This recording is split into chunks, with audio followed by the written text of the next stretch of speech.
The Secret of Success. In every chapter of this book, mention is made of the money-making secret that has made fortunes for the exceedingly wealthy men whom I have carefully analyzed over a long period of years. The secret was first brought to my attention by Andrew Carnegie. The canny, lovable old Scotsman carelessly tossed it into my mind when I was but a boy.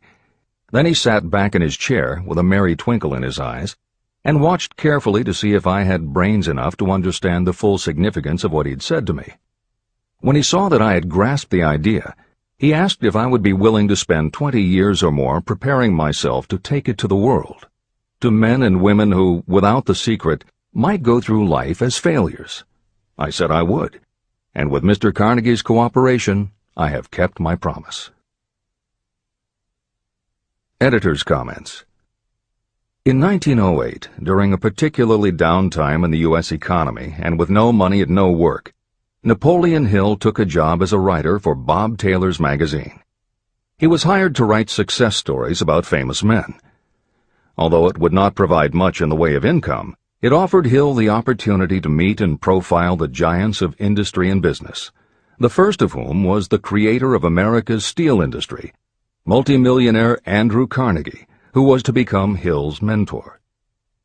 Carnegie was so impressed by Hill's perceptive mind that following their 3-hour interview he invited Hill to spend the weekend at his estate so they could continue the discussion. During the course of the next 2 days, Carnegie told Hill that he believed any person could achieve greatness if they understood the philosophy of success and the steps required to achieve it. "It's a shame," he said, "that each new generation must find the way to success by trial and error when the principles are really clear-cut." Carnegie went on to explain his theory that his knowledge could be gained by interviewing those who had achieved greatness and then compiling the information and research into a comprehensive set of principles. He believed that it would take at least 20 years, and that the result would be the world's first philosophy of individual achievement. He offered Hill the challenge, for no more compensation than that Carnegie would make the necessary introductions and cover travel expenses. It took Hill 29 seconds to accept Carnegie's proposal. Carnegie told him afterward that had it taken him more than 60 seconds to make the decision, he would have withdrawn the offer. For a man who cannot reach a decision promptly, once he has all the necessary facts, cannot be depended upon to carry through any decision he may make. It was through Hill's unwavering dedication that this book was eventually written. For detailed information on the life of Hill, read or listen to the audiobook of A Lifetime of Riches, the Biography of Napoleon Hill, by Michael J. Ritt, Jr. and Kurt Landers. Michael Ritt worked as Hill's assistant for 10 years and was the first employee of the Napoleon Hill Foundation, where he served as executive director, secretary, and treasurer. The material in his book comes from his own personal knowledge of Hill, as well as from Hill's unpublished autobiography. That is the end of the editor's comment. This book, Think and Grow Rich, contains the Carnegie secret, a secret that has been tested by thousands, now millions of people in almost every walk of life. It was Mr. Carnegie's idea that the magic formula, which gave him a stupendous fortune, ought to be placed within reach of people who do not have the time to investigate how others had made their money. It was his hope that I might test and demonstrate the soundness of the formula through the experience of men and women in every calling. He believed the formula should be taught in all public schools and colleges. He said that if it were properly taught, it would revolutionize the entire educational system, and the time spent in school could be reduced to less than half. In Chapter 4, On Faith, you will read the astounding story of the organization of the giant United States Steel Corporation. It was conceived and carried out by one of the young men through whom Mr. Carnegie proved that his formula will work for all who are ready for it. This single application of the secret, by Charles M. Schwab, made him a huge fortune in both money and opportunity. Roughly speaking, this particular application of the formula was worth $600 million. These facts give you a fair idea of what reading this book may bring to you, provided you know what it is that you want. Editor's comment. According to one method of calculation, through inflation alone, it would take approximately $20 in 2001 to buy what $1 would have bought in 1901. However, to find the contemporary equivalent value of $600 million is not simply a matter of multiplying by the increase in the cost of living. Although there are other factors and variables in calculating buying power, even by conservative estimates, the $600 million would translate into at least $12 billion at the beginning of the 21st century. That's the end of the editor's comment. The secret was passed on to thousands of men and women who have used it for their personal benefit. Some have made fortunes with it. Others have used it successfully in creating harmony in their homes. A clergyman used it so effectively that it brought him an income of upwards of $75,000 a year, approximately $1.5 million in contemporary terms. Arthur Nash, a Cincinnati tailor, used his near-bankrupt business as a guinea pig on which to test the formula. The business came to life and made a fortune for its owners. The experiment was so unique that newspapers and magazines gave it millions of dollars worth of publicity. The secret was passed on to Stuart Austin Weir of Dallas, Texas.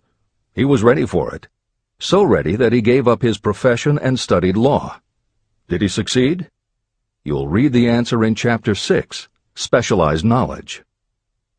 While I was the advertising manager of the LaSalle Extension University, I had the privilege of seeing J.G. Chaplin, president of the university, use the formula so effectively that he made LaSalle one of the great extension schools of this country.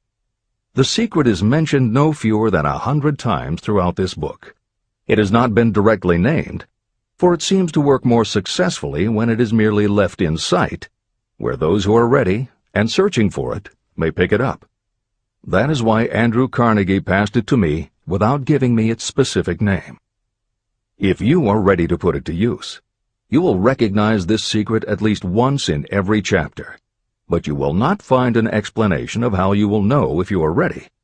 That would deprive you of much of the benefit you will receive when you make the discovery in your own way. If you have ever been discouraged, if you have had difficulties that took the very soul out of you, if you have tried and failed, if you were ever handicapped by illness or physical affliction, the story of my own son's discovery and use of the Carnegie formula may prove to be the oasis in the desert of lost hope for which you have been searching. This secret was extensively used by President Woodrow Wilson during the World War, and by President Roosevelt during the Second World War. It was passed on to every soldier in the training received before going to the front. President Wilson told me it was a powerful factor in raising the funds needed for the war. A peculiar thing about this secret is that those who acquire and use it find themselves literally swept on to success. However, as is often pointed out in this book, there is no such thing as something for nothing. The secret cannot be had without paying a price, although the price is far less than its value.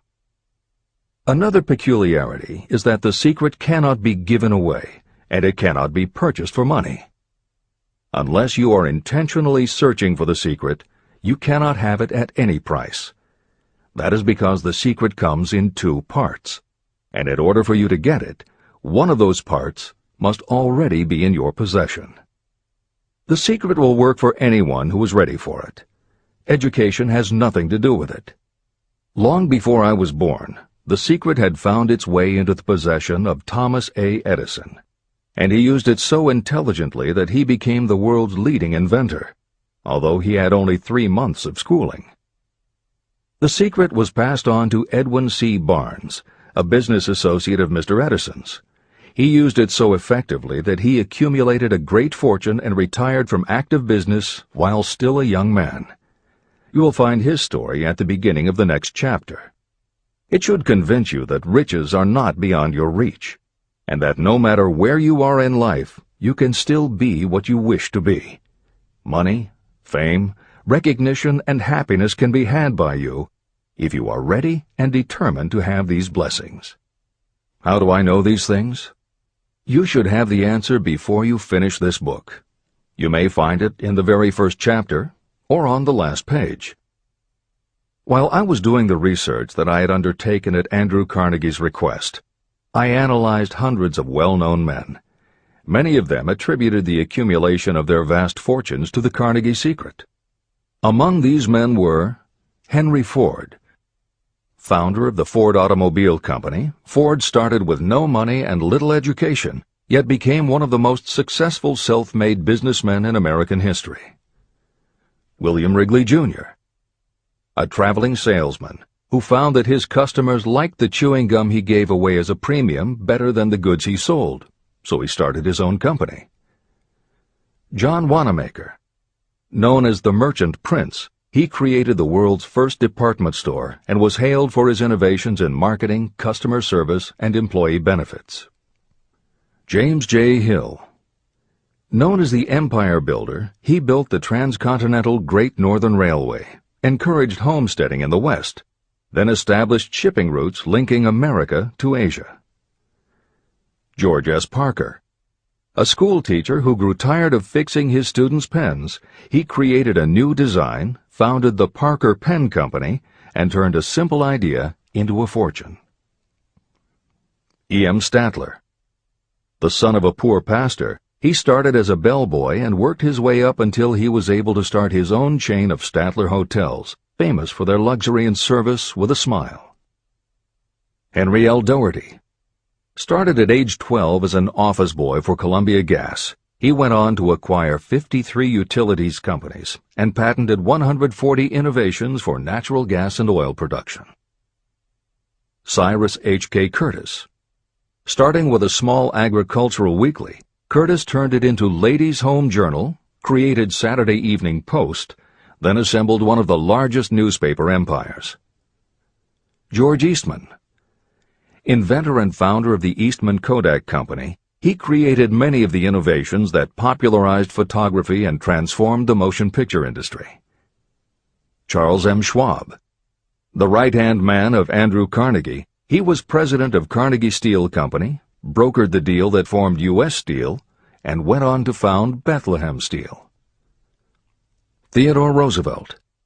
26th President of the United States from 1901 to 1909. John W. Davis. A lawyer and political leader, Davis was Solicitor General under President Woodrow Wilson and later appointed ambassador to Great Britain. Elbert Hubbard. Philosopher, publisher of the Fra magazine, and founder of the Roycrofters Artists Colony, Hubbard was also the author of many bestsellers including A Message to Garcia. Wilbur Wright. A bicycle shop owner who, with his brother Orville, became the first Americans to fly heavier-than-air aircraft and pioneered the aviation industry. William Jennings Bryan. Newspaper publisher, presidential nominee, Secretary of State under President William McKinley, but perhaps best known as the lawyer who defended creationism at the Scopes monkey trial. Dr. David Starr Jordan. Educator, scientist, author of over 50 books, he was the nation's youngest university president at Indiana University and became the first president of Stanford University. J. Ogden Armour. Inherited his family's meatpacking business, turned it into a conglomerate with more than 3,000 products, was an owner of the Chicago Cubs, and a director of National City Bank and American International Corporation. Arthur Brisbane. A crusading journalist and syndicated columnist, Brisbane was sought after by every major news organization and was the most read and highest-paid editorial writer of his day. Dr. Frank Gunsaulus. A Chicago preacher who delivered such a powerful sermon, Philip D. Armour gave him $1 million to start the Armour Institute of Technology, of which he became president. Daniel Willard. President of the B&O Railroad for more than 30 years, he was honored by having the city of Willard, Ohio, named for him. King Gillette. A traveling salesman and born tinkerer, Gillette was trying to shave on a moving train when he came up with the idea of the safety razor, which became the foundation of a corporate giant. Ralph A. Weeks. President of International Correspondence Schools, Weeks helped finance Napoleon Hill's Intra-Wall Institute, established to educate and rehabilitate prison inmates. Judge Daniel T. Wright, instructor at Georgetown Law School, where Napoleon Hill was studying when Bob Taylor's magazine gave him the assignment to write a profile of Andrew Carnegie. John D. Rockefeller. With $1,000 in savings plus another $1,000 borrowed from his father, he started a kerosene company which he grew into the giant Standard Oil and one of the world's greatest fortunes. Thomas A. Edison. Inventor and entrepreneur, he perfected the electric light bulb, the phonograph, the motion picture camera, and owned the rights to more than 1,000 patented inventions. Frank A. Vanderlip. A poor boy who became a journalist, social reformer, and self-made millionaire, he was president of the National City Bank, now Citibank, and Assistant Secretary of the Treasury. F. W. Woolworth. A clerk in a general store, he pioneered the idea of fixed-price selling and self-service and forever changed retail selling with a chain of Woolworth 5 and 10 cent stores. Colonel Robert A. Dollar. Starting with a small schooner bought to haul lumber down the West Coast, he built the Dollar Steamship Company, the largest fleet of luxury liners sailing under the U.S. flag. Edward A. Filene.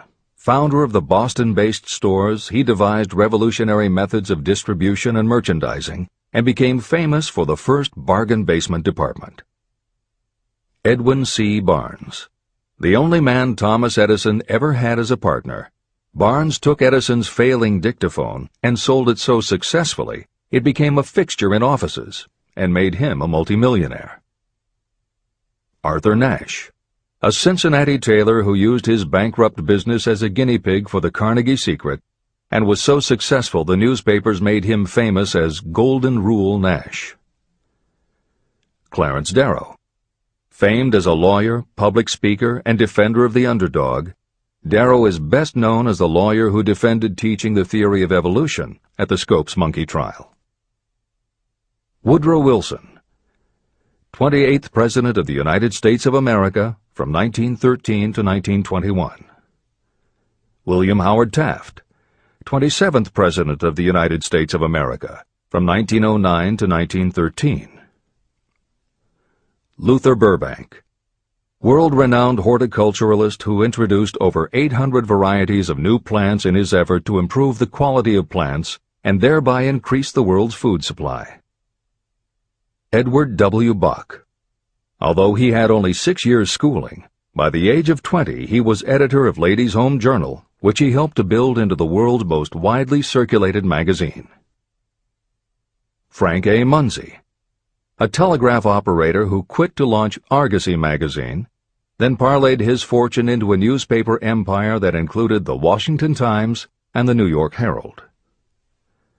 Elbert H. Gary. Chairman of U.S. Steel, at the time the largest corporation in the world, Gary spearheaded the construction of its first major project, the Gary Works Steel Plant, and the city of Gary, Indiana. Dr. Alexander Graham Bell. Best known as the inventor of the telephone, Bell also perfected recording devices, advances in aircraft, and was a co-founder of the National Geographic Society. John H. Patterson. President of National Cash Register, Patterson was known as an advertising visionary and a genius at motivating his sales force, which made NCR the leader in its field. Julius Rosenwald. A small manufacturer who foresaw the future of mail order, he bought 25% of Sears Roebuck & Company, and together with Richard Sears built it into an icon of American business. Stuart Austin Weir. A construction engineer Hill met in the Texas oil fields who, inspired by the Carnegie Secret, went to law school after age 40 and also helped publish Napoleon Hill's magazine. Dr. Frank Crane. A noted psychologist, essayist, and author of the book 4-Minute Essays on subjects such as the price of liberty, pragmatism, the duty of the rich, and how to keep friends. J. G. Chaplin, president of the LaSalle Extension University at the time Napoleon Hill worked in the university's advertising and sales department, where he first realized his talent for motivating people. Jennings Randolph, a congressman, then U.S. Senator from West Virginia. Randolph was a lifelong admirer of Napoleon Hill, and it was he who encouraged Hill to act as advisor to President Franklin Delano Roosevelt. These names represent a small fraction of well-known Americans whose achievements, financial and otherwise, prove that those who understand and apply the Carnegie secret reach high positions in life. Editor's comment. As Napoleon Hill says, the preceding list includes only some of the more than 500 multimillionaires and extraordinarily successful individuals whom Napoleon Hill interviewed prior to writing Think and Grow Rich. It does not include the equally impressive list of people he came in contact with after the publication, nor does it include the names of those who did not have the opportunity to meet Napoleon Hill personally, but who attribute their success to having read this book. It is said that Napoleon Hill and Think and Grow Rich have made more millionaires than any other person in history. It might equally well be said that Napoleon Hill inspired more motivational experts than any other man in history. It is practically impossible to find a motivational speaker who does not draw upon Hill's work. His influence can be seen in the writings of his early peers, Dale Carnegie and Norman Vincent Peale. Later, successful authors and speakers such as W. Clement Stone, Og Mandino, and Earl Nightingale either worked directly with Napoleon Hill or with the Napoleon Hill Foundation. Echoes of Hill's principles can also be found in books by people as diverse as Wally Famous Amos, Mary Kay Ash, Ken Blanchard, Adelaide Bry, Chicken Soup for the Soul authors Jack Canfield and Mark Victor Hansen, Debbie Fields, Shakti Gawain, John Gray, Susan Jeffers, Bruce Jenner, Charlie Tremendous Jones, Tommy Lasorda, Art Linkletter, Joan London, Dr. Maxwell Maltz, James Redfield, Dr. Bernie Siegel, Jose Silva, Brian Tracy, Lillian Vernon, and Dennis Waitley. Stephen Covey, author of The 7 Habits of Highly Effective People, has often spoken of the influence of Napoleon Hill. Anthony Robbins, arguably the most successful motivational author and speaker at the beginning of the 21st century, has acknowledged Napoleon Hill as a personal hero. That is the end of the editor's comment. I have never known anyone who was inspired to use the Carnegie secret who did not achieve noteworthy success. On the other hand, I have never known anyone to distinguish themselves or to accumulate riches of any consequence without possession of the secret. From these two facts, I draw the conclusion that the secret is more important for self-determination than anything you receive through what is popularly known as education. Somewhere, as you read, the secret will jump from the page and stand boldly before you, if you are ready for it. When it appears, you will recognize it. Whether you receive the sign in the first chapter or the last, stop for a moment when it presents itself, and make a note of the time and place. You will want to remember, because it will mark the most important turning point of your life. Remember, too, as you go through the book, that it deals with facts and not with fiction. Its purpose is to convey a great universal truth through which you, if you are ready, may learn what to do and how to do it. You will also receive the needed stimulus to make a start. As a final word of preparation, may I offer one brief suggestion which may provide a clue how the Carnegie secret may be recognized? It is this: achievement and all earned riches have their beginning in an idea. If you are ready for the secret, you already possess one half of it. Therefore, you will recognize the other half the moment it reaches your mind. Editor's comment. Unlike much of the business and motivational literature available, Think and Grow Rich is not written for readers to skip around from chapter to chapter, taking a concept here and an idea there to solve the problem of the moment. This book is written as a carefully integrated whole, to be read in its entirety, from beginning to end. Concepts that are introduced in one chapter recur in other chapters where their meaning and significance rely upon the reader having already assimilated the earlier knowledge. The chapters are designed to build upon one another in such a way that every word is to be read, every idea is to be considered, and every concept is to be understood and absorbed. Think and Grow Rich is often called the first philosophy of personal achievement, and a philosophy is more than a collection of solutions to business problems. A philosophy is a system of principles that will guide your thoughts and actions, and provide you with a code of ethics and a standard of values. Think and Grow Rich will not just change what you think, it will literally change the way you think. In preparing this new and updated edition, every aspect of Think and Grow Rich has been analyzed to ensure its relevance to the current business climate. In those instances where material might be considered dated or out of step with contemporary practices, the original text has been updated or augmented with relevant new material. A hallmark of the original edition of Think and Grow Rich is that in every chapter Napoleon Hill cites real-life examples based on his own first-hand knowledge of America's most successful self-made multimillionaires. In this edition, every one of Hill's stories has been retained, and the editors have added contemporary examples and modern parallels which clearly demonstrate that Hill's principles are as up-to-date as today and still guiding those who succeed. In addition to contemporary examples, where the editors felt it would be of interest to the reader, we have included marginal notes that provide relevant information about recent developments. Where applicable, we have also suggested books or other materials that complement various aspects of Napoleon Hill's philosophy. On a more technical note, the editors have approached the written text as we would that of a living author. When we encountered what modern grammarians would consider run-on sentences, outdated punctuation, or other matters of form, we opted for contemporary usage. Those readers familiar with earlier editions will note that the chapter numbers have been changed in this edition. Originally, Think and Grow Rich began with an unnumbered chapter, a word from the author. In this edition, that text appears as Chapter 1, and is renamed The Secret of Success. The chapters that follow are renumbered sequentially and proceed in their original order.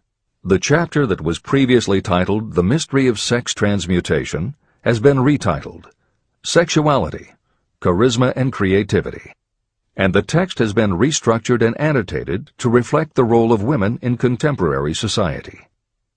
All editorial commentary is clearly set off in a font and style that is different from the original text. This is the end of the editor's comments.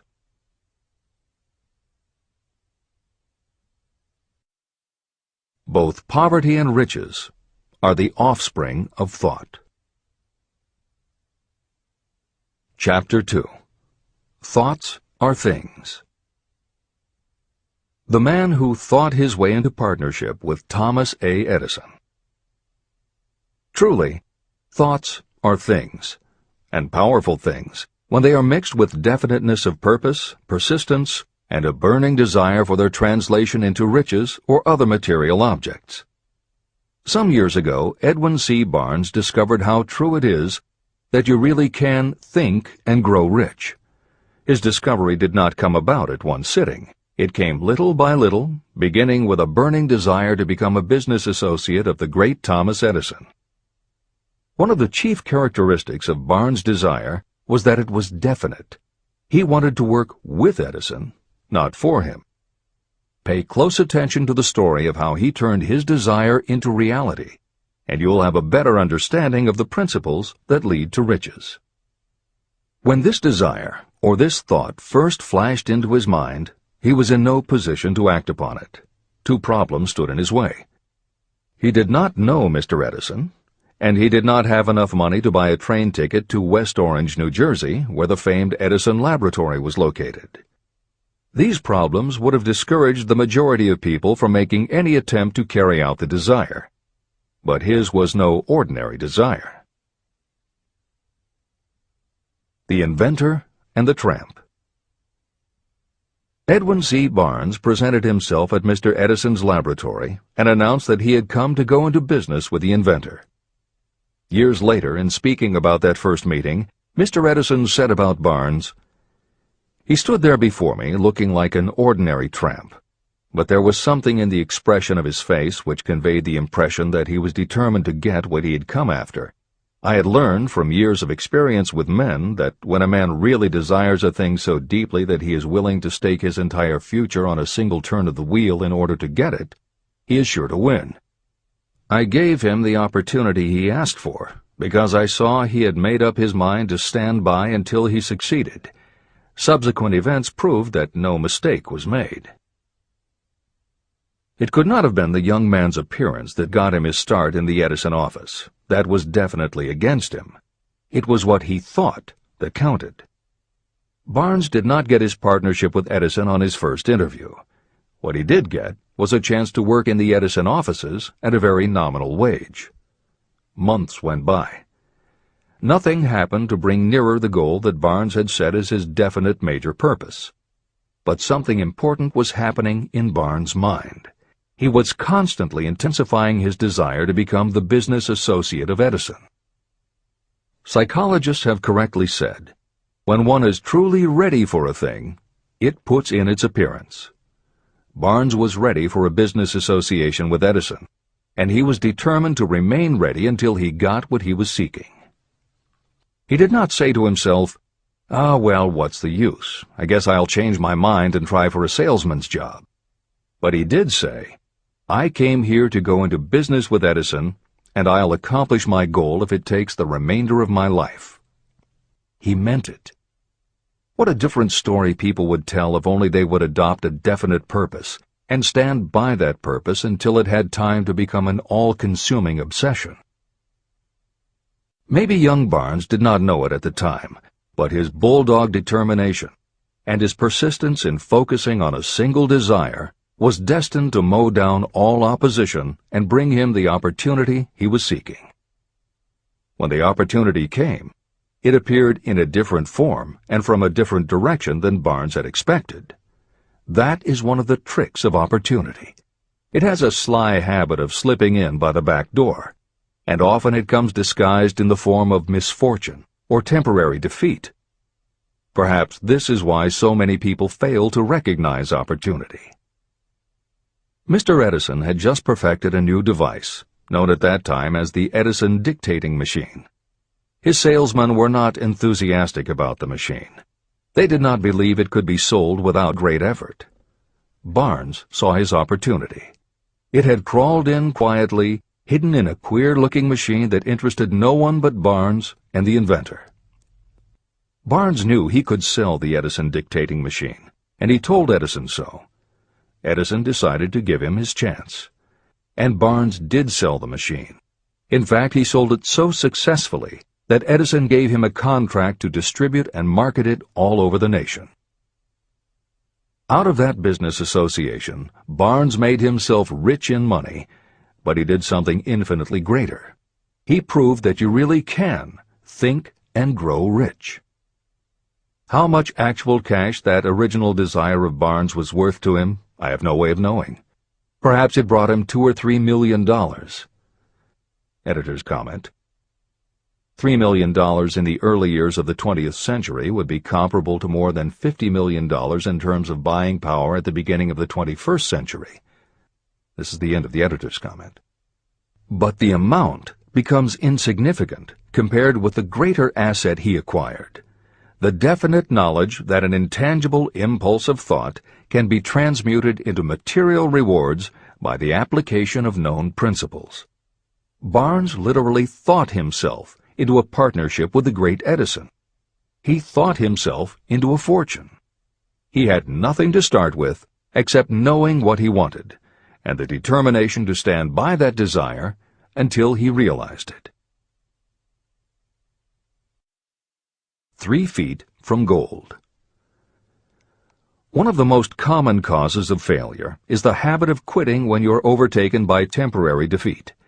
Every person is guilty of this mistake at one time or another.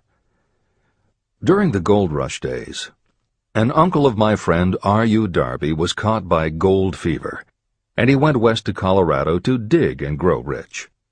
He had never heard that more gold has been mined from the thoughts of men than has ever been taken from the earth. He staked a claim and went to work with pick and shovel. After weeks of labor, he was rewarded by the discovery of the shining ore. He needed machinery to bring the ore to the surface. Quietly, he covered up the mine and returned to his home in Williamsburg, Maryland. He told his relatives and a few neighbors about the strike. They got together the money for the machinery and had it shipped. R.U. Darby decided to join his uncle, and they went back to work the mine. The first car of ore was mined and shipped to a smelter. The returns proved they had one of the richest mines in Colorado. A few more cars of that ore would clear their debts. Then would come the big killing in profits. Down went the drills. Up went the hopes of Darby and Uncle. Then something happened.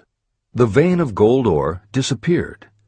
They had come to the end of the rainbow, and the pot of gold was no longer there. They drilled on, desperately trying to pick up the vein again, all to no avail. Finally, they decided to quit. They sold the machinery to a junkman for a few $100s and took the train back home. The junkman called in a mining engineer to look at the mine and do a little calculating.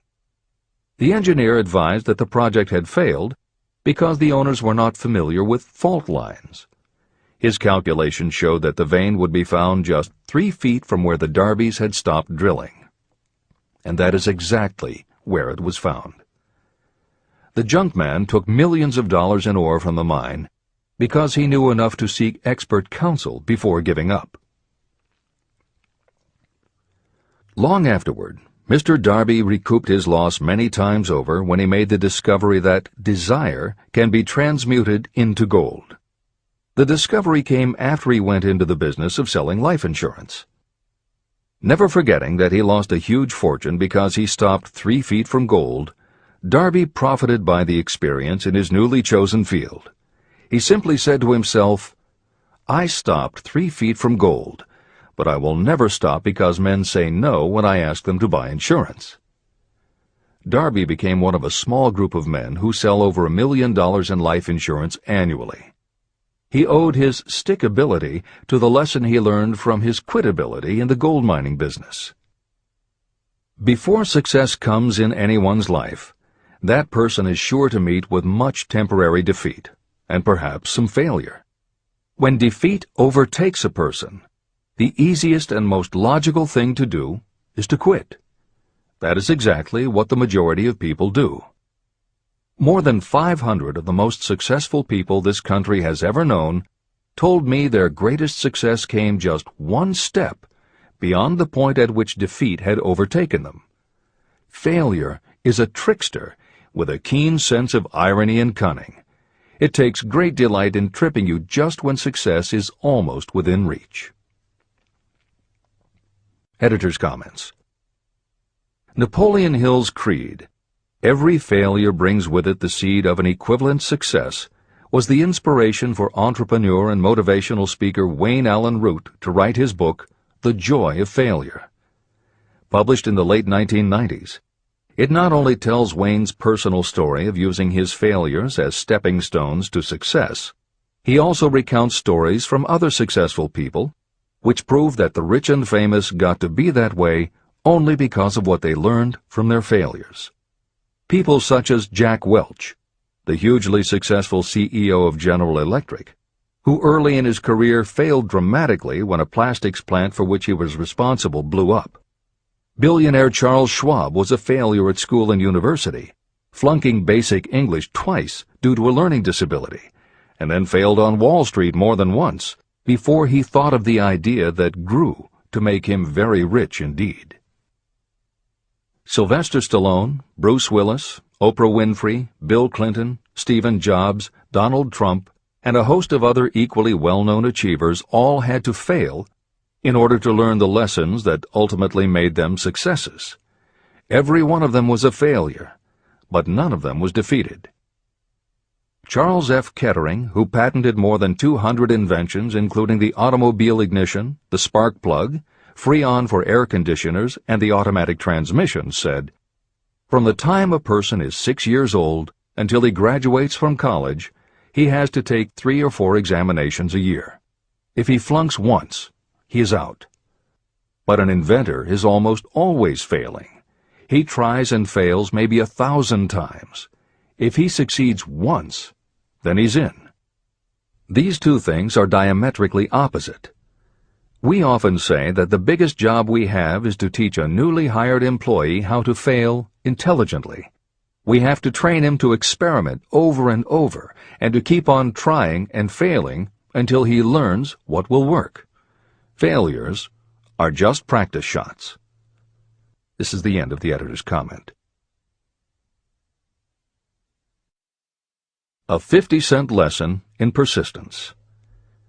Shortly after Mr. Darby received his degree from the University of Hard Knocks, he witnessed something that proved to him that no does not necessarily mean no. One afternoon, he was helping his uncle grind wheat in an old-fashioned mill. The uncle operated a large farm on which a number of sharecropper farmers lived. Quietly, the door was opened, and a small child, the daughter of a tenant, walked in and took her place near the door.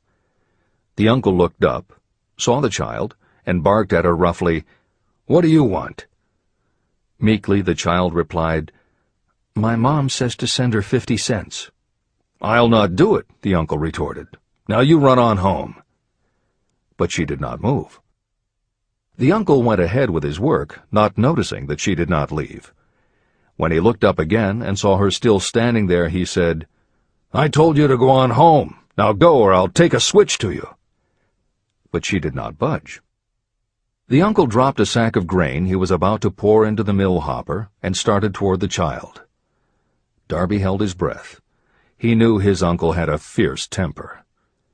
When the uncle reached the spot where the child was standing, she quickly stepped forward 1 step, looked up into his eyes, and screamed at the top of her voice, "My mom's got to have that 50 cents!" The uncle stopped, looked at her for a minute, put his hand in his pocket, took out $50, and gave it to her. The child took the money and slowly backed toward the door, never taking her eyes off the man whom she had just conquered. After she had gone, the uncle sat down on a box and looked out the window into space for more than 10 minutes. He was pondering, with awe, over the whipping he had just taken. Mr. Darby, too, was doing some thinking. This was the first time in all his experience that he had seen a child deliberately master an adult. How did she do it? What happened to his uncle that caused him to lose his fierceness and become as docile as a lamb? What strange power did this child use that made her master of the situation? These questions flashed into Darby's mind, but he did not find the answer until years later, when he told me the story. Strangely, the story of this unusual experience was told to me in the old mill on the very spot where the uncle took his whipping. As we stood there in that musty old mill, Mr. Darby repeated the story and finished by asking, "What can you make of it? What strange power did that child use that so completely whipped my uncle?" The answer to his question will be found in the principles described in this book. The answer is full and complete. It contains enough details and instructions for you to understand and apply the same force that the little child accidentally stumbled upon. Keep your mind alert, and you will learn exactly what strange power came to the rescue of the child. You may catch a glimpse of the power in this chapter, or it may flash into your mind in some later chapter. If you stay alert to the possibility, somewhere you will find the idea that will quicken your receptive powers and place at your command this same irresistible power. It may come in the form of a single idea, or it may come as a complete plan or a purpose. It may even cause you to go back over your past experiences of failure or defeat, and in doing so, it may bring to the surface some lesson by which you can regain all that you lost through defeat. After I had explained to Mr. Darby the power unwittingly used by the little child, he mentally retraced his 30 years as a life insurance salesman. As he did so, it became clear to him that his success was due, in no small degree, to the lesson he had learned from the child. Mr. Darby pointed out, "Every time a prospect tried to bow me out without buying, I saw that child standing there in the old mill, her big eyes glaring in defiance, and I said to myself, I've got to make this sale. The better portion of all sales I have made were made after people had said no." He also recalled his mistake in having stopped only 3 feet from gold. "But," he said, "that experience was a blessing in disguise. It taught me to keep on keeping on, no matter how hard the going may be. A lesson I needed to learn before I could succeed in anything." Mr. Darby's experiences were commonplace and simple enough, yet they held the answer to his destiny in life. In fact, to him the experiences were as important as life itself, and he was able to profit from these 2 important experiences because he analyzed them and found the lesson they taught. But what if you don't see the events of your life as being experiences of such profound significance? And what about the young person who doesn't yet have even minor failures to analyze? Where and how will they learn the art of converting defeats into the stepping stones to opportunity? That is exactly why this book was written, to answer those questions. To convey my answer, I have constructed 13 principles. These principles work individually or together as catalysts. The specific answer that you are looking for may already be in your own mind. Reading these principles may be the catalyst that causes your answer to suddenly come to you as an idea, a plan, or a purpose. One sound idea is all you need to achieve success. These 13 principles contain the best and most practical ways and means of creating ideas. Success consciousness. Before I go any further in the description of these principles, you should know this. When riches begin to come, they come so quickly and in such great abundance that you will wonder where they've been hiding during all those lean years. This is an astounding statement, especially when you take into consideration the popular belief that riches come only to those who work hard and long. When you begin to think and grow rich, you will observe that riches begin with a state of mind, with definiteness of purpose, with little or no hard work. What you need to know now is how to acquire the state of mind that will attract riches.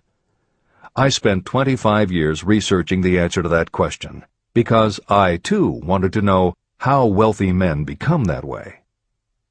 What you will learn is that as soon as you master the principles of this philosophy, and begin to apply those principles, your financial status will begin to improve. Everything you touch will begin to transmute itself into an asset for your benefit. Impossible? Not at all. One of the main weaknesses the average person suffers is too much familiarity with the word impossible. We know all the rules that will not work. We know all the things that cannot be done.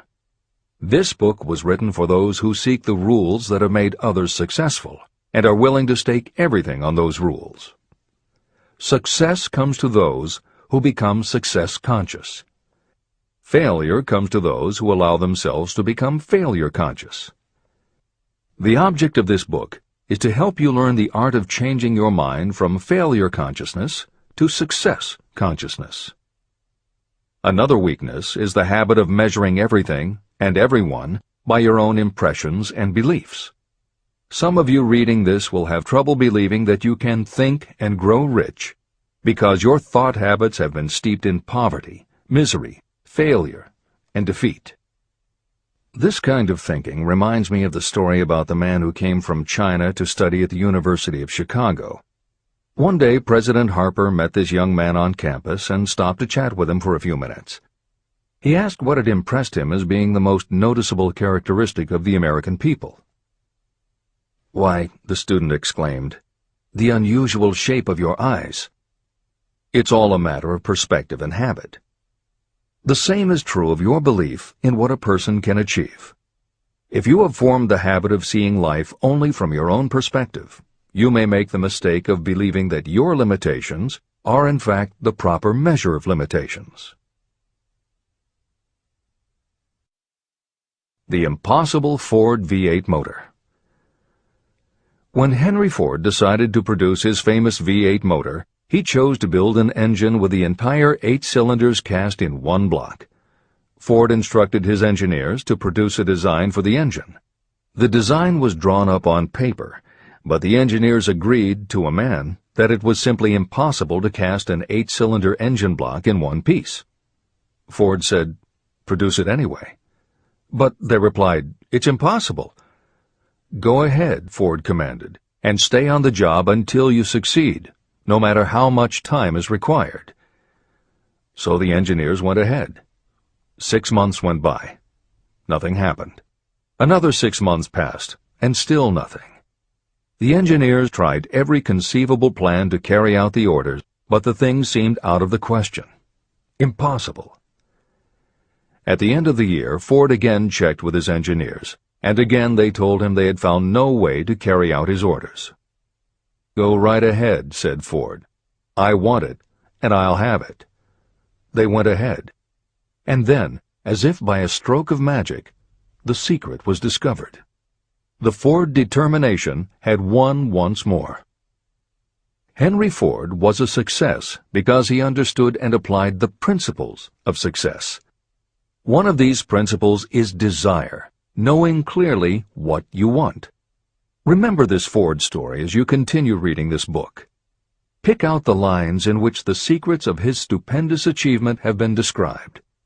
If you do this, if you can put your finger on those particular principles that made Henry Ford rich, you may equal his achievements in almost any calling for which you are suited. Editor's comments. To those readers who may interpret Ford's actions as nothing more than obstinacy, the editors would point out that he was employing a technique that has become a common part of strategic planning in many industries, including aerospace, computers, medicine, and the military.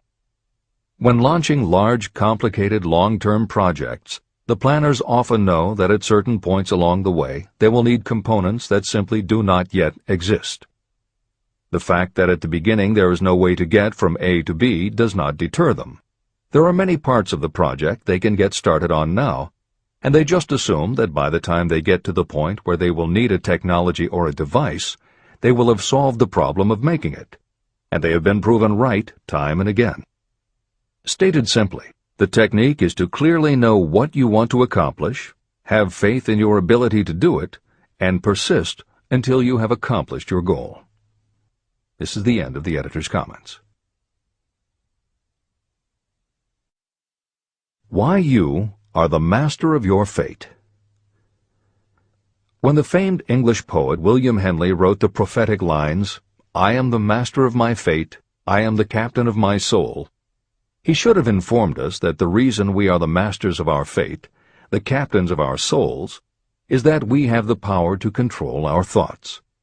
He should have told us that it is because in some way our brains become magnetized with the dominating thoughts that we hold in our minds.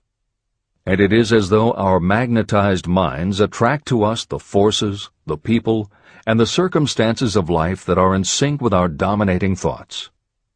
He should have told us that before we can accumulate riches in great abundance, we must magnetize our minds with intense desire for riches.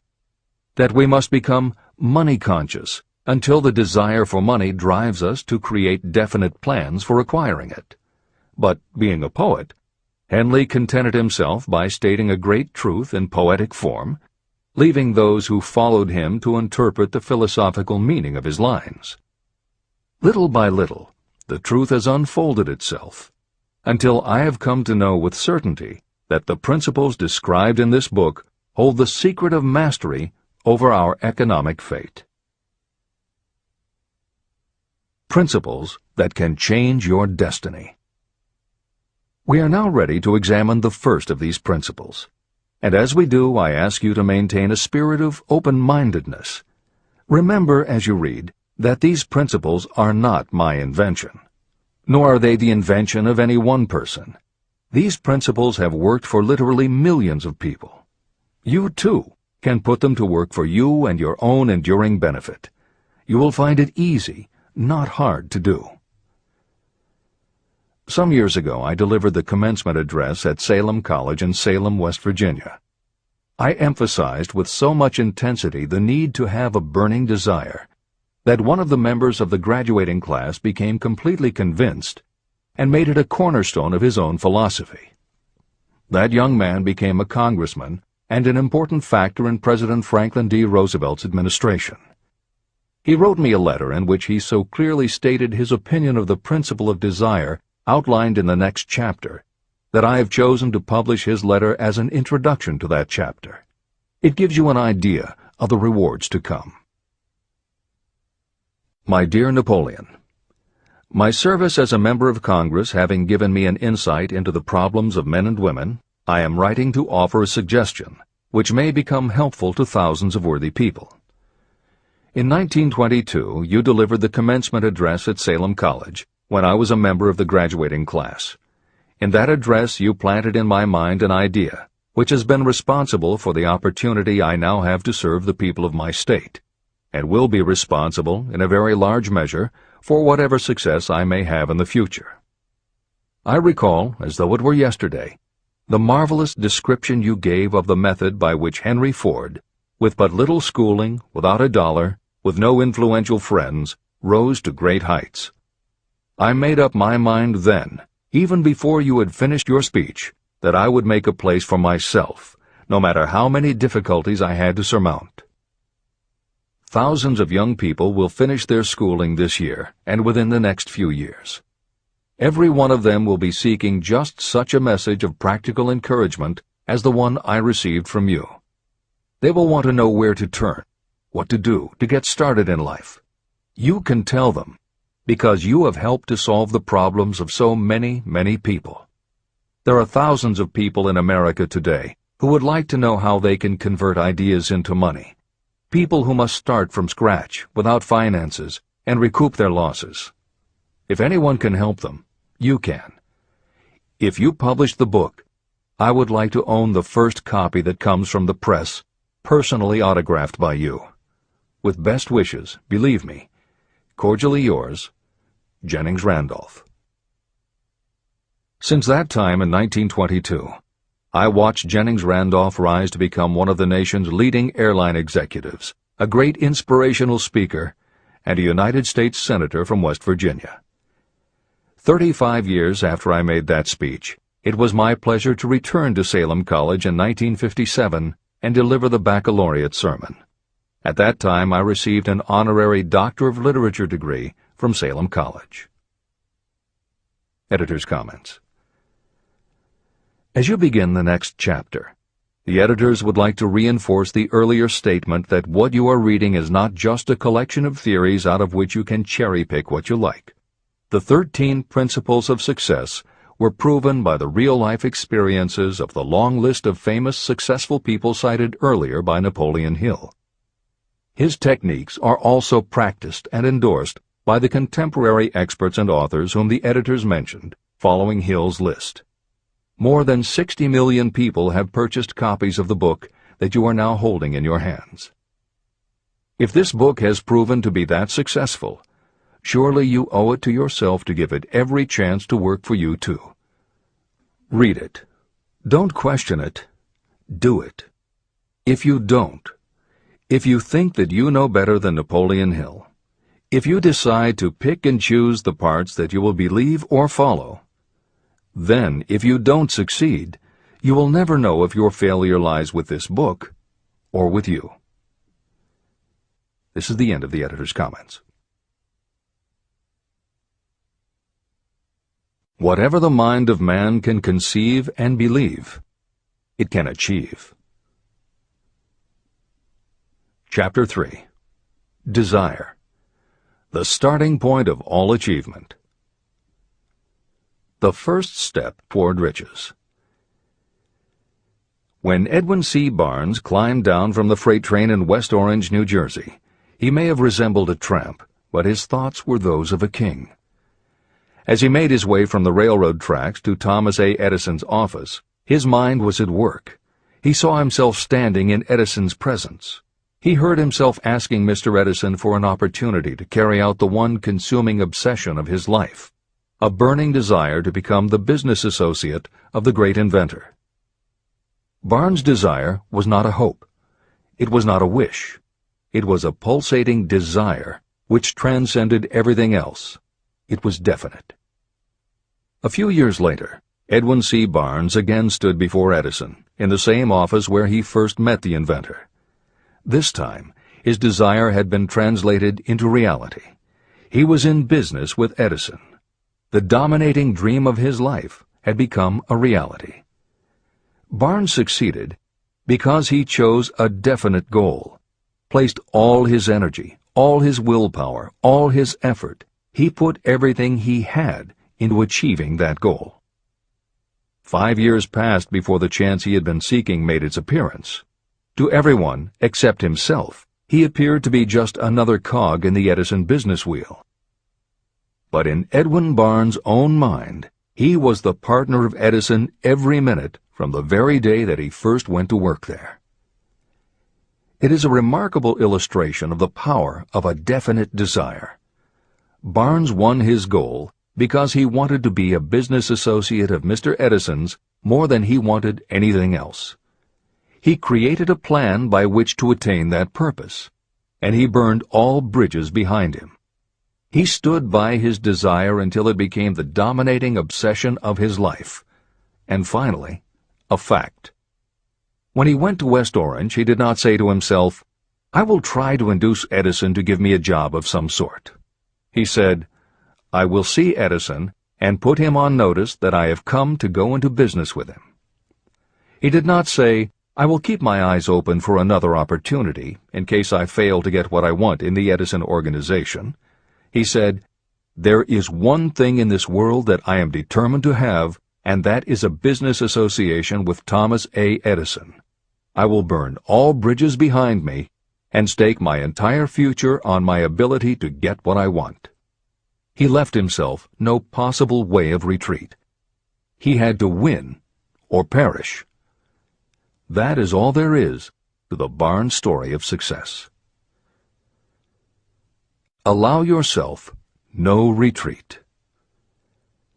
A long while ago, a great warrior faced a situation in which he had to make a decision that ensured his success on the battlefield. He was about to send his armies against a powerful foe whose men outnumbered his. He loaded his soldiers into boats, sailed to the enemy's country, and unloaded the soldiers and equipment. Then he gave the order to burn the ships that had carried them.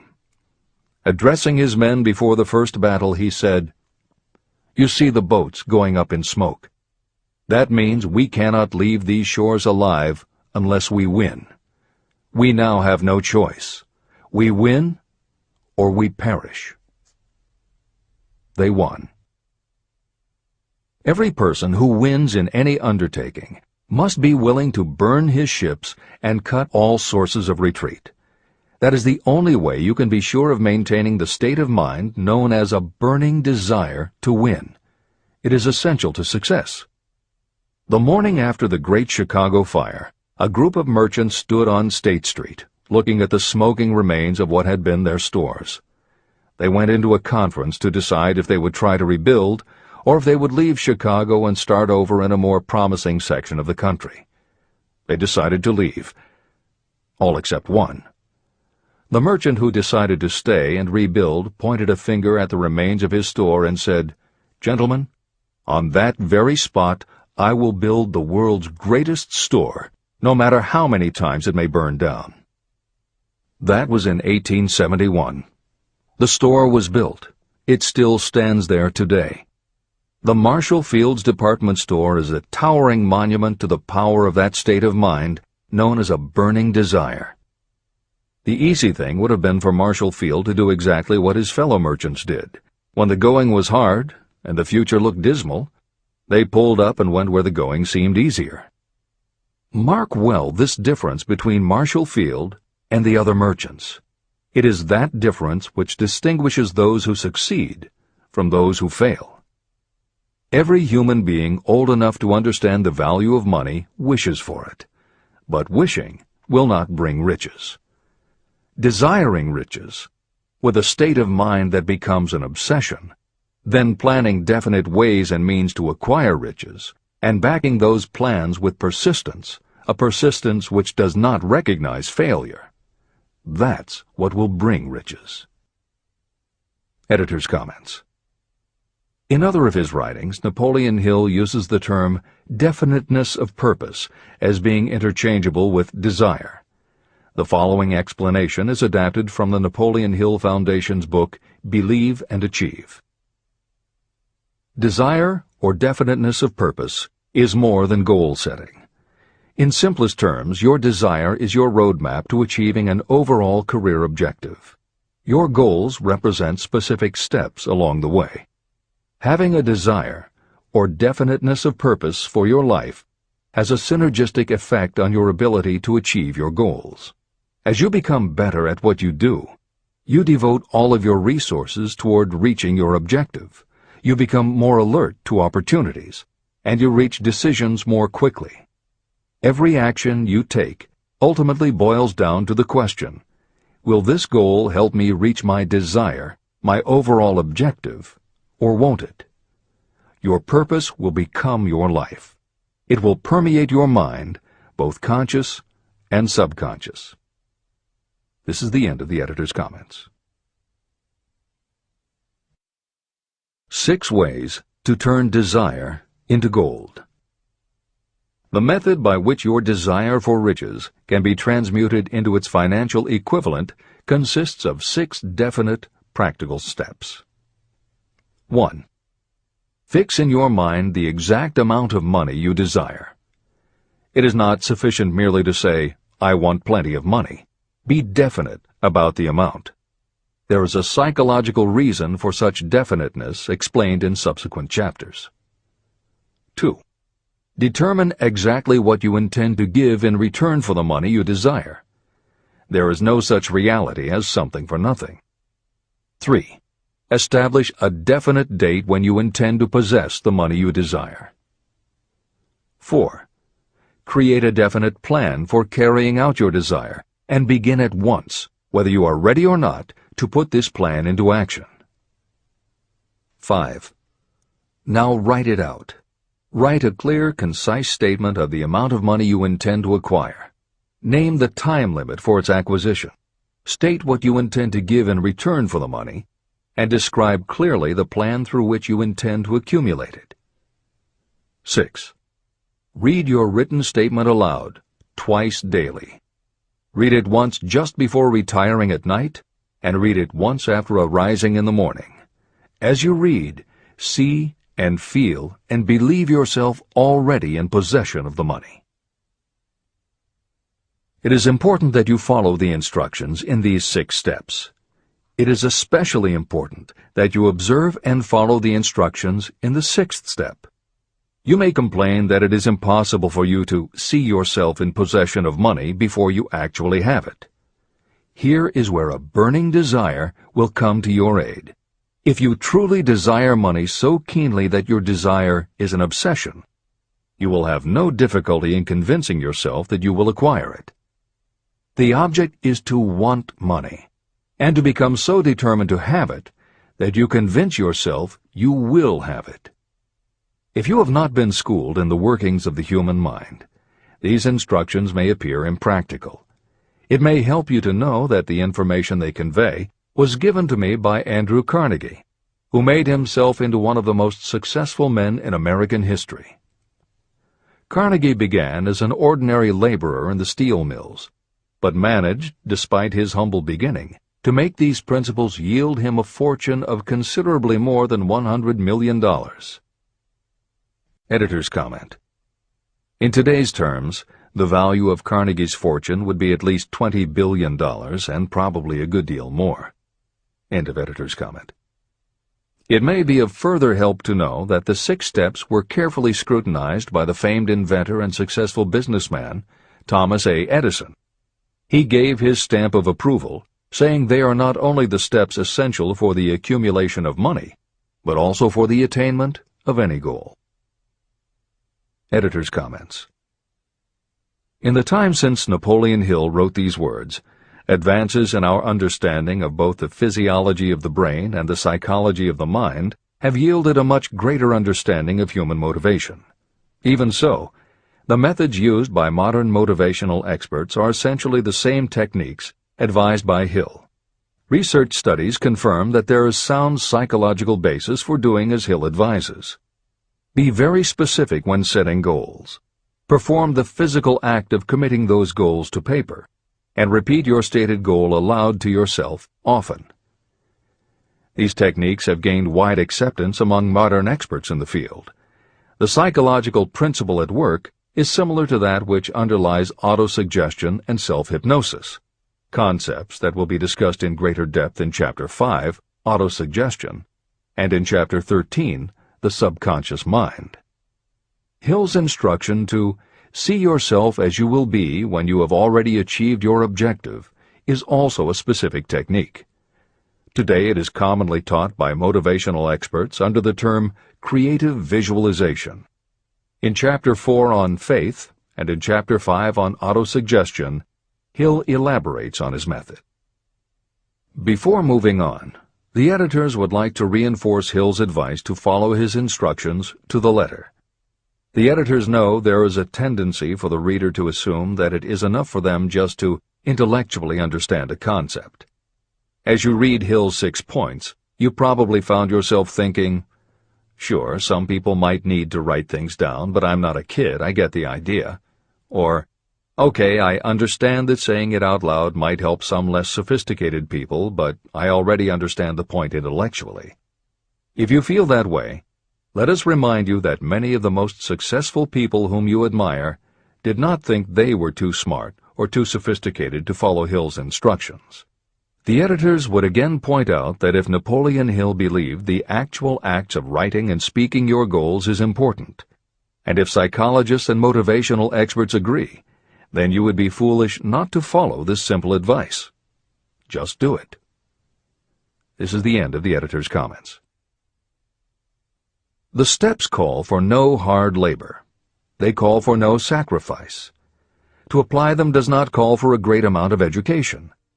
But the 6 steps do call for enough imagination to see and to understand that the accumulation of money cannot be left to chance or luck. You may as well know right here that you can never have riches in great quantity unless you can work yourself into a white heat of desire for money and actually believe you will possess it.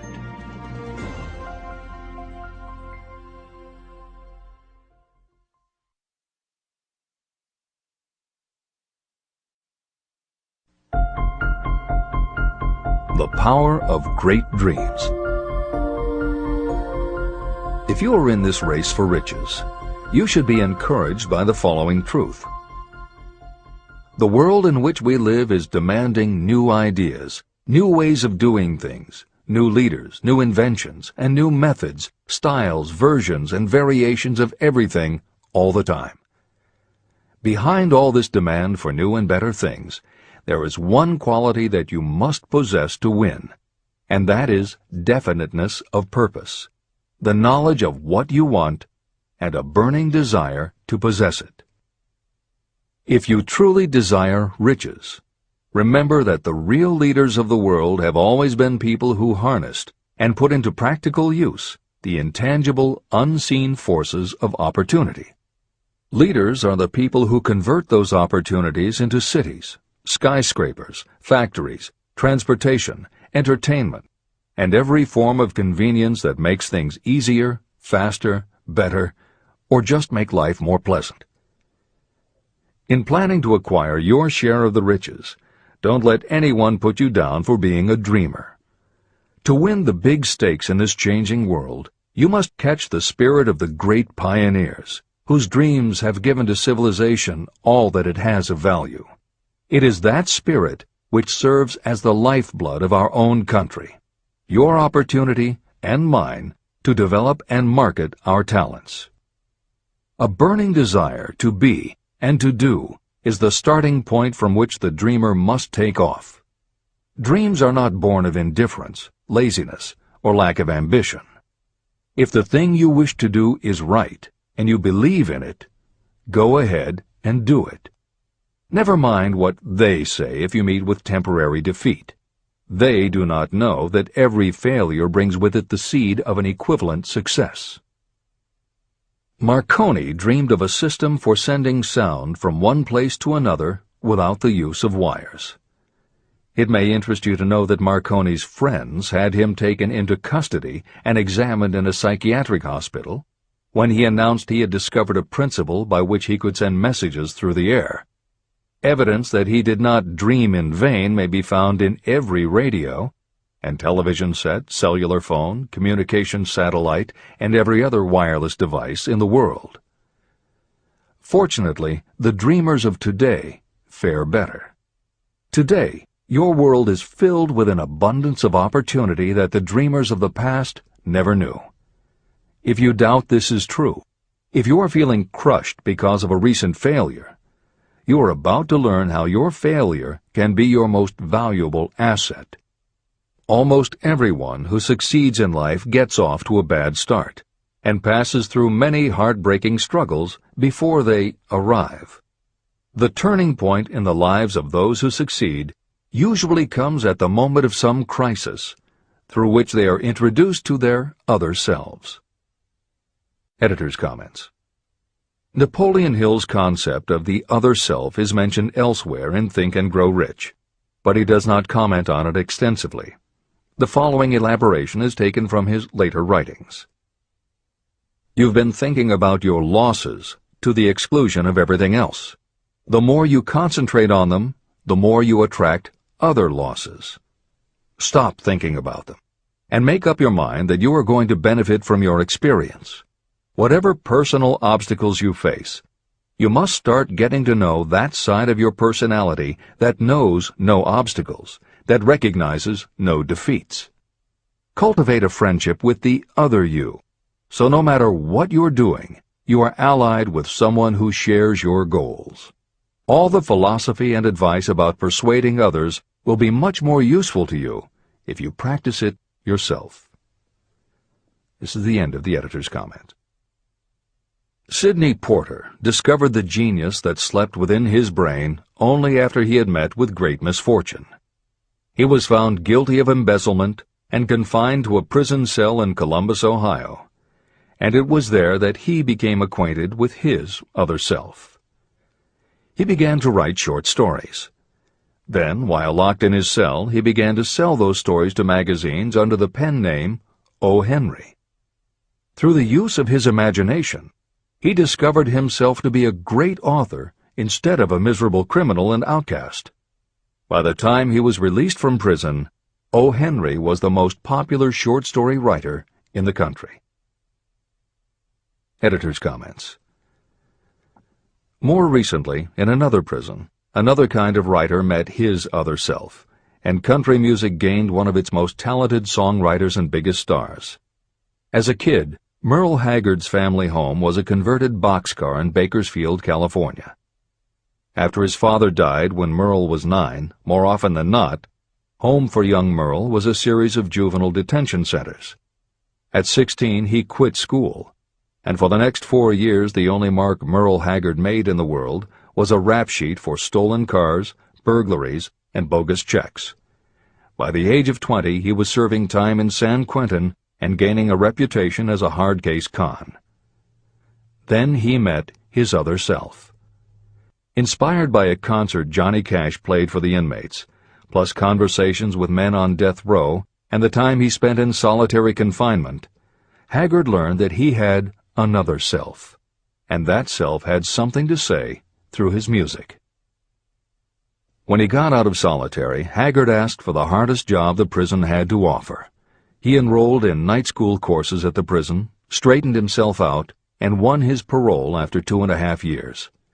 He went back to Bakersfield and dug ditches during the day so he could polish his songwriting and performing at night. Within 3 years, he had a recording contract. Within 5 years, he had his first top 10 hit, and has since gone on to become one of the most influential voices in modern country music. This is the end of the editor's comments. Thomas Edison dreamed of a lamp that could be operated by electricity. and he began where he stood to put his dream into action. He failed more than 10,000 times. Despite his failures, he stood by that dream until finally he was driven to the discovery of the genius that slept within his brain. Editor's comments. Dean Kamen got to know his other self very early in life. While he was a teenager, Kamen started his own company, building and selling control systems for automated sound and light shows. He was still in high school when he got the contract to automate the Times Square New Year's Eve ball. Though he went on to attend university, he never bothered to graduate because he was too busy working on something he called auto-syringe, the first wearable infusion pump for administering drug therapies.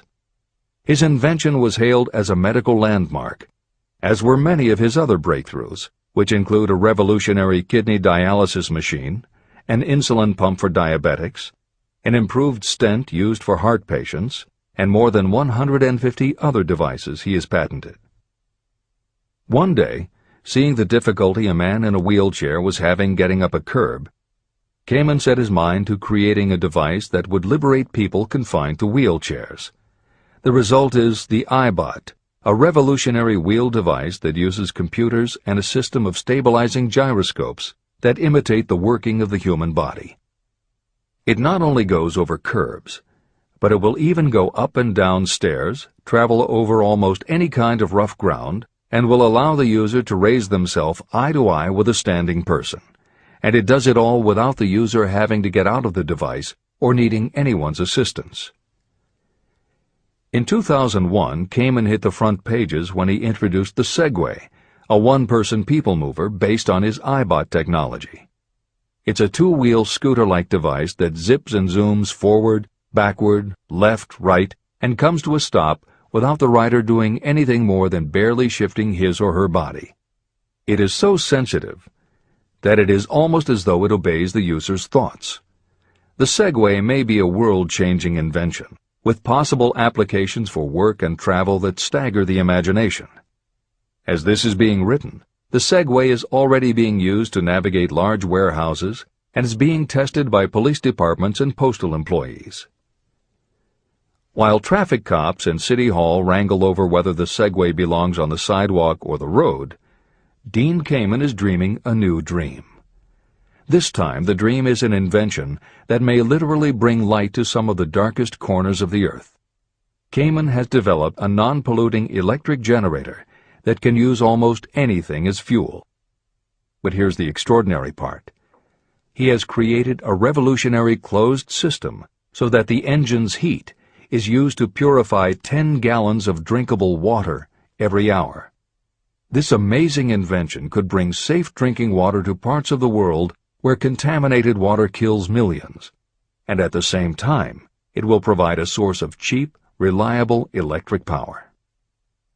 Dean Kamen is not some academic hidden in a lab somewhere. Kamen is an inventor.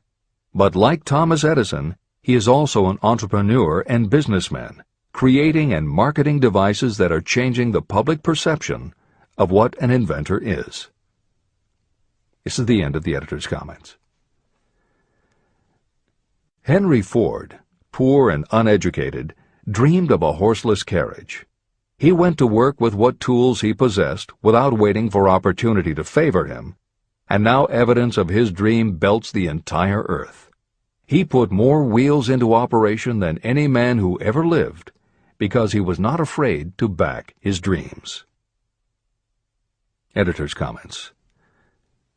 Stephen Jobs and Steve Wozniak, two university dropouts, dreamed of making and selling computers that the average person could use. Like Ford, working with the tools they possessed, they built the first Apple computer in the Jobs family garage. And like Ford, they weren't afraid to back their dreams.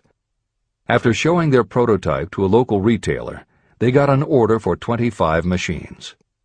Jobs sold his Volkswagen, and Woz sold his expensive Hewlett-Packard scientific calculator to raise $1,300 to start their new company.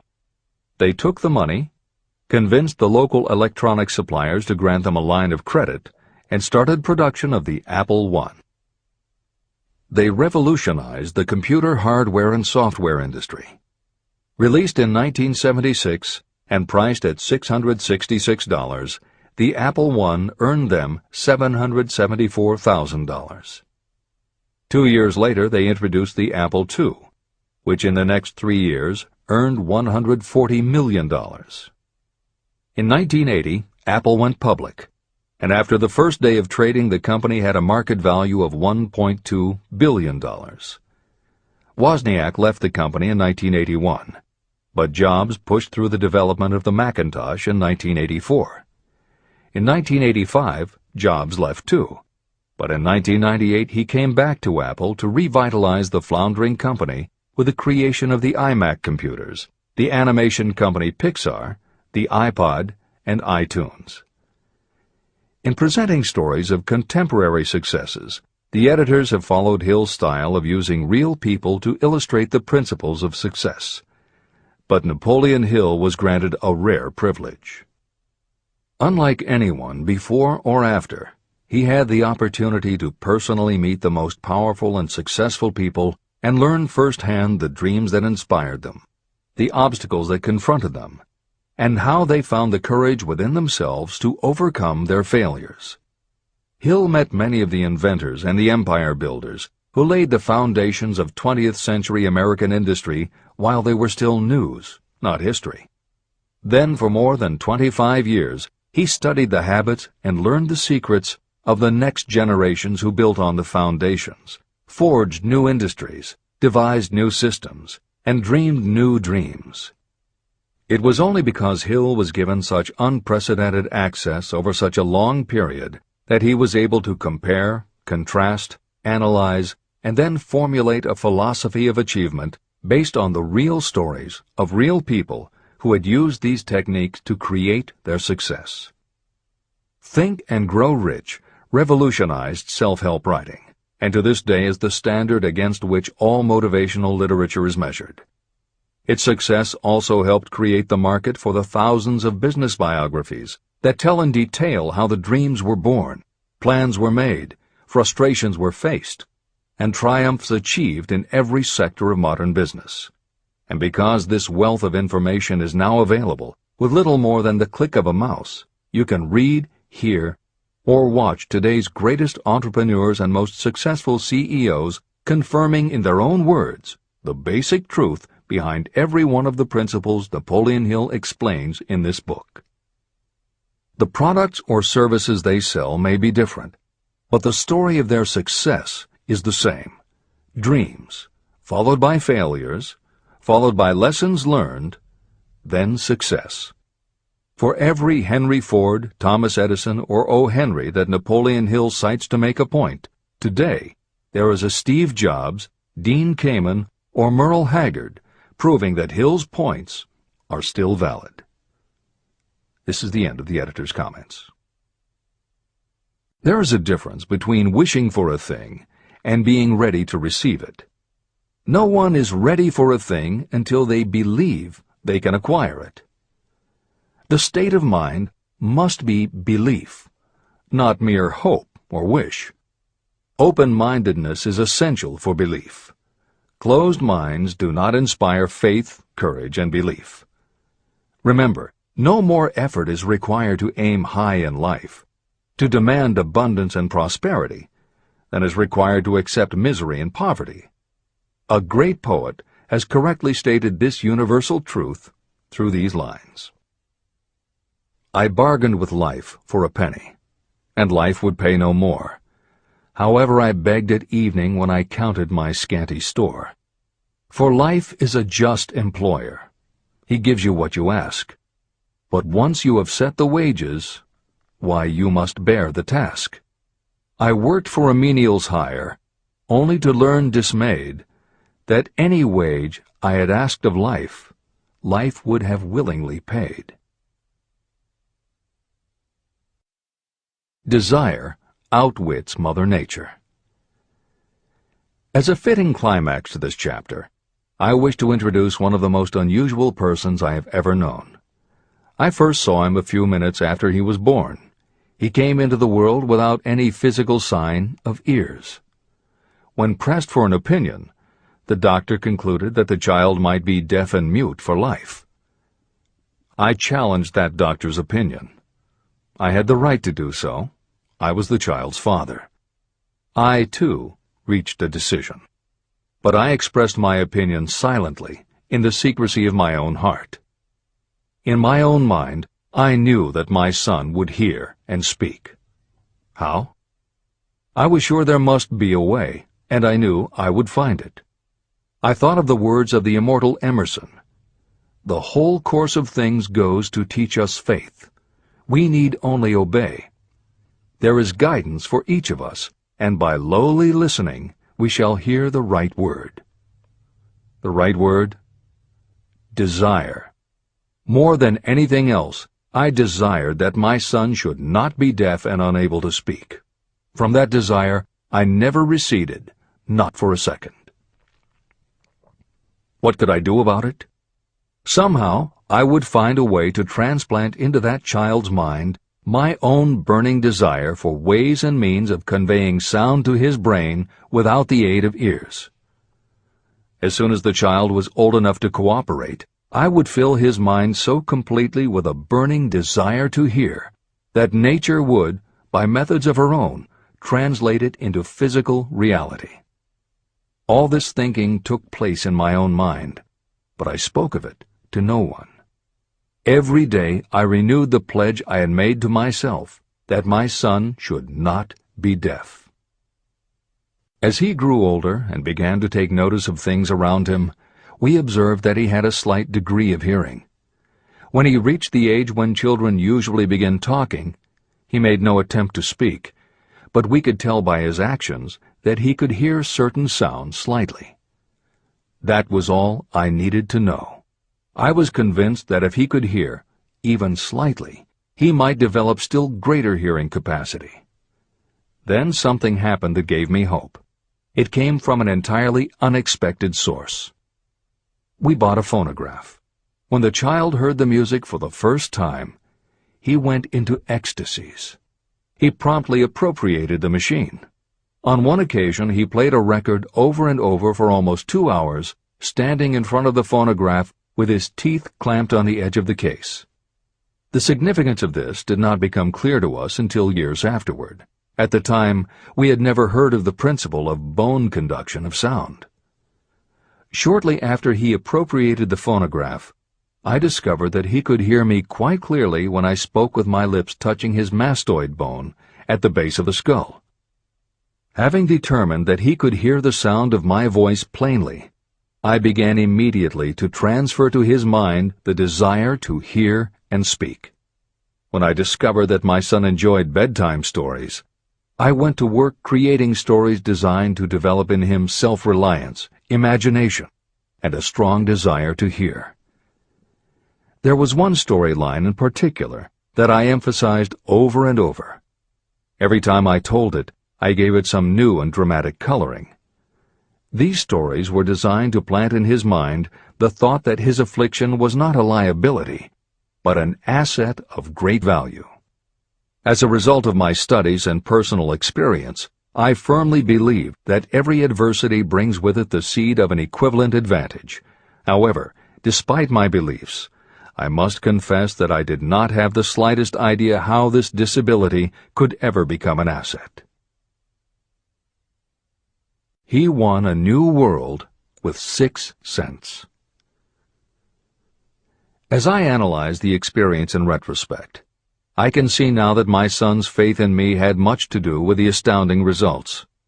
He did not question anything I told him. I sold him on the idea that he had a distinct advantage over his older brother, and that this advantage would reflect itself in many ways. For example, the teachers in school would observe that he had no ears, and because of this they would show him special attention and treat him with extraordinary kindness. And they always did. I also sold him on the idea that when he became old enough to sell newspapers, his older brother had already become a newspaper merchant, he would have a big advantage over his brother. My reasoning was that people would pay him extra money for his wares because they could see that he was a bright, industrious boy, despite the fact that he had no ears. When he was about 7, he showed the first evidence that my method of stimulating his mind was bearing fruit. For several months he begged for the privilege of selling newspapers, but his mother would not give the project her consent. Finally, he took matters in his own hands. One afternoon, when he was left at home with the staff, he climbed through the kitchen window, shinnied to the ground, and set out on his own. He borrowed 6 cents in capital from the neighborhood shoemaker and invested it in papers, which he sold out. He took his earnings, reinvested in more newspapers, and kept repeating until late in the evening.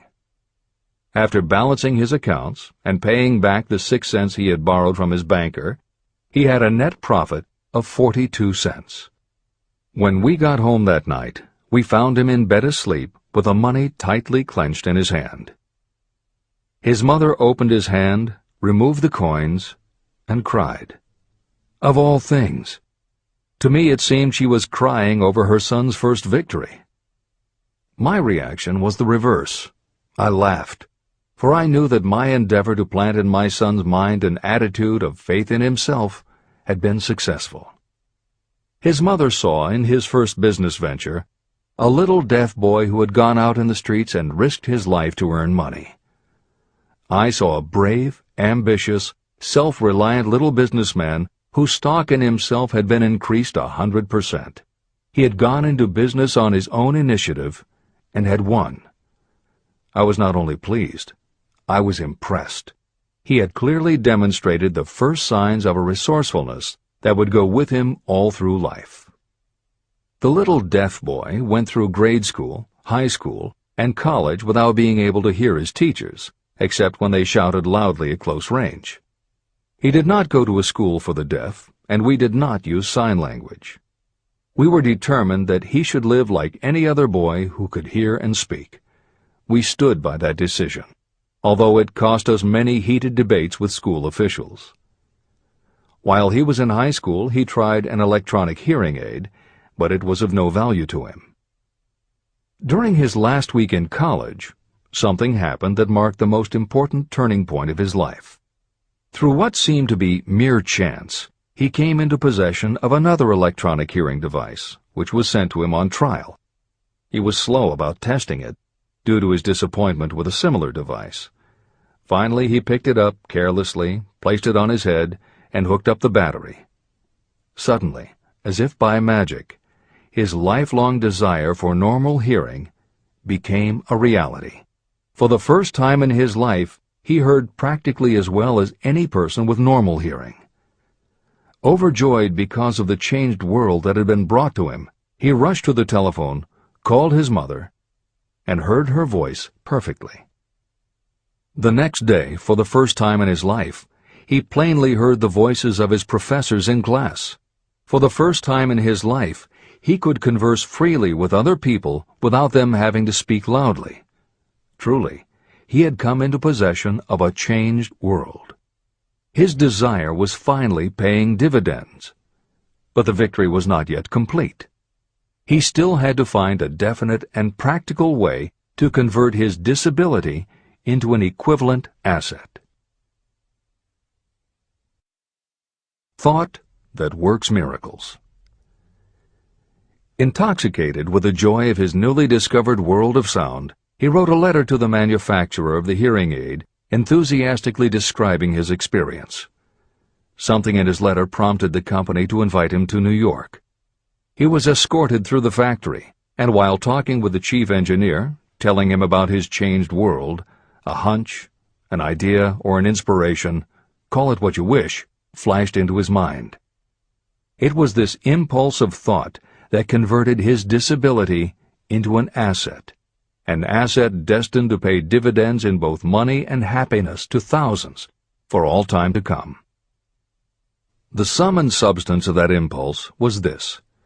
It occurred to him that he might be of help to the millions of people who go through life without the benefit of hearing devices, if he could find a way to tell them the story of his changed world.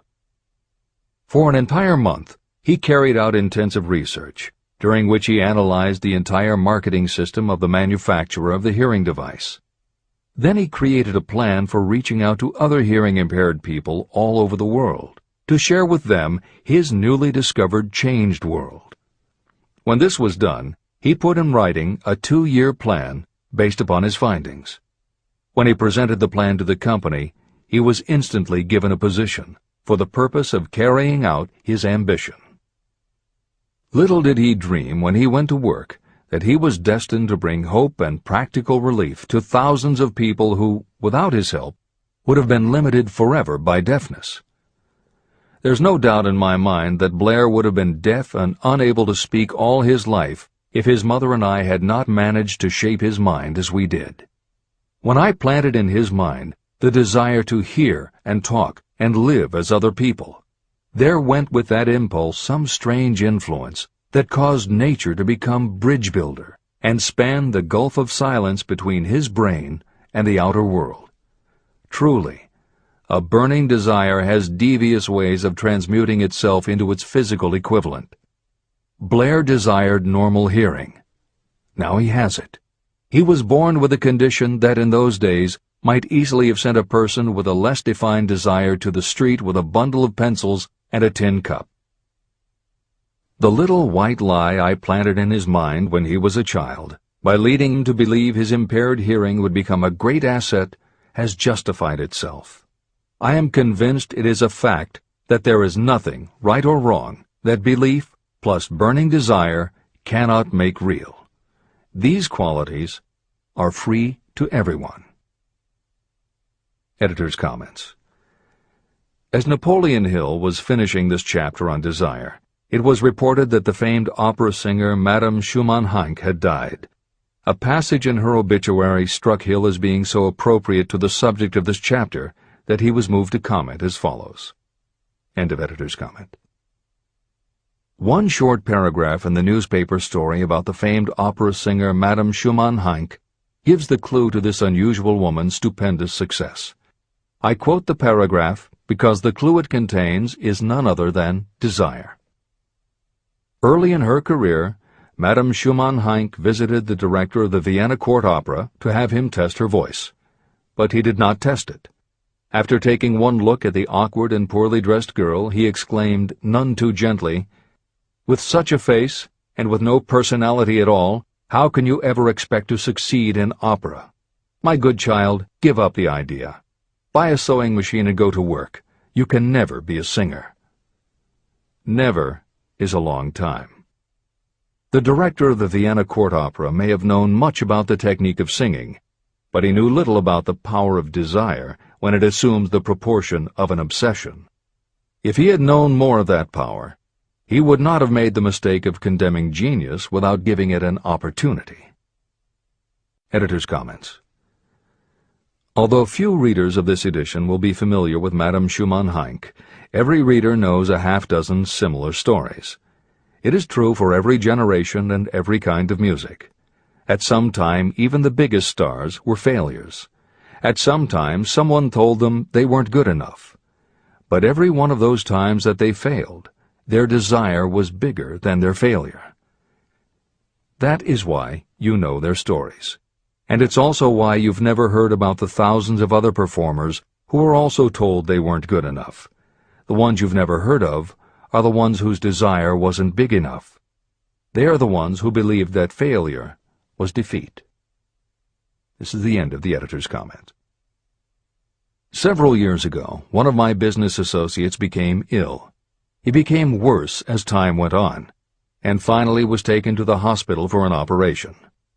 The doctor warned me that there was little if any chance of my ever seeing him alive again. But that was the doctor's opinion.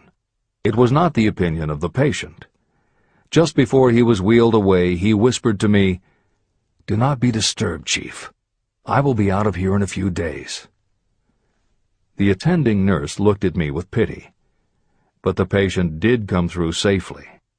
After it was all over, his physician said, "Nothing but his own desire to live saved him. He never would have pulled through if he had not refused to accept the possibility of death." Editor's comments.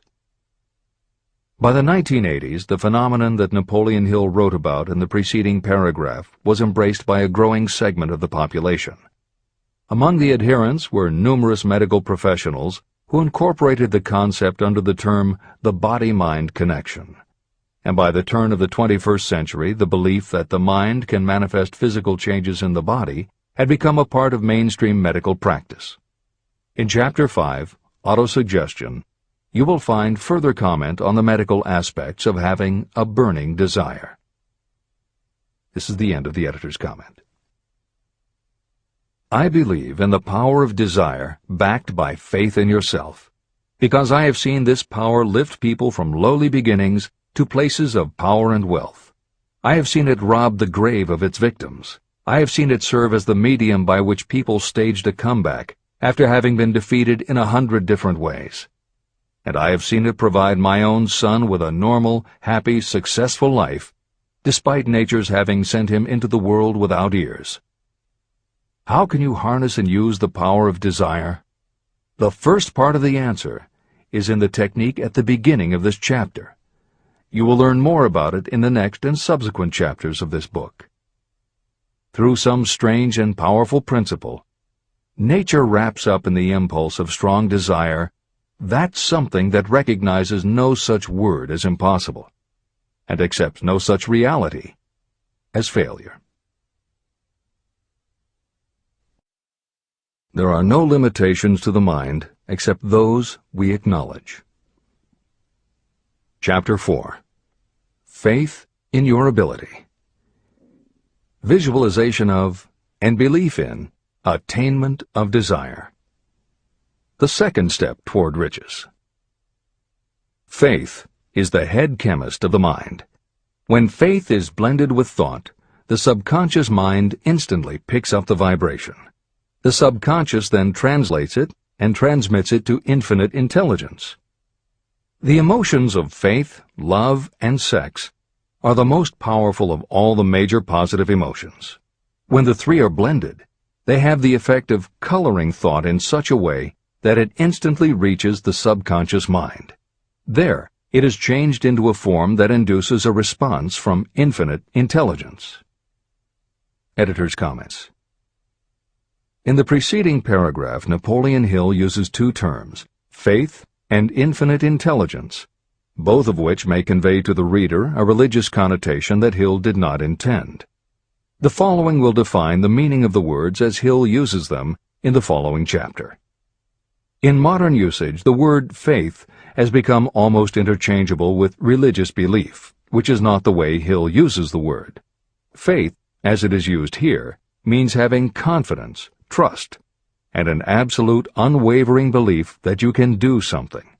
And in order for you to have faith in yourself as Hill means it, it has to be true on a subconscious level. If you have a nagging doubt in the back of your mind, or if you are just going through the motions of pretending you believe, it won't work, because your subconscious will know your doubts. Unless you have absolute total confidence, unless you are convinced without question, then you don't have faith. Hill uses the term infinite intelligence to identify that part of the human mind and thinking process that produces hunches, flashes of insight, and leaps of logic. Hill's concept has similarities to what psychologist Carl Jung called the collective unconscious. And on another level, it is very close to what contemporary psychologists refer to as working in the flow state, or being in the zone. Infinite intelligence is discussed in greater depth in later chapters. Hill also uses another term, the subconscious mind, that should be commented on before the reader proceeds with this chapter. Although there are differing schools of thought, in general, modern psychology developed from the pioneering work of Sigmund Freud and Carl Jung. Each believed that the human mind operates on both a conscious and an unconscious level, but they differed on the role the subconscious plays and the way it influences attitude and action. Through his own research and studies, Napoleon Hill developed a theory of the conscious and subconscious that is closest to the Jungian view. The following briefly describes the basis of Hill's view. The conscious mind. Your conscious mind receives information through the five senses of sight, smell, taste, hearing, and touch. Your conscious mind keeps track of what you need for thinking and operating, and it filters out what you don't need. Your conscious mind, and what your memory retains, is the intelligence with which you normally think, reason, and plan. The subconscious mind. Your subconscious has access to all the same information your conscious mind receives, but it doesn't reason the way your conscious mind does. It takes everything literally. It doesn't make value judgments. It does not filter, and it does not forget. You cannot command your conscious mind to reach out and dip into your subconscious mind. However, under certain circumstances, all those forgotten facts and ideas that are always there in your subconscious can, if they are firmly rooted, influence your conscious attitudes and actions. This is the end of the editor's comments. How to develop faith. The following statement is very important in understanding the importance of autosuggestion in the transmutation of desire into its physical or monetary equivalent, namely, faith is a state of mind that may be induced or created by affirmation or repeated instructions to the subconscious mind through the principle of autosuggestion. The repetition of affirmations is like giving orders to your subconscious mind, and it is the only known method of voluntary development of the emotion of faith, absolute belief that you can do something.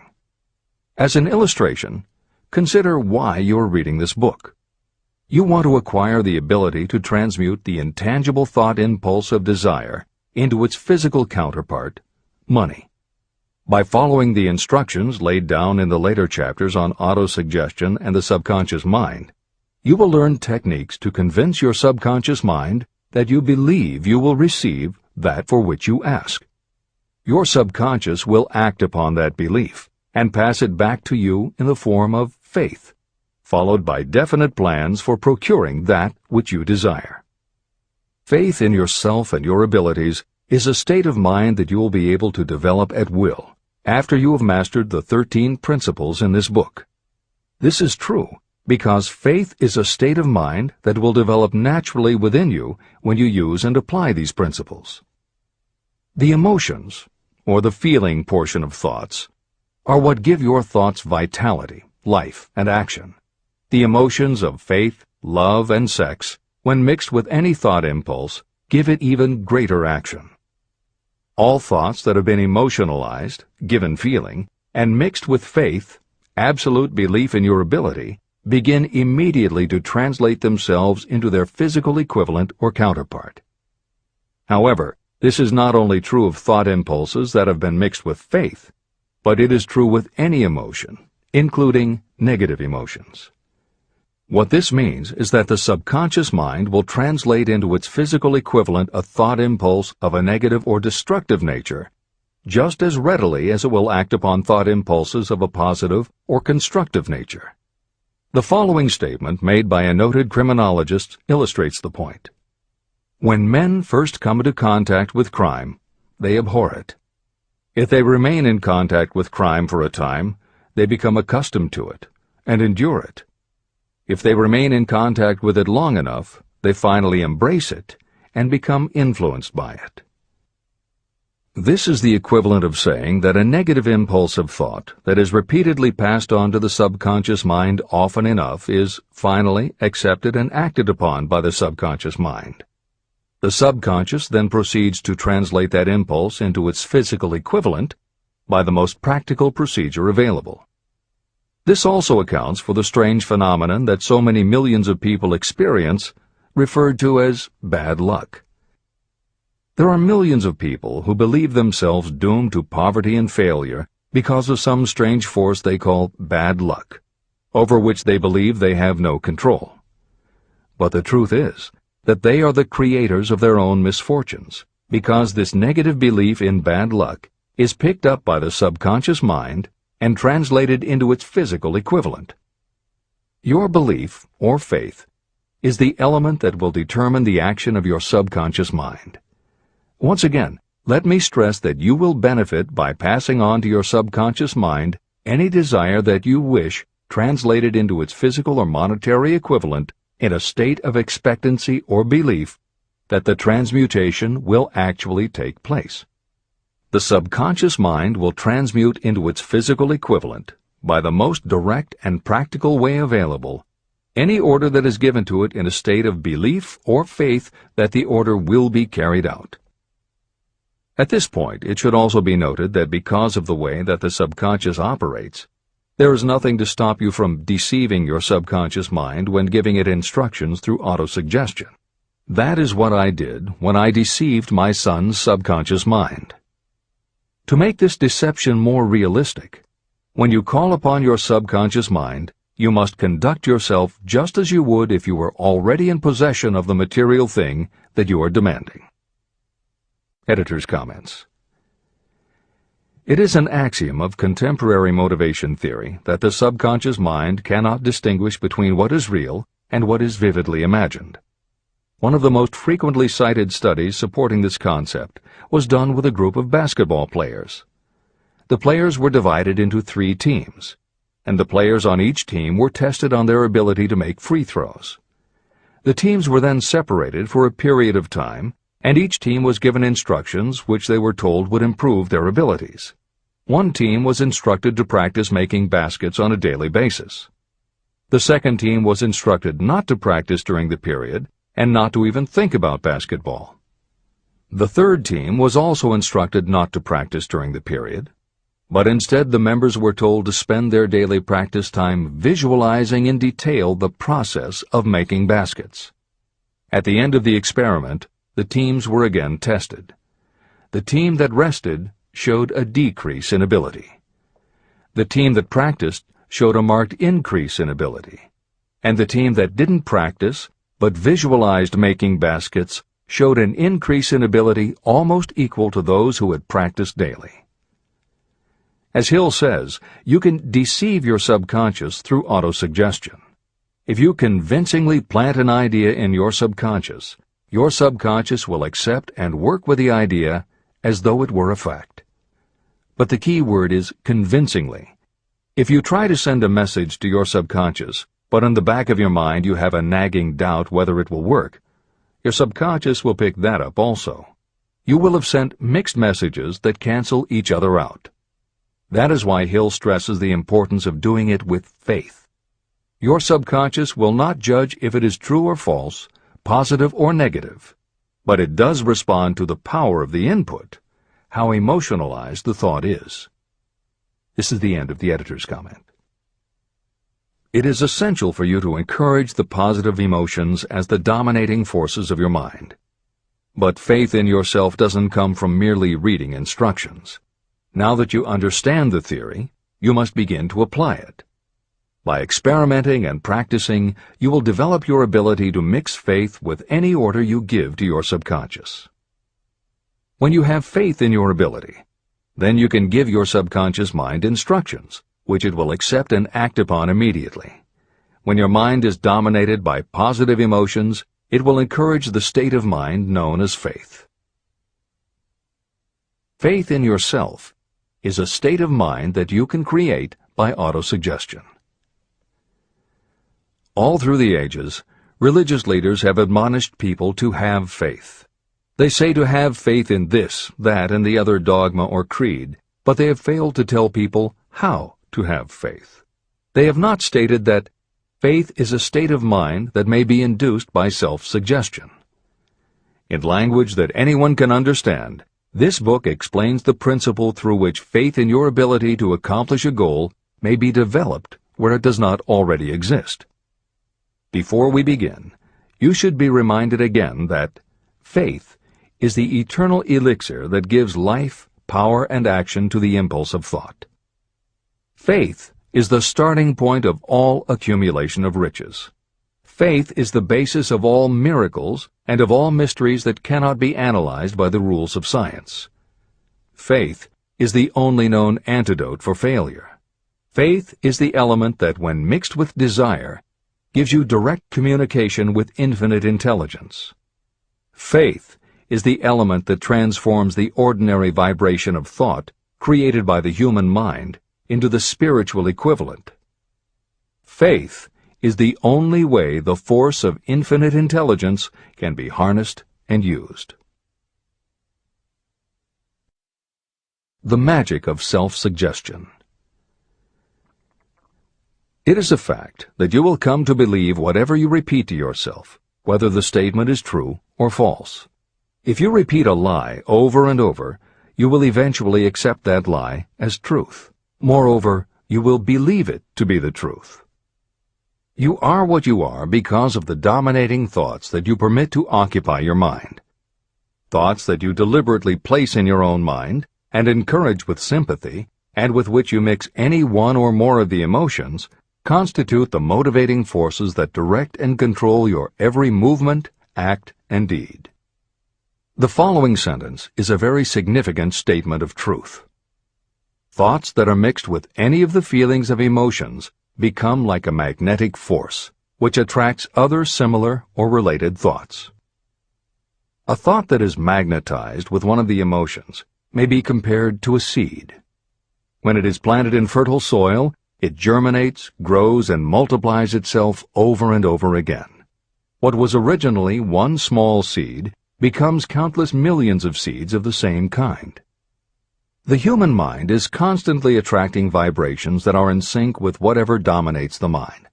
Any thought, idea, plan, or purpose that you hold in your mind attracts a host of its relatives. Add these relatives to its own force, and it grows until it becomes the prime motivator of the person in whose mind it has been housed. Now, let us go back to the starting point. How can the original seed of an idea, plan, or purpose be planted in the mind? The answer? Any idea, plan, or purpose may be placed in the mind through repetition of thought. This is why you are asked to write out a statement of your major purpose, or definite chief aim. Commit it to memory, and repeat it out loud day after day until these vibrations of sound have reached your subconscious mind. You are what you are because of the dominating thoughts that you permit to occupy your mind. If you choose to, you can throw off any bad influences from your past and build your own life the way you want it to be. For instance, by taking inventory of your mental assets and liabilities, you might discover that your greatest weakness is lack of self-confidence. This can be overcome and translated into courage through the principle of autosuggestion.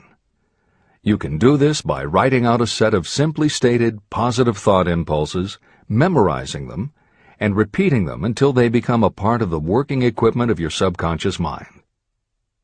The following is an example for someone whose definite purpose is to overcome a lack of self-confidence. Self-confidence formula. 1.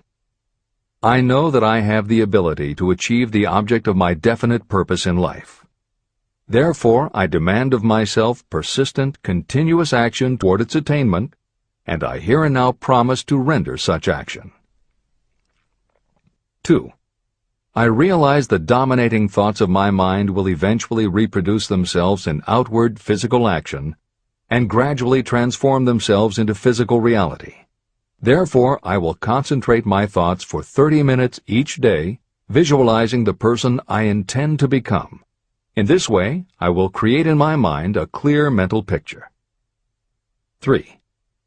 I know, through the principle of autosuggestion, that any desire I persistently hold in my mind will eventually find some practical means of attaining my objective. Therefore, I will devote 10 minutes daily to demanding of myself the development of self-confidence. 4. I have clearly written down a description of my definite chief aim in life, and I will never stop trying until I have developed sufficient self-confidence for its attainment. 5. I fully realize that no wealth or position can last unless it is built upon truth and justice. Therefore, I will engage in no transaction that does not benefit all whom it affects. I will succeed by attracting to myself the forces I wish to use and the cooperation of others. I will persuade others to help me because of my willingness to help others. I will eliminate hatred, envy, jealousy, selfishness, and cynicism by developing love for all humanity. because I know that a negative attitude toward others can never bring me success. I will cause others to believe in me because I will believe in them and in myself.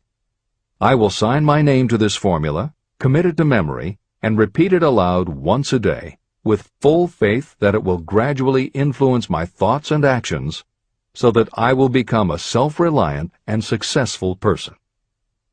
Behind this formula is a law of nature that psychologists call autosuggestion or self-suggestion. It is a proven technique that will work for your success if it is used constructively. On the other hand, if used destructively, it will destroy just as readily. In this statement may be found a very significant truth, namely that those who go down in defeat and end their lives in poverty, misery, and distress do so because of negative application of the principle of autosuggestion. All impulses of thought have a tendency to clothe themselves in their physical equivalent.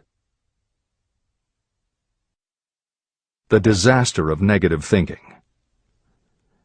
The subconscious mind makes no distinction between constructive and destructive thought impulses.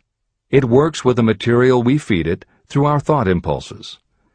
The subconscious mind will translate into reality a thought driven by fear just as readily as it will translate into reality a thought driven by courage or faith. Just as electricity will turn the wheels of industry and render useful service if used constructively, it will snuff out life if wrongly used. So, too, will the law of autosuggestion lead you to peace and prosperity, or down into the valley of misery, failure, and death. It depends on your degree of understanding and application of it. If you fill your mind with fear or doubt, and if you do not believe in your ability to connect with and use the forces of infinite intelligence, then you will not be able to use those forces. The law of autosuggestion will take your lack of belief and use that doubt as a pattern by which your subconscious mind will translate it into its physical equivalent. Editor's comments. When you have faith in your ability to accomplish what you want, it not only firmly plants ideas in your subconscious, but it then works to reinforce itself. When you have faith in your abilities, part of what you must have faith in is that it is possible to tap into infinite intelligence. And because you have faith that it will work, your conscious mind won't be resistant. When your conscious doesn't resist, your subconscious mind can send creative ideas to your conscious mind more easily. Then, the more you see the power working in your life, the easier it is for you to act on faith the next time. Will it work for you? You will never know unless you relax your resistance and just have faith that it will. This is the end of the editor's comment. Like the wind that carries one ship east and another west, the law of autosuggestion will lift you up or pull you down according to the way you set your sails of thought. The law of autosuggestion, through which any person may rise to altitudes of achievement that stagger the imagination, is well described in the following verse. Observe the words that have been emphasized, and you will catch the deep meaning that the poet had in mind. If you think you are beaten, you are. If you think you dare not, you don't. If you like to win, but you think you can't, it is almost certain you won't. If you think you'll lose, you're lost. For out in the world we find, success begins with a fellow's will. It's all in the state of mind. If you think you are outclassed, you are. You've got to think high to rise. You've got to be sure of yourself before you can ever win a prize. Life's battles don't always go to the stronger or faster man, but soon or late the man who wins is the man who thinks he can. Editor's comments. As noted at the beginning of this chapter, the way in which Napoleon Hill uses the word faith is meant to have no religious connotation. However, it would be impossible for Hill to write this chapter without acknowledging the power of religious faith. Therefore, in the following two paragraphs, when Hill discusses Jesus Christ and Mahatma Gandhi as exemplifying the power of faith, he is referring to their personal faith, the absolute trust in his beliefs that Jesus exhibited, and Gandhi's total conviction and confidence in his cause. In this way, they perfectly exemplify thought impulse mixed with faith. This is the end of the editor's comment. If you wish evidence of the power of faith, study the achievements of men and women who have employed it. At the head of the list comes the Nazarene. The basis of Christianity is faith, no matter how many people may have perverted or misinterpreted the meaning of this great force. The sum and substance of the teachings and the achievements of Christ, which may have been interpreted as miracles, were nothing more nor less than faith. If there are any such phenomena as miracles, they are produced only through the state of mind known as faith. Consider Mahatma Gandhi of India, one of the most astounding examples of the possibilities of faith.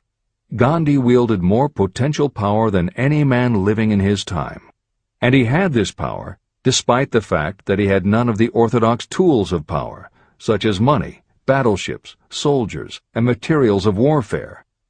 Gandhi had no money, no home. He did not own a suit of clothes, but he did have power. How did he come by that power? He created it out of his understanding of the principle of faith and through his ability to transplant that faith into the minds of 200 million people. Gandhi accomplished the astounding feat of influencing 200 million minds to coalesce and move in unison as a single mind. What other force on earth, except faith, could do as much? How an idea built a fortune. Editor's comment. Although the following story is not exclusively about faith, and it makes no mention of autosuggestion or the subconscious mind, Napoleon Hill included it at this point in every edition of Think and Grow Rich. In fact, as Hill says, this story illustrates at least 6 of the 13 principles of success, but faith is at the center of it. If the central figure, Charles M. Schwab, had not mixed his big idea with absolute unwavering faith that he could pull it off, the whole history of American business would have been different. This is the end of the editor's comment. The event chosen for this illustration dates back to 1900, when the United States Steel Corporation was being formed.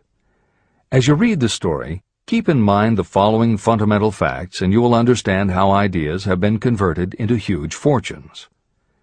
First, the United States Steel Corporation was born in the mind of Charles M. Schwab in the form of an idea he created through his imagination. Second, he mixed faith with his idea. Third, he formulated a plan for the transformation of his idea into physical and financial reality. Fourth, he put his plan into action with his famous speech at the University Club. Fifth, he applied and followed through on his plan with persistence and backed it with firm decision until it had been fully carried out. Sixth, he prepared the way for success by a burning desire for success. If you are one of those who have often wondered how great fortunes are accumulated, this story of the creation of the United States Steel Corporation will be enlightening. If you have any doubt that a person can think and grow rich, this story should dispel that doubt. You can plainly see in the story of United States Steel the application of a major portion of the principles described in this book. This astounding description of the power of an idea was dramatically told by John Lowell in the New York World Telegram, with whose courtesy it is here reprinted. Editor's comments. In order for the modern reader to fully appreciate the following newspaper story, it is appropriate at this point to provide some background information about the main players. Charles M. Schwab was Andrew Carnegie's right-hand man and president of the Carnegie Steel Corporation. Andrew Carnegie was a wealthy and powerful steel baron whose company controlled 25% of the iron and steel production in America. J.P. Morgan was a wealthy and powerful Wall Street banker whose company had arranged the financing for many of the major industrial companies in America at the beginning of the 20th century. All the reader needs to know about the other men mentioned in the story is that at the beginning of the 20th century, finance, business, and industry were dominated by a few hundred men, most of whom had amassed great fortunes through some connection with the railroads that had opened the country. These people were well known to readers of the New York World Telegram because of their financial influence. And that sets the stage for the following newspaper article, which is not only a fascinating story about the power of faith in an idea, but also a wonderful example of the irreverent writing style that was used by many newspaper journalists of the day. This is the end of the editor's comment. A pretty after-dinner speech for $1 billion. When on the evening of December 12, 1900, some 80 of the nation's financial nobility gathered in the banquet hall of the University Club on Fifth Avenue to do honor to a young man from out of the West, not half a dozen of the guests realized they were to witness the most significant episode in American industrial history. J. Edward Simmons and Charles Stewart Smith, their hearts full of gratitude for the lavish hospitality bestowed on them by Charles M. Schwab during a recent visit to Pittsburgh, had arranged the dinner to introduce the 38-year-old steel man to Eastern banking society. But they didn't expect him to stampede the convention. They warned him, in fact, that the bosoms within New York's stuffed shirts would not be responsive to oratory, and that if he didn't want to bore the Stillmans and Harrimans and Vanderbilts, he had better limit himself to 15 or 20 minutes of polite vaporings and let it go at that. Even John Pierpont Morgan, sitting on the right hand of Schwab as became his imperial dignity, intended to grace the banquet table with his presence only briefly, and so far as the press and public were concerned, the whole affair was of so little moment that no mention of it found its way into print the next day. So the two hosts and their distinguished guests ate their way through the usual 7 or 8 courses. There was little conversation, and what there was of it was restrained. Few of the bankers and brokers had met Schwab, whose career had flowered along the banks of the Monongahela, and none knew him well.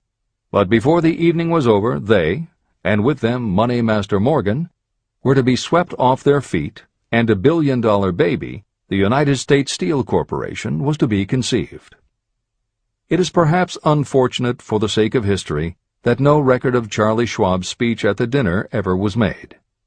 It is probable, however, that it was a homely speech, somewhat ungrammatical, for the niceties of language never bothered Schwab, full of epigram and threaded with wit. But aside from that, it had a galvanic force and effect upon the $5 billion of estimated capital that was represented by the diners. After it was over, and the gathering was still under its spell, although Schwab had talked for 90 minutes, Morgan led the orator to a recessed window where, dangling their legs from the high, uncomfortable seat, they talked for an hour more. The magic of the Schwab personality had been turned on full force, but what was more important and lasting was the full-fledged, clear-cut program he laid down for the aggrandizement of steel.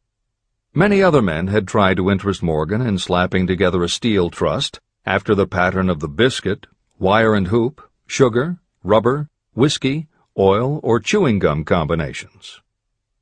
Editor's comments. The Random House College Dictionary defines a trust as an illegal combination of industrial or commercial companies in which the stock is controlled by a central board of trustees, thus making it possible to control prices and destroy competition. Many of America's new industrial companies had grown so quickly that they were not yet profitable. They were saddled with huge debt incurred in raising the capital to finance their rapid expansion, and at the same time they were faced with having to cut costs and slash prices or go out of business. The answer for many was to join up with others in related industries to form what were called trusts or combinations. Although trusts were illegal since the passage of the Sherman Antitrust Act in 1890, companies still tried to find ways to monopolize their industries, and if their efforts weren't technically trusts, they were something very close. The one thing the large company owners who assembled these trusts needed was cash to buy up the many smaller companies they would have to own in order to effectively dominate an industry. J.P. Morgan was the banker who financed many such takeovers. This is the end of the editor's comment. John W. Gates, the gambler, had urged it, but Morgan distrusted him. The Moore boys, Bill and Jim, Chicago stock jobbers who had glued together a match trust and a cracker corporation, had urged it and failed. Elbert H. Gerry, the sanctimonious country lawyer, wanted to foster it, but he wasn't big enough to be impressive. Until Schwab's eloquence took J.P. Morgan to the heights from which he could visualize the solid results of the most daring financial undertaking ever conceived, the project was regarded as a delirious dream of easy-money crackpots. The financial magnetism that began a generation ago to attract thousands of small and sometimes inefficiently managed companies into large and competition-crushing combinations had become operative in the steel world through the devices of that jovial business pirate, John W. Gates. Gates already had formed the American Steel and Wire Company out of a chain of small concerns, and together with Morgan had created the Federal Steel Company. But by the side of Andrew Carnegie's gigantic vertical trust, a trust owned and operated by 53 partners, those other combinations were picayune. They might combine to their heart's content, but the whole lot of them couldn't make a dent in the Carnegie organization, and Morgan knew it. The eccentric old Scot knew it, too. Editor's comments. Andrew Carnegie was born in Scotland and came to America when he was just a boy. He made his first move to join the elite group of American tycoons when he quit his job as a bobbin boy in a cotton mill, earning $1.20 a week, and got a job as a telegraph messenger boy. He soon taught himself to operate a telegraph key, which got him hired as personal telegrapher and secretary to the head of the Pennsylvania Railroad. It wasn't long before he'd worked his way up the ranks to superintendent of the Pittsburgh division, which in turn put him in a position to become an early investor in the Pullman Company, which became the leading manufacturer of railway cars. Carnegie's investment in Pullman and some successful real estate ventures gave him the capital to go into business for himself. At the end of the Civil War, Carnegie left railroading and started a company that built iron bridges for railroad companies. From building iron bridges, it was a short step to starting his own steel mill, which led him to acquire control of other steel mills, then his own coal fields to supply his smelters, then his own ore boats and rail lines to haul the ore and coal. Because of Carnegie's vertical integration and his use of the most up-to-date manufacturing methods, he was able to sell top-grade steel at the lowest price. He managed to drop the price of steel from $140 a ton to $20 a ton. By 1899, the Carnegie Steel Company controlled about 25% of the iron and steel production in America. The smaller steel manufacturers couldn't compete with Carnegie, so they went to J.P. Morgan for help. He arranged for the financing, and a wide-ranging alliance was put together of companies that were in the business of manufacturing products made from steel. Part of the deal was that they would not buy steel from Carnegie. Andrew Carnegie was not about to be put out of business by a collection of small companies. He announced that he would buy or build his own manufacturing companies to produce finished goods made of steel. This is the end of the editor's comments, and the New York World Telegram story continues. From the magnificent heights of Skibo Castle he had viewed, first with amusement and then with resentment, the attempts of Morgan's smaller companies to cut into his business. When the attempts became too bold, Carnegie's temper was translated into anger and retaliation. He decided to duplicate every mill owned by his rivals. Hitherto, he hadn't been interested in wire, pipe, hoops, or sheet. Instead, he was content to sell such companies the raw steel and let them work it into whatever shape they wanted. Now, with Schwab as his chief and able lieutenant, he planned to drive his enemies to the wall. So it was that in the speech of Charles M. Schwab, Morgan saw the answer to his problem of combination. A trust without Carnegie, giant of them all, would be no trust at all, a plum pudding, as one writer said, without the plums. Schwab's speech on the night of December 12, 1900, undoubtedly carried the inference, though not the pledge, that the vast Carnegie enterprise could be brought under the Morgan tent.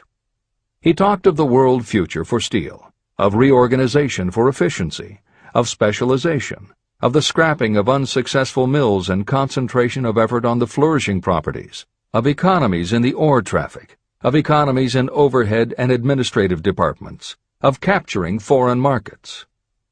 More than that, he told the buccaneers among them wherein lay the errors of their customary piracy. Their purposes, he inferred, had been to create monopolies, raise prices, and pay themselves fat dividends out of privilege. Schwab condemned the system in his heartiest manner. The short-sightedness of such a policy, he told his hearers, lay in the fact that it restricted the market in an era when everything cried for expansion. By cheapening the cost of steel, he argued, an ever-expanding market would be created. More uses for steel would be devised, and a goodly portion of the world trade could be captured. Actually, though he did not know it, Schwab was an apostle of modern mass production. Editor's comments. For J.P. Morgan, all of Schwab's talk about economies of scale and expanding markets meant only one thing.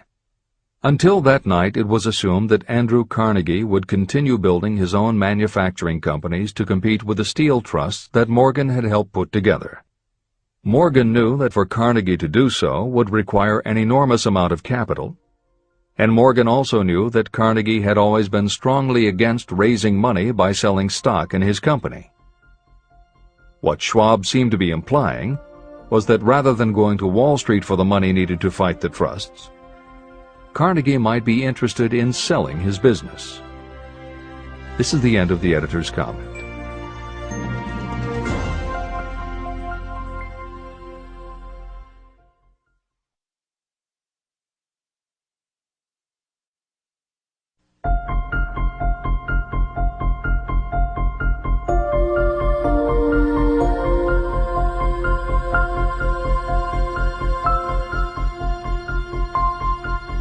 New York World Telegram story continues.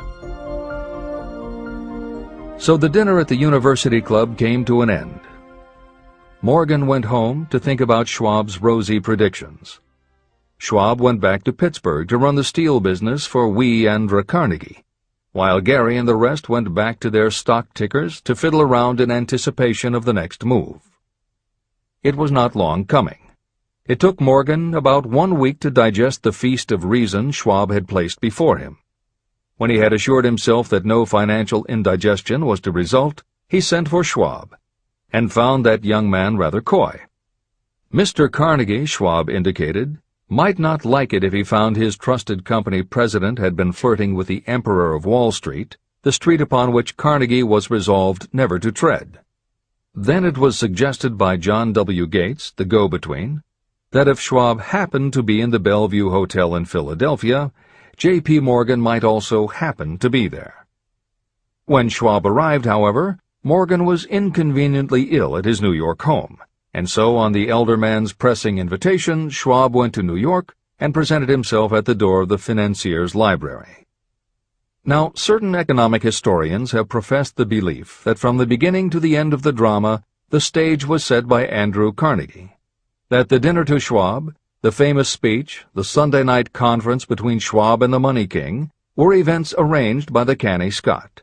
The truth is exactly the opposite. When Schwab was called in to consummate the deal, he didn't even know whether the little boss, as Andrew was called, would so much as listen to an offer to sell, particularly to a group of men whom Andrew regarded as being endowed with something less than holiness. But Schwab did take into the conference with him, in his own handwriting, 6 sheets of copperplate figures, representing to his mind the physical worth and the potential earning capacity of every steel company he regarded as an essential star in the new metal firmament. 4 men pondered over these figures all night. The chief, of course, was Morgan, steadfast in his belief in the divine right of money. With him was his aristocratic partner, Robert Bacon, a scholar and a gentleman. The third was John W. Gates, whom Morgan scorned as a gambler and used as a tool. The fourth was Schwab, who knew more about the processes of making and selling steel than any whole group of men then living. Throughout that conference, the Pittsburgher's figures were never questioned. If he said a company was worth so much, then it was worth that much and no more. He was insistent, too, upon including in the combination only those concerns he nominated. He had conceived a corporation in which there would be no duplication, not even to satisfy the greed of friends who wanted to unload their companies upon the broad Morgan shoulders. When dawn came, Morgan rose and straightened his back. Only one question remained. "Do you think you can persuade Andrew Carnegie to sell?" he asked. "I can try," said Schwab. "If you can get him to sell, I will undertake the matter," said Morgan. So far, so good. But would Carnegie sell? How much would he demand? Schwab thought about $320 million. What would he take payment in? Common or preferred stocks? Bonds? Cash? Nobody could raise $1/3 billion in cash. There was a golf game in January on the frost-cracking heath of the St. Andrews Links in Westchester, with Andrew bundled up in sweaters against the cold and Charlie talking volubly as usual to keep his spirits up. But no word of business was mentioned until the pair sat down in the cozy warmth of the Carnegie cottage nearby. Then, with the same persuasiveness that had hypnotized 80 millionaires at the University Club, Schwab poured out the glittering promises of retirement and comfort, of untold millions to satisfy the old man's social caprices. Carnegie capitulated, wrote a figure on a slip of paper, handed it to Schwab and said, "All right, that's what we'll sell for." The figure was approximately $400 million, and was reached by taking the $320 million mentioned by Schwab as a basic figure, and adding to it $80 million to represent the increased capital value over the previous 2 years. Later, on the deck of a transatlantic liner, the Scotsman said ruefully to Morgan, "I wish I had asked you for $100 million more." "If you had asked for it, you'd have gotten it," Morgan told him cheerfully. There was an uproar, of course. A British correspondent cabled that the foreign steel world was appalled by the gigantic combination. President Hadley of Yale declared that unless trusts were regulated, the country might expect an emperor in Washington within the next 25 years. But that able stock manipulator Keene went at his work of shoving the new stock at the public so vigorously that all the excess water, estimated by some at nearly $600 million, was absorbed in a twinkling. So Carnegie had his millions, and the Morgan Syndicate had $62 million for all its trouble, and all the boys, from Gates to Gary, had their millions. Editor's comment. The 38-year-old Charles M. Schwab had his reward, too. He was made president of the new corporation, United States Steel, and remained in control until 1930. When Schwab left U.S. Steel, he went on to found the mammoth Bethlehem Steel Corporation, of which he also became president. This is the end of the editor's comment. Riches begin with thought. The dramatic story of big business that you've just finished is a perfect illustration of the method by which desire can be transmuted into its physical equivalent. That giant organization was created in the mind of one man. The plan by which the organization was provided with the steel mills that gave it financial stability was created in the mind of the same man. His faith, his desire, his imagination, his persistence were the real ingredients that went into United States Steel. The steel mills and equipment acquired by the corporation, after it had been brought into legal existence, were incidental. However, careful analysis reveals that the appraised value of the properties acquired by the corporation increased in value by an estimated $600 million, approximately $12 billion today. The increase in value of the assets is attributable to the mere transaction that consolidated them under one management. In other words, Charles M. Schwab's idea, plus the faith with which he conveyed it to the minds of J.P. Morgan and the others, was marketed for a profit of approximately $600 million. Not an insignificant sum for a single idea. The United States Steel Corporation prospered and became one of the richest and most powerful corporations in America, employing thousands of people, developing new uses for steel and opening new markets, thus proving that the $600 million in profit that the Schwab idea produced was earned. Riches begin in the form of thought. The amount is limited only by the person in whose mind the thought is put into motion. Faith removes limitations. Remember this when you are ready to bargain with life for whatever it is that you ask as your price for having passed this way. Editor's comments. In the years since that article appeared in the New York World Telegram, the well-told business story has become its own genre within the publishing industry. There are best-selling books and biographies by and about the insiders who run every industry. The editors of this edition of Think and Grow Rich strongly encourage you to sample some of these books. They can be entertaining and inspirational, and in them you will be able to see examples of Hill's principles of success at work in the real world. The best of them are not only entertaining and inspirational, but they are filled with ideas and techniques you can adapt and use. There are literally too many bestsellers from which to select a best of listing for inclusion here.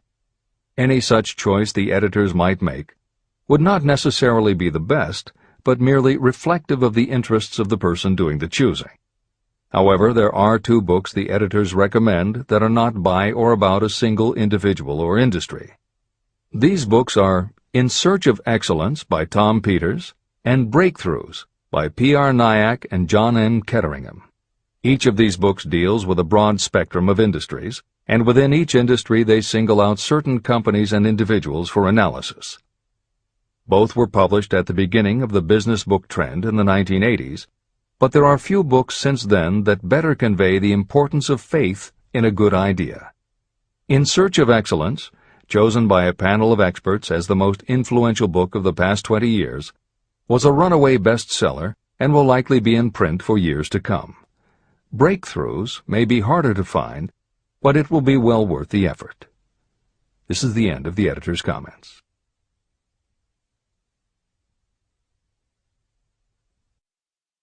A quitter never wins, and a winner never quits.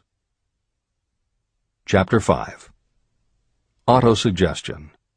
The medium for influencing the subconscious mind. The third step toward riches. Autosuggestion is a term that applies to all suggestions and all self-administered stimuli that reach your mind through the 5 senses.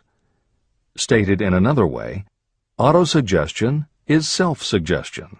It is the way of communicating between that part of the mind where conscious thought takes place and that which serves as the seat of action for the subconscious mind.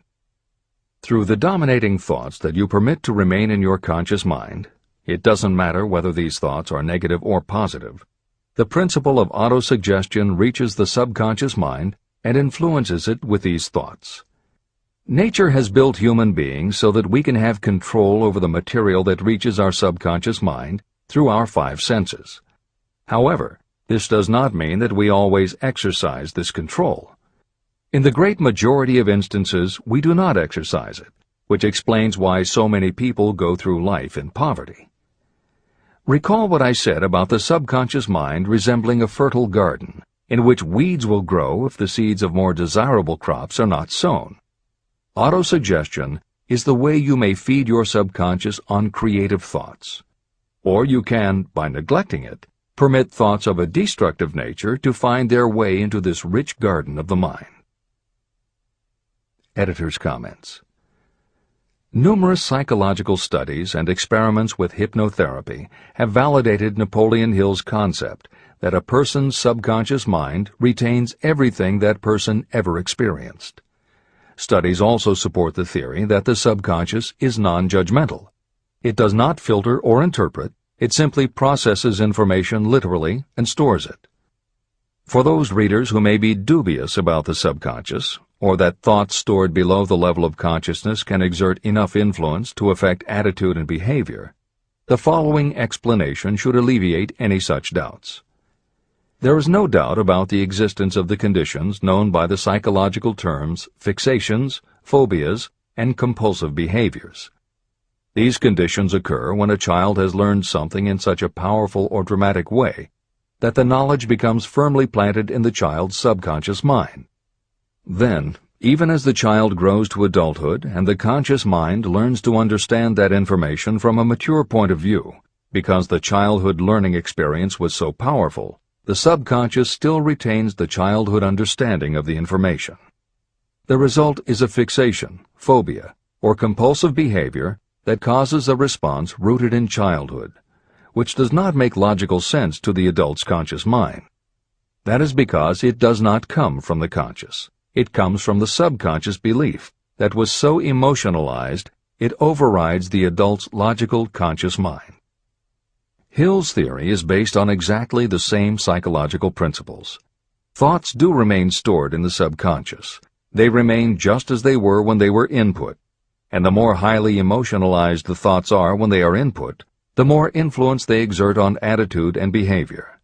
It is this aspect of the subconscious that will allow you to use autosuggestion as a tool with which to input the positive thoughts that will help you achieve the success you desire. This is the end of the editor's comments. See and feel money in your hands. You were instructed in the last of the 6 steps described in Chapter 3 on Desire to read aloud twice daily the written statement of your desire for money. You were also directed to see and feel yourself already in possession of the money. By following these instructions, you communicate the object of your desire directly to your subconscious mind in a spirit of absolute faith. Through repetition of this procedure, you will create thought habits that reinforce your efforts to transmute desire into its monetary equivalent. Read these steps again, very carefully, before you proceed further. 1. Fix in your mind the exact amount of money you desire. It is not sufficient merely to say, "I want plenty of money." Be definite about the amount. 2. Determine exactly what you intend to give in return for the money you desire. There is no such reality as something for nothing. 3. Establish a definite date when you intend to possess the money you desire. 4. Create a definite plan for carrying out your desire and begin at once, whether you are ready or not, to put this plan into action. 5. Now write it out. Write a clear, concise statement of the amount of money you intend to acquire, name the time limit for its acquisition, state what you intend to give in return for the money, and describe clearly the plan through which you intend to accumulate it. 6. Read your written statement aloud twice daily. Read it once just before retiring at night, and read it once after arising in the morning. As you read, see and feel and believe yourself already in possession of the money. Remember, when reading aloud the statement of your desire, through which you will develop a money consciousness, that the mere reading of the words is of no consequence, unless you mix emotion or feeling with your words. Your subconscious mind recognizes and acts only upon thoughts that have been well mixed with emotion or feeling. This is a fact of such importance as to warrant repetition in practically every chapter. The lack of understanding of this is the main reason the majority of people who try to apply the principle of autosuggestion get no desirable results. Plain, unemotional words do not influence the subconscious mind. You will get no appreciable results until you learn to reach your subconscious mind with thoughts or spoken words that have been well emotionalized with belief. Do not become discouraged if you cannot control and direct your emotions the first time you try. Remember, there is no such possibility as something for nothing. You cannot cheat even if you desire to do so. The price of ability to influence your subconscious mind is persistence in applying the principles described here. You cannot develop the desired ability for a lower price. You, and you alone, must decide whether or not the reward, the money consciousness, is worth the price you must pay for it in effort. Your ability to use the principle of autosuggestion will depend very largely upon your capacity to concentrate on a given desire until that desire becomes a burning obsession. How to strengthen your powers of concentration. When you begin to carry out the instructions in the 6 steps, it will be necessary for you to make use of the principle of concentration. Following are suggestions for the effective use of concentration. When you begin the first of the 6 steps, which instructs you to fix in your own mind the exact amount of money you desire, close your eyes and hold your thoughts on that amount of money until you can actually see the physical appearance of the money. Do this at least once each day. As you go through these exercises, follow the instructions given in Chapter 4 on faith, and see yourself actually in possession of the money. Here is a most significant fact. The subconscious mind takes any orders given to it in a spirit of absolute faith and acts upon those orders.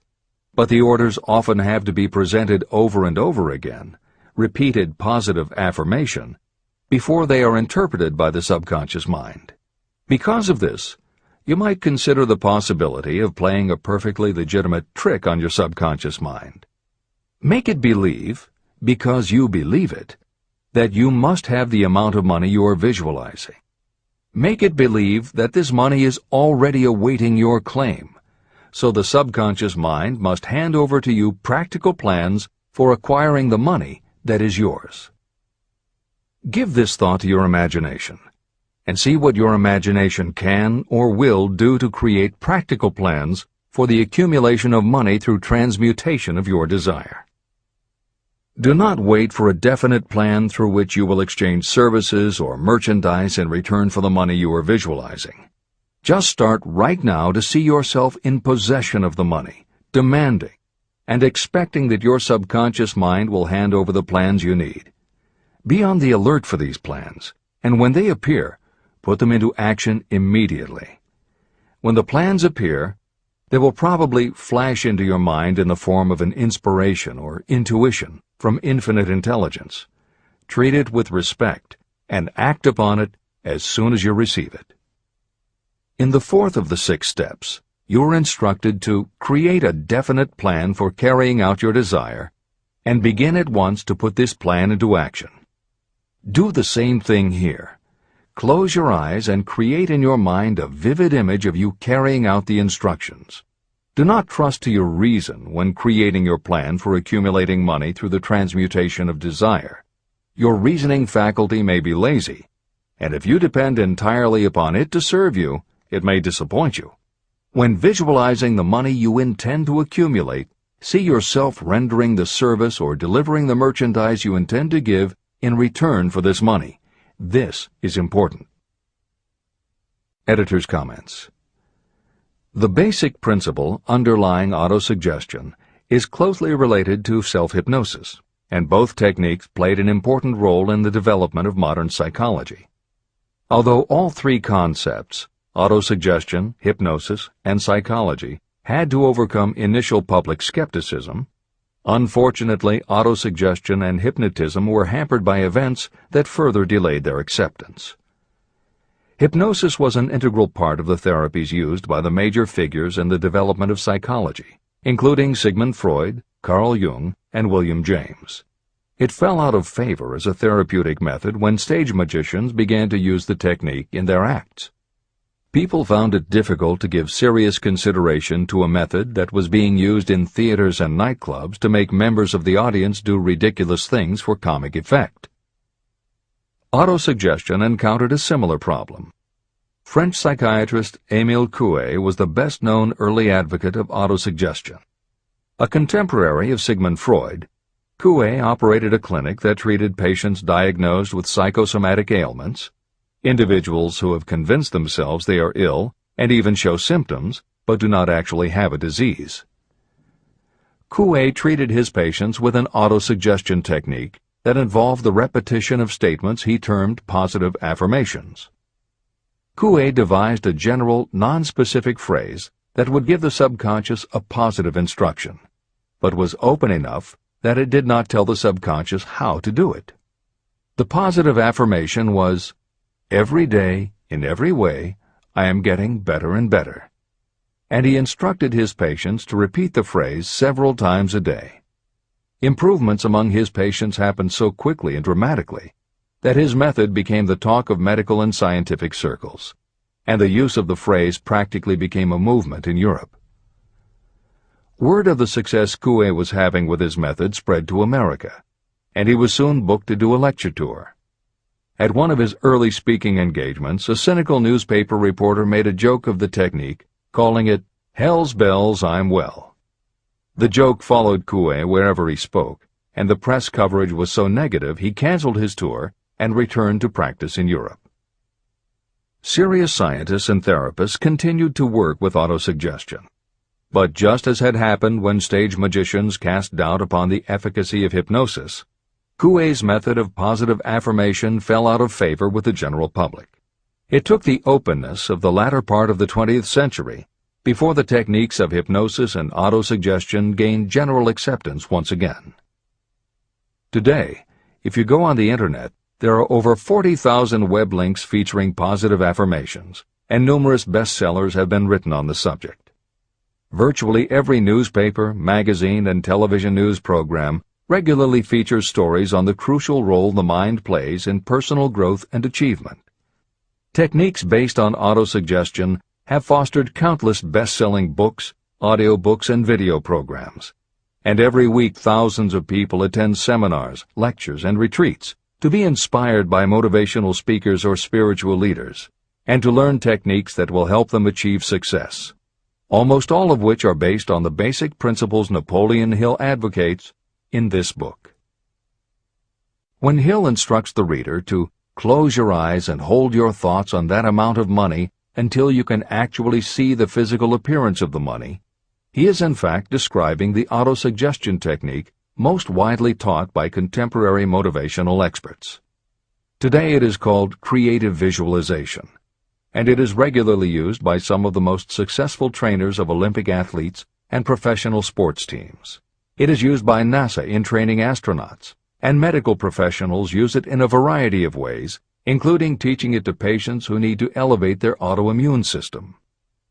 Using visualization effectively is much more than simply daydreaming about something you would like to have or a goal you would like to achieve.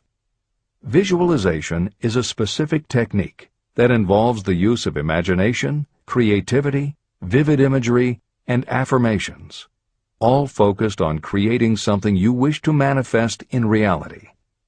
Napoleon Hill identified the practice of visualization and wrote about it as early as 1928 in his first bestseller, Law of Success. Since then, many other psychologists, medical professionals, motivational speakers, and authors have developed systems based on the same principles. Dr. Maxwell Maltz, a noted plastic surgeon, found that often it was as important for his patients to change their inner perception of themselves as it was to change their outer appearance. Dr. Maltz's landmark bestseller, Psycho-Cybernetics, draws heavily on visualization as a way to increase self-esteem and improve a wide range of abilities. The Silva method, which is another variation on visualization, has been taught to millions of people by certified Silva trainers who hold seminars throughout the country. Jose Silva's best-selling book, The Silva Mind Control Method, has also sold many millions of copies. In 1978, 50 years after Napoleon Hill wrote about visualization in Law of Success, Shakti Gawain published the phenomenal bestseller Creative Visualization, and Adelaide Bry published Visualization, Directing the Movies of Your Mind. At about the same time, Dr. O. Carl Simonton, an oncologist, concluded that cancer patients who used visualizations in conjunction with chemotherapy treatments had a marked improvement over those who didn't. His bestseller, Getting Well Again, had a profound impact, and it was followed by books from other respected medical professionals, such as Love, Medicine, and Miracles by Dr. Bernie Siegel, and Superimmunity by Dr. Paul Purcell. Other bestsellers by Dr. John Sarno, Dr. Deepak Chopra, and Dr. Andrew Weil have made what once was referred to as alternative medicine now part of mainstream medical practice. This is the end of the editor's comments. Stimulate your subconscious mind. The instructions given previously for the steps necessary in your desire for money will now be summarized and blended with the principles covered by this chapter, as follows. 1. Go to some quiet spot, preferably in bed at night, where you will not be disturbed or interrupted. Close your eyes and repeat aloud, so that you may hear your own words, the written statement of the amount of money you intend to accumulate. Be specific about the time limit for its accumulation, and a description of the service or merchandise you intend to give in return for the money. As you carry out these instructions, see yourself already in possession of the money. For example, suppose that you intend to accumulate $50,000 by the 1st of January 5 years from now, and that you intend to give your personal services as a salesperson in return for the money. Your written statement of your purpose should be similar to the following. By the first day of January, I will have in my possession $50,000, which will come to me in various amounts from time to time during the interim.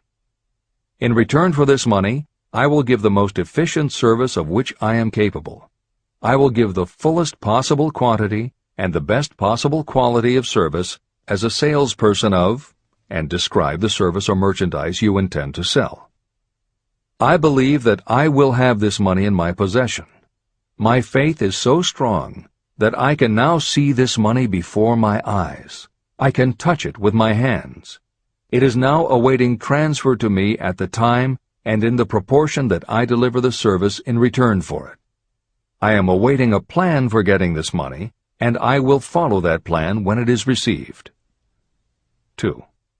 Repeat this program night and morning until you can see in your imagination the money you intend to accumulate. 3. Place a written copy of your statement where you can see it night and morning, and read it just before retiring and upon rising until it has been memorized. Editor's comments. The following is another suggestion, adapted from Hill's later writings, which appear in Napoleon Hill's Keys to Success. Surround yourself with books, pictures, mottos, and other suggestive devices. Pick things that symbolize and reinforce achievement and self-reliance. Constantly add to your collection, and move things to new places where you can see them in a different light and in association with different things. I had a friend who was a realtor who kept her $1 Million Club certificate over her desk to remind herself of what she was capable. One day she took it down to dust and set it on top of a newspaper. When she picked it up again, she saw beneath it an article about the new football coach who had been hired at the university. Guess who bought a house she had been struggling to sell? This is the end of the editor's comments. Remember, as you carry out these instructions, that you are applying the principle of autosuggestion for the purpose of giving orders to your subconscious mind. Remember also that your subconscious mind will act only upon instructions that are emotionalized and handed over to it with feeling. Faith is the strongest and most productive of the emotions. These instructions may at first seem abstract. Do not let this disturb you. Follow the instructions no matter how abstract or impractical they may appear to be. If you do as you have been instructed, in spirit as well as in act, the time will soon come when a whole new universe of power will unfold to you. Skepticism, in connection with all new ideas, is characteristic of all human beings. If you follow the instructions, your skepticism will soon be replaced by belief, and belief will become crystallized into absolute faith. Many philosophers have made the statement that man is the master of his own earthly destiny, but most of them have failed to say why he is the master. The reason that man may become the master of himself and of his environment is because he has the power to influence his own subconscious mind. The actual performance of transmuting desire into money is through autosuggestion. That is the principle by which you can reach and influence the subconscious mind. The other principles are simply tools with which to apply autosuggestion. Keep this thought in mind, and you will at all times be conscious of the important part the principle of autosuggestion is to play in your efforts to accumulate money through the methods described in this book. After you have read the entire book, come back to this chapter and follow in spirit and in action this instruction. Read the entire chapter aloud once every night until you become thoroughly convinced that the principle of autosuggestion is sound and that it will accomplish for you all that has been claimed for it. As you read, underscore with a pencil every sentence that impresses you. Follow the foregoing instruction to the letter, and it will open the way for a complete understanding and mastery of the principles of success. Every adversity, every failure, and every heartache carries with it the seed of an equivalent or a greater benefit. Chapter 6. Specialized knowledge. Personal experiences or observations. The fourth step toward riches. There are two kinds of knowledge. One is general, the other is specialized. General knowledge, no matter how great in quantity or variety it may be, is of little use in the accumulation of money. The faculties of the great universities possess practically every form of general knowledge known to civilization. Most of the professors have little money. They specialize in teaching knowledge, but they do not specialize in the organization or the use of knowledge. Knowledge will not attract money unless it is organized and directed through practical plans for the specific purpose of accumulating money. Lack of understanding of this fact has been the source of confusion to millions of people who falsely believe that knowledge is power. It is nothing of the sort. Knowledge is only potential power. It becomes power only when and if it is organized into definite plans of action and directed to a definite end. The missing link in all systems of education is that educational institutions fail to teach their students how to organize and use the knowledge after they have acquired it. Many people made the mistake of assuming that because Henry Ford had little schooling, he was not a man of education. Those who made this mistake did not understand the real meaning of the word educate. That word is derived from the Latin word educo, meaning to educe, to draw out, or to develop from within. An educated person is not necessarily one who has an abundance of general or specialized knowledge. An educated person is one who has so developed the faculties of their mind that he or she may acquire anything they want, or its equivalent, without violating the rights of others. During the World War, a Chicago newspaper published editorials in which, among other statements, Henry Ford was called an ignorant pacifist. Mr. Ford objected to the statements and sued the paper for libeling him. When the suit was tried in the courts, the attorneys for the paper called Mr. Ford to the witness stand for the purpose of proving to the jury that he was ignorant. They asked Mr. Ford a great variety of questions. All of them intended to prove that while he might possess considerable specialized knowledge about manufacturing automobiles, he was in the main ignorant. Mr. Ford was asked such questions as, who was Benedict Arnold, and how many soldiers did the British send over to America to put down the rebellion of 1776? In answer to the last question, Mr. Ford replied, I do not know the exact number of soldiers the British sent over, but I have heard that it was a considerably larger number than ever went back. Finally, Mr. Ford became tired of this line of questioning. In reply to a particularly offensive question, he leaned over, pointed his finger at the lawyer who had asked the question, and said, If I should really want to answer the foolish question you have just asked, or any of the other questions you have been asking me, let me remind you that I have a row of electric push buttons on my desk, and by pushing the right button I can summon to my aid men who can answer any question I desire to ask concerning the business to which I am devoting most of my efforts. Now, will you kindly tell me why I should clutter up my mind with general knowledge for the purpose of being able to answer questions when I have men around me who can supply any knowledge I require? That answer floored the lawyer. Every person in the courtroom realized it was the answer not of an ignorant man, but of a man of education. Any person is educated who knows where to get knowledge when they need it and how to organize that knowledge into definite plans of action. Through the assistance of his mastermind group, Henry Ford had at his command all the specialized knowledge he needed to become one of the wealthiest men in America. It was not essential that he have this knowledge in his own mind. You can get all the knowledge you need. Before you can transmute your desire into money, you will require specialized knowledge of the service, merchandise, or profession that you intend to offer in return for fortune. Perhaps you may need much more specialized knowledge than you have the ability or the inclination to acquire. If this is true, you may bridge your weakness through the aid of your mastermind group.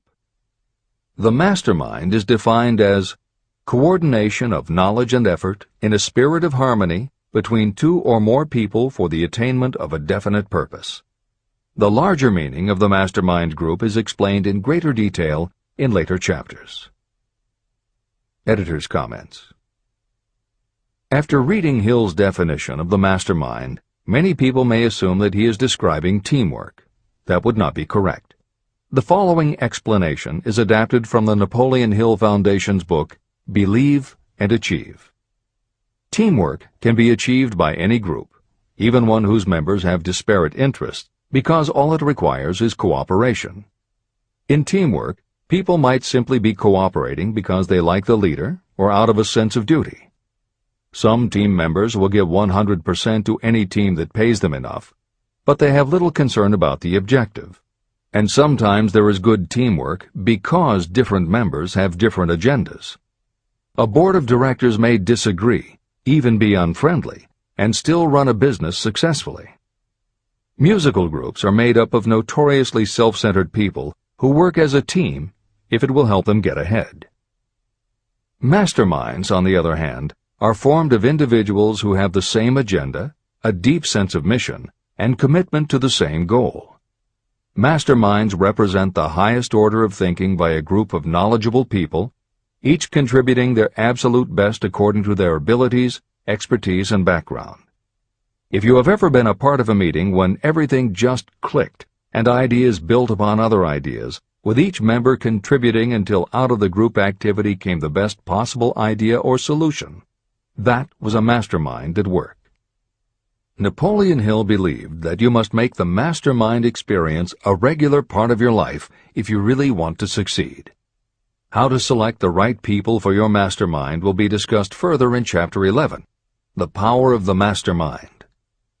This is the end of the editor's comment. The accumulation of great fortunes calls for power, and power is acquired through highly organized and intelligently directed specialized knowledge. That knowledge does not, necessarily, have to be in the possession of the person who accumulates the fortune. This should give hope and encouragement to those who want to accumulate a fortune, but don't have the necessary education to supply such specialized knowledge. People sometimes go through life suffering from inferiority complexes because they are not people of education. The person who can organize and direct a mastermind group of people who possess the knowledge needed is just as much a person of education as any other individual in the group. Thomas A. Edison had only 3 months of schooling during his entire life, but he did not lack education. Neither did he die poor. Henry Ford had less than a 6th grade schooling, but he managed to do pretty well by himself financially. Albert Einstein was working as a clerk in a patent office when he began to develop his world-altering scientific theories. Editor's comments. Had Einstein been born today, he might have been diagnosed in his early years as having attention deficit disorder. As a child, he was slow to learn to talk. As a student, he showed little promise and was expelled from at least one school. But what Einstein could do was to focus his concentration on a goal of his choice. His famous theories were the result of thought experiments that took place inside his mind. It is said that the breakthrough which led him to the theory of relativity came not from specialized knowledge of physics or mathematics, but from his ability to imagine what would happen if he were riding on a beam of starlight through space. This is the end of the editor's comments. Specialized knowledge is among the most plentiful and the cheapest forms of service that may be had. If you doubt this, consult the payroll of any university. It pays to know how to purchase knowledge, and it pays to know where to look. First of all, decide the sort of specialized knowledge you require and the purpose for which it is needed. To a large extent, your major purpose in life, the goal toward which you are working, will help determine what knowledge you need. Your next move requires that you have accurate information concerning dependable sources of knowledge. The more important of these are your own experience and education, experience and education available through cooperation of others, mastermind alliance, colleges and universities, public libraries, and even easier, the Internet, special training courses, through night schools and home study courses in particular. As knowledge is acquired, it must be organized and put into use for a definite purpose through practical plans. Knowledge has no value except for what can be gained from its application toward some worthy end. Successful people never stop acquiring specialized knowledge related to their major purpose, business, or profession. Those who are not successful usually make the mistake of believing that the knowledge-acquiring period ends when you finish school. The truth is that schools do little more than teach you how to acquire practical knowledge. Editor's comments. At this point in the original edition of Think and Grow Rich, Napoleon Hill included a newspaper story about education and job opportunities. Although the contemporary job market has changed considerably, the author of the article, Robert Moore, Director of Placements at Columbia University, made some comments that are perfectly aligned with the philosophy of Think and Grow Rich and are still holding true today. One such comment was, "The man who has been active on the campus, whose personality is such that he gets along with all kinds of people, and who has done an adequate job with his studies, has a most decided edge over the strictly academic student." One of the largest industrial companies, the leader in its field, in writing to Mr. Moore concerning prospective seniors at the college said, "We emphasize qualities of character, intelligence, and personality far more than specific educational background." Although few would argue that education is valuable, as Moore implies above and as Hill noted earlier about Edison, Ford, and Einstein, academic accomplishment has never been a sure indicator of success. The October 27, 2003 issue of Time magazine made a similar point in their cover story about the changes being made in the SAT exam. Although the article's primary focus is on the efforts to make the SAT less biased, it also notes that recent research indicates that neither the SAT nor IQ tests have proven to be very reliable predictors of future real-world achievement. In his best-selling book, Emotional Intelligence, author Daniel Goleman has created a persuasive argument that the way in which a person handles themselves and their relationships, which he calls emotional intelligence, or EI, is a much better indicator than IQ in predicting whether a person will be successful in life. In his later books, Working with Emotional Intelligence and Primal Leadership, Goleman applies his theory to the workplace, focusing on emotional intelligence leadership techniques and comparing corporate managers' EI with their IQ to analyze which has the greatest positive effect on the financial bottom line. Daniel Goleman's theories have caused some significant changes within educational circles and among management theorists, but their greatest impact has been on individuals who have gone through life intimidated because they believe they aren't smart enough. For them, Goleman's books offer convincing evidence that although they may not have conventional education, their natural abilities and interpersonal skills can be far more important in achieving success. This is the end of the editor's comments. One of the most reliable and practical sources of knowledge available to those who need specialized schooling are night schools, extension courses, and seminars. The correspondence schools give specialized training anywhere the U.S. mails go, or via the Internet. One advantage of home study training is the flexibility of the study program, which permits you to study during spare time. Another advantage of home study training, if the school is carefully chosen, is that most courses offer some method of personal consultation, which can be of priceless value to those needing specialized knowledge. No matter where you live, you can share the benefits. A lesson from a collection agency. Anything acquired without effort and without cost is generally unappreciated and often discredited. Perhaps this is why we get so little from our marvelous opportunity in public schools. The self-discipline you will learn from a program of specialized study can make up for the wasted opportunity when knowledge was available without cost. Being asked to pay, whether you make good grades or poor, has the effect of causing you to follow through with the course when you would otherwise drop it. I learned this from experience when I enrolled for a home study course in advertising. After completing 8 or 10 lessons, I stopped studying. But the school did not stop sending me bills. In fact, they insisted upon payment, whether I kept up my studies or not.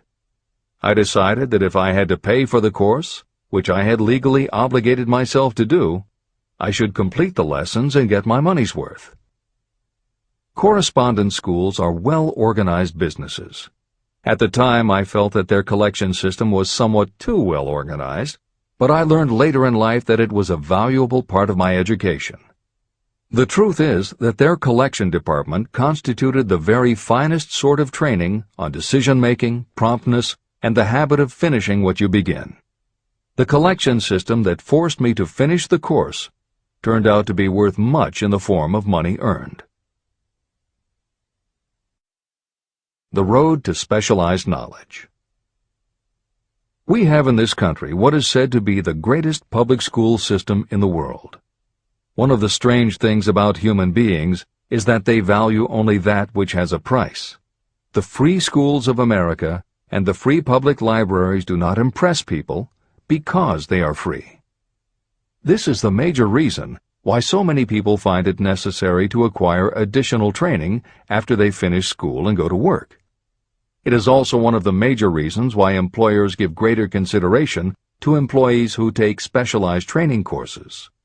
They have learned that those who have the ambition to give up a part of their spare time to studying at home have in them those qualities that make for leadership.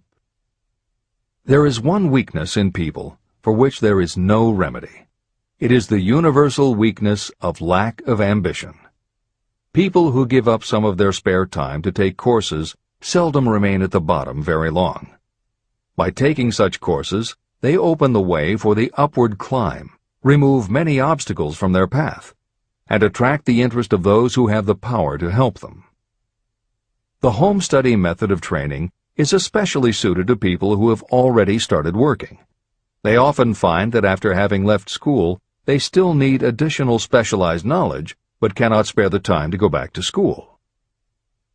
Stuart Austin Weir was a construction engineer. He followed this line of work until the Depression hit and severely limited the construction business. He took inventory of himself and decided to change his profession to law. He went back to school and took special courses to prepare himself as a corporation lawyer. He completed his training, passed the bar examination, and quickly built a lucrative law practice as a patent attorney. Just to keep the record straight, and to anticipate the excuses of those who will say, "I couldn't go to school because I have a family to support," or "I'm too old," I will add that Mr. Weir was past 40 and married when he went back to school. Moreover, by carefully selecting highly specialized courses, Mr. Weir completed in 2 years the work that it takes the majority of law students 4 years to do. It pays to know how to purchase knowledge. A simple idea that paid off. Here's another specific example about a salesman in a grocery store who found himself suddenly unemployed. Having had some bookkeeping experience, he took a special course in accounting, familiarized himself with all the latest bookkeeping and office equipment, and went into business for himself. Starting with a grocer for whom he had formerly worked, he made contracts with more than 100 small merchants to keep their books at a very nominal monthly fee. His idea was so practical that he soon found it necessary to set up a portable accounting office in a light delivery truck. He now has a fleet of these bookkeeping offices on wheels. He employs a large staff of assistants who provide small merchants with accounting services equal to the best that money can buy at very nominal cost. Specialized knowledge plus imagination were the ingredients that went into this unique and successful business. Last year, the owner of that business paid income taxes of almost 10 times as much as was paid by the grocery store that fired him. Editor's comments. It would be impossible to write a contemporary book about success without including the story of Bill Gates. And although the connection between the world's wealthiest man and Hill's story about a man who started a mobile accounting business may not be immediately obvious, the fact is that this is a very apt place to include the story of Microsoft. Just as with the mobile accountant, The two defining characteristics of Bill Gates' success are specialized knowledge and imagination. Everyone had recognized at an early age that Bill Gates was a very bright student, but he had little interest in anything other than science and math. And when the mothers group at his school arranged for the students to learn about computing, that became his passion. By the time he was 13, he taught himself computer programming. And throughout high school and his years at university, his life revolved around computer clubs and odd jobs working for companies that had something to do with computers. Although at various times he toyed with the idea of a career in science or law, it is probably fair to say that while he was still in school, Bill Gates knew, in general terms, what his burning desire in life would be. He paid little attention to general knowledge, but devoted himself to assembling the specialized knowledge he would need to achieve his definite major purpose. Gates' burning desire heated up the day his friend and fellow computer club member Paul Allen bought a copy of the January 1975 issue of Popular Electronics. On the cover was a picture of an inexpensive desktop computer, the Altair 8800, which could be built from a kit. Gates and Allen knew in their gut that there were other students just like them who would love to get their hands on one of these things. At the time, it took a lot of imagination to foresee the impact computers might have on the average person. And even though they didn't own an Altair, they decided they could write a computer program for it. That took even more imagination. They contacted Ed Roberts, the founder of the company that made the Altair, and pitched their idea. Roberts told them he was getting offers from all over, and his policy was that whoever wrote it first would get the job. For the next 2 months, they tore apart the manual, gleaning the specialized knowledge they would need to write the program. They were the first to deliver a workable operating system, and Roberts bought it from them for $3,000 plus a royalty on sales. With their vision of the future burning in their imaginations, Gates and Allen used the advance and their royalties to launch a company that would be in the business of writing computer programs. They named their new company Microsoft and called old friends from their high school computer club to staff it. Bill Gates was 19 and Paul Allen was only a few years older. They and about 9 of their friends started writing programs for Apple Computer, Commodore, and anyone else who would contract with the company for their services.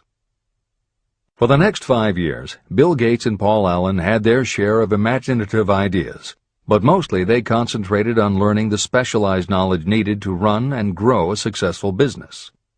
Then in 1980, IBM, which had finally decided to get into the small computer business, needed help getting up to speed.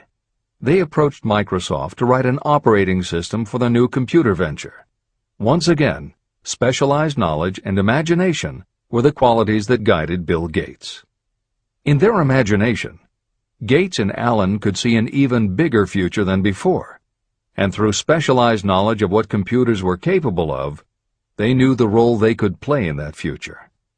They then made 2 business moves that are the foundation of the Microsoft success. First, because IBM had such a tight schedule, Gates went to a computer programmer, Tim Patterson, and bought from him a rudimentary but already developed operating system. Gates then set to work modifying the system, and he renamed it MS-DOS, for Microsoft Disk Operating System.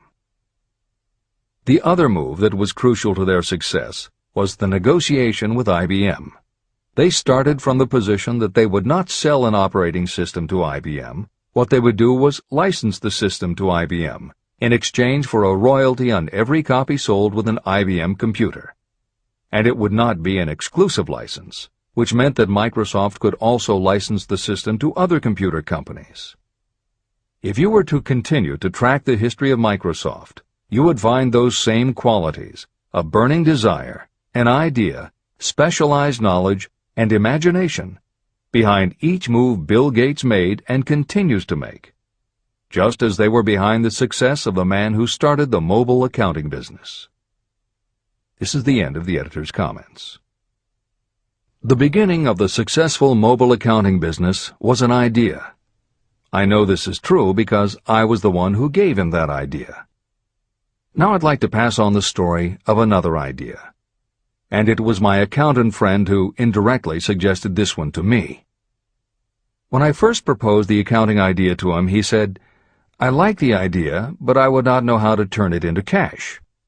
In other words, he did not know how to market his bookkeeping knowledge after he had acquired it.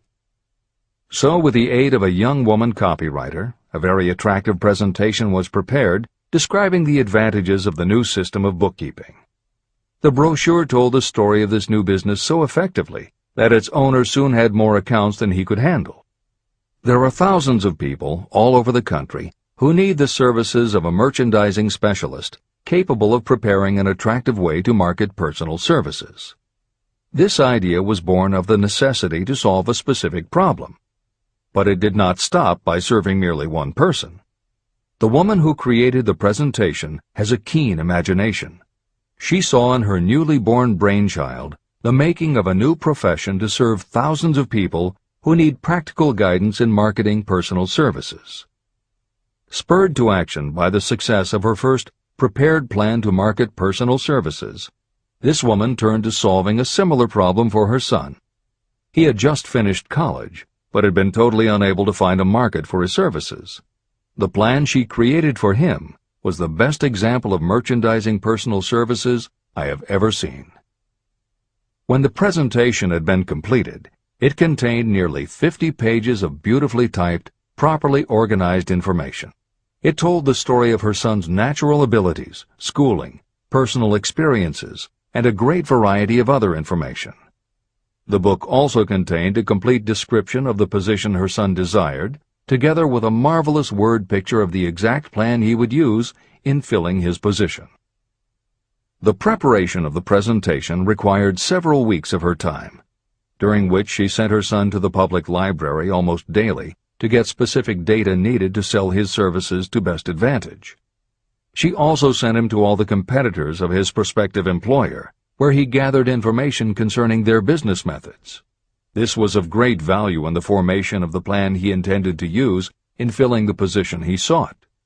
When the plan was finished, it contained more than half a dozen very fine suggestions that would benefit the prospective employer.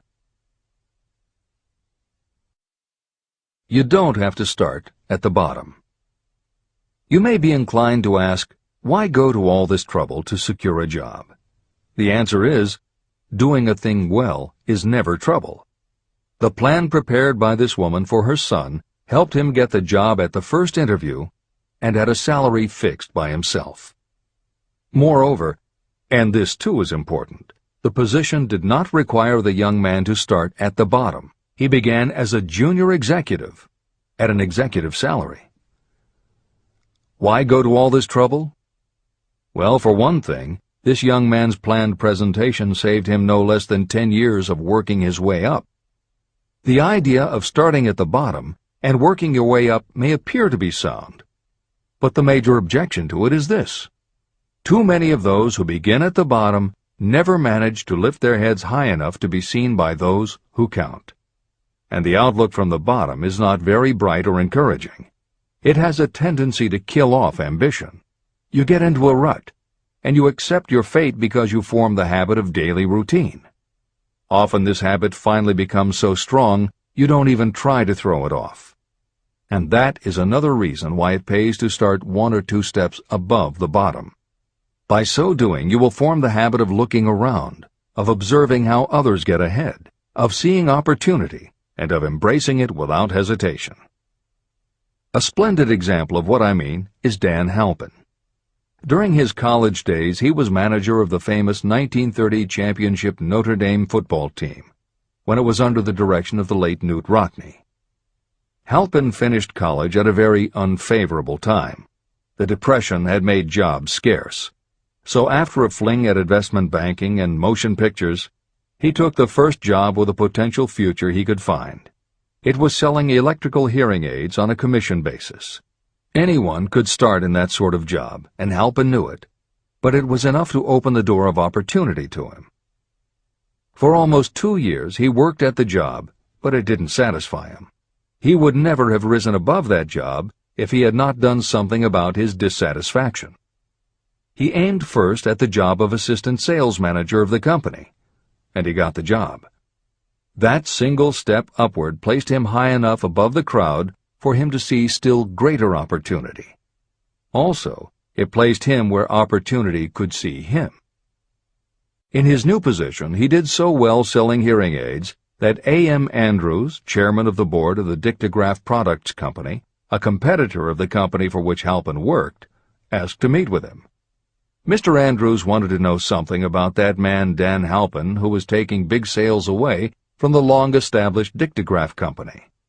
When the interview was over, Halpin was the new sales manager in charge of the Acousticon division of Dictograph. Then, to test young Halpin's mettle, Mr. Andrews went away to Florida for 3 months, leaving him to sink or swim in his new job. He did not sink. Newt Rockney's spirit of "all the world loves a winner and has no time for a loser" inspired him to put so much into his job that he was elected vice president of the company. Vice president was a job that most would be proud to earn through 10 years of loyal effort, but Halpin turned the trick in little more than 6 months. One of the major points I'm trying to emphasize through this entire philosophy is that we rise to high positions or remain at the bottom because of conditions we can control, but only if we desire to control them. I am also trying to emphasize another point, that both success and failure are largely the results of habit.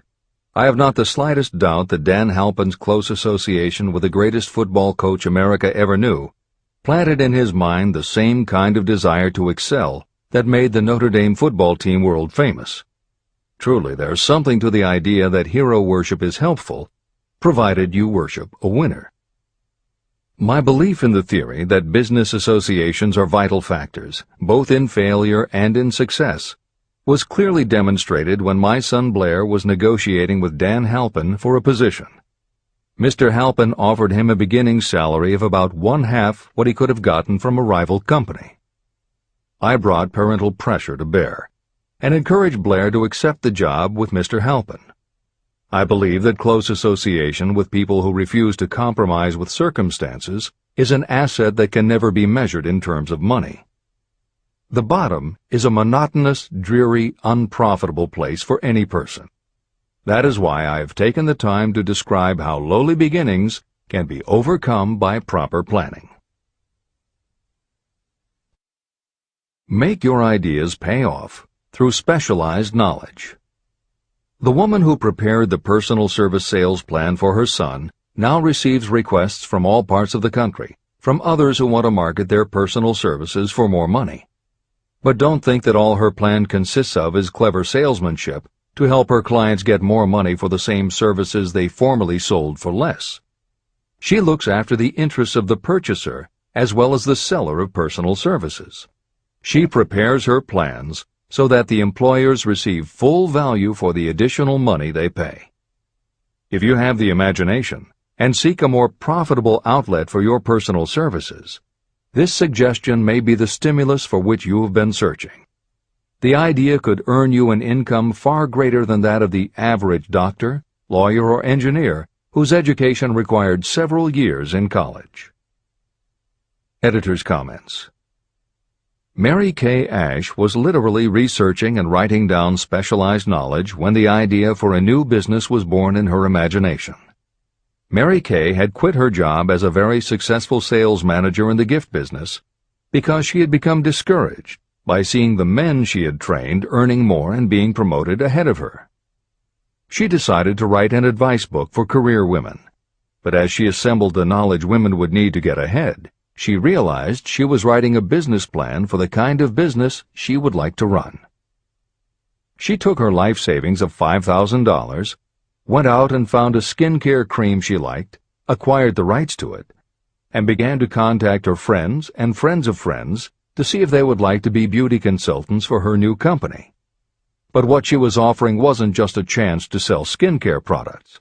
It was a very imaginative combination of philosophy and opportunity that gave women the chance to achieve both personal satisfaction and financial success.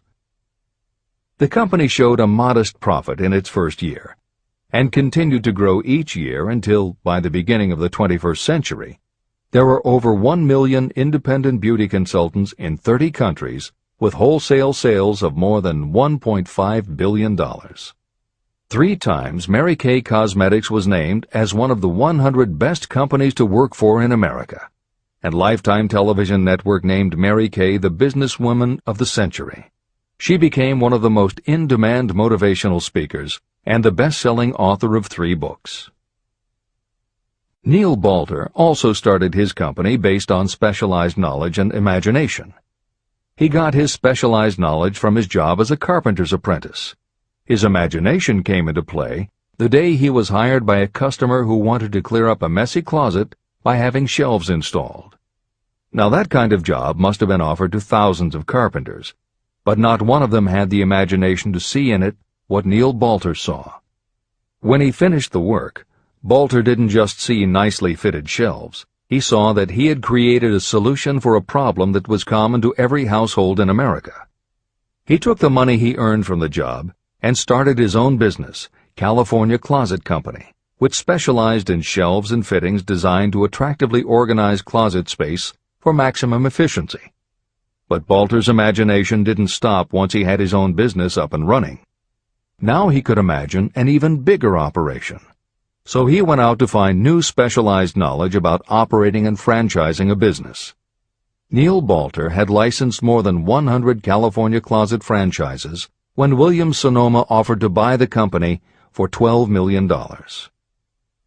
Lillian Vernon's specialized knowledge was in an area that many women had, but they didn't have the imagination she had. To quote from her autobiography, An Eye for Winners, handbags. I knew about those. Why not sell them? And belts to match. Didn't every teenage girl strolling along the street anywhere in the United States sport a handbag and belt? And my handbags would offer something special. Each one would be personalized with initials. I knew with absolute certainty that teenagers would go for items that made them feel unique. She believed enough in her idea that she spent $495 to take a small ad in 17 magazine. The ad brought in $32,000 in orders. That was when Lillian Vernon started to gather other specialized knowledge about renting space, manufacturing products, warehousing, and shipping, all of which she'd need to grow her idea of bags and belts into a direct response business featuring a whole array of distinctively monogrammed items. Within a few years, she needed more specialized knowledge about product photography, layout, printing, and direct mail, as she imagined having her own catalog. She started by mailing a 16-page black-and-white catalog to 125,000 customers who had bought products from her in the past. At the beginning of the 21st century, Lillian Vernon was still picking the merchandise and overseeing the design of her catalogs, many of which now run well over 100 full-color pages, are mailed to millions of people many times each year, and generate approximately $250 million in annual sales. There is another story about gathering specialized knowledge that is so good we will use it to conclude this editorial comment. It actually comes from the Napoleon Hill archives, and although he did not include it in Think and Grow Rich, he often used it as an example in his lectures and seminars. There was a young man who started out working for the railroad in 1893. As a machinist at 5 cents an hour. He was always taking courses and learning what he could about steam engines, and by 1905 he had worked his way up through the ranks until he was superintendent of motive power for Chicago Great Western in Olwine, Iowa. Then he did something that must have made his friends think he had taken leave of his senses. He was attending the Chicago Automobile Show when a red and white locomobile caught his attention. He put up his life savings of $700 and convinced a friend to co-sign a loan for $4,300 so he could buy the car. He promptly took it home, put it into a shed, jacked it up, and proceeded to take it apart piece by piece. Then he put it back together again. Then he took it apart and put it back together again. After doing that a few more times, he had learned what he wanted to know. And that was how Walter P. Chrysler gathered the specialized knowledge he needed to get himself out of railroading and into the automobile business. This is the end of the editor's comment. There is no fixed price for sound ideas. Behind all ideas is specialized knowledge. But remember, specialized knowledge is more abundant and more easily acquired than ideas. Because of this truth, there are ever-increasing opportunities for the person capable of helping men and women sell their personal services. Capability means imagination, the one quality needed to combine specialized knowledge with ideas to create organized plans that will yield riches. If you have imagination, this chapter may present you with an idea that is the beginning of the riches you desire. Remember, the idea is the main thing. Specialized knowledge may be found just around the corner. Any corner.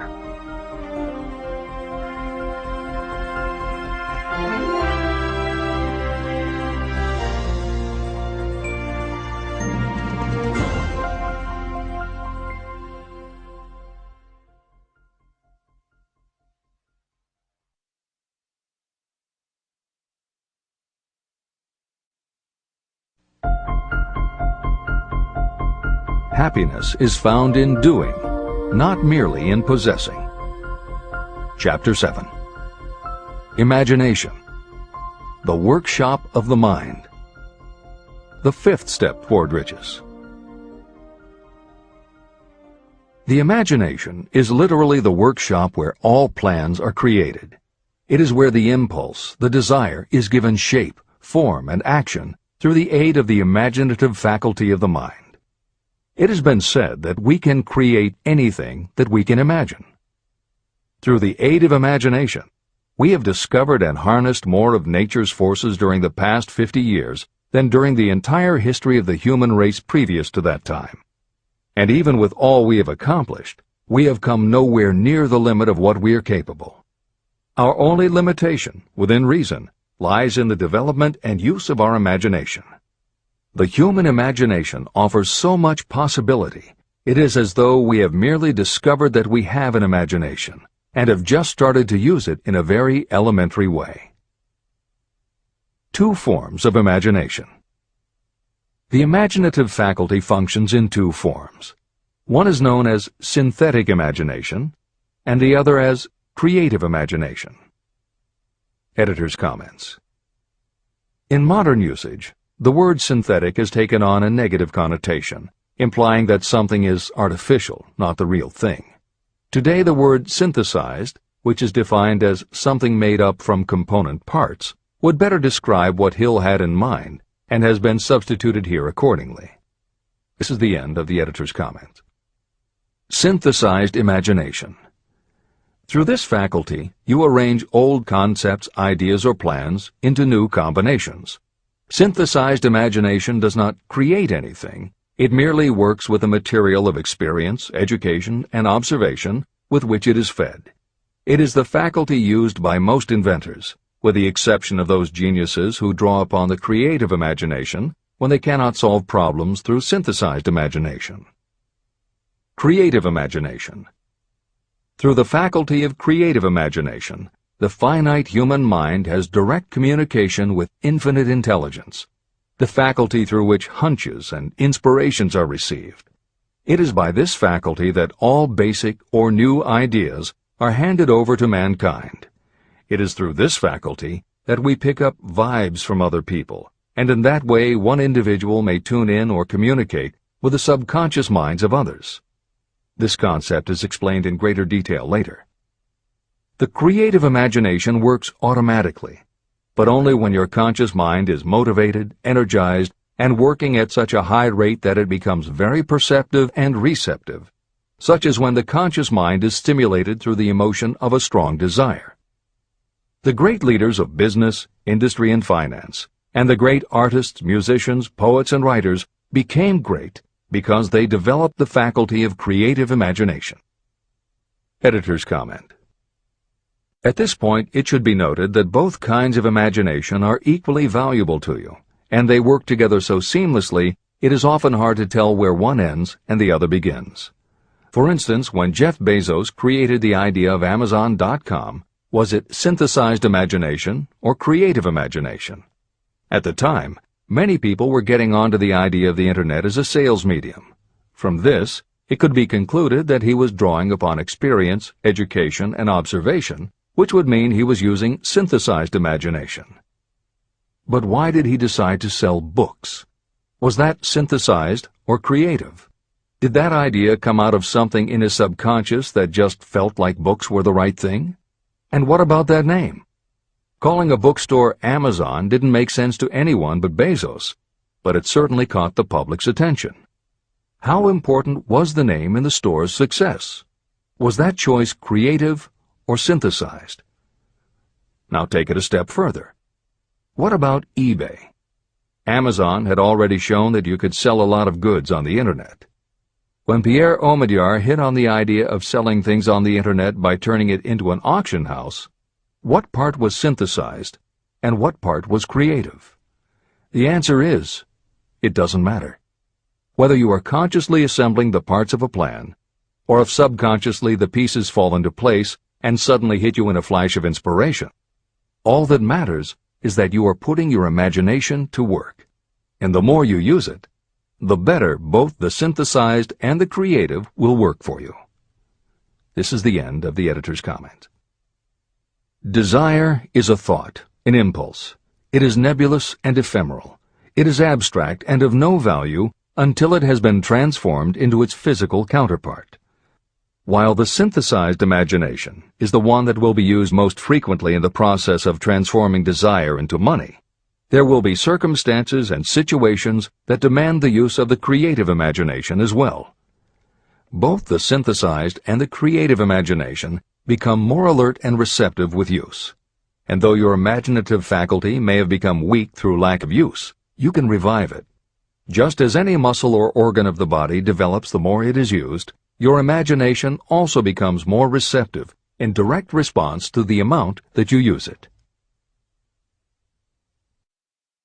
Use your synthesized imagination. First, let us focus attention on the development of the synthesized imagination. This is the faculty that you will use more often in converting desire into money. Transformation of the intangible impulse of desire into the tangible reality of money calls for the use of a plan or plans. To make plans, you must use your imagination. Mainly, this will require you to use your synthesized imagination as you draw upon your experience, your education, and your observations. Editor's comment. The following is adapted from Hill's later writing and appears in Napoleon Hill's Keys to Success. An excellent example of synthesized imagination is Edison's invention of the light bulb.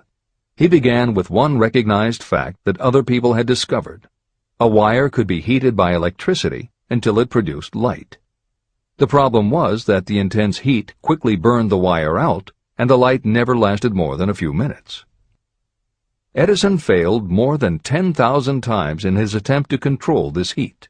When he found the method, it was by applying another common fact that had simply eluded everyone else.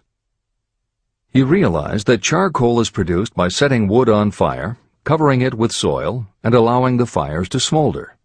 The soil permits only enough air to reach the fire to keep it burning without blazing, and that way the wood isn't burned up.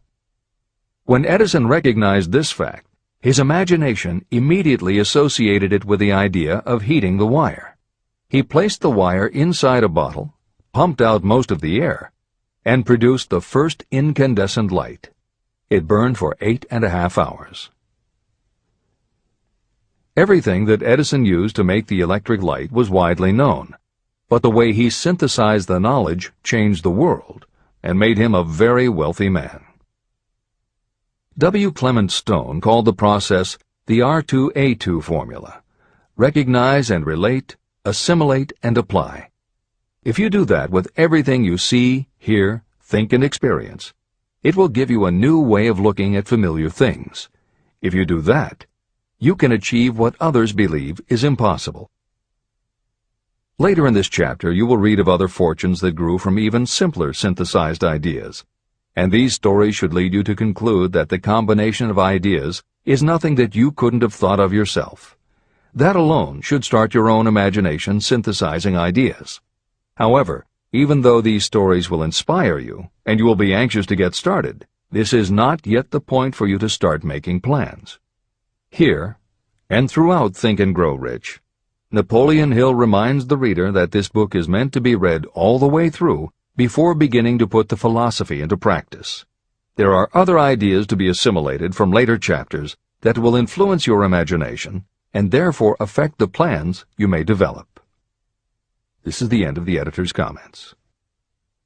Read the entire book through, then come back to this chapter and begin to put your imagination to work on the building of a plan for transforming your desire into money. Examples and instructions for creating plans are given in almost every chapter. Carry out the instructions that are best suited to your needs and put your plan in writing. The moment you complete this, you will have definitely given concrete form to your intangible desire. Now, read that sentence once more in a slightly different way. The moment I put my plan in writing, I will have definitely given concrete form to my desire. Now read it aloud and realize what you are telling yourself. Desire is only a thought. Through synthesized imagination, your experience, education, and observations will give it shape, form, and action. From the moment you follow those instructions and write out your desire and your plan, you will have actually taken the first of a series of steps that will enable you to convert the thought into its physical counterpart. Editor's comments. Synthesized imagination plays a role in every phase of a business plan. In fact, some of the most successful companies actually get started from synthesized imagination. When an entrepreneur, drawing upon his or her education, experience, and observations, takes an idea from one source and gives it a new application. That is exactly what happened with Ruth Handler. She and her husband, along with another partner, had started a small manufacturing company which had evolved into toy manufacturing. The success of their business depended on coming up with new toy ideas. Watching her young daughter at play, Ruth Handler noticed that she was fascinated with cutout books that featured teenage girl or career women paper dolls that she could cut out clothes for. She also knew that little girls loved to play dress-up in grown-up clothes. These ideas, drawn from Ruth Handler's education, experience, and observations, synthesized themselves in her imagination and came together as a new idea.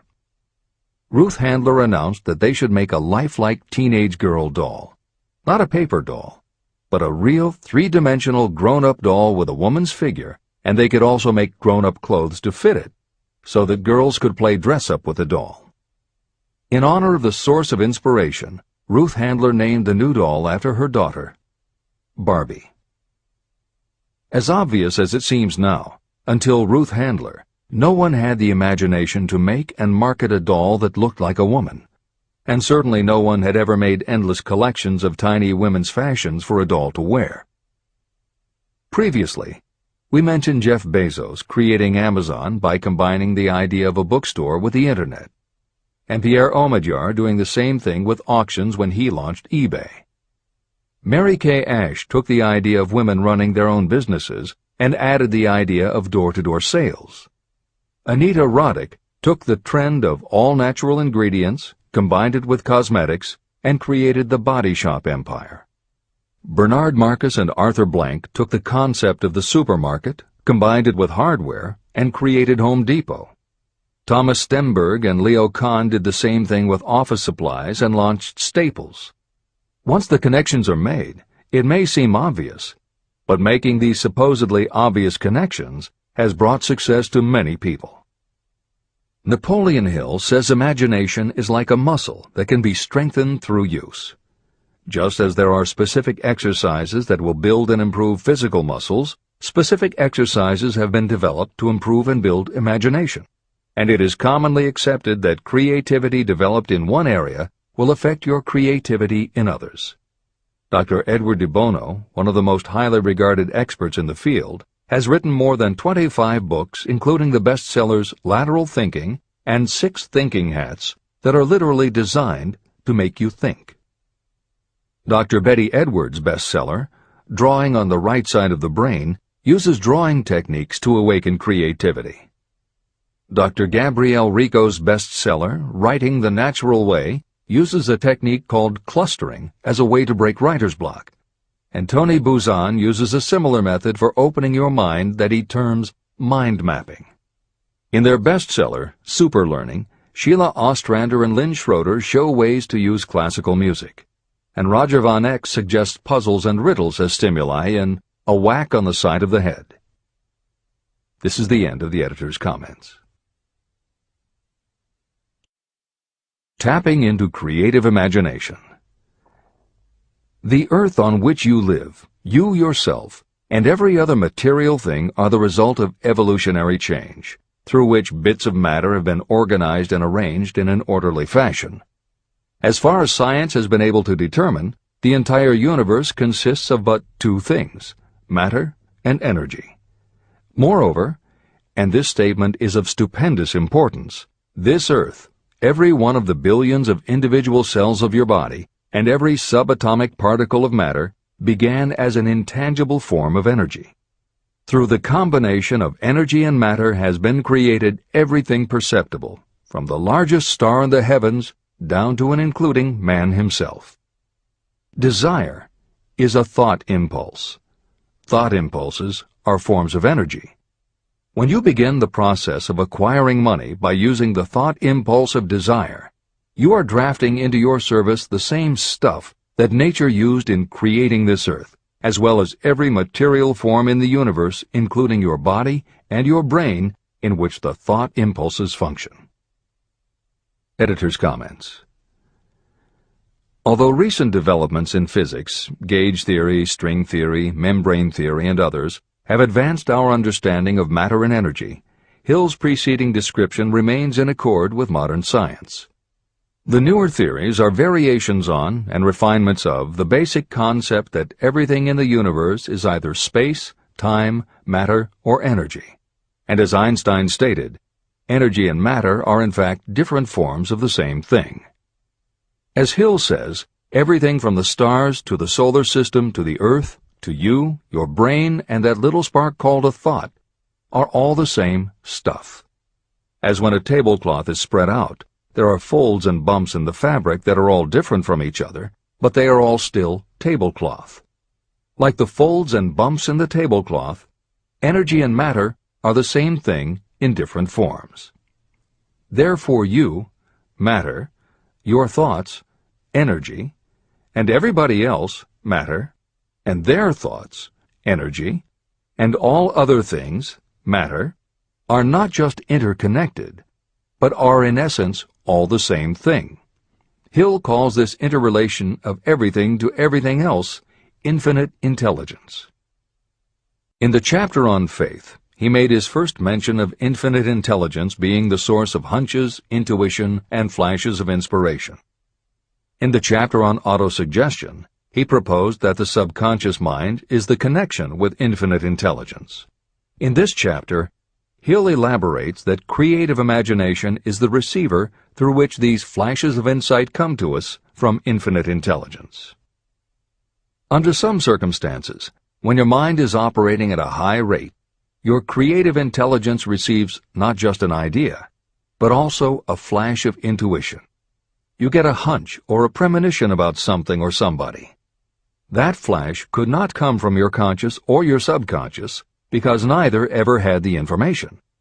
Because everything is a part of everything else, your creative imagination, energy, pulled the thought, energy, directly from the common pool of infinite intelligence, energy, that contains not just your subconscious, energy, but all other subconscious minds, energy, as well. Infinite intelligence is a complex concept, and for those readers who find themselves questioning the process, be assured that Hill expands on the theory in later chapters. The editors advise the reader to set aside any questions for the moment and focus on the logical and practical application Hill had in mind. This is the end of the editor's comments. You are engaged in trying to turn your desire into its physical or monetary counterpart, and there are laws of physics and principles of psychology that can help you. But first, you must give yourself time to become familiar with these laws and learn to use them.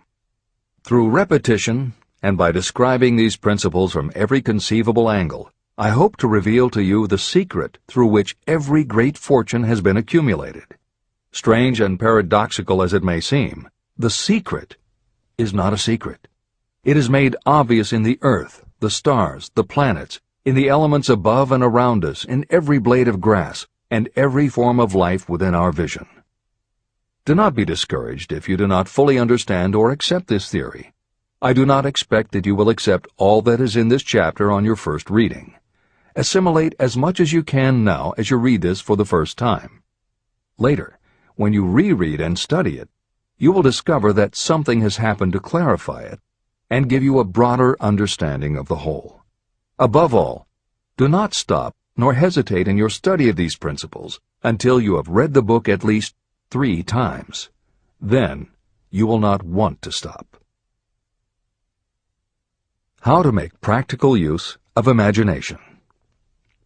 Ideas are the beginning points of all fortunes. Ideas are products of the imagination. Following are 2 true stories about ideas that have yielded huge fortunes. I hope that these stories will convey how important a role imagination can play in turning an idea into success, and that they will illustrate the method by which imagination may be used in accumulating riches. The Enchanted Kettle. In the late 1880s, an old country doctor drove to town, hitched his horse, quietly slipped into a drugstore by the back door, and began dickering with a young drug clerk. For more than an hour, behind the prescription counter, the old doctor and the clerk talked in low tones. Then the doctor left. He went out to the buggy and brought back a large, old-fashioned kettle, a big wooden paddle, used for stirring the contents of the kettle, and deposited them in the back of the store. The clerk inspected the kettle, reached into his inside pocket, took out a roll of bills, and handed it over to the doctor. The roll contained exactly $500, the clerk's entire savings. The doctor handed over a small slip of paper on which was written a secret formula. The words on that small slip of paper were worth a king's ransom, but not to the doctor. Those magic words were needed to start the kettle to boiling, but neither the doctor nor the young clerk knew what fabulous fortunes were destined to flow from that kettle. The old doctor was glad to sell the outfit for $500. The clerk was taking a big chance by staking his entire life savings on a mere scrap of paper and an old kettle. He never dreamed his investment would start a kettle to overflowing with gold that would one day surpass the miraculous performance of Aladdin's lamp. What the clerk really purchased was an idea. The old kettle and the wooden paddle and the secret message on a slip of paper were incidental. The miracle of that kettle only began to take place after the new owner mixed with the secret instructions an ingredient of which the doctor knew nothing. See if you can discover what it was that the young man added to the secret message, which caused the kettle to overflow with gold. Here you have a story of facts stranger than fiction, facts that began in the form of an idea. Just look at the vast fortunes of gold this idea has produced. It has paid, and still pays, huge fortunes to men and women all over the world who distribute the contents of the kettle to millions of people. The old kettle is now one of the world's largest consumers of sugar, thus providing jobs to thousands of men and women engaged in growing sugar cane and in refining and marketing sugar. The old kettle consumes annually millions of bottles and cans, providing jobs to huge numbers of workers. The old kettle gives employment to an army of clerks, stenographers, copywriters, and advertising experts throughout the nation. It has brought fame and fortune to scores of artists who have created magnificent pictures describing the product. The old kettle has converted Atlanta, which was a small southern city, into the business capital of the South, where it now benefits, directly or indirectly, every business and practically every resident of the city. The influence of this idea now benefits every civilized country in the world, pouring out a continuous stream of gold to all who touch it. Gold from the kettle built and maintains one of the most prominent colleges of the South, where thousands of young people receive the training essential for success. If the product of that old brass kettle could talk, it would tell thrilling tales in every language, tales of love, of business, of professional men and women who are daily being stimulated by it. I am sure of at least one such tale of romance, for I was a part of it, and it all began not far from the very spot on which the drug clerk purchased the old kettle. It was there that I met my wife, and it was she who first told me of the enchanted kettle. It was the product of that kettle we were drinking when I asked her to accept me for better or worse. Whoever you are, wherever you may live, whatever your occupation, just remember every time you see the words Coca-Cola that its vast empire of wealth and influence grew out of a single idea. And that idea, the mysterious ingredient the drug clerk, Asa Candler, mixed with a secret formula, was imagination. Stop and think of that for a moment. Keep in mind that the steps to riches described in this book are the very same principles through which the influence of Coca-Cola has been extended to every city, town, village, and crossroads of the world. Now here's the most important thing to remember. The ideas you create may have the possibility of duplicating the enormous success of this worldwide thirst killer. Editor's comments. Harlan Sanders, too, had a recipe in a magic kettle. Actually, his kettle was a pressure cooker, but neither his cooker nor his recipe of 11 herbs and spices would be mentioned here if he didn't also have imagination. Harlan Sanders owned and operated a successful motel and cafe in Corbin, Kentucky. Then, when the new interstate highway came through, it bypassed Sanders' location. In a short time, his business went broke, leaving him with little more than his recipe for fried chicken and a way to make it quickly in a pressure cooker. At 62 years of age, the Colonel, as people called him, had to find a new way to make a living. That's when the magic ingredient, imagination, came in. He decided he wasn't going to sell fried chicken anymore. Instead, he would sell his method for making it. He packed his recipe and cooker into the back of his car and hit the road to demonstrate his fried chicken to other restaurant owners. In the first 2 years, he managed to sell 5 franchises. 2 years later, he'd sold 200. 4 years later, he was up to 600 locations when he was approached by an investment group to sell his company. Recognizing that the magic wasn't just in the kettle or the recipe, the new owners asked Colonel Sanders to stay on as spokesman for the company, which he did until his death in 1980. Today, there are almost 12,000 KFC locations in more than 80 countries with sales of nearly $10 billion a year. Debbie Fields was a 20-year-old housewife who loved to bake cookies. She had no formal education and no business experience, but she had a recipe and an imaginative idea that people would like to buy fresh, hot, soft cookies from a walk-up store. The business people and bankers she approached told her she was crazy, but she and her husband continued to pitch her idea to banker after banker until they finally wore one down enough to give Debbie Fields a loan to open a store in Palo Alto, California. By noon on her first day, she still hadn't sold a cookie, so she went out into the street and gave away samples. That did it.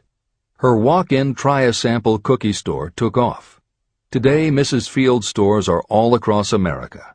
Harvard Business School uses her methods as a case study in efficiency, and Debbie Fields has become a best-selling author, an in-demand motivational speaker, and a television personality. Wally Famous Amos was a Los Angeles talent agent who copied a cookie recipe off the back of a bag of Nestle's chocolate chips. He made a few changes to personalize the recipe and started to give out his version of homemade cookies as a sort of calling card. His clients and business associates liked them so much that Wally finally decided to quit show business and open a store. He did it with a Hollywood agent's flair. He opened on Sunset Boulevard with 2,000 invitations, a red carpet, and celebrities. With the same flair, he put his picture on the bag, filled the bags with cookies, and started selling them to exclusive department stores and specialty shops. 10 years later, Famous Amos cookies were a $10 million business. Ray Kroc was over 50 and selling milkshake mixers when he heard about a hamburger stand in California, owned by Dick and Mac McDonald, that was doing great business. He packed his car and headed to San Bernardino to check it out. What he saw was a sit-down restaurant that had a limited menu featuring a good hamburger recipe, and they were serving them faster than any place he'd ever seen. Figuring that if there were more places like this, he could sell them a lot of milkshake mixers, Kroc pitched the McDonald brothers on the idea of opening some more McDonald's. They were interested, but they didn't know who they could get to open the new restaurants. This time, it was a recipe and a magic griddle, but it still needed the extra ingredient, imagination. On the spot, Ray Kroc offered to go into business with them and open the restaurants himself. According to the signs on the golden arches, Ray Kroc's imagination paid off in billions of hamburgers sold. In 1982, Howard Schultz went to work as the director of marketing for a small coffee importer wholesaler called Starbucks, which had only one location in Seattle's Pike Place market.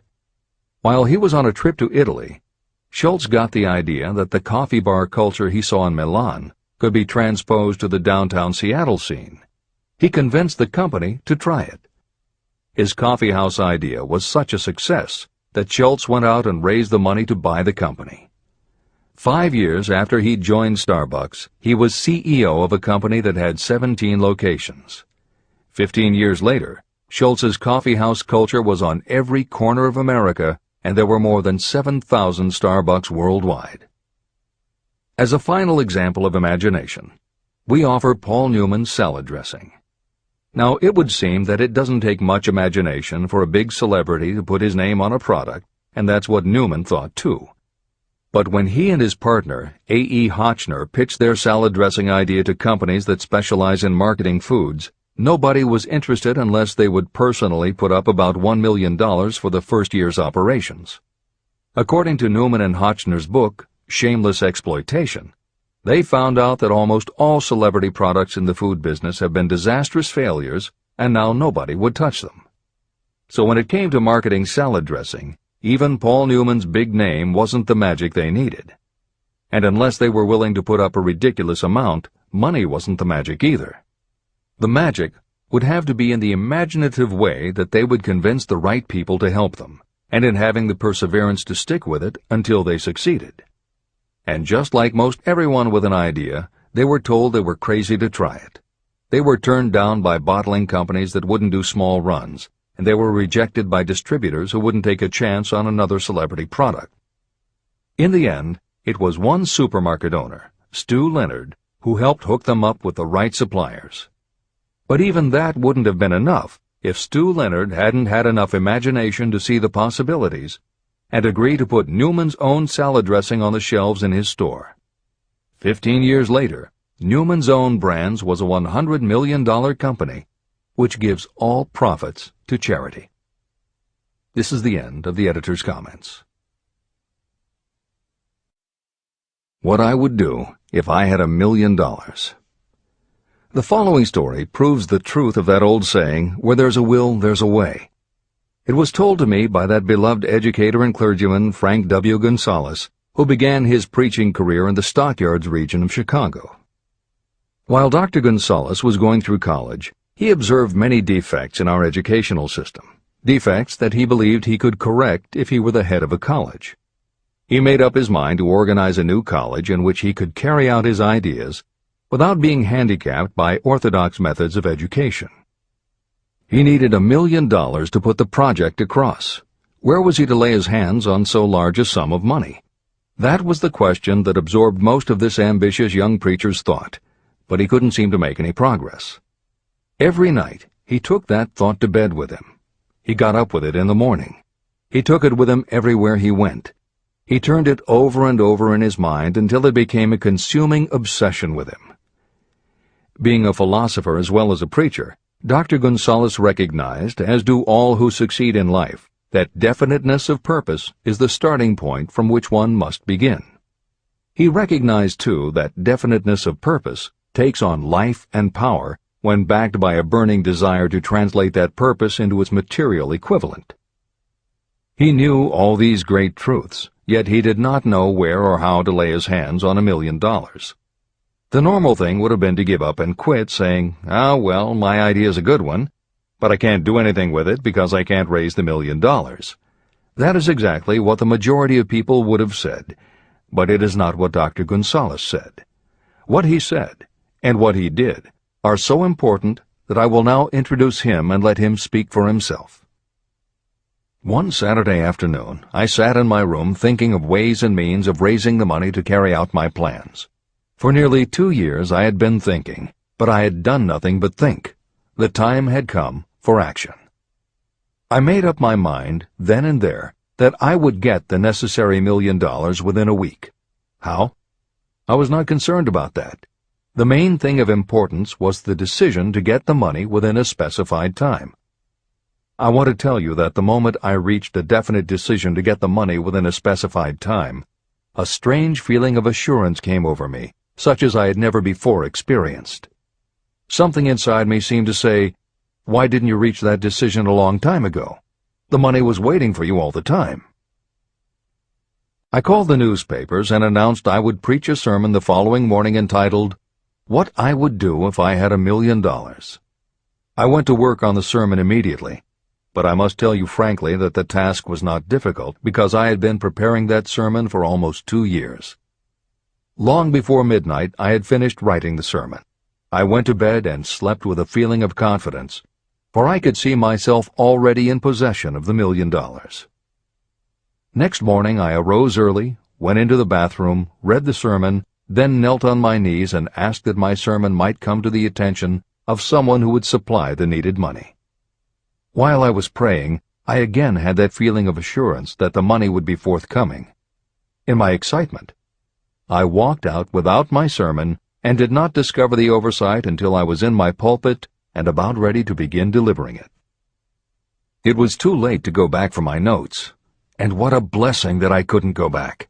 Instead, my own subconscious mind yielded the material I needed. When I arose to begin my sermon, I closed my eyes and spoke with all my heart and soul of my dreams. I not only talked to my audience, but I fancy I talked also to God. I told what I would do with $1 million if that amount were placed in my hands.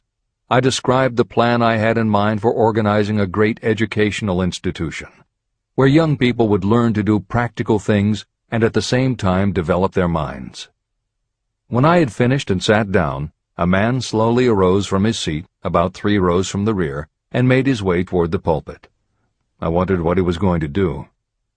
He came into the pulpit, extended his hand, and said, "Reverend, I liked your sermon. I believe you can do everything you said you would if you had $1 million. To prove that I believe in you and your sermon, if you will come to my office tomorrow morning, I will give you the $1 million. My name is Philip D. Armour." Young Gonzalez went to Mr. Armour's office, and the $1 million was presented to him. With that money he founded the Armour Institute of Technology, now known as Illinois Institute of Technology. The $1 million that launched the Armour Institute came as the result of an idea. Behind the idea was a desire that young Gonzalez had been nursing in his mind for almost 2 years. Observe this important fact. He got the money within 36 hours after he reached a definite decision in his own mind to get it and decided upon a definite plan for getting it. There was nothing new or unique about young Gonzalez vaguely thinking about $1 million and weakly hoping for it. Others have had similar thoughts. But there was something very unique and different about the decision he reached on that memorable Saturday, when he put vagueness into the background and definitely said, "I will get that money within a week." The principle through which Dr. Gonzalez got his $1 million is still alive. It is available to you.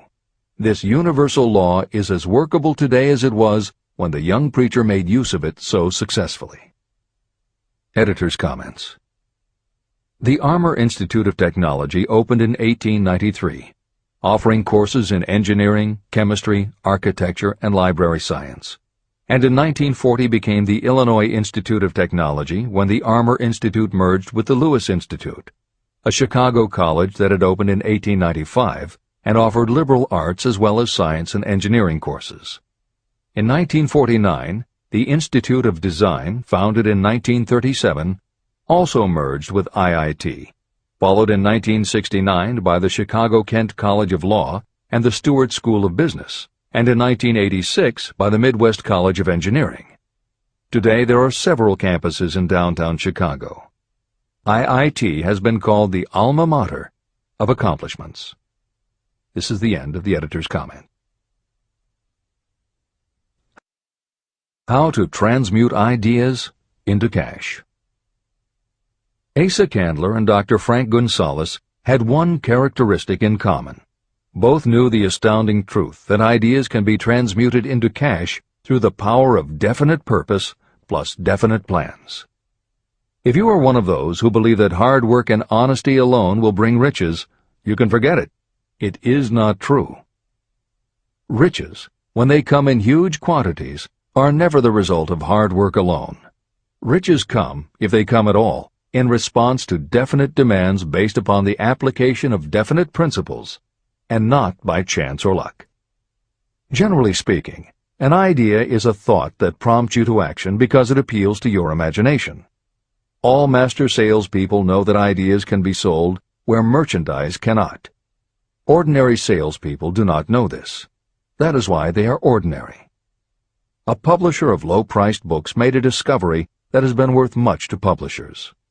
He learned that many people buy titles and not the contents of books.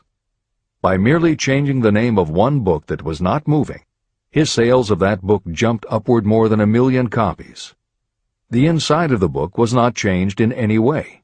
He merely ripped off the cover and put on a new cover with a title that had box office appeal. That, as simple as it may seem, was an idea. It was imagination. Editor's comment. For those readers who think that replacing the cover of a book is just too simple, or that they couldn't do it anyway because they are not book publishers, the editors would point out that if you had had that simple idea before the publisher did, he probably would have been glad to sell you those failed books at pennies on the dollar. Then you could have been the one to change the cover, and suddenly you would have been the publisher of a bestseller. However, the idea of replacing the covers wouldn't have meant a thing if you didn't also have ideas about how to market and promote that flashy new cover. And that is Hill's point. Coca-Cola was a recipe, a creative idea. But it would have stayed just a recipe if Asa Candler hadn't also had other creative ideas to market it and the faith in himself to carry through on those ideas. Spence Silver was a chemist working for 3M when, by accident, he created a glue that wasn't very sticky. Needless to say, 3M was not much interested in glue that didn't stick, and Silver's invention was shelved as a failure. But Silver liked his glue, so for 5 years he kept demonstrating it to anyone who would listen. Nobody did, until Arthur Fry, who worked in the tape division at 3M, found that when he was at choir practice, he kept losing his place in the hymnal because the pieces of paper he used to mark his place slipped down or fell out of the book. A little of Silver's not very sticky glue on the slips of paper, and they stayed where he wanted them, then peeled off easily when he was done. That was the eureka moment. They had just invented the world's best bookmark, Post-its. But that's not the end of the story, or the end of the imaginative ideas that were needed to make Post-its happen. Fry would also need perseverance. First, he had to convince the engineers to solve production problems, and to do it, he knocked a hole in his basement wall so he could install a prototype of the production equipment. He stuck with it, and finally, 2 years later, 3M gave the project to their marketing department.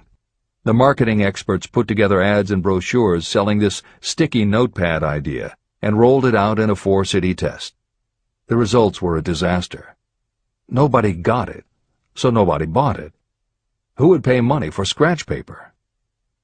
The Post-it project was about to be scrapped when Jeffrey Nicholson and Joseph Ramey added their imaginations. Like Silver and Fry, Nicholson and Ramey had faith in the idea because they saw how people in their office fell in love with these little sticky pieces of paper once they started working with them. So Nicholson and Ramey went to Richmond, Virginia, one of the 4 test cities that had failed, and they went up and down the business district, going into offices and giving pads of Post-its to receptionists, secretaries, and anyone else who would listen. Whereas 3M's conventional marketing machinery had failed, Giving Post-its to the people who would actually use them did the trick. Once those Richmond office workers started to use Post-its, it didn't seem like a bad idea at all to pay for scratch paper. They got it, and they bought it. The Richmond test turned from failure to success, and soon Post-its were sticking to everything around the world. Here's another simple idea that imagination turned into success. The story began with a man whose problem was just the opposite of spent silvers. This man had something that stuck too well. George de Mestral was a Swiss mountaineer who went hunting one day with his dog. But when they got home, they were both covered with burrs. The burrs were so difficult to remove that de Mestral put them under a magnifying glass to learn why. He saw that they were covered with tiny hooks which attached themselves to fur and fabric. That was when the flash hit. If burrs stuck where you didn't want them, why couldn't you put tiny hooks on things so they would stick where you did want them? Like everyone else mentioned in this book, de Mestral had an imaginative idea, but that was just the beginning. He also had the faith in himself to keep going when people laughed at his idea, which many did, until he eventually found a French textile plant that would help him do what he wanted. However, even when they finally worked out a way to use cotton fabric to make what they called locking tape, they couldn't afford to mass-produce it. And that's when de Mestral accidentally discovered that when you sew nylon under infrared light, it naturally made little hooks. Now they could manufacture it economically. All they needed was a name. One side was fuzzy like velvet, and the other side was crochet, the French word for hook. Take half vel and half crow, combine it with imagination. The result is Velcro, and a Swiss mountaineer becomes a business tycoon. The Sony Corporation once tried to make a very small stereo tape recorder that would work with standard-size cassettes, but they couldn't do it. They could make a small playback machine, but at the time the electronics needed to also make it a recording machine just couldn't be made small enough. They concluded that the design was a failure. Then one day Sony's honorary chairman, Masaru Ibuka, walked into the laboratory and saw that a few of the engineers were using the prototypes of the failed tape recorder to listen to music tapes. They didn't seem to care that it couldn't record. They just liked to be able to walk around listening to their favorite music. Then came the imaginative idea that made all the difference. Ibuka remembered that another division was working on lightweight headphones. That was the flash. Ibuka's imagination made the connection that the rest of the engineers had not. In Ibuka's view, they hadn't made a failed recorder. They had created a successful private stereo listener. They added the headphones, named it the Walkman, and it revolutionized both the music business and the electronics industry. Clarence Saunders was a grocery clerk in a small southern retail store. One day he was standing with a tray in his hands waiting his turn in a cafeteria.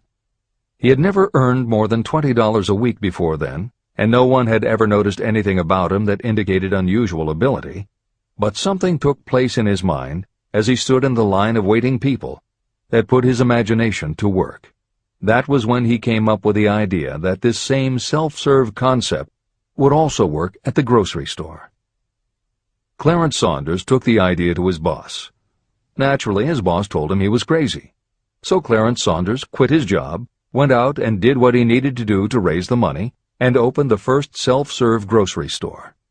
He called it Piggly Wiggly, and Clarence Saunders, the $20-a-week grocery clerk, rapidly became the multi-million-dollar chain store grocery man of America.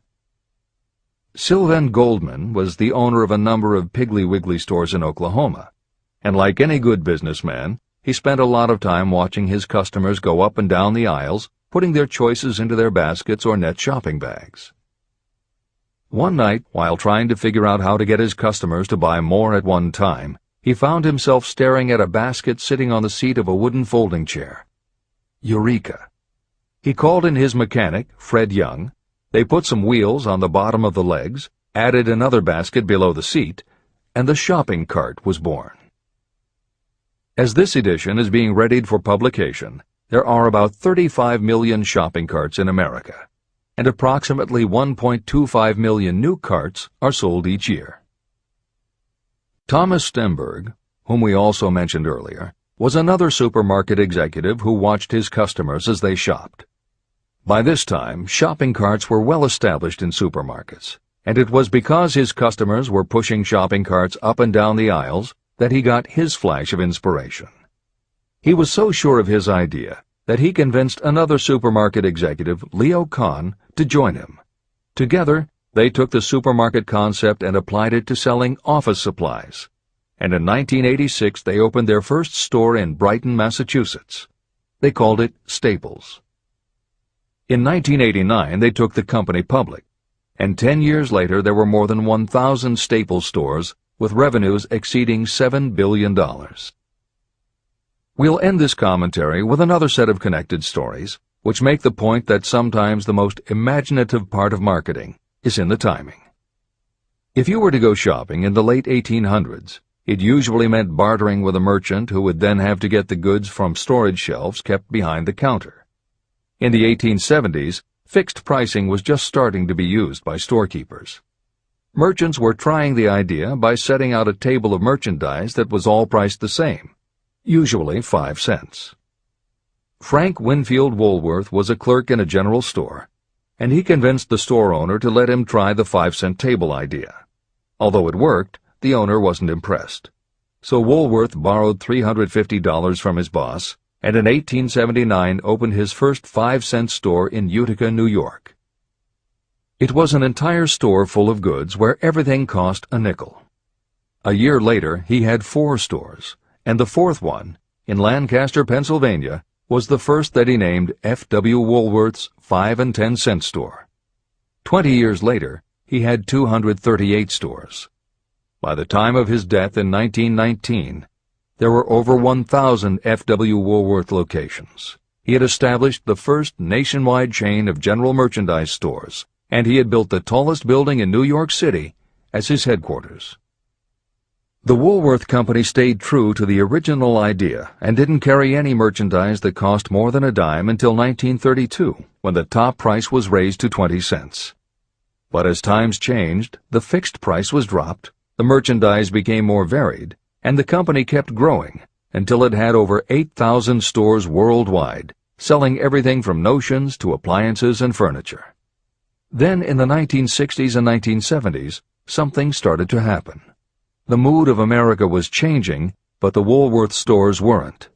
And that was when Sam Walton opened the first Walmart in Rogers, Arkansas, in 1962. Walton got into the retail business after the Second World War, when his father-in-law loaned him the money to buy a franchise Butler Brothers store in Bentonville, Arkansas. By 1962, Sam and his brother Bud owned 16 variety stores in Arkansas, Missouri, and Kansas. It was in these stores that Sam Walton first started adding the magic ingredient of imagination. In addition to his flair for promotion, Sam tried new approaches to the way household goods and general merchandise could be sold at retail. He insisted on clean, well-lighted interiors, and he introduced the concept of self-service, with aisles wide enough for shopping carts and checkout counters at the front of the store. He also started buying direct from manufacturers, and he created profit-sharing plans that kept his family of employees loyal, hard-working, and neighborly. In 1962, he incorporated those and other imaginative ideas when he opened his first store that he called Walmart. The basic magic was that he sold brand-name merchandise at discount prices, but there was also magic in the way he kept a friendly hometown feel to his store, even though it was what is now called a big box store. Sam Walton's Walmart store was a success, so he just kept building and opening more of them, first in small towns and rural areas, then in larger towns, then big cities, and it wasn't long before he had a national chain. By 1992, when Sam Walton died, there were more than 1,700 Walmart stores. It was the biggest retailer in the country, it employed more than 600,000 people, and Sam Walton was the richest man in America. In 2003, the stores numbered more than 3,200 in the U.S. and more than 1,100 in foreign countries. The company employed more than 1,300,000 people worldwide and served more than 1 million customers a week. Along the way, Woolworths and other older retailers such as Kresge's tried to get on the bandwagon with their Woolco and Kmart stores, but they couldn't seem to get it right. They had given up their old five-and-dime identity to become higher-priced general retailers, and when Walmart came along and redefined that part of the market, the others seemed to have run out of the kind of imagination they'd had in the beginning. Now, here's the twist to the story. David Gold was running a liquor store that he had inherited from his father. He noticed that whenever he put out a display of goods priced at 98 cents or $1, the goods would sell okay, but if his sign said 99 cents, the goods sold out in no time. He decided that he would open a store called the 99-cent only store, where everything would be priced at 99 cents. Sound familiar? Frank Woolworth's imaginative idea from 1879, which had been dropped at his namesake chain by the 1940s and 1950s, had just gotten a fresh shot of imagination from David Gold in 1982. As usual, friends and family told him he was crazy, but David Gold went out to find suppliers who would sell him discontinued merchandise or overproduced products at a price low enough that he could offer them to the public at 99 cents. He found them. And they even had brand-name products of everything from hardware to pantyhose, cleaning products, motor oil, kitchenware, cosmetics, electronics, toys, canned goods, frozen foods, cookies, fresh fruit, even gourmet foods. More than 5,000 items that he could sell for 99 cents and still make a profit. David Gold opened his first well-lighted, brightly colored green and fuchsia wide-aisle store in Inglewood, California in 1982. By 2003, he had 142 stores in California, Nevada, and Arizona, and he was listed on the Forbes 400 as having earned a personal fortune estimated at more than $650 million. As Napoleon Hill wrote elsewhere about the creation of Piggly Wiggly, where in this story do you see the slightest indication of something that you could not duplicate? The plan, which made millions of dollars for its originator, was a very simple idea that anyone could have adopted, yet considerable imagination was required to put the idea to work in a practical sort of way. The more simple and easily adapted an idea is, the greater is its value, as no one is looking for ideas that are involved with great detail or are in any way complicated. This is the end of the editor's comments. There is no standard price on ideas. The creator of ideas sets his or her own price, and if they are smart, they get it. The story of practically every great fortune starts with a day when a creator of ideas and a seller of ideas got together and worked in harmony. Carnegie surrounded himself with men who could do what he could not do, men who created ideas and men who put ideas into operation, and that was what made him and the others fabulously rich. Millions of people go through life hoping for favorable breaks. Perhaps a favorable break can get you an opportunity, but the safest plan is not to depend upon luck. It was a favorable break that gave me the biggest opportunity of my life, but more than 20 years of determined effort had to be devoted to that opportunity before it became an asset. The break consisted of my good fortune in meeting and gaining the cooperation of Andrew Carnegie. On that occasion, Carnegie planted in my mind the idea of organizing the principles of achievement into a philosophy of success. Millions of people have profited by the discoveries made in the years of research, and fortunes have been accumulated through the application of the philosophy. The beginning was simple. It was an idea that anyone might have developed. The favorable break came through Carnegie.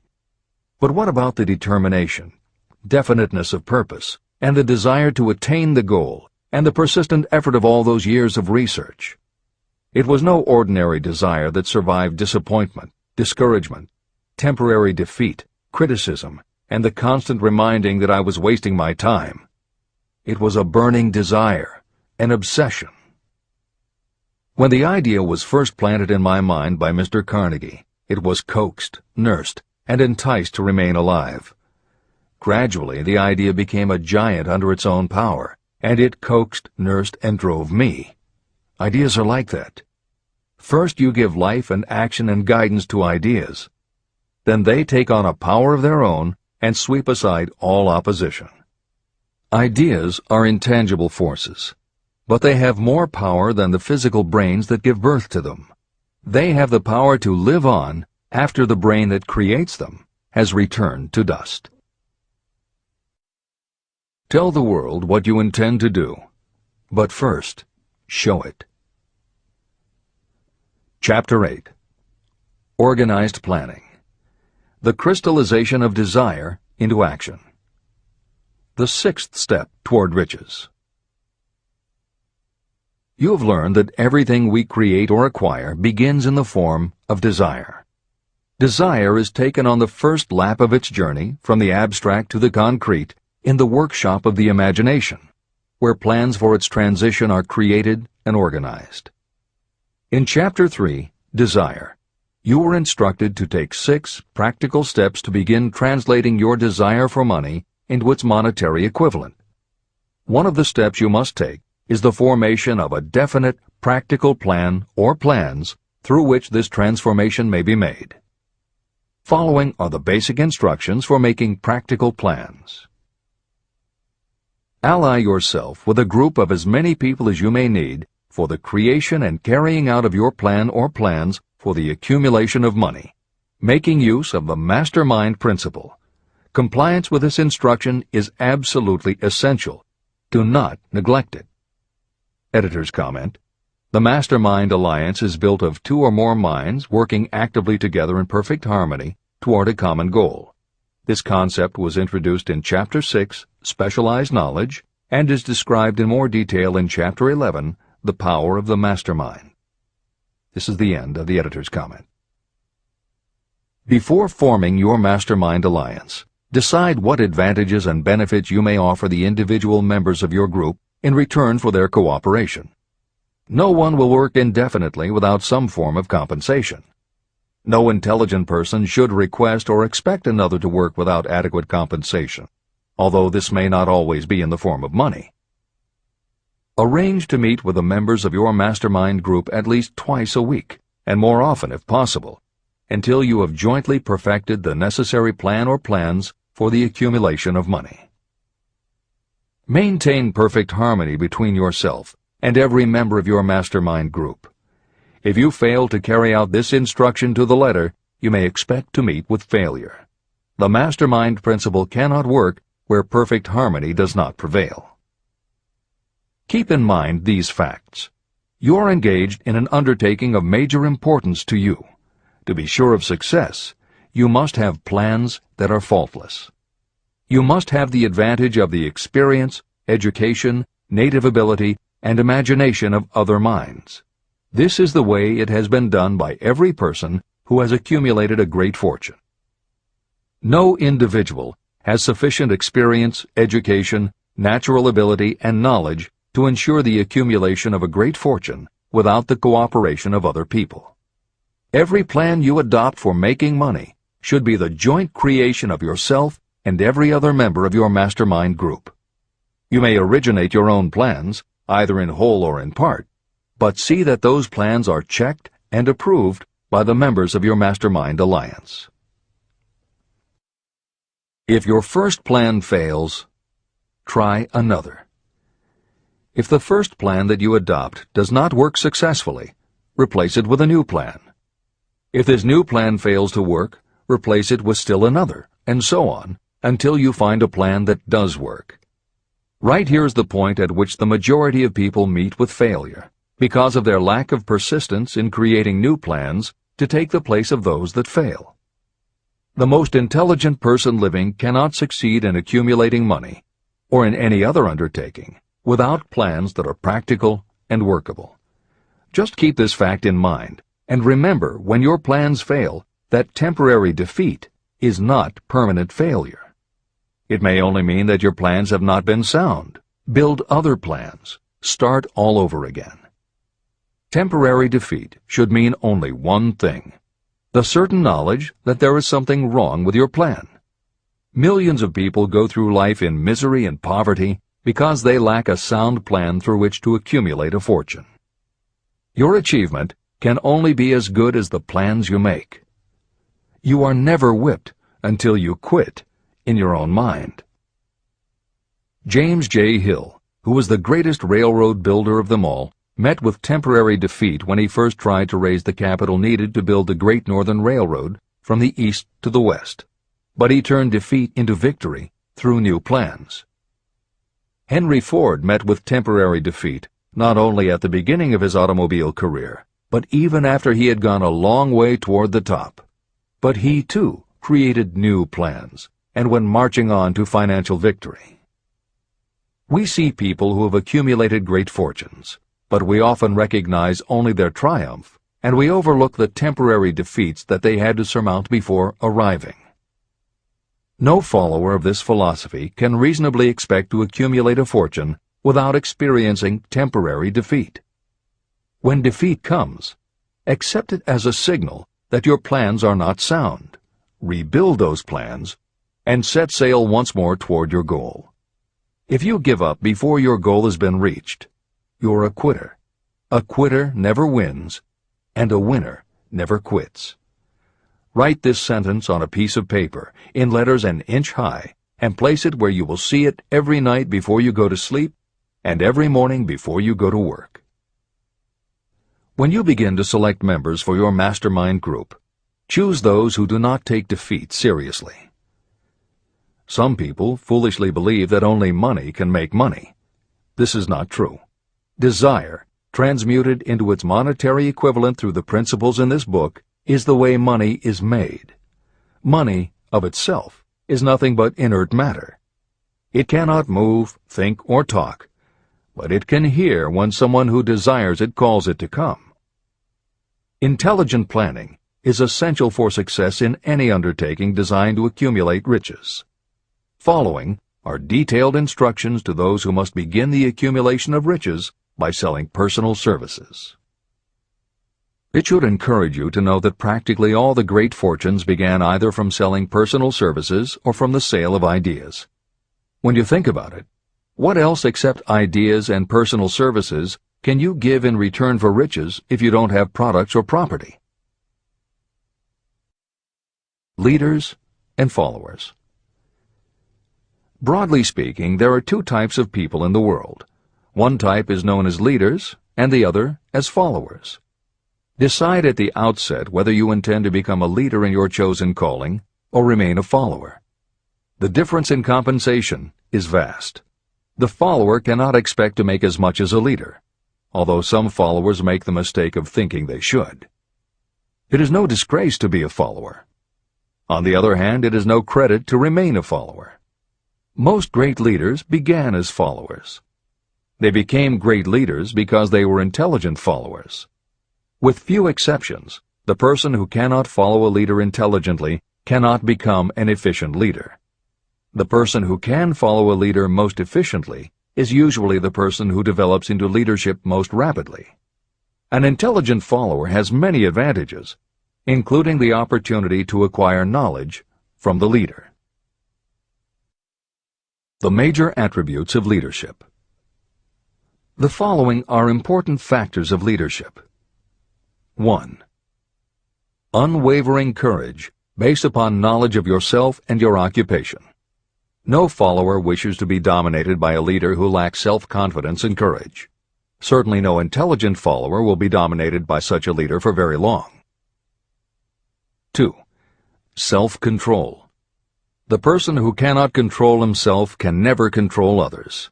Self-control sets a strong example for your followers, which the more intelligent followers will emulate. 3. A keen sense of justice. Without a sense of fairness and justice, no leader can command and retain the respect of their followers. 4. Definiteness of decision. Those who waver in decisions show that they are not sure of themselves and therefore cannot lead others successfully. 5. Definiteness of plans.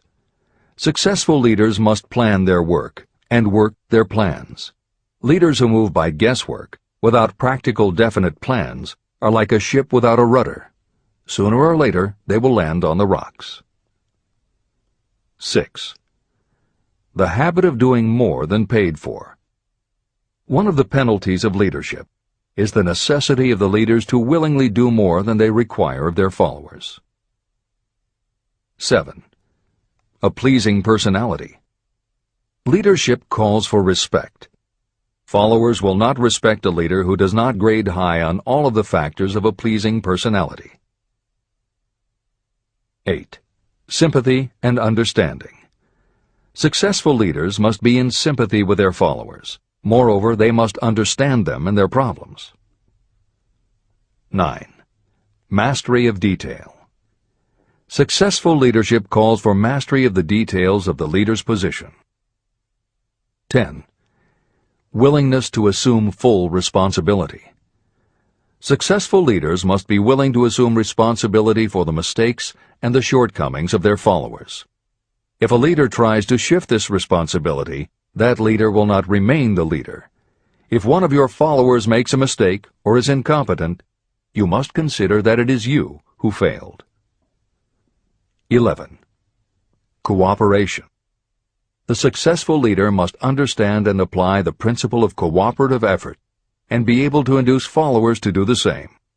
Leadership calls for power, and power calls for cooperation. There are two forms of leadership. The first, and by far the most effective, is leadership by consent of and with the sympathy of the followers. The second is leadership by force, without the consent and sympathy of the followers. History is filled with evidences that leadership by force cannot endure. The downfall and disappearance of dictators and kings is significant. It means that people will not follow forced leadership indefinitely. Napoleon, Mussolini, Hitler were examples of leadership by force. Their leadership passed. Editor's comment. The following may also be added to the list: Idi Amin, Francisco Franco, Saddam Hussein, Ferdinand Marcos, Slobodan Milosevic, Juan Perón, General Augusto Pinochet, Pol Pot, General Suharto, the Taliban leaders in Afghanistan, Marshal Josip Broz Tito, Joseph Stalin, and subsequent leaders of the Soviet Union, East Germany, and the other countries in the Communist bloc. This is the end of the editor's comment. Those that remain see their power eroding and slipping away. Leadership by consent of the followers is the only leadership that can endure. People may follow forced leadership temporarily, but they will not do so willingly. Successful leaders will embrace the 11 factors of leadership described in this chapter, as well as some other factors. Those who make these attributes the basis of their leadership will find abundant opportunity to lead in any walk of life. The 10 major causes of failure in leadership. The following are the major faults of leaders who fail. It is just as essential for you to know what not to do as it is to know what to do. 1. Inability to organize details. Efficient leadership calls for the ability to organize and master details. No genuine leader is ever too busy to do anything that may be required in the capacity as leader. Whether a leader or follower, when you admit that you are too busy to change your plans or to give attention to any emergency, you are admitting your inefficiency. The successful leader must be the master of all details connected with the position. That means, of course, that you must acquire the habit of relegating details to capable lieutenants. 2. Unwillingness to render humble service. Truly great leaders are willing, when occasion demands, to perform any sort of labor that they would ask another to perform. The greatest among ye shall be the servant of all is a truth that all able leaders observe and respect. 3. Expectation of pay for what they know, instead of what they do with what they know. The world does not pay you for what you know, it pays you for what you do, or what you induce others to do. 4. Fear of competition from followers. Leaders who fear that one of their followers may take their position are practically sure to realize that fear sooner or later. Able leaders train understudies to whom they may delegate any of the details of their position. Only in this way can leaders multiply themselves and be at many places and give attention to many things at one time. It is an eternal truth that leaders receive more pay for their ability to get others to perform than they could possibly earn by their own efforts.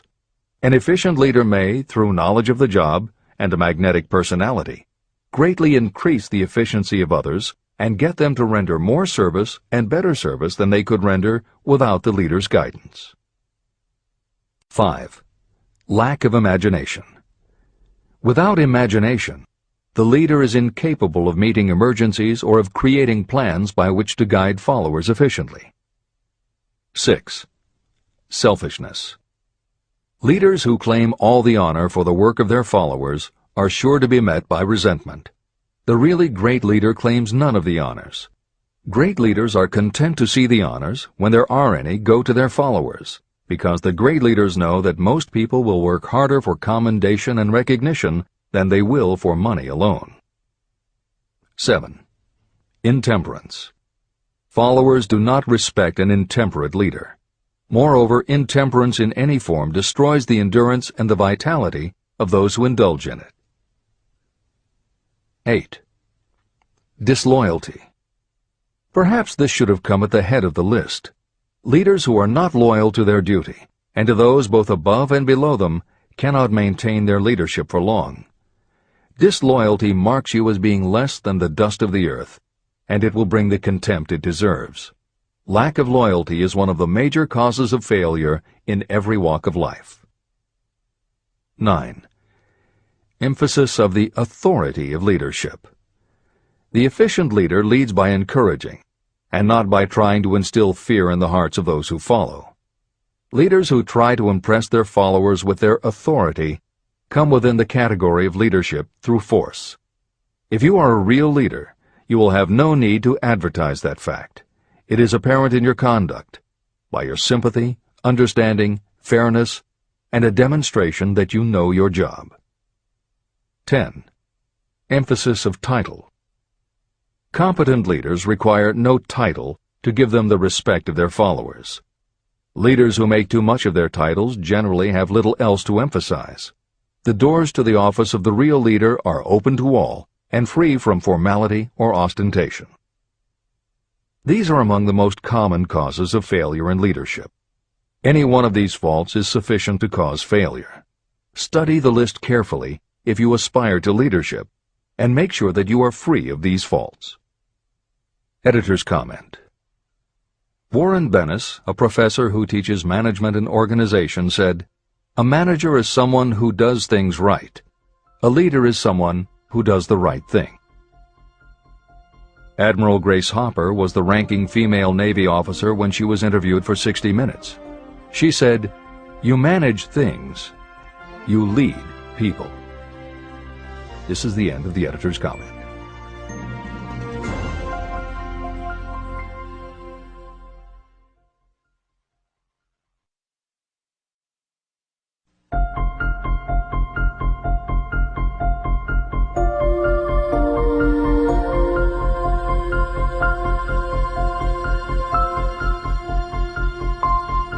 When and how to apply for a position.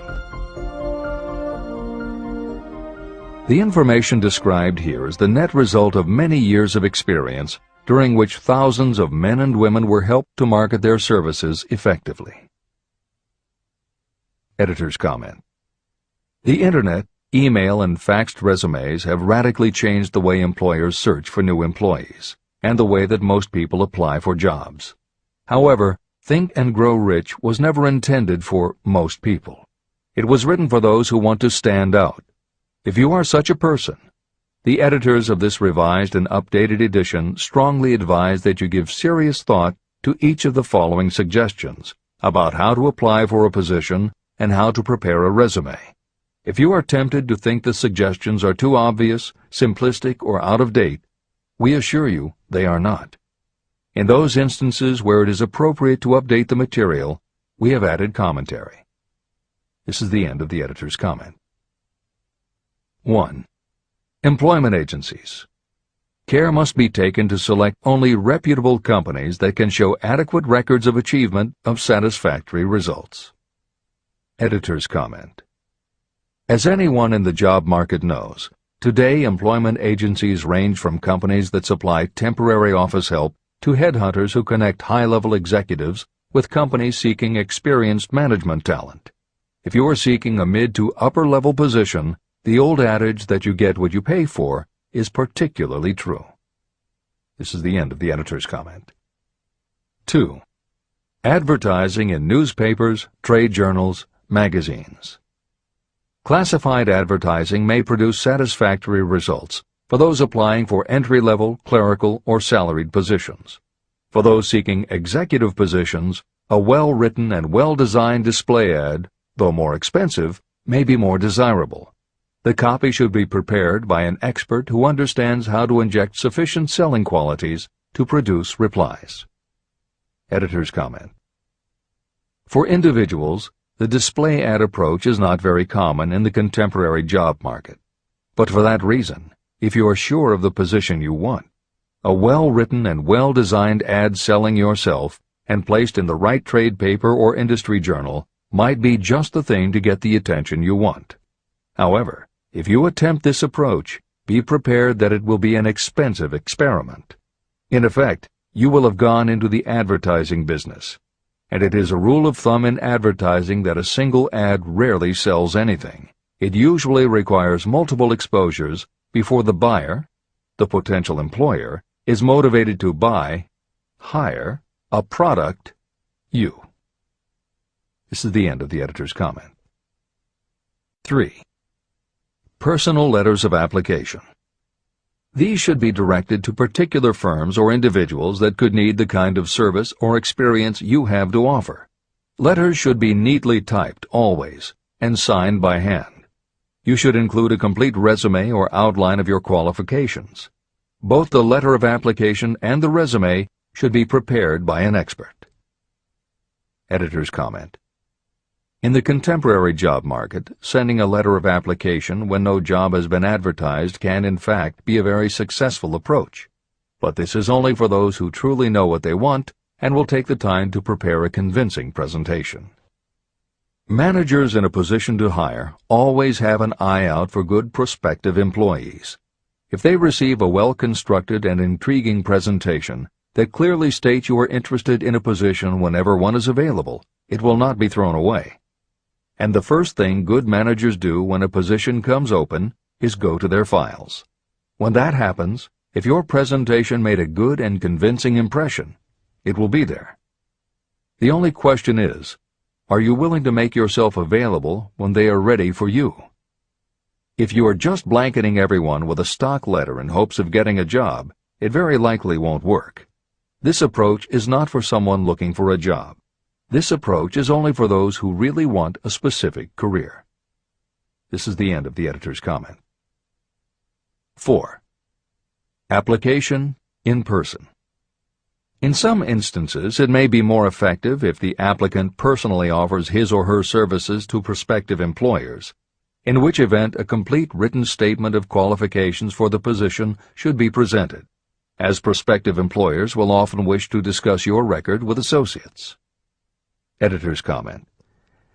Asking for an interview when no job has been advertised is an even stronger statement that you know what you want and you are serious about working in a particular industry. If you pursue this approach, keep in mind that you are asking someone to give you their time. Some managers will not be receptive because it does not fit into their company's business practice, and some managers will just find it an annoyance. This approach will work for you only if you are confident that you can make an outstanding impression in person. If you make a strong, positive impression, it will be remembered when an opening is available. This is the end of the editor's comment. 5. Application through personal acquaintances. When possible, the applicant should approach prospective employers through some mutual acquaintance. This method is particularly advantageous in the case of those who seek executive connections and do not wish to appear to be peddling themselves. Information to be supplied in a written resume.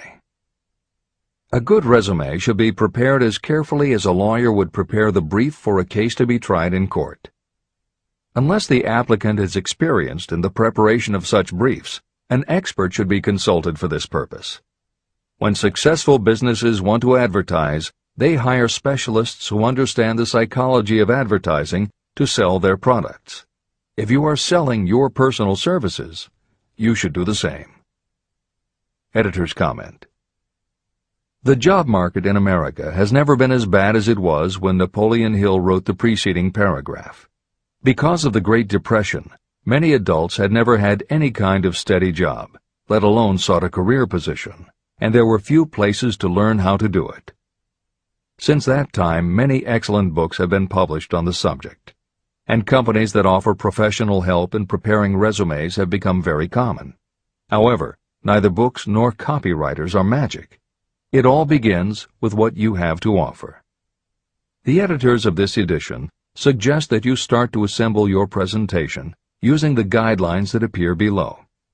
Once you have a first draft, you should review at least one of the books on the subject to see what suggestions are offered that might help you sell yourself better than you have already done.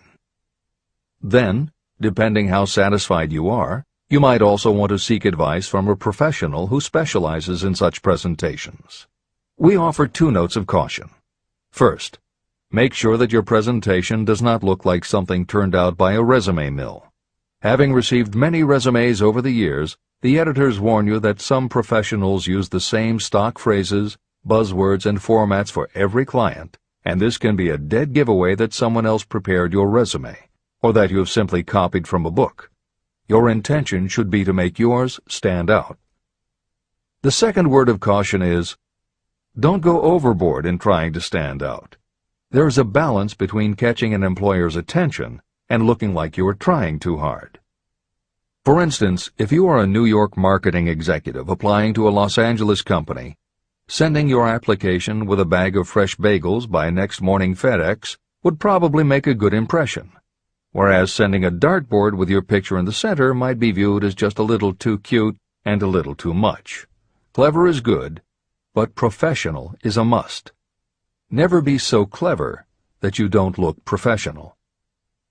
Following are a set of guidelines for preparing your resume. Because part of your search for a position will involve responding to ads for job openings, and because it has become common to respond by faxing applications and resumes, Napoleon Hill's guidelines should be used to prepare 2 separate presentations. As Hill suggests below, you should prepare an elaborate presentation to be used when mailed or presented in person. But you should also prepare a second, shorter version that is designed specifically to be faxed. Take care to make your fax version complete and interesting, but it should be no more than 3 pages. The following information should appear in your presentation. 1. Education. State briefly but definitely what schooling you've had and in what subjects you specialized in school, giving the reasons for that specialization. Editor's comments. Never exaggerate. This is very serious advice, and it applies not only to education, but also the next 2 categories, experience and references. Smart employers will check in all 3 areas. Labor laws have become so demanding that employers filling responsible positions are very cautious about whom they hire in the first place. There are rules about such things as the difference between salaried and hourly employment, sexual harassment, what constitutes grounds for dismissal, what questions can and cannot be asked in job interviews, and a host of other things that leave the employer open to potential lawsuits. Consequently, smart employers, the kind you want to work for, will check your education, experience, and references. Also, bear in mind, you are providing information that will follow you for the rest of your career. If you keep up with the news, you know that in recent times even executives headed for the top have been dismissed. Military men have resigned in disgrace. Politicians have been removed from office, and professors have been forced to resign, all because someone looked into their background and found that they had exaggerated their qualifications. This is the end of the editor's comments. 2. Experience. If you have had experience in connection with positions similar to the one you seek, describe it fully. Give the names and addresses of former employers. Be sure to clearly point out any special experience you may have had that would equip you to fill the position you seek. 3. References. Practically every business firm wants to know as much as possible about the background of prospective employees who seek positions of responsibility. Attach copies of letters from former employers, from teachers under whom you studied, and from prominent people whose judgment may be relied upon. 4. Photograph of yourself. Include a recent professional photograph of yourself as a part of your presentation. Editor's comment. In the contemporary job market, this is not a common practice at all. However, from personal experience, the editors of this edition know it can be advantageous. We have received only one such job application, but unquestionably it was the photograph that prompted us to ask the applicant to come in for an interview. If you are confident that your appearance makes a good, professional impression, you may want to consider this unusual approach. There is the danger that you may be seen as vain or self-centered, but it could also be the thing that gives you an edge. This is the end of the editor's comment. 5. Apply for a specific position. Never apply for just a job. That indicates you lack specialized qualifications. 6. State your qualifications for the particular position for which you apply. Give full details why you believe you are qualified for the particular position you seek. This is the most important detail of your application. It will determine, more than anything else, what consideration you receive. 7. Offer to go to work on probation. This may appear to be a radical suggestion, but experience has proved that it seldom fails to win at least a trial. If you are sure of your qualifications, a trial is all you need. Incidentally, such an offer indicates that you have confidence in your ability to fill the position you seek. It is most convincing. Make it clear that your offer is based on your confidence in your ability to fill the position, your confidence in your prospective employer's decision to employ you after the trial period, and your determination to have the position. Editor's comments. As you will learn in Chapter 10, when you read the story of Napoleon Hill's application to Rufus Ayers, Hill gives this advice based on his personal experience. Unfortunately, this is one of those instances where times may have changed so much that the approach is rarely applicable. In today's environment, modern labor laws and business practice may prevent an employer from taking you up on your offer. However, today many companies do have internship programs that allow an employer to test drive employees to see how well they might fit in. This is the end of the editor's comment. 8. Knowledge of your prospective employer's business. Before applying for a position, do sufficient research to familiarize yourself thoroughly with that business and indicate the knowledge you have acquired in this field. This will be impressive because it indicates that you have imagination and a real interest in the position you seek. Editor's comment. When you do this, and you certainly should, bear in mind that you will be talking with people who really know the business. Even by researching extensively, at best you will only know about their business. If you try to appear too knowledgeable or familiar, it may backfire and reveal that you have only a superficial view of the business. Unless you are already working in a particular industry and have insights based on experience, do not be presumptuous. Use your knowledge to indicate that you have taken the time to educate yourself and that you really are interested, but don't try to tell a prospective employer how you would run the business. This is the end of the editor's comment. Remember that it is not the lawyer who knows the most law, but the one who best prepares his case who wins.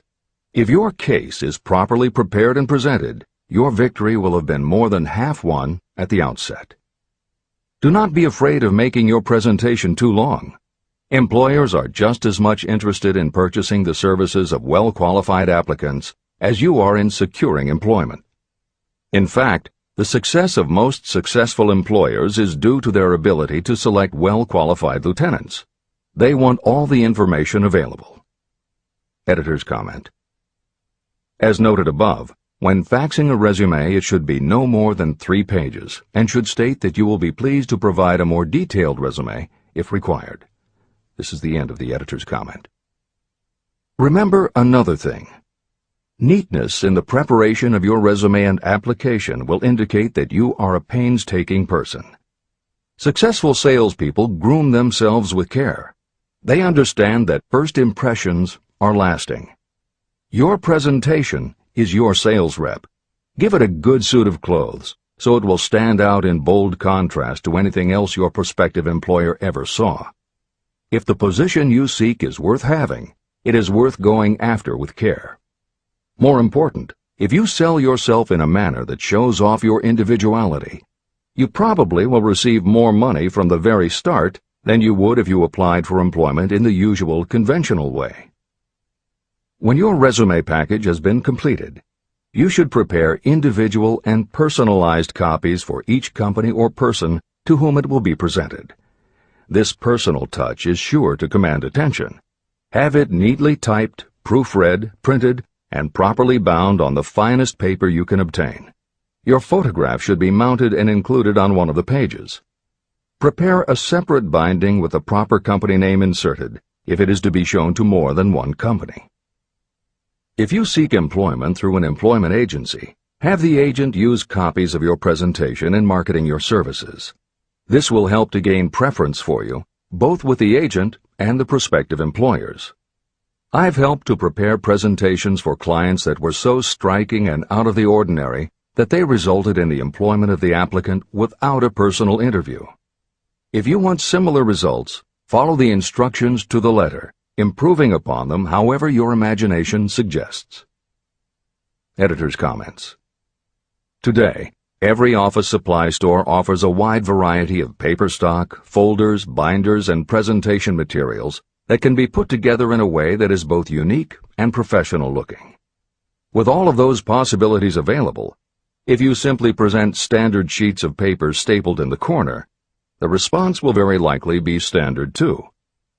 If you apply a little creativity, you should have no trouble preparing a presentation that is tailored to the company to which you are applying, appropriate for the position you seek, and reflective of your personality and style. This is the end of the editor's comments.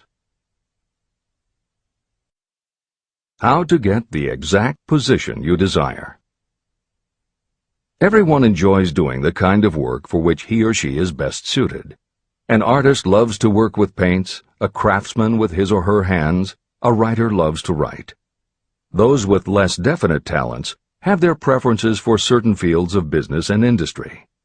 If America does anything well, it offers a full range of occupations. 1. Decide exactly what kind of a job you want. If the job doesn't already exist, perhaps you can create it. 2. Choose the company or individual for whom you wish to work. 3. Study your prospective employer as to policies, personnel, and chances for advancement. 4. By analysis of yourself, your talents, and your capabilities, figure what you can offer.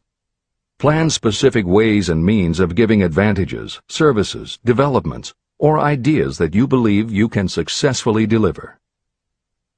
5. Forget about a job. Forget whether or not there is an opening.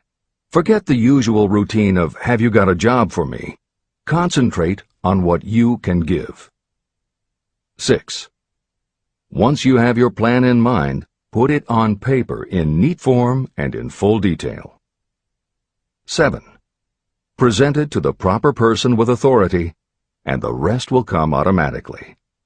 Every company is looking for people who can give something of value, whether it is ideas, services, or connections. Every company has room for the person who has a definite plan of action that is to the advantage of that company.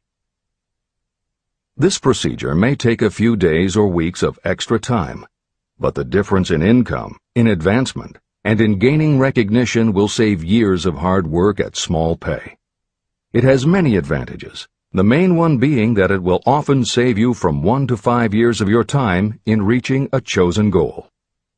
Every person who starts, or gets in halfway up the ladder, does so by deliberate and careful planning. The new way of marketing services. Men and women who market their services must recognize the change that has taken place in connection with the relationship between employer and employee. The future relationship should be more in the nature of a partnership, consisting of the employer, the employee, and the public they serve. In the past, employers and employees have bartered among themselves, not considering that in reality they were bargaining at the expense of the third party, the public they served. Both the employer and the employee should consider themselves as fellow employees whose business it will be to serve the public efficiently. Editor's comment. In the preceding paragraph, Napoleon Hill once again demonstrates his foresight into the future direction of American business. As you will recognize in the following section, the point he makes by citing the coal and gas companies would at a later time be equally applicable to the telephone monopolies, and later still to computer software and internet companies, and to cable television suppliers when competitors started to offer satellite TV. This snapshot of how and why business has changed should provide you with a blueprint for the attitude you must adopt and the way you must conduct yourself if you are going to attain the success you're seeking. This is the end of the editor's comment. During the Depression, I spent several months in the anthracite coal region of Pennsylvania, studying conditions that all but destroyed the coal industry. The coal operators and the unions drove hard bargains in negotiating their labor contracts. The cost of the bargaining was passed on to the customer by adding to the price of the coal. However, in the end, they discovered their actions had worked against them. What their delays and high prices had actually accomplished was to open the market to their competitors. Inadvertently, they had built up a wonderful business for the manufacturers of oil-burning stoves and furnaces, as well as for the producers of oil. A similar experience happened to the gas companies. We can all remember the time when the gas meter reader pounded on the door hard enough to break the panels. When the door was opened, he pushed his way in uninvited with a scowl on his face that plainly said, "What the hell did you keep me waiting for?" All that has undergone a change.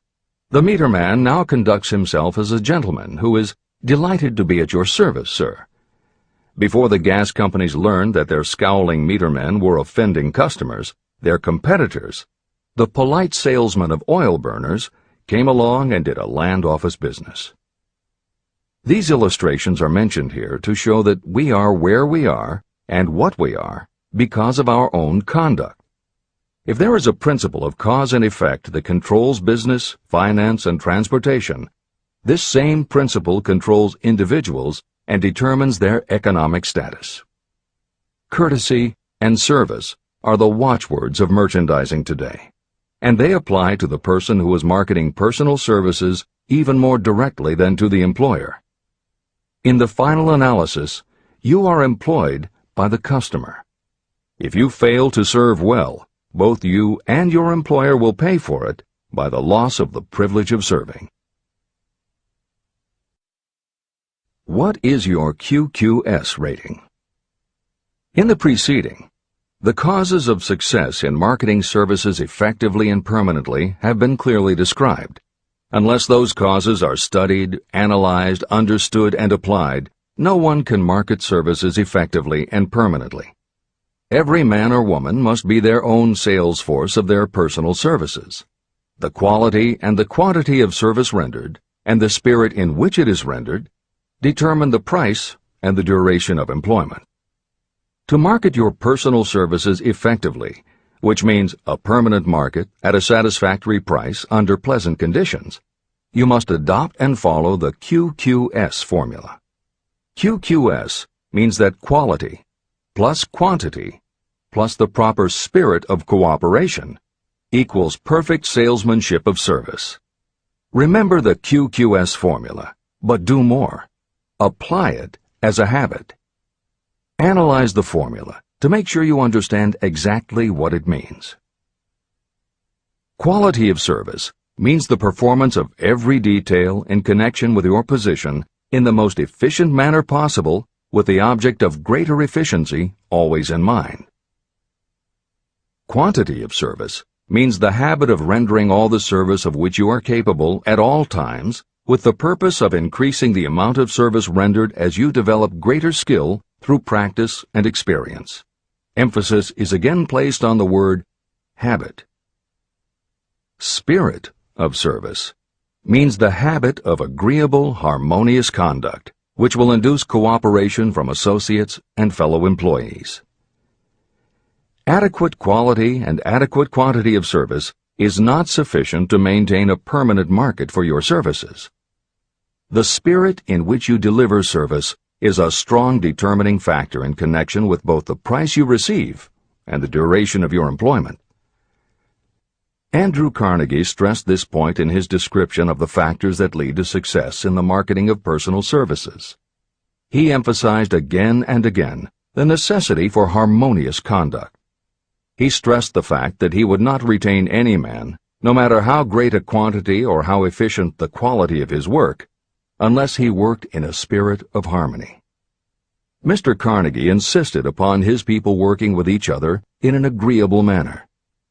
To prove that he placed a high value on this quality, he helped many who met his standards to become very wealthy.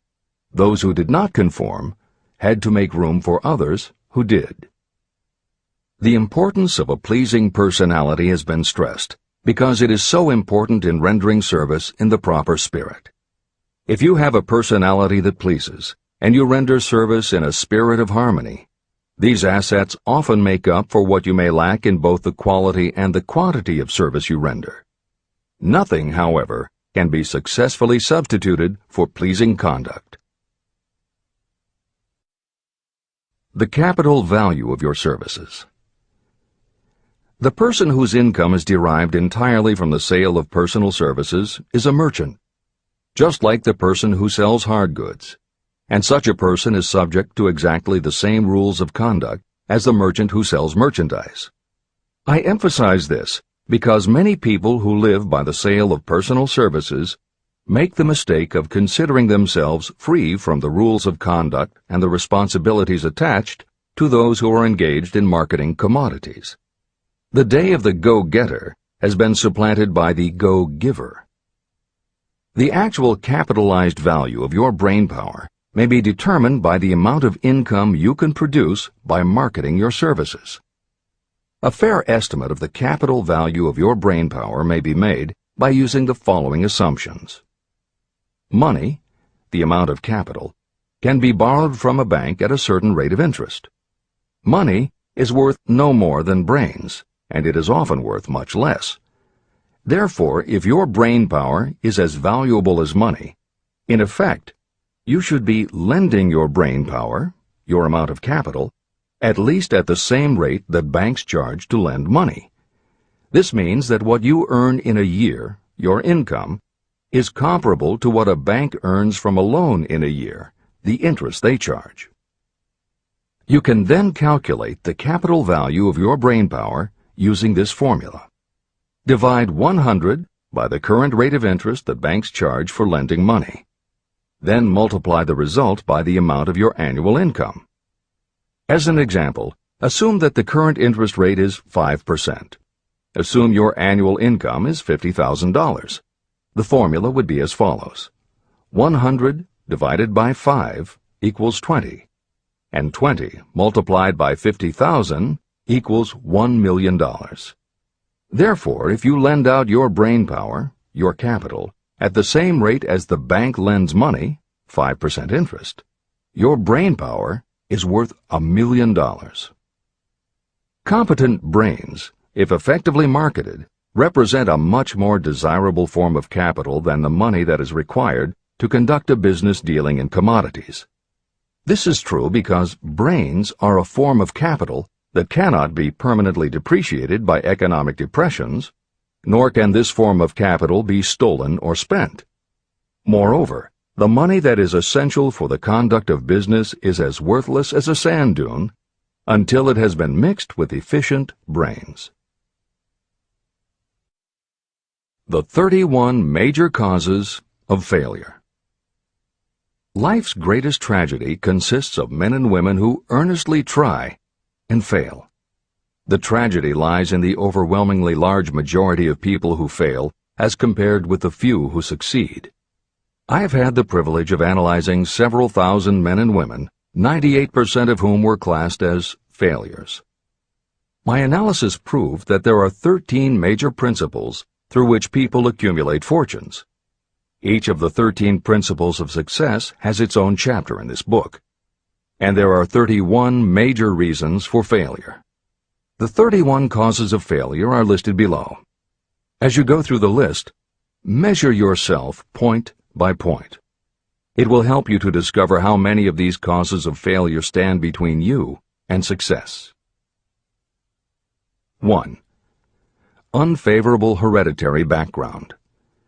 There is little, if anything, that can be done for people who are born with a deficiency in brain power.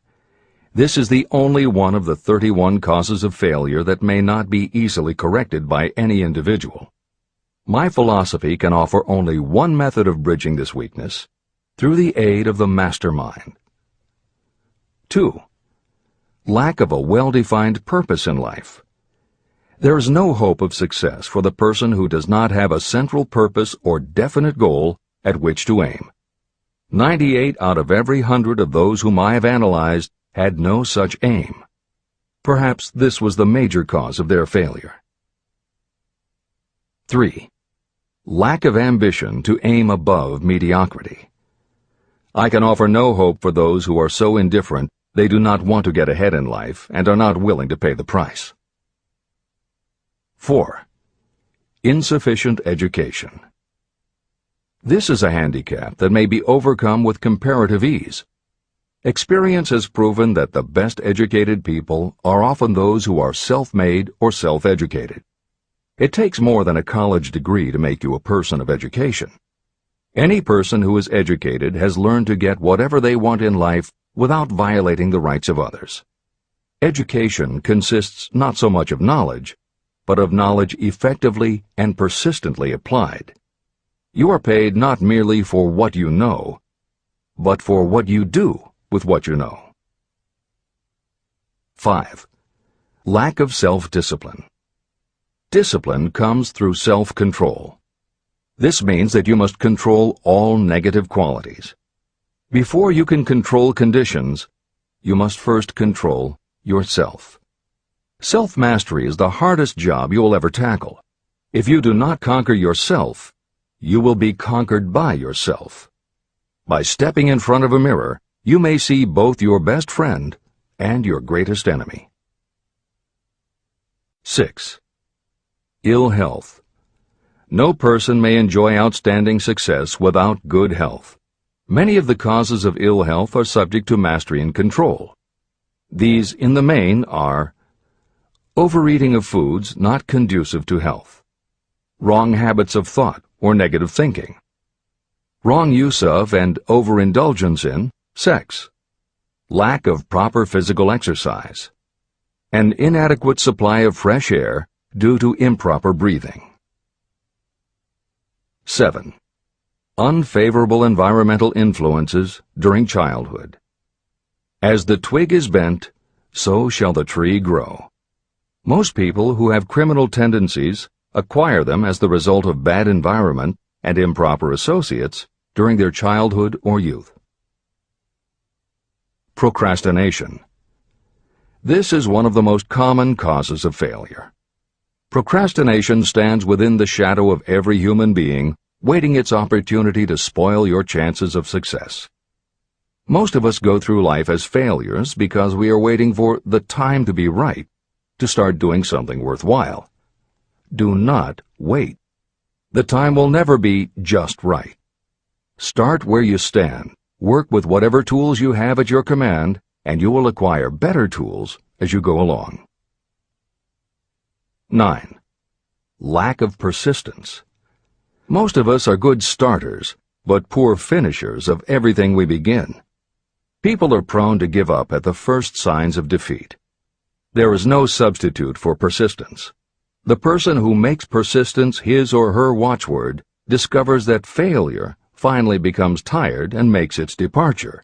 Failure cannot cope with persistence. 10. Negative personality. There is no hope of success for the person who repels people through a negative personality. Success comes through the application of power, and power is attained through the cooperative efforts of other people. A negative personality will not induce cooperation. 11. Lack of control of sexual urges. Sexual energy is the most powerful of all the stimuli that move people into action.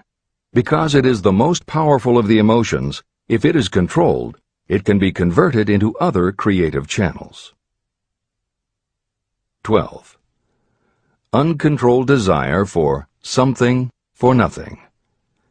The gambling instinct drives millions of people to failure. Evidence of this may be found in the Wall Street stock market crash of 1929, during which millions of people tried to make money by gambling on stock margins. Editor's comments. For those who are not familiar with the stock market and buying on margin, the following is a simplified explanation of what caused the crash of '29. The first thing to understand is that prior to the Great Depression there was widespread optimism about the expanding economy. Businesses were booming, and the people who had invested in those companies were making fortunes almost overnight. When the average person saw how much money was being made, they wanted to get in on it, and there was a way for them to do it. Even average people who didn't have enough ready cash to buy stocks could do so because brokers allowed customers to purchase stocks on margin by making what amounted to a down payment. However, part of the purchase agreement stated that when the brokers called in the margin accounts, which they could do at any time, the customers would have to come up with the rest of the cash immediately to pay the balance owing on the original purchase price. That is why Hill used the term gambling when he referred to the stock market. These average people weren't investing in companies. They were betting on the future rise in value. The idea, in the average person's mind, was that they would only have to scrape together enough to pay the margin, which was a small percentage of the full cost. Then when the price of the stock went up, they would sell, which would give them more than enough money to pay the broker the balance owing on the purchase price, and they could pocket the difference. This worked fine as long as stock prices continued to rise, but when the stock market crashed, the stockbrokers called in the margins, and the people who had bought at prices they really couldn't afford suddenly found that they had to come up with the cash. And that was why so many average people got wiped out in the crash of '29. They gambled money they didn't have by buying on margin. This is the end of the editor's comments. 13. Lack of a well-defined power of decision. Those who succeed reach decisions promptly and change them very slowly. Those who fail reach decisions very slowly and change them frequently and quickly. Indecision and procrastination are twins. Where one is found, the other is also usually found. Kill off this pair before they completely tie you to the treadmill of failure.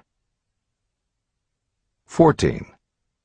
One or more of the 6 basic fears: fear of poverty, fear of criticism, fear of ill health, fear of loss of love, fear of old age, and fear of death. You will find an in-depth analysis of these 6 basic fears in the final chapter. They must be mastered before you can market your services effectively. 15. Wrong selection of a mate in marriage. This is a most common cause of failure. The relationship of marriage brings people intimately into contact. Unless this relationship is harmonious, failure is likely to follow. Moreover, it will be a form of failure that destroys ambition. 16. Overcaution. The person who takes no chances generally has to take whatever is left when others are through choosing. Overcaution is as bad as undercaution. Both are extremes to be guarded against. Life itself is filled with the element of chance. 17. Wrong selection of associates in business. This is one of the most common causes of failure in business. In marketing personal services, you should use great care to select an employer who will be an inspiration and who is intelligent and successful. We emulate those with whom we associate most closely. Pick an employer who is worth emulating. 18. Superstition and prejudice. Superstition is a form of fear. It is also a sign of ignorance. Successful people keep open minds and are afraid of nothing. 19. Wrong selection of a vocation. You cannot have outstanding success in work that you do not like.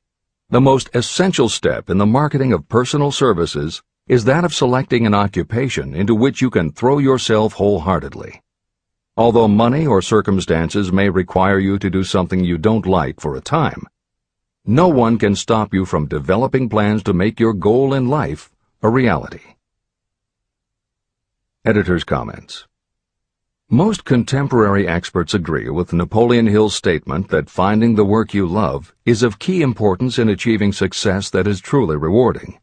This concept coincides so well with modern attitudes that it has inspired a number of books, including Feel the Fear and Do It Anyway by Susan Jeffers, Wishcraft by Barbara Sher, and Do What You Love, The Money Will Follow by Marcia Sinitar. All three books became bestsellers by expanding upon that single concept. This is the end of the editor's comments. 20.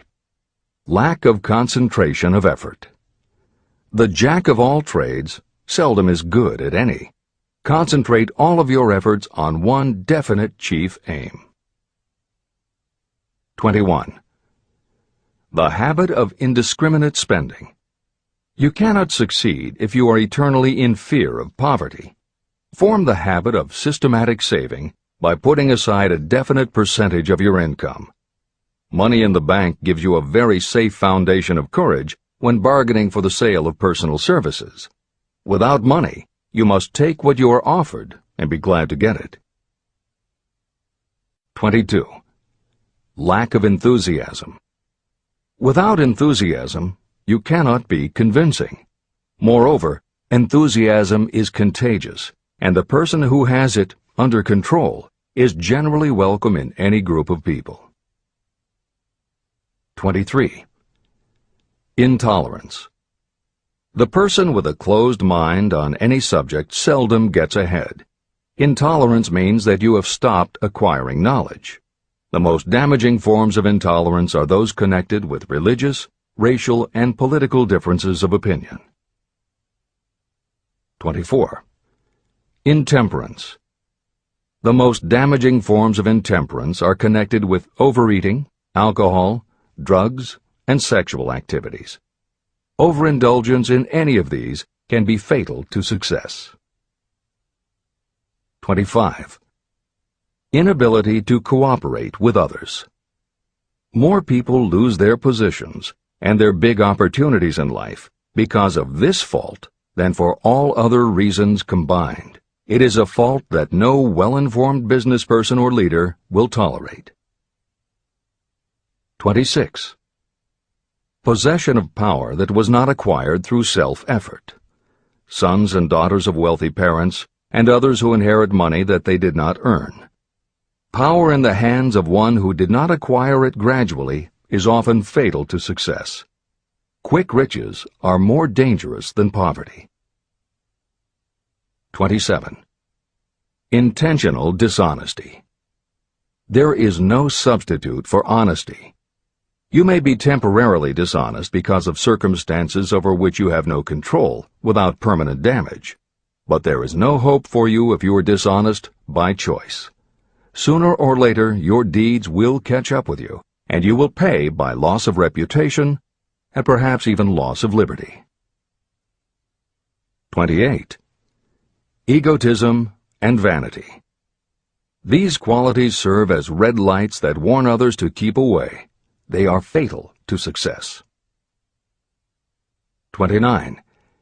Guessing instead of thinking. Most people are too indifferent or lazy to acquire facts with which to think accurately. They prefer to act on opinions created by guesswork or snap judgments. 30. Lack of capital. This is a common cause of failure among those who start out in business for the first time. You must have a sufficient reserve of capital to absorb the shock of your mistakes and to carry you over until you have established a reputation. 31. Here, name any particular cause of failure from which you have suffered that has not been included in the foregoing list. Contained in these 31 major causes of failure is the description of practically every person who tries and fails. It will be helpful if you get someone who knows you well to go over this list with you and help you to analyze yourself by each of these causes of failure. Most people cannot see themselves as others see them. You may be one who cannot. Do you know your own worth? The oldest of admonitions is, know thyself. If you market merchandise successfully, you must know the merchandise. The same is true in marketing personal services. You should know all of your weaknesses in order to bridge them or eliminate them entirely. You should know your strengths in order to call attention to them when selling your services. You can know yourself only through accurate analysis. There is a story about a young man applying for a job who was making a good impression until the manager asked him what salary he expected. He replied that he had no fixed sum in mind, lack of a definite aim. The manager then said, "We will pay you all you are worth after we try you out for a week." "I can't accept that," the applicant replied. "I'm already getting more than that where I'm now employed." It may seem funny, but it makes a serious point. Before you even begin to negotiate for a better salary in your present position or begin to seek employment elsewhere, be sure that you are worth more than you now receive. It is one thing to want money. Everyone wants more. But it is something entirely different to be worth more. Many people mistake their wants for their just dues. Your financial wants have nothing whatever to do with your worth. Your value is established entirely by your ability to render useful service or your capacity to induce others to render such service. Take inventory of yourself. Annual self-analysis is essential in the effective marketing of personal services, just like you would take an annual inventory if you were in merchandising. Moreover, your yearly analysis should show a decrease in your faults and an increase in your virtues. You go ahead, stand still, or go backward in life. Your objective should be to go ahead. Annual self-analysis will disclose whether advancement has been made and, if so, how much. It will also disclose any backward steps you may have taken. The effective marketing of personal services requires you to move forward, even if the progress is slow. Your annual self-analysis should be made at the end of each year, so you can include in your New Year's resolutions any improvements that the analysis indicates should be made. Take this inventory by asking yourself the following questions, and by checking your answers with the aid of someone who will not permit you to deceive yourself. Self-analysis questionnaire. 1. Have I attained the goal that I established as my objective for this year? You should work with a definite yearly objective to be attained as a part of your major life objective. 2. Have I delivered service of the best possible quality of which I was capable, or could I have improved any part of this service? 3. Have I delivered service in the greatest possible quantity of which I was capable? 4. Has the spirit of my conduct been harmonious and cooperative at all times? 5. Have I permitted the habit of procrastination to decrease my efficiency, and if so, to what extent? 6. Have I improved my personality, and if so, in what ways? 7. Have I been persistent in following my plans through to completion? 8. Have I reached decisions promptly and definitely on all occasions? 9. Have I permitted any of the 6 basic fears to decrease my efficiency? 10. Have I been either overcautious or undercautious? 11. Has my relationship with my associates in work been pleasant or unpleasant? If it has been unpleasant, has the fault been partly or wholly mine? 12. Have I dissipated any of my energy through lack of concentration of effort? 13. Have I been open-minded and tolerant in connection with all subjects? 14. In what ways have I improved my ability to render service? 15. Have I been intemperate in any of my personal habits? 16. Have I expressed, either openly or secretly, any form of egotism? 17. Has my conduct toward my associates been such that they respect me? 18. Have my opinions and decisions been based upon guesswork or accuracy of analysis and thought? 19. Have I followed the habit of budgeting my time, my expenses, and my income, and have I been conservative in these budgets? 20. How much time have I devoted to unprofitable effort which I might have used to better advantage? 21. How may I rebudget my time and change my habits so I will be more efficient during the coming year? 22. Have I been guilty of any conduct that was not approved by my own conscience? 23. In what ways have I rendered more service and better service than I was paid to render? 24. Have I been unfair to anyone, and if so, in what way? 25. If I had been the purchaser of my own services for the year, would I be satisfied with my purchase? 26. Am I in the right vocation, and if not, why not? 27. Has the purchaser of my services been satisfied with the service I have rendered, and if not, why not?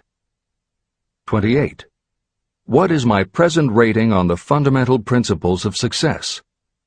Make this rating fairly and frankly, and have it checked by someone who is courageous enough to do it accurately.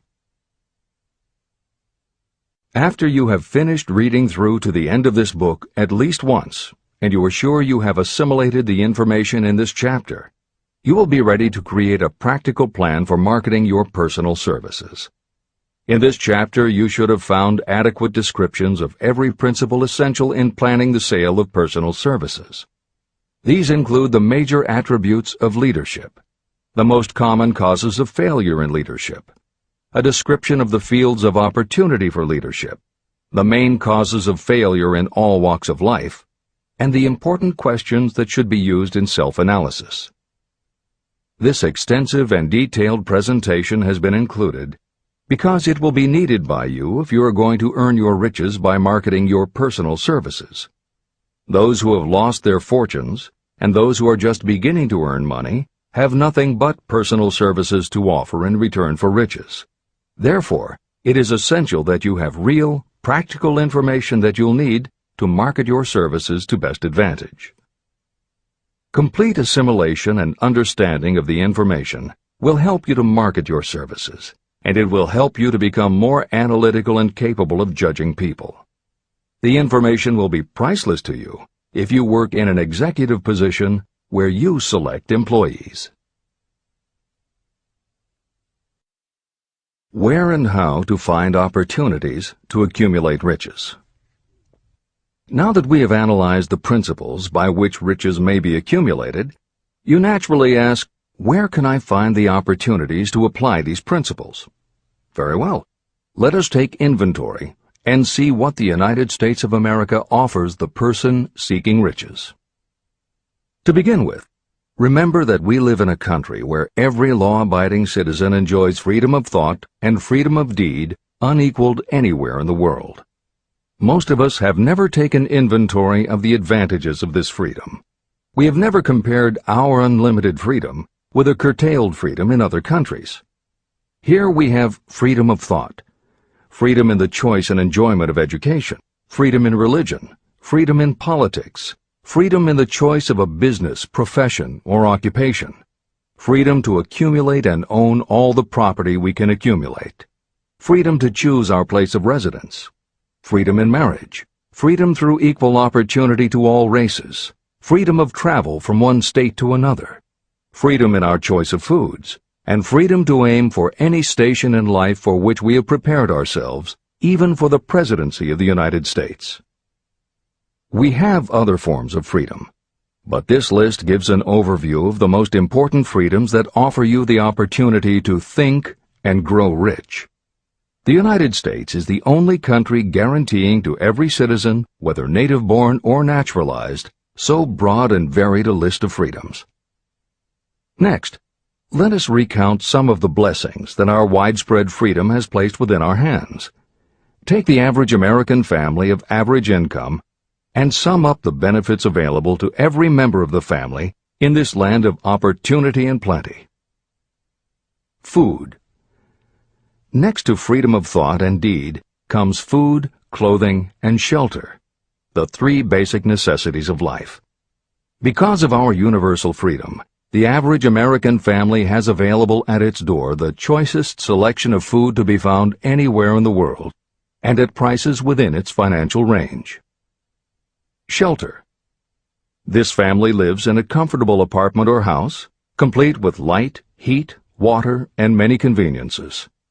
The toast they had for breakfast was toasted in an electric toaster, which cost but a few dollars. The apartment is cleaned with a vacuum cleaner that is run by electricity.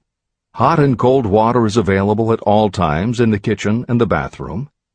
The food is kept cool in a refrigerator. Clothes are washed and dried, dishes are cleaned, and numerous labor-saving devices are run on power obtained by putting a plug into a wall socket. The family receives entertainment and information from all over the world 24 hours a day if they want it, by merely flipping a switch on their radio or television or computer. There are other conveniences, but the foregoing list will give a fair idea of some of the concrete evidences of the freedoms that we, of America, enjoy. Clothing. Anywhere in the United States, the family with average clothing requirements can dress very comfortably at a cost that is only a small portion of their earnings. Only the three basic necessities of food, clothing, and shelter have been mentioned. The average American also has other options and advantages that are available in return for reasonable effort. The average American has security of property rights not found in any other country in the world. We can place any surplus money in a bank with the assurance that our government will protect it and make good to us if the bank fails. If an American citizen wants to travel from one state to another, he or she needs no passport and no one's permission. You may go when you please, and you may travel by car, train, bus, airplane, ship, or any other method that you can afford. The miracle that has provided these blessings. We often hear politicians proclaiming the freedom of America when they solicit votes, but they seldom take the time or trouble to analyze the source of this freedom. Having no axe to grind, no grudge to express, and no ulterior motives, I will give you a frank analysis of that mysterious, abstract, greatly misunderstood something that gives to every citizen of America more blessings, more opportunities to accumulate wealth, and more freedom of every nature than may be found in any other country. I have the right to analyze the source and nature of this unseen power because I know, and have known for more than half a century, many of the men who organized that power, and many who are now responsible for its maintenance. The name of this mysterious benefactor of mankind is capital. Capital consists not only of money, but also of highly organized, intelligent groups of individuals who plan ways and means of using money efficiently for the good of the public and profitably to themselves. These groups consist of scientists, educators, chemists, inventors, business analysts, publicists, transportation experts, accountants, lawyers, doctors, and other men and women who have highly specialized knowledge in all fields of industry and business. They pioneer, experiment, and blaze trails in new fields of endeavor. They support colleges, hospitals, schools, build good roads, publish newspapers, pay most of the cost of government, and take care of the many details essential to human progress.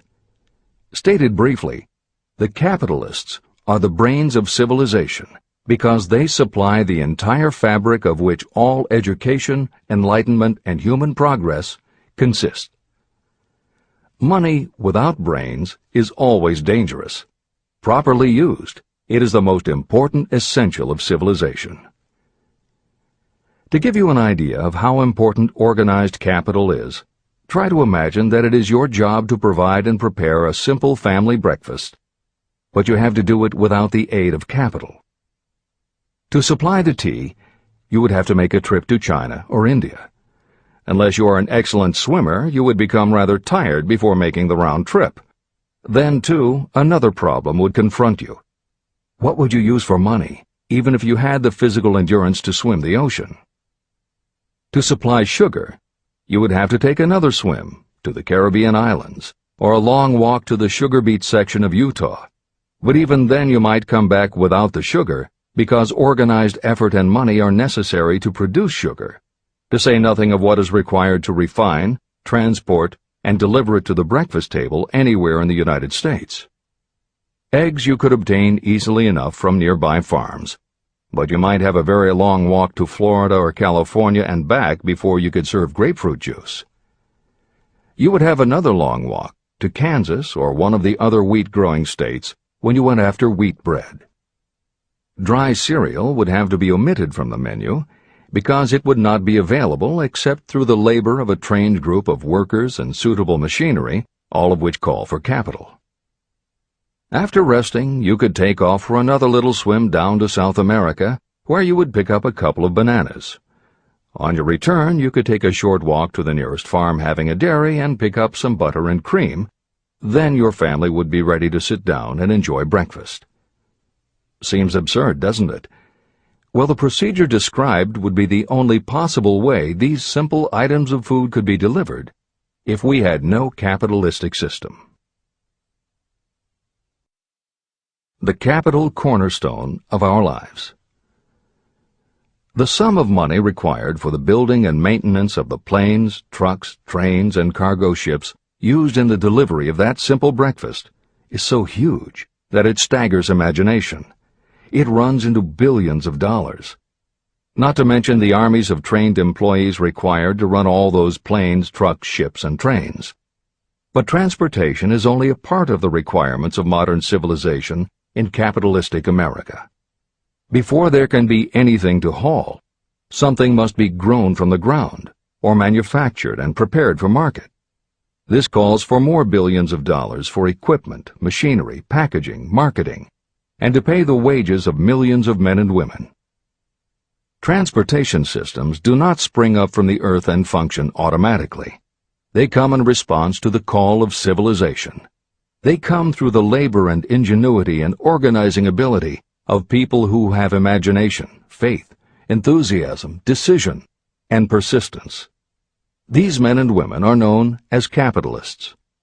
They are motivated by the desire to build, construct, achieve, render useful service, earn profits, and accumulate riches. And because they render service without which there would be no civilization, they earn for themselves great riches. Just to keep the record simple and understandable, I will add that these capitalists are the same men and women who are often denounced as the greedy establishment or Wall Street. I'm not attempting to present a case for or against any group or any system of economics. The purpose of this book, a purpose to which I have faithfully devoted more than half a century, is to present to anyone who wants the knowledge the most dependable philosophy through which individuals may accumulate riches in whatever amounts they desire. The reasons I have analyzed the economic advantages of the capitalistic system are: 1. To point out that all who seek riches must recognize and adapt themselves to the system that controls all approaches to fortunes, large or small. 2. To present the side of the picture opposite to the one portrayed by politicians and demagogues and the media, who often refer to organized capital as if it were something poisonous. This is a capitalistic country. It was developed through the use of capital. We who claim the right to partake of the blessings of freedom and opportunity, we who seek to accumulate riches here, should know that neither riches nor opportunity would be available to us if organized capital had not provided these benefits. There is only one dependable method of accumulating and legally holding riches, and that is by rendering useful service. No system has ever been created by which anyone can legally acquire riches through mere force of numbers, or without giving in return an equivalent value of one form or another. Your opportunities in the midst of riches. America provides all the freedom and all the opportunity to accumulate riches that any honest person may require. When you go hunting for game, you select hunting grounds where game is plentiful. When you are seeking riches, the same rule naturally applies. If it is riches you are seeking, do not overlook the possibilities of a country whose citizens are so rich that women alone spend billions of dollars each year for cosmetics and other beauty products. Do not be in too big a hurry to get away from a country whose men willingly, even eagerly, hand over more billions of dollars annually for football, basketball, baseball, and all the related products that go with these and other sporting events. Only a few of the luxuries and non-essentials have been mentioned, but remember that the business of producing and marketing these few products gives regular employment to many millions of men and women, who receive for their services many millions of dollars monthly, and spend it freely for both the luxuries and the necessities. Especially, remember that behind all this exchange of merchandise and personal services is an abundance of opportunity to accumulate riches. Here our American freedom comes to your aid. There is nothing to stop you or anyone from engaging in any portion of the effort necessary to carry on these businesses. If you have superior talent, training, experience, you may accumulate riches in large amounts. Those not so fortunate may accumulate smaller amounts. Anyone may earn a living in return for a very nominal amount of labor. So there you are. Opportunity has spread its wares before you. Step up to the front, select what you want, create your plan, put the plan into action, and follow through with persistence. Capitalistic America will do the rest. You can depend on this much. Capitalistic America ensures every person the opportunity to render useful service and to collect riches in proportion to the value of the service. The system denies no one this right, but it does not and cannot promise something for nothing. The system itself is irrevocably controlled by the law of economics, which neither recognizes nor tolerates for long getting without giving.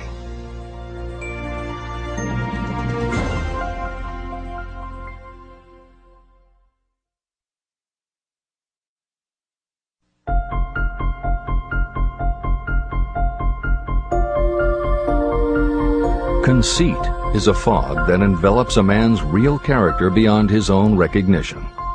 It weakens his native ability and strengthens all his inconsistencies.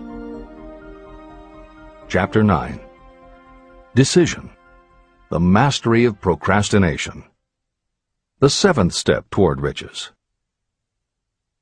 Analysis of over 25,000 men and women who had experienced failure reveals that lack of decision was near the head of the list of the 31 major causes of failure.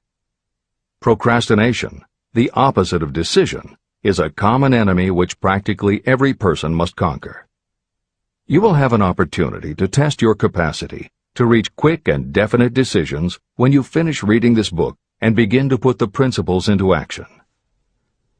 My analysis of several hundred people who had accumulated fortunes well beyond the $1 million mark disclosed the fact that every one of them had the habit of reaching decisions promptly and of changing these decisions slowly. People who fail to accumulate money, without exception, have the habit of reaching decisions, if at all, very slowly and of changing these decisions quickly and often. One of Henry Ford's most outstanding qualities was his habit of reaching decisions quickly and definitely and changing them slowly. This quality was so pronounced in Mr. Ford that it gave him the reputation of being obstinate. It was this quality that prompted Mr. Ford to continue to manufacture his famous Model T, the world's ugliest car, when all of his advisors and many of the purchasers of the car were urging him to change it. Perhaps Mr. Ford delayed too long in making the change, but the other side of the story is that Mr. Ford's firmness of decision yielded a huge fortune before the change in model became necessary. Some say that Mr. Ford's definiteness of decision was just obstinacy, but even this quality is preferable to slowness in reaching decisions and quickness in changing them. Editor's comments. Henry Ford's consistency extended also to the color of the Model T, 15 million of which in 19 years of production from 1908 to 1927 were made only in black and with little change in the design. Shortly after its introduction, Napoleon Hill met with Ford to talk about the principles of success. According to Hill, in Michael Ritt's biography of Napoleon Hill, A Lifetime of Riches, Henry Ford was cold, indifferent, unenthusiastic, and spoke only when forced to, unless he was talking about his car.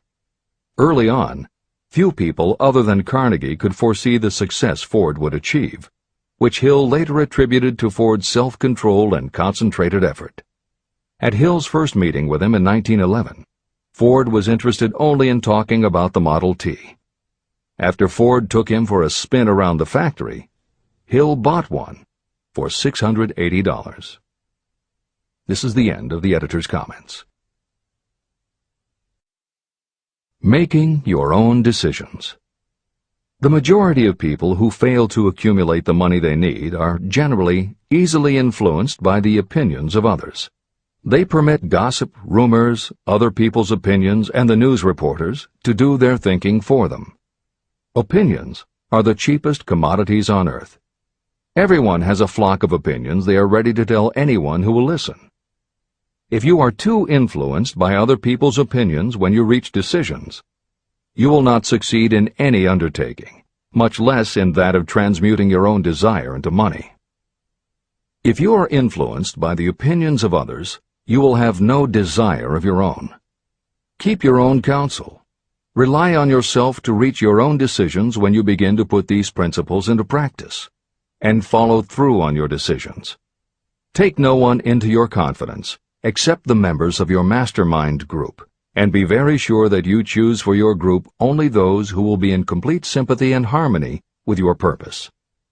Close friends and relatives, while not meaning to do so, often handicap one through opinions. And for some reason, even friends often seem to think that ridiculing you and your plans is funny. Thousands of men and women carry inferiority complexes with them all through life because some well-meaning but ignorant person destroyed their confidence through opinions or ridicule. You have a brain and mind of your own. Use it, and reach your own decisions. If you need facts or information from others to help you reach decisions, acquire the facts or information you need quietly, without disclosing your purpose. It is characteristic of people who have a smattering of knowledge to try to give the impression that they know more than they do. Such people generally do too much talking and too little listening. Keep your eyes and ears open and your mouth closed if you wish to acquire the habit of prompt decision. Those who talk too much do little else. If you talk more than you listen, you may miss some important piece of knowledge that might have been very useful to you. By talking too much, you may also disclose your plans and purposes to people who will take great delight in defeating you because they envy you. Remember, every time you open your mouth in the presence of a person who really has knowledge, you tip your hand and show that person your exact stock of knowledge, or you tip your hand to your lack of it. The mark of genuine wisdom is modesty and silence. Keep in mind that every person is, like you, seeking the opportunity to accumulate money. If you talk about your plans too freely, You may be surprised when you learn that some other person has beat you to it by using the plans you bragged about. Let one of your first decisions be to keep a closed mouth and open ears and eyes. As a reminder to yourself, copy the following epigram in large letters and place it where you will see it daily. Tell the world what you intend to do, but first, show it. This is the equivalent of saying that deeds and not words are what count most. The value of decisions depends upon the courage required to render them. The great decisions that served as the foundation of civilization were reached by assuming great risks, which often meant the chance of death. Lincoln's decision to issue his famous Proclamation of Emancipation, which gave freedom to African Americans, was rendered with full understanding that his act would turn thousands of friends and political supporters against him. When the rulers of Athens gave Socrates the choice of disclaiming his teachings or being sentenced to death, Socrates' decision to drink the cup of poison, rather than compromise in his personal belief, was a decision of courage. It turned time ahead 1,000 years and gave to people then unborn the right to freedom of thought and of speech. 56. Who risked the gallows? The greatest decision of all time, as far as any American citizen is concerned, was reached in Philadelphia on July 4, 1776, when 56 men signed their names to a document that they well knew would bring freedom to all Americans, or leave every one of the 56 hanging from a gallows. You have heard of this famous document, the Declaration of Independence. But have you taken from it the great lesson in personal achievement it so plainly taught? We all remember the date of this momentous decision, but few of us realize what courage that decision required. We remember our history as it was taught. We remember dates and the names of the men who fought. We remember Valley Forge and Yorktown. We remember George Washington and Lord Cornwallis. But we know little of the real forces behind these names, dates, and places. We know even less of that intangible power that ensured freedom long before Washington's armies reached Yorktown. It is nothing short of tragedy that the writers of history have missed entirely even the slightest reference to the irresistible power that gave birth and freedom to the nation destined to set up new standards of independence for all the peoples of the earth. I say it is a tragedy because it is the same power that must be used by every individual who overcomes the difficulties of life and forces life to pay the price asked. Let us briefly review the events that gave birth to this power. The story begins with an incident in Boston on March 5, 1770. British soldiers were patrolling the streets, openly threatening the citizens by their presence. The colonists resented armed men marching in their midst. They began to express their resentment openly, hurling stones as well as epithets at the marching soldiers, until the commanding officer gave orders. Fix bayonets. Charge. The battle was on. It resulted in the death and injury of many. The incident aroused such resentment that the Provincial Assembly, made up of prominent colonists, called a meeting for the purpose of taking definite action. Two of the members of that assembly were John Hancock and Samuel Adams. They spoke up courageously and declared that a move must be made to eject all British soldiers from Boston. Remember this. A decision, in the minds of two men, might properly be called the beginning of the freedom that we of the United States now enjoy. Remember, too, that the decision of these two men called for faith and courage because it was dangerous. Before the assembly adjourned, Samuel Adams was appointed to call on Hutchinson, the governor of the province, and demand the withdrawal of the British troops. The request was granted, and the troops were removed from Boston, but the incident was not closed. It had caused a situation that was destined to change the entire trend of civilization.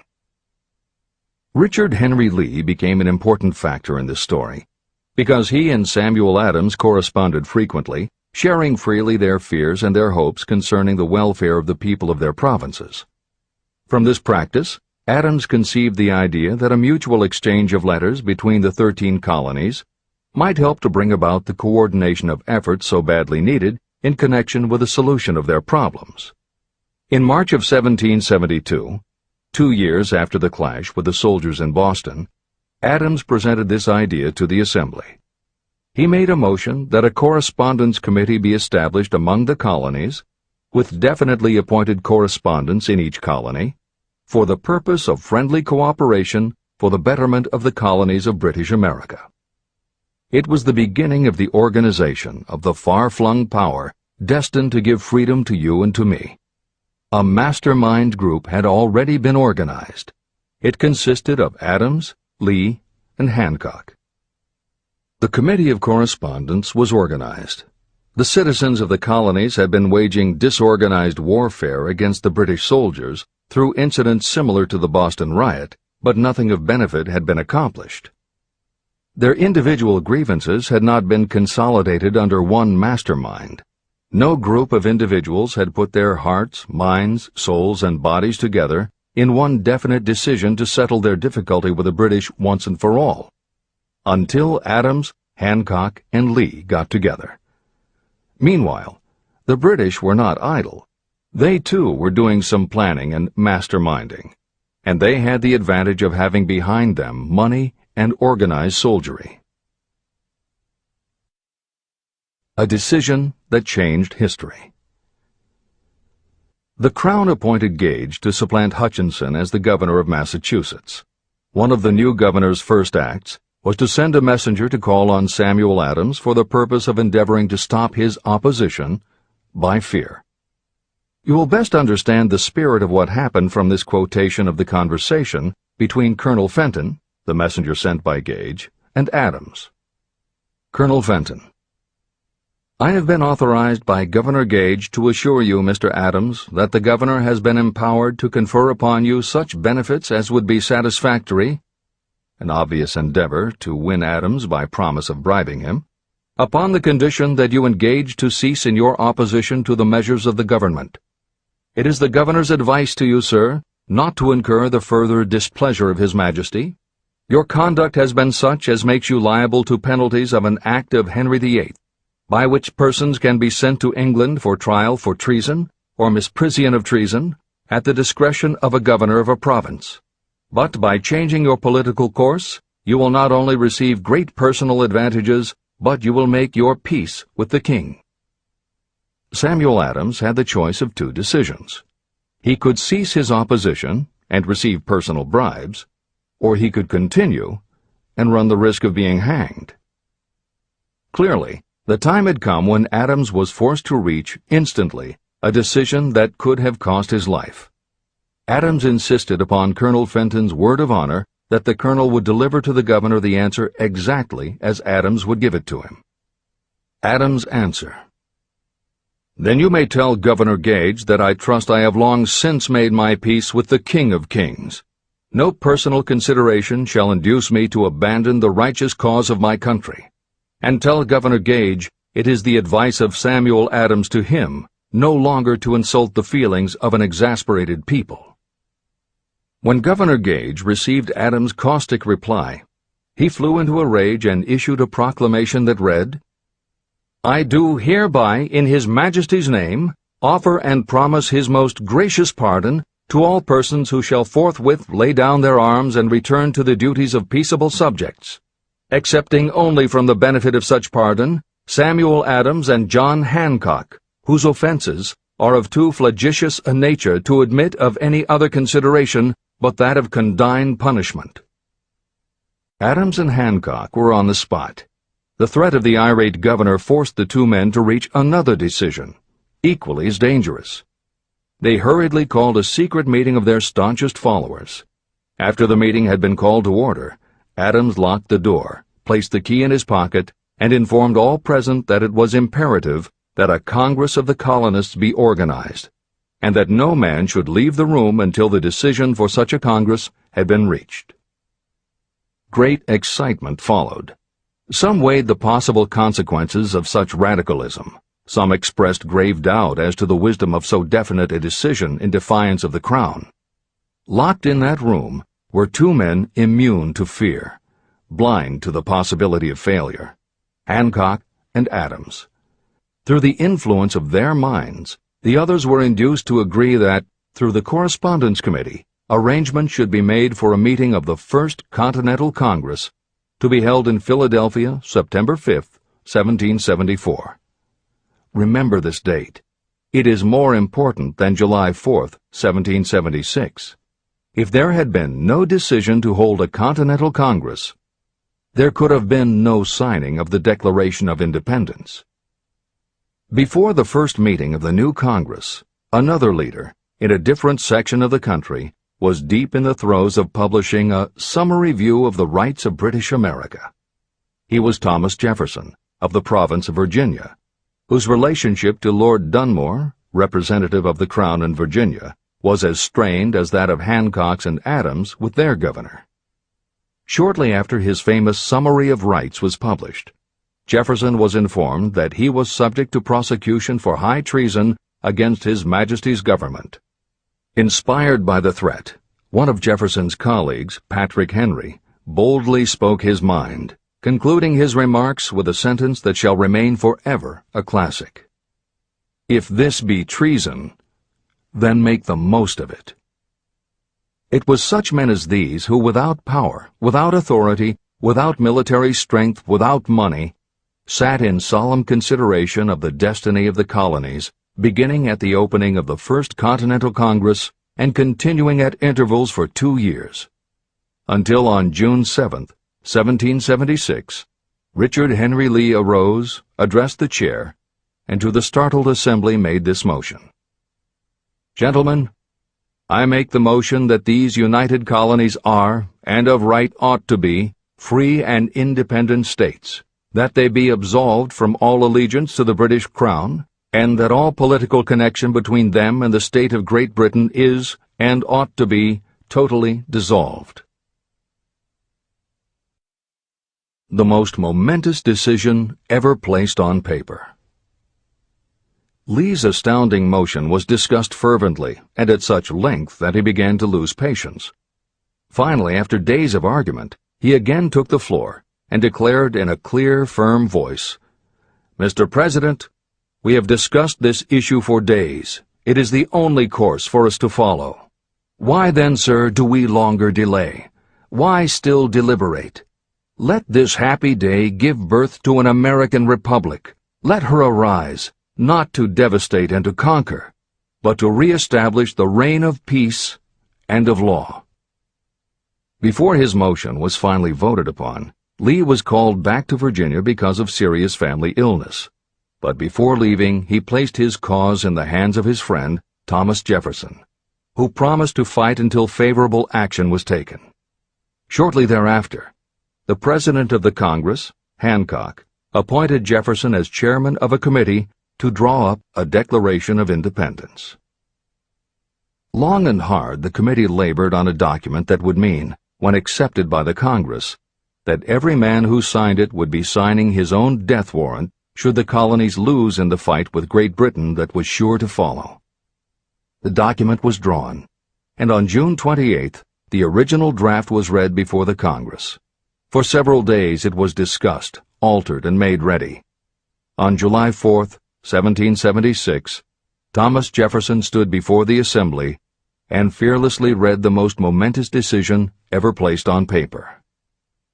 When in the course of human events it becomes necessary for one people to dissolve the political bands which have connected them with another, and to assume among the powers of the earth the separate and equal station to which the laws of nature and of nature's God entitled them, a decent respect to the opinions of mankind requires that they should declare the causes which impel them to the separation. When Jefferson finished, the document was voted upon, accepted, and signed by the 56 men, every one staking his own life upon his decision to write his name. By that decision came into existence a nation destined to bring to mankind forever the privilege of making decisions.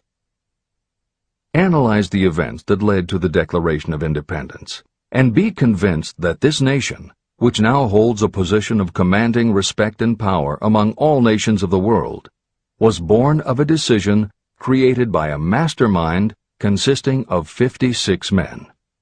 Note well the fact that it was their decision that ensured the success of Washington's armies, because the spirit of that decision was in the heart of every soldier who fought with him, and served as a spiritual power which recognizes no such thing as failure. Note also, with great personal benefit, that the power that gave this nation its freedom is the same power that must be used by every individual who becomes self-determining. This power is made up of the principles described in this book. It will not be difficult to detect in the story of the Declaration of Independence at least 6 of these principles: desire, decision, faith, persistence, the mastermind, and organized planning. Know what you want, and you will generally get it. Throughout this philosophy, you'll find the suggestion that thought, backed by strong desire, will transmute itself into its physical equivalent. The story of the founding of America and the story of the organization of the United States Steel Corporation are perfect examples of the method by which thought makes this astounding transformation. In your search for the secret of the method, do not look for a miracle, because you will not find it. You will find only the eternal laws of nature. These laws are available to every person who has the faith and the courage to use them. They may be used to bring freedom to a nation or to accumulate riches. Those who reach decisions promptly and definitely know what they want and generally get it. The leaders in every walk of life decide quickly and firmly. That is the major reason why they are leaders. The world has a habit of making room for the people whose words and actions show that they know where they are going. Indecision is a habit that usually begins when a person is young.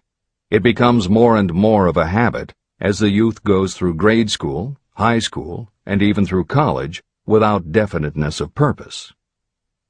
The habit of indecision goes with the student into the occupation he or she chooses. Generally, a young person just out of school seeks any job that can be found.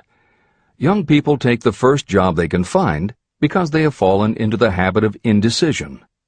The vast majority of people working today are in the positions they hold because they lack the definiteness of decision to plan a definite position and the knowledge of how to choose an employer. Definiteness of decision always requires courage, sometimes very great courage. The 56 men who signed the Declaration of Independence staked their lives on the decision to affix their signatures to that document. The person who reaches a definite decision to go after a specific job and make life pay the price he or she asks does not stake his or her life on that decision. They stake their economic freedom. Financial independence, riches, and desirable business positions are not within reach of the person who neglects or refuses to expect, plan, and demand these things. The person who desires riches in the same spirit that Samuel Adams desired freedom for the colonies is sure to accumulate wealth. No man achieves great success who is unwilling to make personal sacrifices. Chapter 10. Persistence. The sustained effort necessary to induce faith. The 8th step toward riches. Persistence is an essential factor in the procedure of transmuting desire into its monetary equivalent. The basis of persistence is the power of will. Willpower and desire, when properly combined, make an irresistible pair. Those who accumulate great fortunes are sometimes called cold-blooded or ruthless. Frequently, it is simply because their critics simply don't understand that what they have is a strong desire backed up by willpower, which they mix with persistence. It is the combination that ensures the attainment of their objectives. The majority of people are ready to throw their aims and purposes overboard and give up at the first sign of opposition or misfortune. A few carry on despite all opposition until they attain their goal. There may be no heroic connotation to the word persistence, but persistence does for your character what carbon does to iron. It hardens it to steel. The building of a fortune will involve the application of the entire 13 factors of this philosophy. These principles must be understood, and they must be applied with persistence by all who accumulate money. Your test of persistence. If you are reading this book with the intention of seriously applying the knowledge, the first test of your persistence will come when you begin to follow the 6 steps described in the 3rd chapter. Desire. Unless you are one of the few people who already have a definite goal and a definite plan for its attainment, you may read the instructions, but you will never actually apply them in your daily life. Lack of persistence is one of the major causes of failure. Moreover, my experience with thousands of people has proved that lack of persistence is a weakness common to the majority of people. However, it is a weakness that may be overcome by effort. The ease with which lack of persistence may be conquered will depend entirely upon the intensity of your desire. The starting point of all achievement is desire. Keep this constantly in mind. Weak desires bring weak results, just as a small amount of fire makes a small amount of heat. If you are lacking in persistence, this weakness may be remedied by building a stronger fire under your desires. Continue reading through to the end of this book. Then go back to Chapter 3 and start immediately to carry out the instructions for using the 6 steps. The eagerness with which you follow these instructions will indicate clearly how much or how little you really desire to accumulate money. If you find that you are indifferent, you may be sure that you have not yet acquired the money consciousness that you must possess before you can be sure of accumulating a fortune. Fortunes gravitate to those whose minds have been prepared to attract them, just as surely as water gravitates to the ocean. If you are weak in persistence, focus on the instructions in Chapter 11, Power of the Mastermind. Surround yourself with a mastermind group, and through the cooperation of the members of this group, you can develop persistence. You will find additional instructions for the development of persistence in Chapter 5, Autosuggestion, and in Chapter 13, The Subconscious Mind. Follow the instructions in these chapters until you build up habits that convey to your subconscious mind a clear picture of the object of your desire. From that point on, you will not be handicapped by lack of persistence. Your subconscious mind works continuously while you are awake and while you are asleep. Are you money conscious or poverty conscious? Occasional effort to apply the rules will be of no value to you. To get results, you must apply all of the rules until they become a fixed habit with you. In no other way can you develop the necessary money consciousness. Just as money is attracted to those who have deliberately set their mind on it, poverty is attracted to those whose mind is open to it. And although money consciousness must be developed intentionally, poverty consciousness develops without conscious application of habits favorable to it. Poverty consciousness will seize the mind that is not occupied with money consciousness. If you understand the point of the preceding paragraph, you will understand the importance of persistence in the accumulation of a fortune. Without persistence, you will be defeated even before you start. With persistence, you will win. If you have ever had a nightmare, you will realize the value of persistence. You are lying in bed, half awake, with a feeling that you are about to smother. You are unable to turn over or to move a muscle. You realize that you must begin to regain control over your muscles. Through persistent effort of willpower, you finally manage to move the fingers of one hand. By continuing to move your fingers, you extend your control to the muscles of one arm until you can lift it. Then you gain control of the other arm. You finally gain control over the muscles of one leg, and then extend it to the other leg. Then, with one supreme effort of will, you regain complete control over your muscular system and snap out of your nightmare. You did it step by step. You may find it necessary to snap yourself out of your mental inertia in a similar way.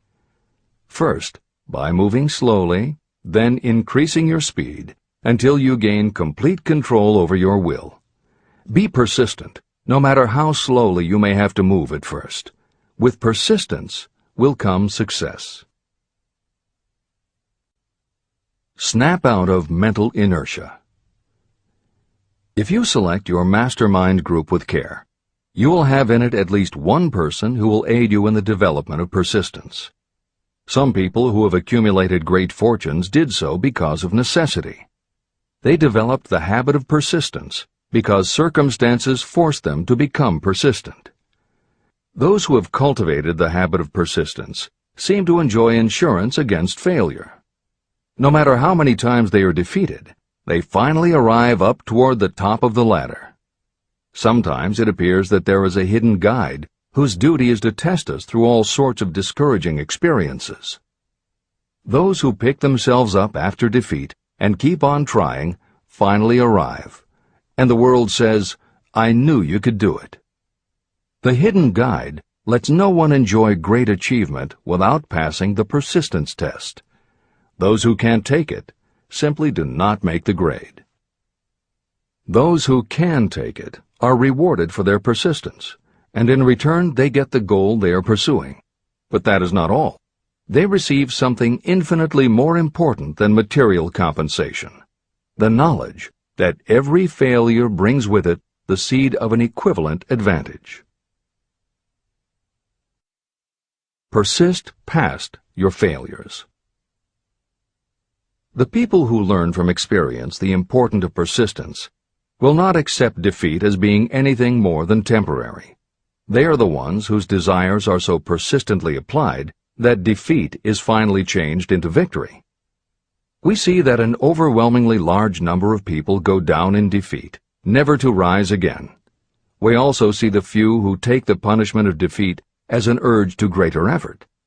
But what we do not see, what most of us never suspect of existing, is the silent but irresistible power that comes to the rescue of those who fight on in the face of discouragement.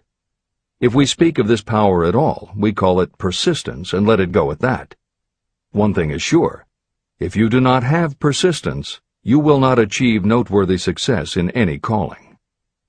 As I am writing these lines, I can look out the window and see, less than a block away, the great mysterious Broadway, the graveyard of dead hopes and the front porch of opportunity. From all over the world, people have come to Broadway seeking fame, fortune, power, love, or whatever it is that human beings call success. Once in a great while, someone steps out from the long procession of seekers, and the world hears that another person has conquered Broadway. But Broadway is not easily nor quickly conquered. Broadway acknowledges talent, recognizes genius, and pays off in money only after a person has refused to quit. The secret is always inseparably attached to one word: persistence. Editor's comments. Today we think of making it on Broadway in terms of the theater, but here Napoleon Hill uses Broadway as a metaphor for the New York arts, publishing, and entertainment industries in general. In the original edition of Think and Grow Rich, Hill used this introduction to tell of Fannie Hurst, one of the best-selling authors of the day, who pounded the streets of New York for 4 years and received 36 rejection slips from one publisher alone before her persistence paid off and she finally got published. Although Napoleon Hill chose Fannie Hurst to illustrate his point about overcoming poverty and adversity, he knew all about both from personal experience. Hill's own story is one of very humble beginnings and devastating failures that would have defeated most people. It was only through his extraordinary persistence that the original edition of the book you hold in your hands was published. And for that reason, the editors of this edition have included this brief biography of Napoleon Hill.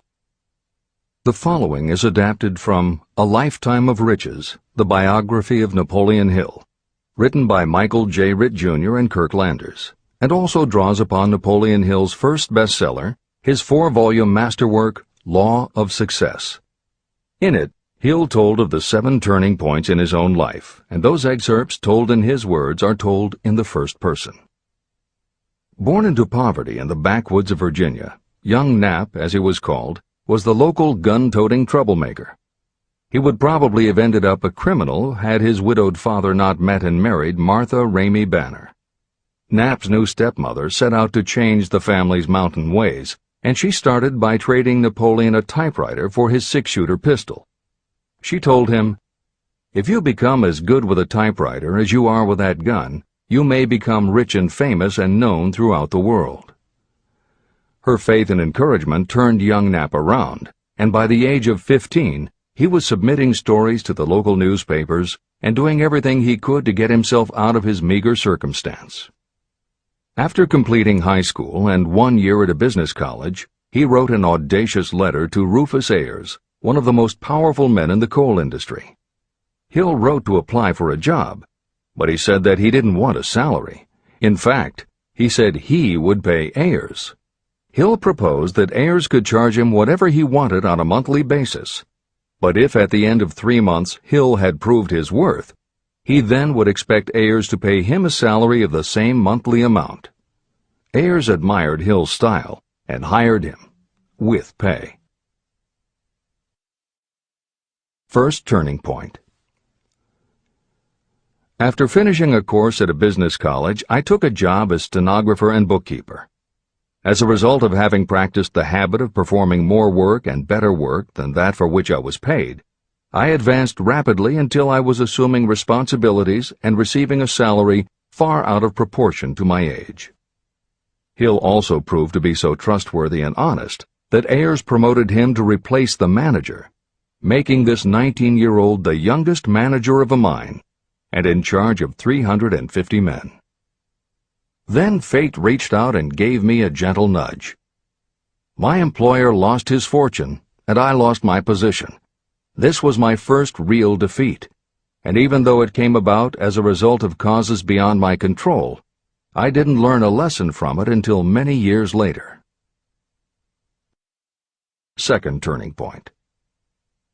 My next position was that of sales manager for a large lumber manufacturer in the South.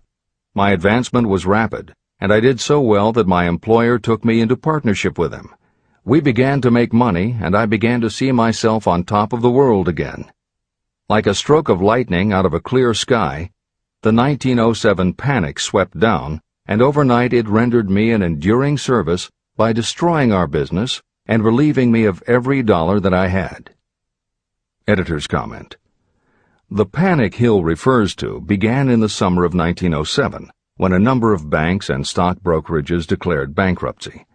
Word spread to the general public, and it created a run on the banks as depositors lined up to demand that they be given the money they had on deposit. Banks called in loans to meet the demand for cash, but those borrowers couldn't find buyers for their goods or property, so they couldn't pay back their loans. When the banks couldn't get back the money they had loaned, they repossessed the homes or businesses that the borrowers had put up as collateral. Businesses were closed, farmers were evicted from their land, jobs were lost, so even more banks were forced to close, and it just kept getting worse. America was caught in a downward spiral that was reversed only when the major Wall Street bankers and financial executives, who were themselves in danger of losing their businesses, stepped in to shore up troubled banks. It was in large part because of the bank panic of 1907 that legislation was enacted in 1913 to create the Federal Reserve System. This is the end of the editor's comments. Third turning point. This was my first serious defeat. I mistook it then for failure, but it was not. And before I complete this lesson, I will tell you why it was not. It required the 1907 panic and the defeat that it brought me to redirect my efforts from the lumber business to the study of law. I entered law school with the firm belief that I would emerge doubly prepared to catch up with the end of the rainbow and claim my pot of gold. Napoleon Hill planned to put himself and his brother through law school by writing articles for Bob Taylor's magazine. It was through the magazine that he arranged the fateful meeting with Andrew Carnegie, described at the beginning of this book. As was noted there, when Carnegie proposed the idea of writing The Philosophy of Success, he told Hill that he would have to earn his own way. I attended law school at night and worked as an automobile salesman during the day. Because of the job, I saw the need for trained automobile mechanics. I opened an educational department in the manufacturing plant and began to train ordinary machinists in automobile assembly and repair work. The school prospered, paying me over $1,000 a month in net profits. My banker knew that I was prospering, therefore he loaned me money with which to expand. A peculiar trait of bankers is that they will loan us money without any hesitation when we are prosperous. My banker loaned me money until I was hopelessly in his debt. Then he took over my business as calmly as if it had belonged to him, which it did. From an income of more than $1,000 a month, I was suddenly reduced to poverty. For the third time, Hill had experienced defeat, but he was not beaten. He got another job, and all the while continued to work on the Carnegie Project. Fourth turning point, 1912. Because my wife's family had influence, I secured the appointment as assistant to the chief counsel for one of the largest coal companies in the world. I was among friends and relatives, and I had a position that I could keep for as long as I wished without exerting myself. What more did I need? Nothing, I was beginning to say to myself. Then, without consultation with my friends and without warning, I resigned. This was the first turning point that was of my own selection. It was not forced upon me. I quit that position because the work was too easy and I was performing it with too little effort. This move proved to be the next most important turning point of my life, although it was followed by 10 years of effort that brought almost every conceivable grief the human heart can experience. I selected Chicago as my new field of endeavor. I made up my mind that if I could gain recognition in Chicago, in any honorable sort of work, it would prove that I had something that might be developed into real ability. Fifth turning point. My first position in Chicago was that of advertising manager for a large correspondence school. I did so well that the president of the school induced me to resign my position and go into the candy manufacturing business with him. We organized the Betsy Ross Candy Company, and I became its first president. The business grew rapidly, and soon we had a chain of stores in 18 different cities. They did so well, in fact, Hill's partners decided they wanted to take over the business. They had Hill arrested on a false charge and then offered to withdraw the charge if he would turn over to them his interest in the business. Outraged at the suggestion, Hill refused. When the case went to court, his partners failed to appear for the hearing. Hill sued them for malicious damage to his character.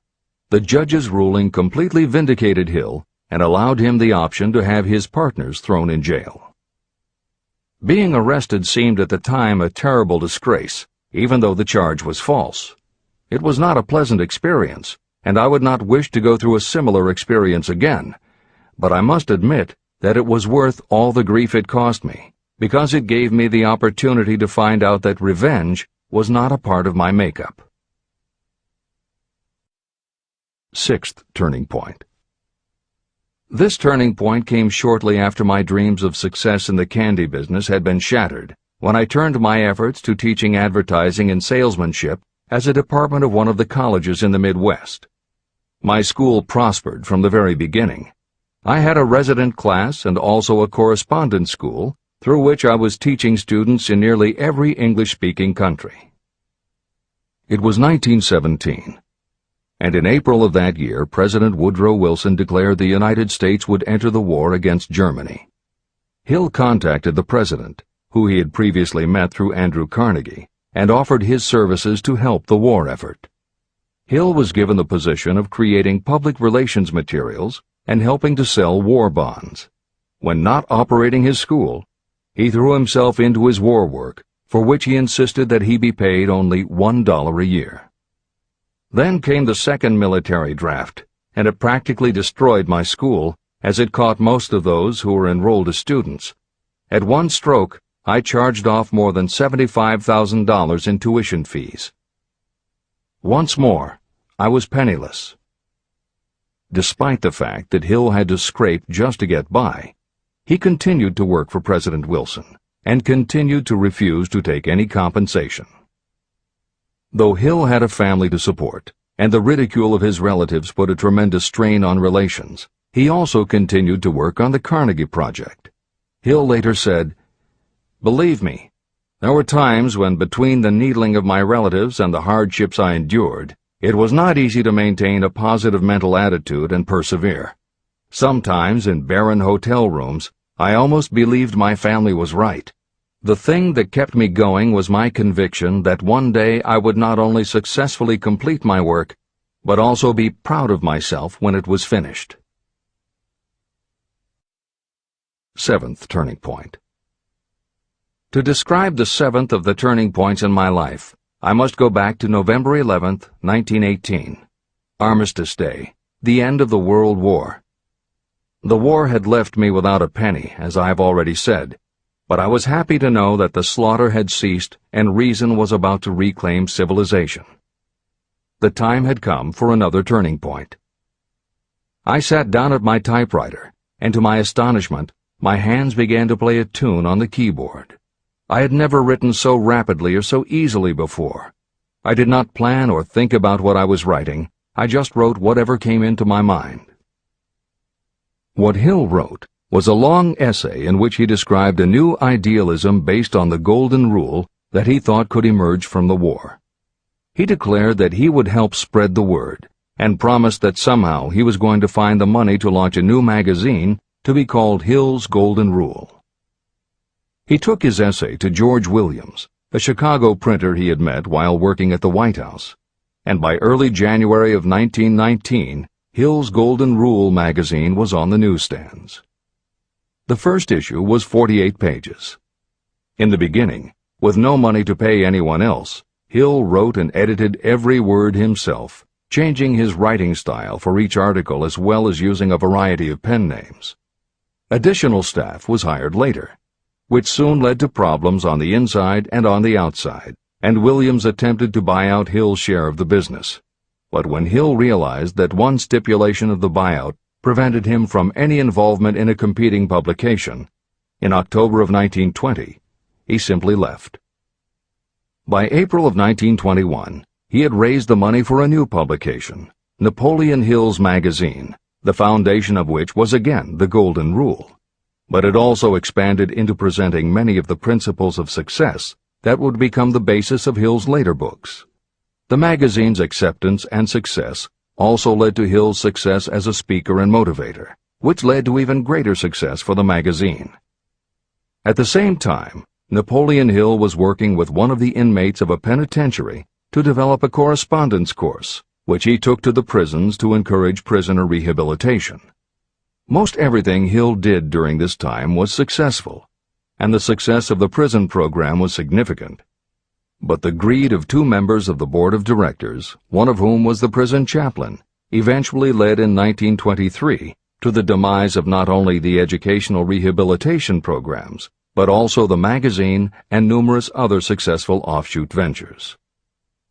The bleak irony, as Michael Ritt notes in A Lifetime of Riches, was that few enterprises in the 1920s could have been more idealistic or humanitarian in concept. Yet in seeking to stir goodness in men's souls, these enterprises had stirred mean-spirited men to a bloodlust that destroyed everything. Without his magazine, Hill went back to teaching and lecturing, which led to an introduction to a crusading newspaper publisher, Don Mellett, who offered to help Hill publish the results of his work on the Carnegie Project. At this same time, Mellett learned that Prohibition gangsters were selling narcotics and bootleg liquor to school children in Canton, and members of the local police force were being bribed to do nothing about it. Mellett was outraged and wrote an expose in his Canton Daily News, while Hill contacted the governor to implement a state investigation of the corrupt police department.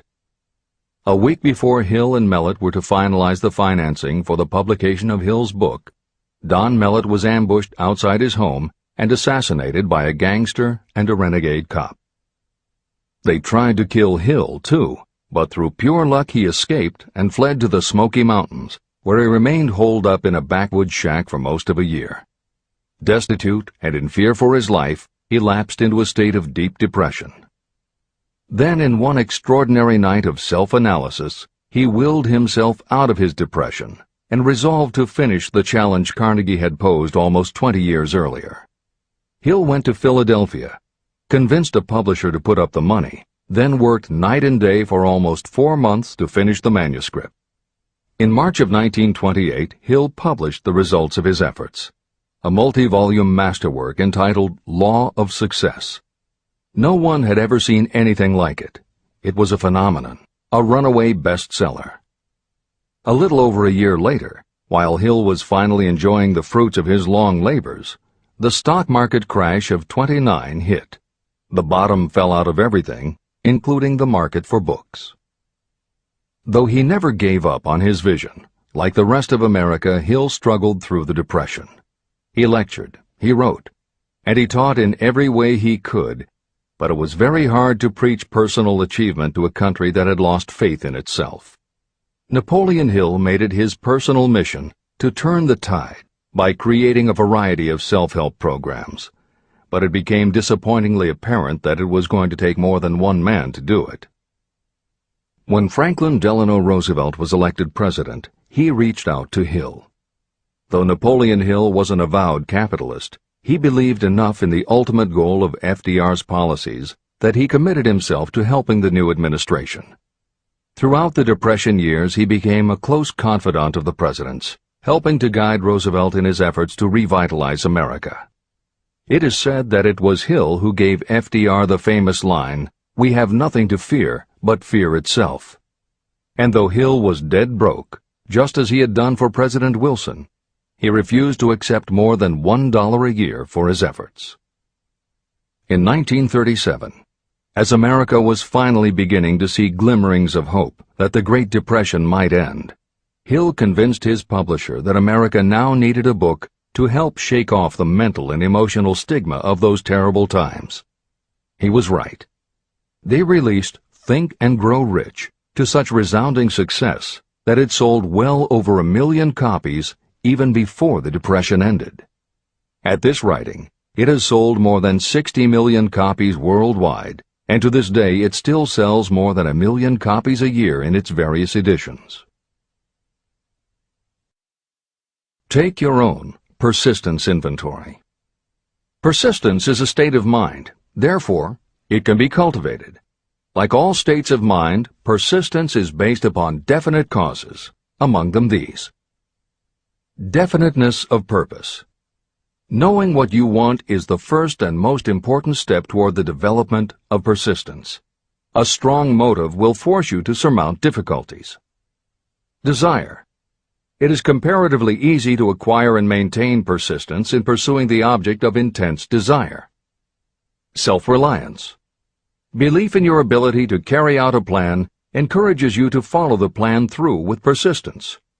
Self-reliance can be developed through the principle described in Chapter 5, Autosuggestion. Definiteness of plans. Organized plans, even ones that may be weak or impractical, encourage persistence. Accurate knowledge. Knowing that your plans are sound, based upon experience or observation, encourages persistence. Guessing, instead of knowing, destroys persistence. Cooperation. Sympathy, understanding, and cooperation with others tend to develop persistence. Willpower. The habit of concentrating your thoughts on making plans to attain your definite purpose leads to persistence. Habit. Persistence is the direct result of habit. The mind absorbs and becomes a part of the daily experiences upon which it feeds. Fear, the worst of all enemies, can be overcome by forcing yourself to perform and repeat acts of courage. Everyone who has seen active service in war knows this. Take inventory of yourself and determine what you are lacking in this essential quality of persistence. Measure yourself point by point and see how many of the previous 8 factors of persistence you lack. The analysis may lead to discoveries that will give you a new understanding of yourself and what you need to get ahead. The following is a list of the real enemies that stand between you and achievement. These are not only the symptoms indicating weakness of persistence, but also the deeply seated subconscious causes of this weakness. Study the list carefully, and face yourself squarely if you really wish to know who you are and what you are capable of doing. These are the weaknesses that must be mastered by anyone who really wants to accumulate riches. 1. Failure to recognize and to define clearly exactly what you want. 2. Procrastination, with or without cause, usually backed up with a long list of alibis and excuses. 3. Lack of interest in acquiring specialized knowledge. 4. Indecision, and the habit of passing the buck instead of facing issues squarely, also backed by alibis and excuses. 5. The habit of relying upon excuses instead of making definite plans to solve your problems. 6. Self-satisfaction. There is little remedy for this, and no hope for those who suffer from it. 7. Indifference, usually reflected in your readiness to compromise rather than meet opposition and fight it. 8. The habit of blaming others for your mistakes and accepting circumstances as being unavoidable. 9. Weakness of desire because you neglected to choose motives that will push you to take action. 10. Willingness to quit at the first sign of defeat, based upon one or more of the 6 basic fears. 11.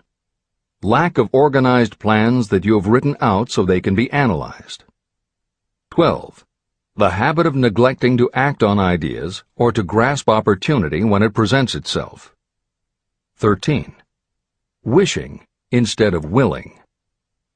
14. The habit of compromising with poverty instead of aiming at riches. A general lack of ambition to be, to do, or to own. 15.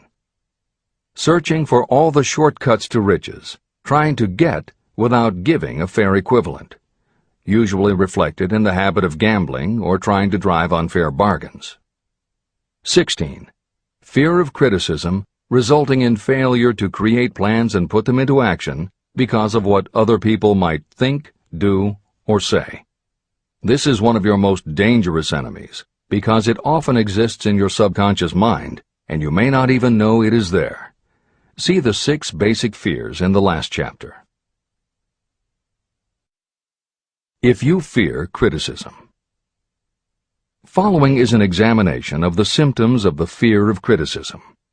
The majority of people permit relatives, friends, and the public at large to influence them so that they cannot live their own lives because they fear criticism. Many people make mistakes in marriage but stay married, then go through life miserable and unhappy because they fear criticism. Anyone who has submitted to this form of fear knows the irreparable damage it does by destroying one's ambition and the desire to achieve. Millions of people neglect to go back and get an education after having left school because they fear criticism. Countless numbers of men and women permit relatives to wreck their lives in the name of family duty because they fear criticism. Duty does not require you to submit to the destruction of your personal ambitions and the right to live your own life in your own way. People refuse to take chances in business because they fear the criticism that may follow if they fail. The fear of criticism in such cases is stronger than the desire for success. Too many people refuse to set high goals for themselves because they fear the criticism of relatives and friends who may say, "Don't aim so high, people will think you're crazy." When Andrew Carnegie suggested that I devote 20 years to the organization of a philosophy of individual achievement, my first impulse was fear of what people might say. His suggestion was far greater than anything I had ever conceived for myself. My first instinct was to create excuses, all of them traceable to the fear of criticism. Something inside of me said, "You can't do it. The job is too big and requires too much time. What will your relatives think of you? How will you earn a living? No one has ever organized a philosophy of success. What right have you to believe you can do it? Who are you anyway to aim so high? Remember your humble birth. What do you know about philosophy? People will think you are crazy, and they did. Why hasn't some other person done this before now? These and many other questions flashed into my mind. It seemed as if the whole world had suddenly turned its attention to me with the purpose of ridiculing me into giving up all desire to carry out Mr. Carnegie's suggestion. Later in life, after having analyzed thousands of people, I discovered that most ideas are stillborn. To grow, ideas need the breath of life injected into them through definite plans of immediate action. The time to nurse an idea is at the time of its birth. Every minute it lives gives it a better chance of surviving. The fear of criticism is what kills most ideas that never reach the planning and action stage. Breaks can be made to order. Many people believe that success is the result of lucky breaks. There may be something to that, but if you depend upon luck, you will almost surely be disappointed. The only break anyone can afford to rely on is a self-made break. These come through the application of persistence. The starting point is definiteness of purpose. Editor's comments. In 1999, Mark Myers, editor of one of the country's most influential self-help newsletters, Bottom Line Personal, wrote a book entitled How to Make Luck: 7 Secrets Lucky People Use to Succeed. In it, he tells of a study that was done by the psychology department at the University of Hertfordshire near London. They assembled a group of people, half of whom either thought themselves lucky or were considered to be lucky by others. The other half of the group believed they were unlucky. They were all brought to campus to watch a computerized random coin toss. Each person watched as a cartoon elf came on screen and flipped a coin. Each was asked to call heads or tails. The results of the experiment proved that the unlucky group guessed right approximately the same number of times as the lucky group. In follow-up interviews, the researchers concluded that the only difference between so-called lucky and unlucky people was that the lucky people tended to remember the good things that had happened in their lives, and those that thought they were unlucky tended to dwell on the bad things. The scientific fact is that luck, in terms of calling a coin toss, spinning a wheel, or turning a card, is completely random, and there's nothing we can do about it. All we can control is what we say and do. Everything else that happens to us depends upon the actions of others and the random world in which we live. Then why do some people seem to be so lucky and get all the lucky breaks? Myers says it is because, unlike luck, lucky breaks are something you can control. And lucky people, whether they know it or not, have taken specific steps to make their good luck.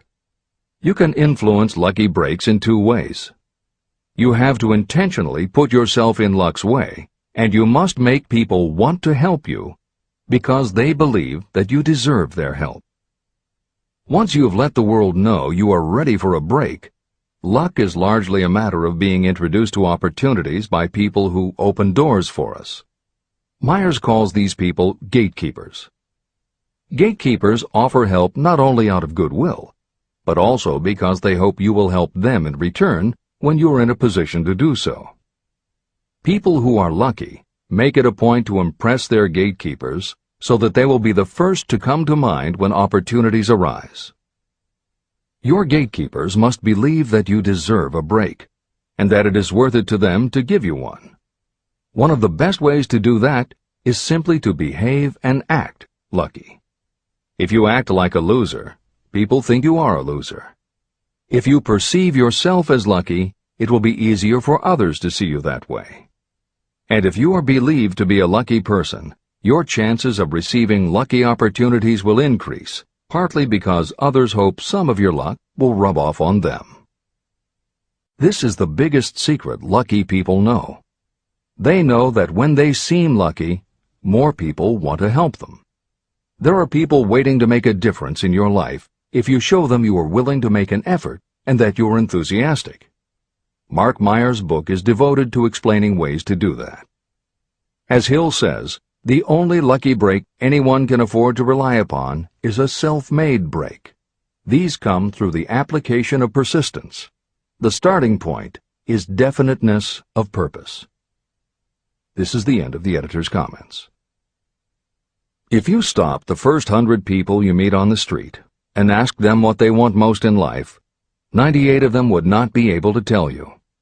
If you press them for an answer, some will say security, many will say money, a few will say happiness, and others will say fame and power. Some might tell you they want social recognition, ease in living, the ability to sing, dance, or write. But none of them will be able to give you the slightest indication of a plan by which they hope to attain these vaguely expressed wishes. Riches do not respond to wishes. They respond only to definite plans backed by definite desires through constant persistence. How to develop persistence. There are 4 simple steps that lead to the habit of persistence. They call for no great amount of intelligence, no particular amount of education, and little time or effort. These necessary steps are: 1.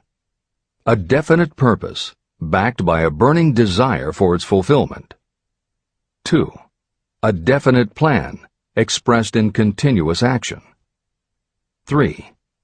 A mind closed tightly against all negative and discouraging influences, including negative suggestions of relatives, friends, and acquaintances.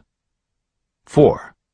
A friendly alliance with one or more persons who will encourage you to follow through with both plan and purpose. These 4 steps are essential for success in all walks of life. An important purpose of the 13 principles of this philosophy is to enable you to take those 4 steps as a matter of habit. They are steps by which you may control your economic destiny. They are steps that lead to freedom and independence of thought. They are steps that lead to riches, in small or great quantities. They are steps that lead the way to power, fame, and worldly recognition. They are 4 steps that guarantee favorable breaks. They are steps that convert dreams into physical realities. They are steps that lead also to the mastery of fear, discouragement, indifference. There is a magnificent reward for anyone who learns to take these 4 steps. It is the privilege of writing your own ticket and of making life yield whatever price is asked. How to master difficulties. What mystical power gives people of persistence the capacity to master difficulties? Does the quality of persistence set up in your mind some form of spiritual, mental, or chemical activity that gives you access to supernatural forces? Does infinite intelligence throw itself on the side of the person who still fights on when the whole world seems to be against them? These and many other similar questions were in my mind as I watched Henry Ford start from scratch and build an industrial empire with little more than persistence. Or Thomas A. Edison, who, with less than 3 months of schooling, became the world's leading inventor. He turned his persistence into sound recording and playback machines, motion picture cameras and projectors, and the incandescent light, to say nothing of 100 other useful inventions. I had the opportunity to analyze both Mr. Edison and Mr. Ford up close and personal, year by year, over a long period of time. So I speak from actual knowledge when I say that I found no quality except persistence in either of them that even remotely suggested the major source of their stupendous achievements. If you make an impartial study of the prophets, philosophers, and religious leaders of the past, you will come to the inevitable conclusion that persistence, concentration of effort, and definiteness of purpose were the major sources of their achievements. Consider, for example, the fascinating story of Muhammad. Analyze his life. Compare him with men of achievement in this modern age of industry and finance, and observe how they all have one outstanding trait in common: persistence. If you want to understand more about the power of persistence and how it works, I strongly suggest that you read a biography of Muhammad. Editor's comments. At the beginning of the 21st century, there was an increased interest in Islam due to the attacks on the World Trade Center and the subsequent war on terror. Consequently, the modern reader will have no difficulty finding a number of very good books about Muhammad. At the time that Hill was writing the first edition of Think and Grow Rich, one of the best biographies of Muhammad was written by Esad Bey, who was born in Baku, Azerbaijan, the son of a Jewish businessman named Nusenbaum. Later, he changed his name when he converted to Islam. During the Russian Revolution, he fled his home for Berlin, where he lived until the rise of Hitler again forced him to move, first to Austria and then finally to Italy. It is believed by some that this man known as Esad Bey also wrote under another pen name, Kurban Said, and was in fact the author of the acclaimed Azerbaijani novel, Ali and Nino. That Napoleon Hill was very impressed with this particular biography of Muhammad is clear from his recommendation, which follows. I strongly suggest that you read a biography of Muhammad, especially the one by Esad Bey. This brief review of that book, which appeared in the Herald Tribune, will provide a preview of the rare treat in store for those who take the time to read the entire story of one of the most astounding examples of the power of persistence known to civilization. The Last Great Prophet. Reviewed by Thomas Sugru. Muhammad was a prophet, but he never performed a miracle. He was not a mystic. He had no formal schooling. He did not begin his mission until he was 40. When he announced that he was the messenger of God, bringing word of the true religion, he was ridiculed and labeled a lunatic. Children tripped him, and women threw filth upon him. He was banished from his native city, Mecca, and his followers were stripped of their worldly goods and sent into the desert after him. When he had been preaching 10 years, he had nothing to show for it but banishment, poverty, and ridicule. Yet before another 10 years had passed, he was dictator of all Arabia, ruler of Mecca, and the head of a new world religion which was to sweep to the Danube and the Pyrenees before exhausting the impetus he gave it. That impetus was threefold: the power of words, the efficacy of prayer, and man's kinship with God. His career never made sense. Muhammad was born to impoverished members of a leading family of Mecca.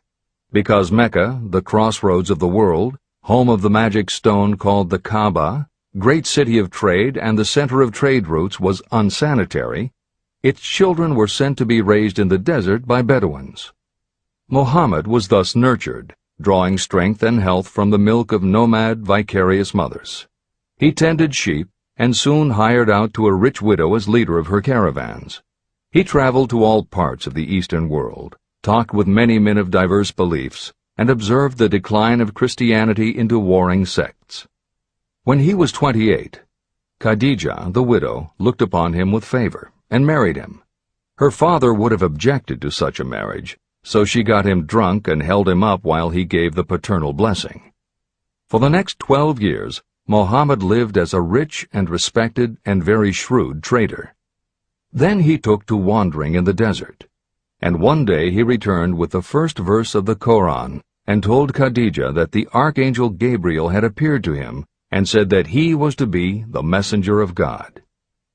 The Koran, the revealed word of God, was the closest thing to a miracle in Muhammad's life. He had not been a poet. He had no gift of words. Yet the verses of the Koran, as he received them and recited them to the faithful, were better than any verses which the professional poets of the tribes could produce. This, to the Arabs, was a miracle. To them, the gift of words was the greatest gift. The poet was all-powerful. In addition, the Koran said that all men were equal before God, that the world should be a democratic state, Islam.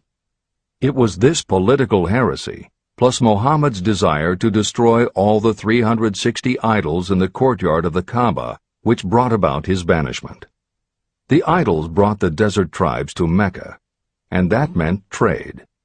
So the businessmen of Mecca, the capitalists, of which he had been one, set upon Muhammad. Then he retreated to the desert and demanded sovereignty over the world. The rise of Islam began. Out of the desert came a flame which would not be extinguished. A democratic army, fighting as a unit and prepared to die without wincing. Muhammad had invited the Jews and Christians to join him, for he was not building a new religion. He was calling all who believed in one God to join in a single faith. If the Jews and Christians had accepted his invitation, Islam would have conquered the world. They didn't. They would not even accept Muhammad's innovation of humane warfare. When the armies of the Prophet entered Jerusalem, not a single person was killed because of his faith. When the Crusaders entered the city, centuries later, not a Muslim man, woman, or child was spared. But the Christians did accept one Muslim idea, the place of learning, the university.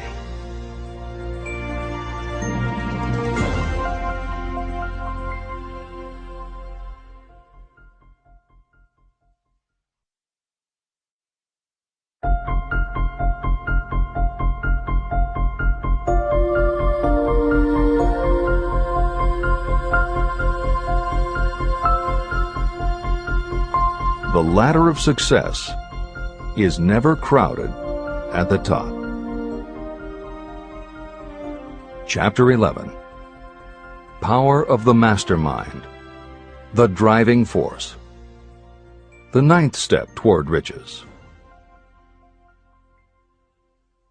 Power is essential for success in the accumulation of money. Plans are useless without sufficient power to turn them into action. This chapter will describe the method by which an individual may attain and apply power. Power may be defined as organized and intelligently directed knowledge. Power, as the term is used here, refers to organized effort, sufficient to enable an individual to transmute desire into its monetary equivalent. Organized effort is produced through the coordination of effort of two or more people who work toward a definite end in a spirit of harmony. Power is required to accumulate money. Power is necessary to keep the money after it has been accumulated. How can power be acquired? If power is organized knowledge, let us examine the sources of knowledge. Infinite intelligence. This source of knowledge may be accessed with the aid of creative imagination through the subconscious mind, as described in the previous chapters on faith, autosuggestion, and imagination, and as will be elaborated on in Chapter 13, the subconscious mind, and Chapter 14, the brain. Accumulated experience. The accumulated experience of humanity may be found in any well-equipped public library. An important part of this accumulated experience is taught in public schools and colleges, where it has been classified and organized. Editor's comment. The computer revolution and the Internet have had a profound effect upon the quantity of information available and on the ease of access and ability to organize that information. This is the end of the editor's comment. Experiment and research. In the field of science, and in practically every other walk of life, people are gathering, classifying, and organizing new facts daily. This is the source to which you must turn when knowledge is not available through accumulated experience. Here, too, the creative imagination must often be used. Editor's comment. Today, because of the computer revolution and the Internet, publishing and dissemination of information happens so quickly that there is almost no lag time between experiment or research and the integration of those results into available knowledge. This is the end of the editor's comment. Knowledge may be acquired from any of the foregoing sources. It may be converted into power by organizing it into definite plans and by putting those plans into action. If you examine the three sources of knowledge, you will see how difficult it would be if you had to depend upon just your own efforts to assemble all the knowledge you need and turn it into definite plans of action. If your plans are big and comprehensive, generally you will have to get others to cooperate with you if you are going to organize your knowledge so that you can turn your plans into power. Gaining power through the mastermind. The mastermind may be defined as coordination of knowledge and effort in a spirit of harmony between two or more people for the attainment of a definite purpose. No individual may have great power without utilizing the mastermind. In Chapter 8, organized planning. I commented on how to create plans for translating desire into its monetary equivalent. If you carry out these instructions with persistence and intelligence, and use discrimination in choosing your mastermind group, your objective will have been halfway reached even before you begin to recognize it. Editor's comments. In the following section, Hill describes the two kinds of power that an individual can access by assembling a mastermind alliance and working with that group. The first kind of power that he mentions is economic power, which needs no comment from the editors. However, to describe the second kind of power, for want of a better term, Hill uses the term psychic. Because this word has taken on connotations that Hill never intended, this concept deserves clarification before you read on. As is obvious throughout this book, Napoleon Hill was a very practical man. His use of the word psychic in this chapter has nothing to do with seances, fortune-telling, magic, or any other aspect of the paranormal. The word psychic is defined as of or pertaining to the human mind, and Hill uses the term to describe something pertaining to the mind that everyone reading this book has experienced. It is that feeling you get when you are working together with other people. Everyone is very focused on the same goal, and it is going so well that you seem to be in tune with each other. When that happens, you not only work well with the others, but your own work and ideas also seem to be operating on a higher and better plane than usual. This is the end of the editor's comments. So you may better understand the potential power available to you through a properly chosen mastermind group, I will explain the two characteristics of the mastermind principle. One kind of power is economic, and the other psychic. Economic power. The economic feature is obvious. Economic advantages may be created by any person who surrounds himself with the advice, counsel, and personal cooperation of a group of people who are willing to lend him or her wholehearted aid in a spirit of perfect harmony. This form of cooperative alliance has been the basis of nearly every great fortune. Your understanding of this great truth may definitely determine your financial status. Psychic power. What I refer to as the psychic phase of the mastermind principle is a little more difficult to comprehend. You'll get a better sense of the meaning from this statement. No two minds ever come together without creating a third, invisible, intangible force, which may be likened to a third mind. The human mind is a form of energy. When the minds of two people are coordinated in a spirit of harmony, the energy of each mind seems to pick up on the energy of the other mind, which constitutes the psychic phase of the mastermind. The mastermind principle, or rather the economic feature of it, was first called to my attention by Andrew Carnegie. Discovery of this principle was responsible for the choice of my life's work. Mr. Carnegie's mastermind group consisted of a staff of approximately 50 people with whom he surrounded himself for the purpose of manufacturing and marketing steel. He knew little of the technical side of the steel business. His strength was his ability to get others to work together in perfect harmony toward achieving a common goal. Carnegie attributed his entire fortune to the power he accumulated through this mastermind alliance.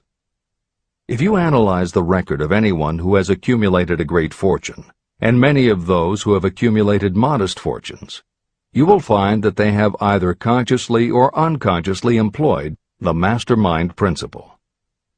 Great power can be accumulated through no other principle. How to multiply your brain power. The human brain may be compared to an electric battery. It is a fact that a group of batteries will provide more energy than a single battery. It is also a fact that the amount of energy provided by each individual battery depends upon the number and capacity of the cells it contains. The brain functions in a similar fashion. Some brains are more efficient than others. A group of brains coordinated or connected in a spirit of harmony will provide more thought energy than a single brain. just as a group of electric batteries will provide more energy than a single battery. Through this metaphor, you can see that the mastermind principle holds the secret of the power wielded by those who surround themselves with others of great brain power. The following will further define the so-called psychic phase of the mastermind principle. When a group of individual minds are coordinated and function in harmony, the increased energy created through that alliance becomes available to every individual mind in the group. Henry Ford began his business career under the handicap of poverty, illiteracy, and ignorance. Within the inconceivably short period of 10 years, Mr. Ford mastered these 3 handicaps, and within 25 years, he made himself one of the richest men in America. How did he do it? Here is an important clue. Mr. Ford's most rapid strides became noticeable from the time he became a personal friend of the famed inventor Thomas A. Edison. In the story of Ford's success, this is just the first indication of what the influence of one mind upon another can accomplish.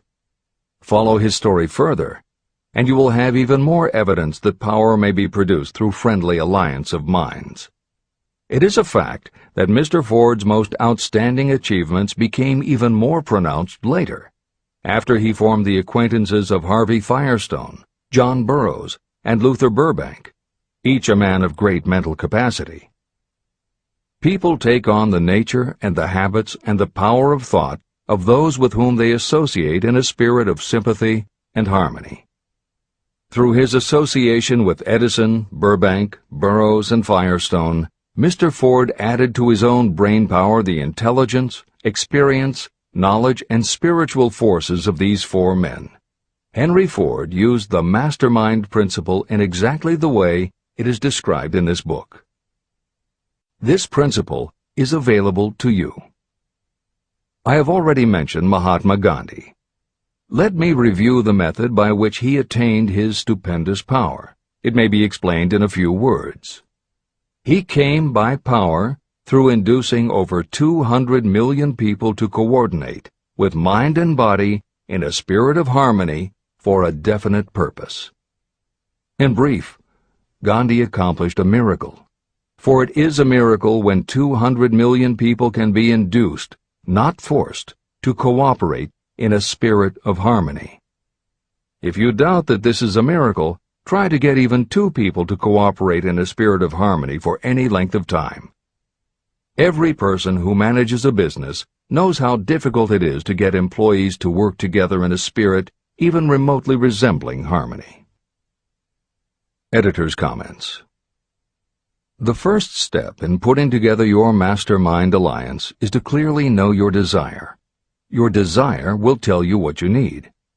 It could be a small group, just 2 or 3 people, as was the case with Stephen Jobs and Steve Wozniak when they formed Apple, Bill Gates and Paul Allen launching Microsoft, or Steven Spielberg, Jeffrey Katzenberg, and David Geffen creating DreamWorks SKG. Or it could be a large group, such as the Mastermind Alliance of 30 regional directors of Century 21 Real Estate, which founder Arthur Bartlett firmly believes was essential to the company's success. Napoleon Hill suggests that in most cases it should be a dozen people or less, and generally the smaller the better. Choosing the people means finding those who not only share your vision, but who will also share their ideas, information, and contacts with you. They will let you use the full strength of their experience, training, and knowledge as if it were your own, and they will do it in a spirit of perfect harmony.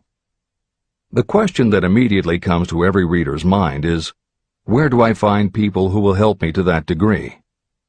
Napoleon Hill cannot answer that question for you, but he does tell you what to look for. Where you look is up to you. And if you really do have the desire to succeed, you will start looking and you won't give up until you find the right people. Napoleon Hill's description of the mastermind that appears below is augmented with additional material from articles and speeches he wrote after the publication of Think and Grow Rich. These were compiled for publication by Hill's friend, mentor, and business associate, W. Clement Stone, and appear in 2 books, Napoleon Hill's Keys to Success and Believe and Achieve. This is the end of the editor's comments. Finding your mastermind members. Ally yourself with a group of as many people as you may need in order to assemble a mastermind that will assist you in creating and carrying out your plan or plans for the accumulation of money. Compliance with this instruction is absolutely essential. Choose to associate with people who share common values, goals, and interests, yet who each have a strong desire to contribute to the overall effort. Trial and error will be part of the process, but there are 2 qualities to keep foremost in your mind. The first is ability to do the job. Do not select people for your alliance merely because you know them and like them. Such people are valuable to you because they improve the quality of your life, but they are not necessarily suited to a mastermind alliance. Your best friend may not be the most knowledgeable marketing professional, but perhaps he or she can introduce you to someone who is. The second quality is the ability to work in a spirit of harmony with others. There must be a complete meeting of minds without any reservations. Personal ambition must be subordinate to the achievement of the purpose of the alliance. This includes your own. You must also insist upon confidentiality. Some people can give away an idea simply because they love to talk. You don't need them in your group. Attune yourself to every member of the group.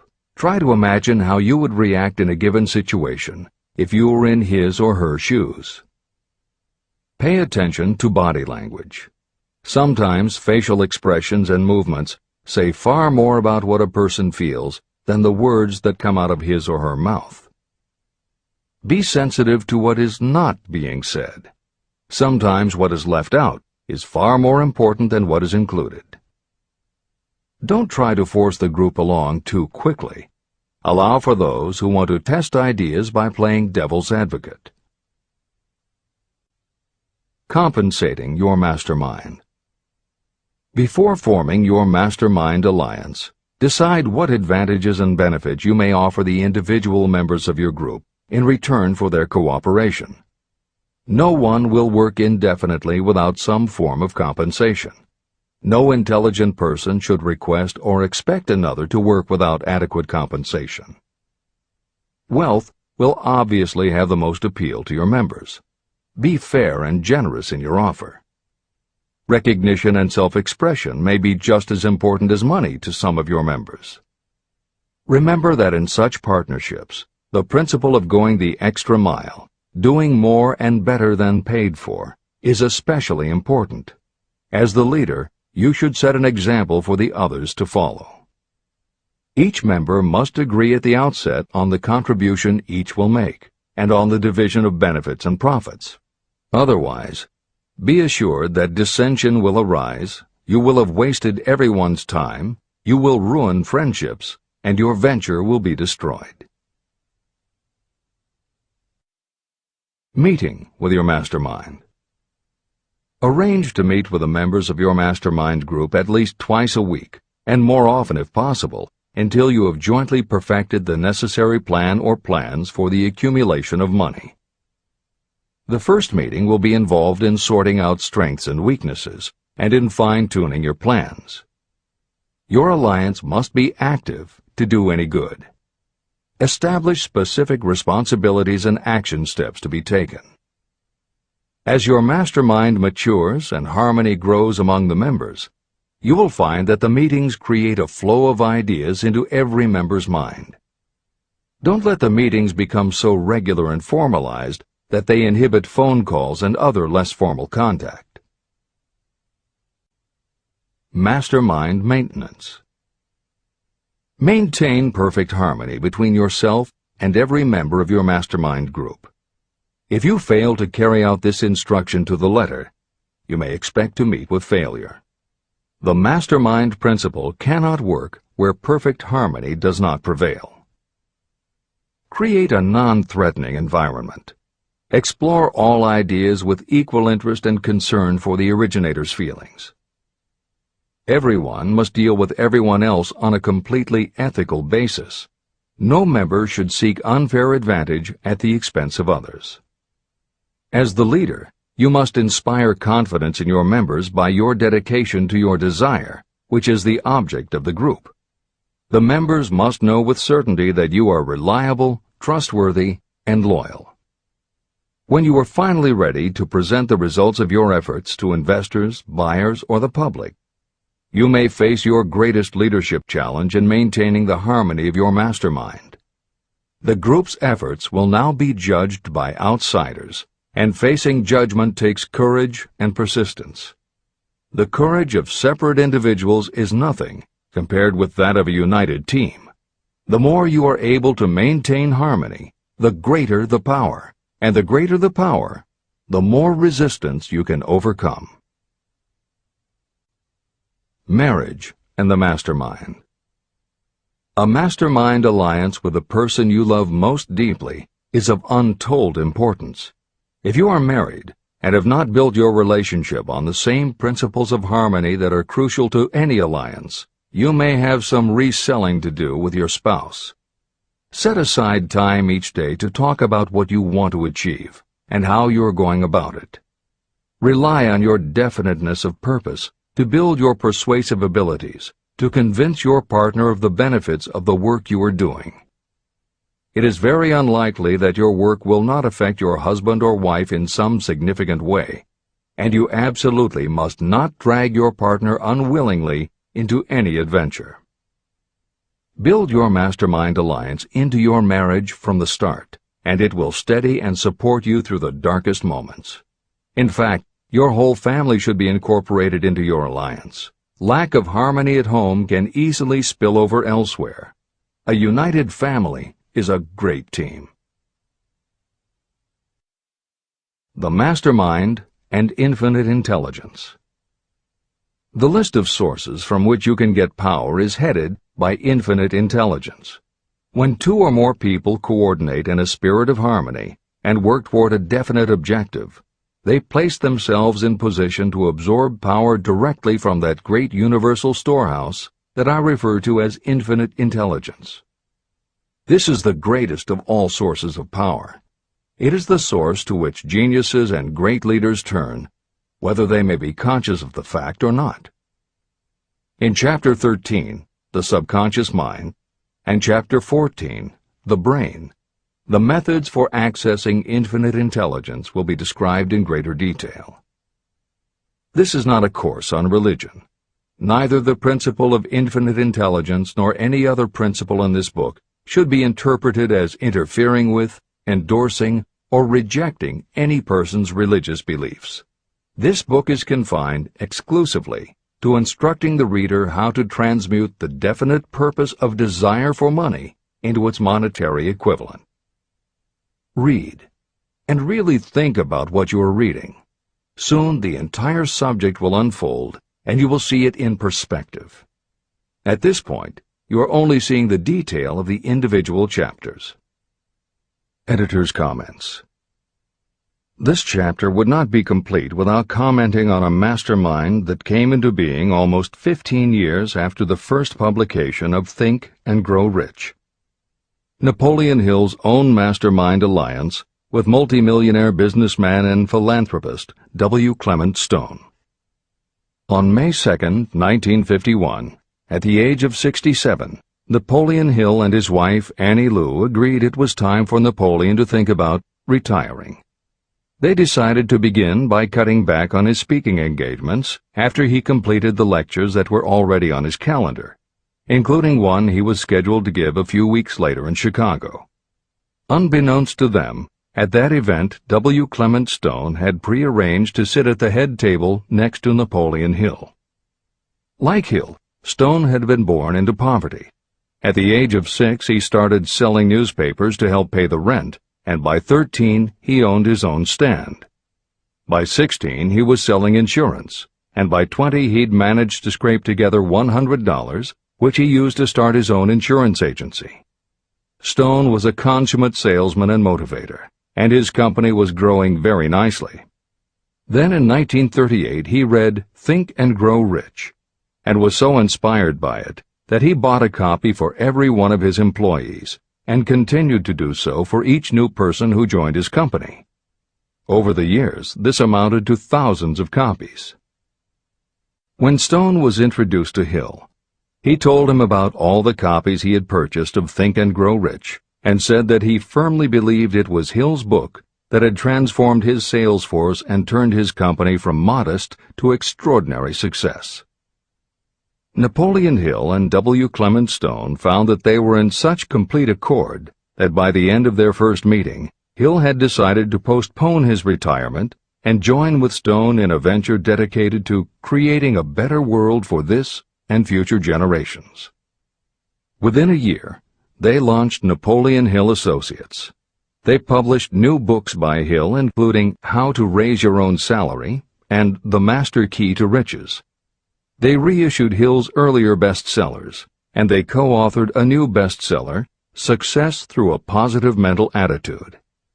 They also launched Success Unlimited magazine, created PMA Science of Success home study courses, made television programs, radio shows, a documentary film entitled A New Sound in Paris, which showed the amazing changes that happened when the entire town of Paris, Missouri, adopted the Napoleon Hill philosophy. And they both crisscrossed America speaking, teaching, giving interviews, and spreading the philosophy to as many people as possible. In addition to his work with Napoleon Hill Associates, Hill also consulted to W. Clement Stone's company, Combined Insurance Company of America. Hill designed and implemented a new training program for the sales force, which was so successful he astounded the business world by helping Stone grow his company from $30 million in assets to $100 million in less than 10 years. When W. Clement Stone passed away in 2002, his company, now known as Aon Corporation, had revenues of $2 billion a year. W. Clement Stone had personally given more than $275 million to various charitable and philanthropic organizations. There has perhaps never been a greater example of coordination of knowledge and effort in a spirit of harmony between two or more people for the attainment of a definite purpose. The sheer volume of work and scope of influence achieved in a 10-year period by Napoleon Hill and W. Clement Stone leaves little question as to the power and importance of a mastermind alliance. This is the end of the editor's comments. The power of positive emotions. Money is shy and elusive. It must be wooed and won by methods not unlike those used by a determined lover. And the power you use in the wooing of money is not greatly different from what you use to attract the one you love. It is the power of positive emotion. That power, when successfully used in the pursuit of money, must be mixed with faith. It must be mixed with desire. It must be mixed with persistence. It must be applied through a plan, and that plan must be set into action. When money comes in large quantities, it flows to the one who accumulates it as easily as water flows downhill.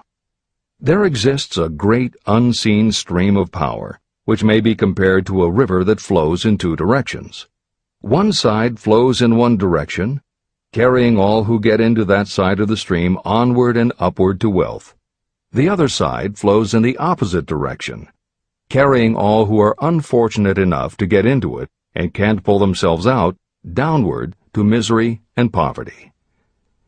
Everyone who has accumulated a great fortune has recognized the existence of this stream of life. It consists of one's thinking process. Positive emotions form the side of the stream that carries you to fortune. Negative emotions form the side that carries you down to poverty. This is a point of great importance to the person who is following this book with the object of accumulating a fortune. If you are caught in the side of the stream of power that leads to poverty, this book will serve as an oar by which you may propel yourself over into the other side of the stream. But it can serve you only through application and use. Merely reading and passing judgment on it, either one way or another, will be of no benefit to you. Poverty and riches can change places. But when riches take the place of poverty, The change only happens through well-conceived and carefully executed plans. The same is not true of poverty. Poverty needs no plan. It needs no one to help it because it is bold and ruthless. Riches are shy and timid. They have to be attracted. More gold has been mined from the thoughts of men than has ever been taken from the earth. Chapter 12. Sexuality, Charisma, and Creativity. The 10th step toward riches. Editor's comments. What motivates human beings is the subject of continuing scientific research and philosophical debate. There is general agreement that the prime motivators are the basic human needs for food and water, shelter and clothing, and safety. Beyond these basic life-sustaining needs, however, there are other factors that motivate people to action. It is the definition of the other factors and their order of importance that continues to be open to interpretation. Perhaps the most widely known theory is psychologist Abraham Maslow's hierarchy of human needs, which lists 8 levels of motivational forces, starting with the basic physiological and safety needs, then ascends through belonging and love, esteem, understanding, aesthetics, self-actualization, and transcendence. Other psychologists and sociologists have defined and arranged the categories differently, but in almost all cases there is agreement that after the primary life-sustaining needs are met, sex and love are the next most important motivating forces. Napoleon Hill also compiled a hierarchy of what he referred to as mind stimuli. Like Maslow and other researchers, Hill identified sex and love as the most powerful non-life-sustaining factors in human motivation, but his focus was not on sex and love as they pertain to procreation. Hill was intrigued by the theory that if sex and love are such powerful forces in driving humans to action, there might be a correlation to outstanding achievement or material success. And if such a relationship exists, can the motivating force be intentionally channeled to this purpose? In the original edition of the following chapter, Hill used terms such as sex emotion and sex energy in his analysis of these motivating forces as they relate to attitude and personality. In this context, the use of the word sex was not meant to have the physical connotation that it often has today. Today these concepts would be conveyed by words such as sexuality, passion, or charisma. In this edition, where appropriate, the editors have opted for the modern usage of these and similar terms. This is the end of the editor's comments. Charisma. The world is ruled, and the destiny of civilization is established by the human emotions. People are influenced more by feelings than by reason. Your creativity is set into action entirely by emotions, and not by cold reason. The human mind responds to stimuli, through which it may be keyed up in such a way that it takes on characteristics such as enthusiasm, creative imagination, and intense desire. The stimuli to which the mind responds most freely are 1. The desire for sexual expression, 2. Love, 3. A burning desire for fame, power, or financial gain, money, 4. Music, 5. Close friendship and or admiration, 6. A mastermind alliance based upon the harmony of 2 or more people who ally themselves for advancement, 7. Mutual suffering, such as that experienced by people who are persecuted, 8. Autosuggestion, 9. Fear, 10. Alcohol and drugs. The desire for sexual expression comes at the head of the list of stimuli that step up the mind and start the wheels of physical action. The emotions associated with a human sexual drive bring into being a state of mind. When motivated by this desire, people often show courage, willpower, persistence, imagination, and creative ability that they don't normally have. So strong and impelling is the desire for sexual expression that people freely run the risk of life and reputation because of it. A river may be dammed and its water controlled for a time, but eventually it will force an outlet. The same is true of the emotions related to sexual expression. It may be submerged and controlled for a time, but its very nature causes it to be ever-seeking means of expression. The desire for sexual expression is inborn and natural. The desire cannot and should not be submerged or eliminated, but it can be given other outlets that enrich the body, mind, and spirit. When harnessed and redirected, this motivating force has been used as a powerful creative force in literature, art, and other pursuits, including the accumulation of riches. A teacher who has trained more than 30,000 salespeople came to the conclusion that individuals who are most confident sexually are the most efficient salespeople. The explanation is that the factor of personality known as personal magnetism is a manifestation of sexual energy. Editor's comments. There have been numerous psychological and sociological studies about the relationship between sexuality and success that tend to support Hill's observation.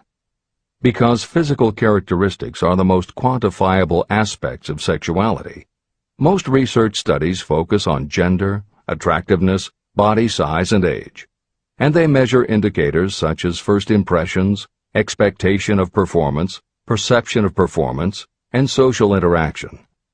These studies generally conclude that when comparing individuals of equal competence, for men, the perception is that taller men will do better than short, a full head of hair will outperform balding, handsome or virile will beat out plain or older.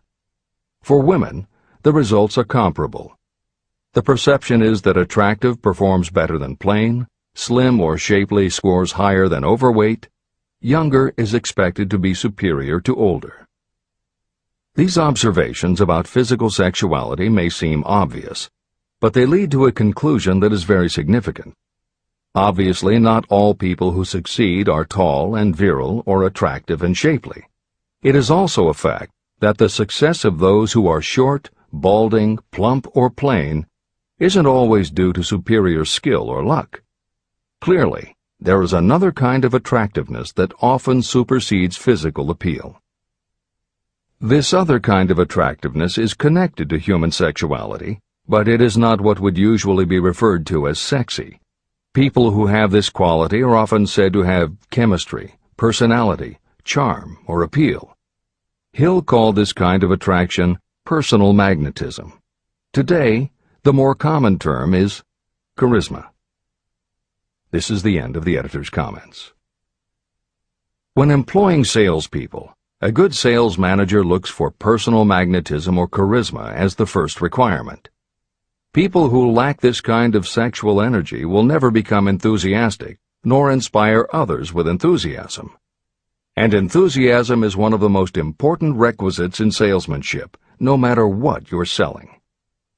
The public speaker, preacher, lawyer, or salesperson who is lacking in charisma is a flop as far as being able to influence others is concerned. That, plus the fact that most people are influenced through an appeal to their emotions, should easily convince you of the importance of charisma as a part of the salesperson's ability.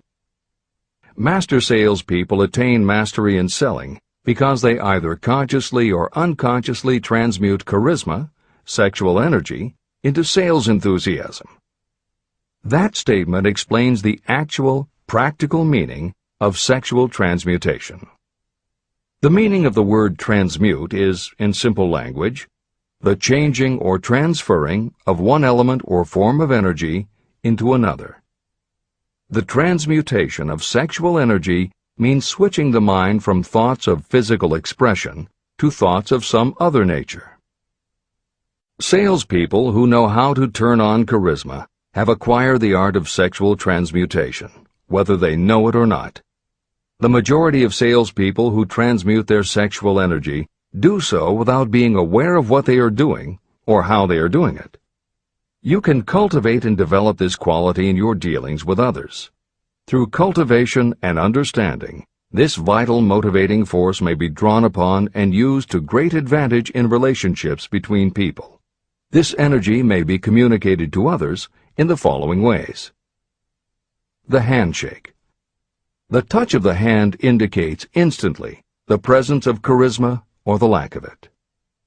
The tone of voice.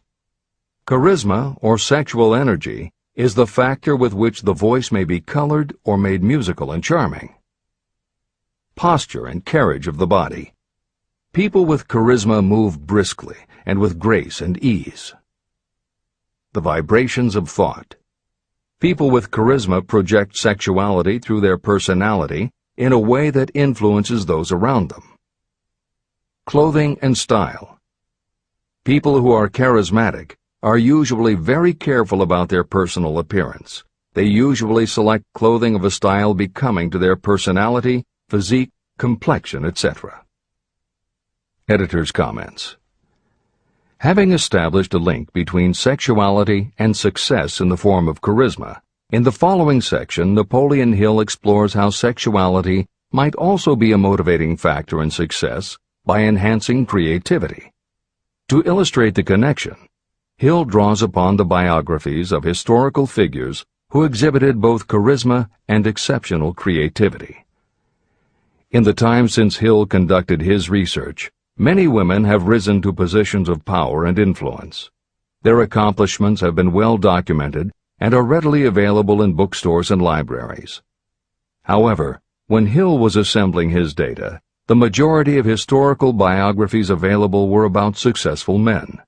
Further, the successful industrialists and political leaders he had personally studied during the previous 30 years were also men. Because of this limitation, Hill does not theorize about the role men might play in motivating the success of women. This issue is addressed in a later editorial comment. This is the end of the editor's comments. Creativity.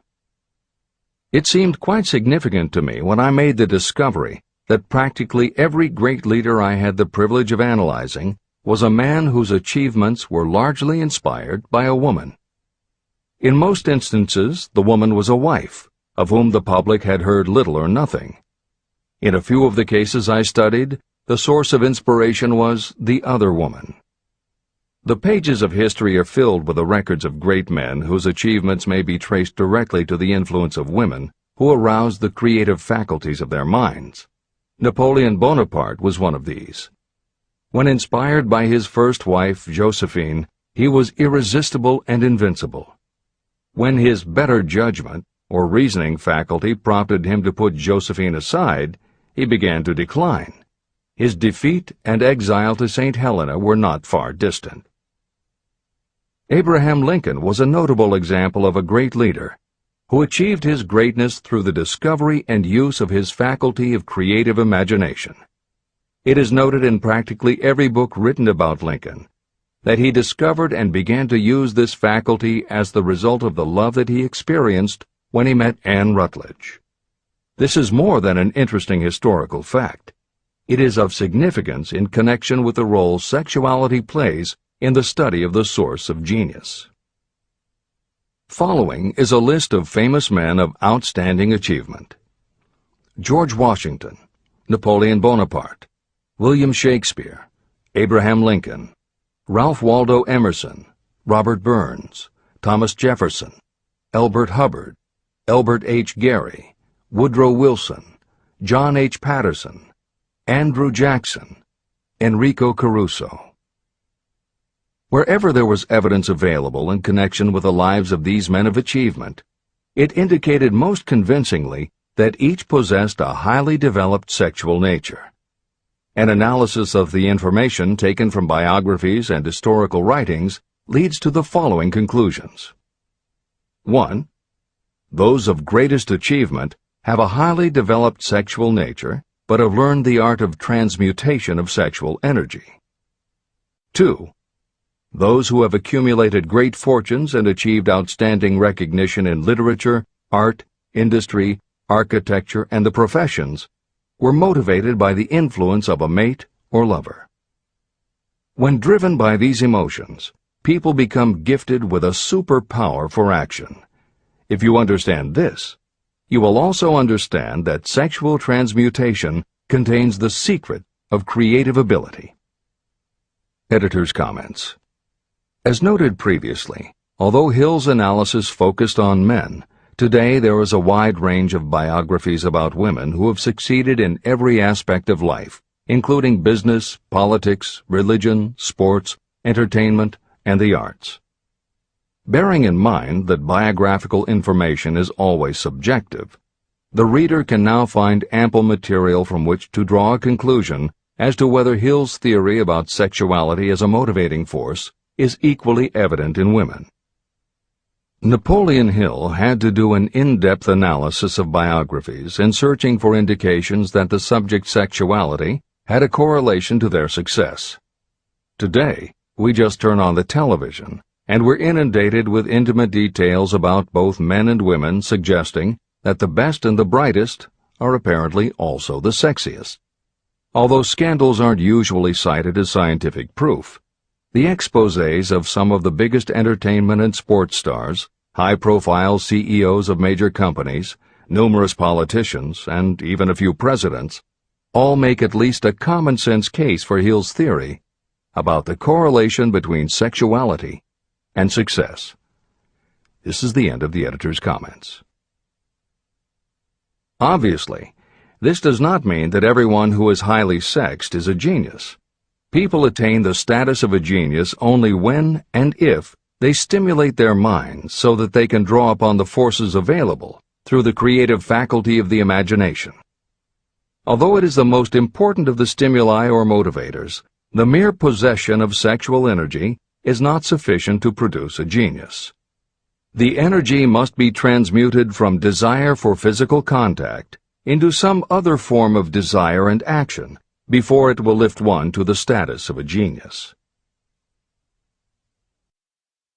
Genius and creative imagination.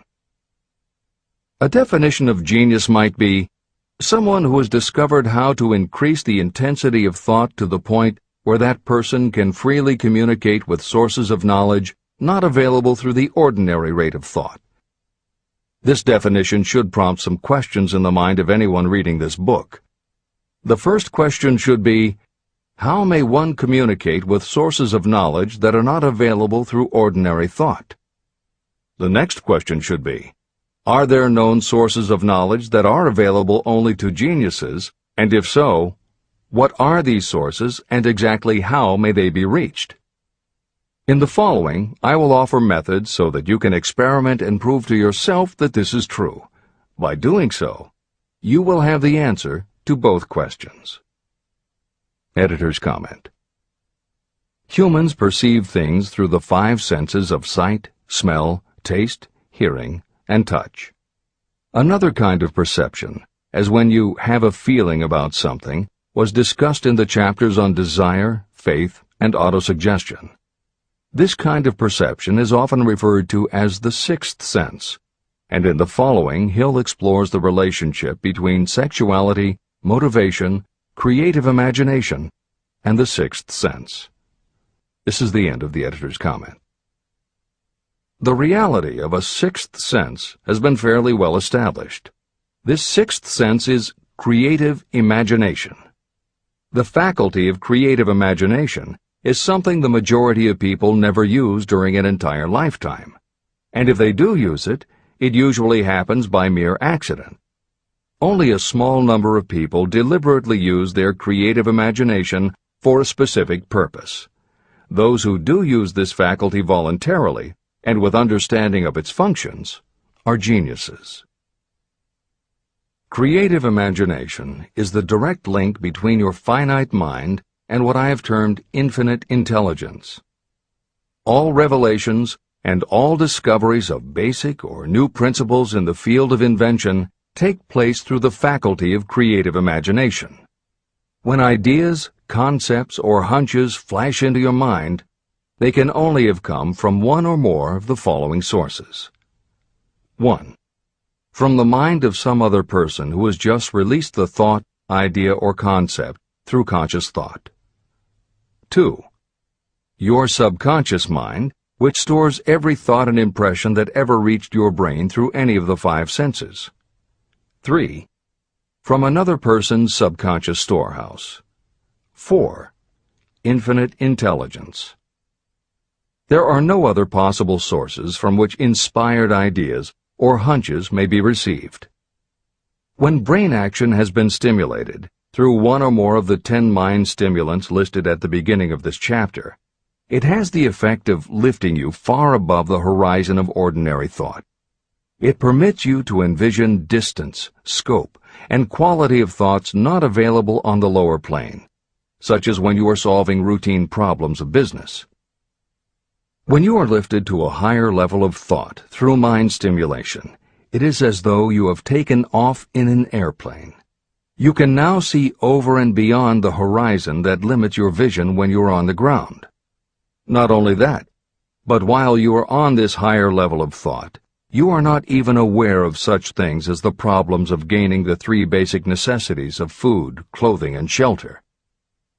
You are in a world of thought in which the ordinary workaday thoughts have been removed, just as the hills and valleys that obstruct your vision on the ground don't interfere when you are in an airplane.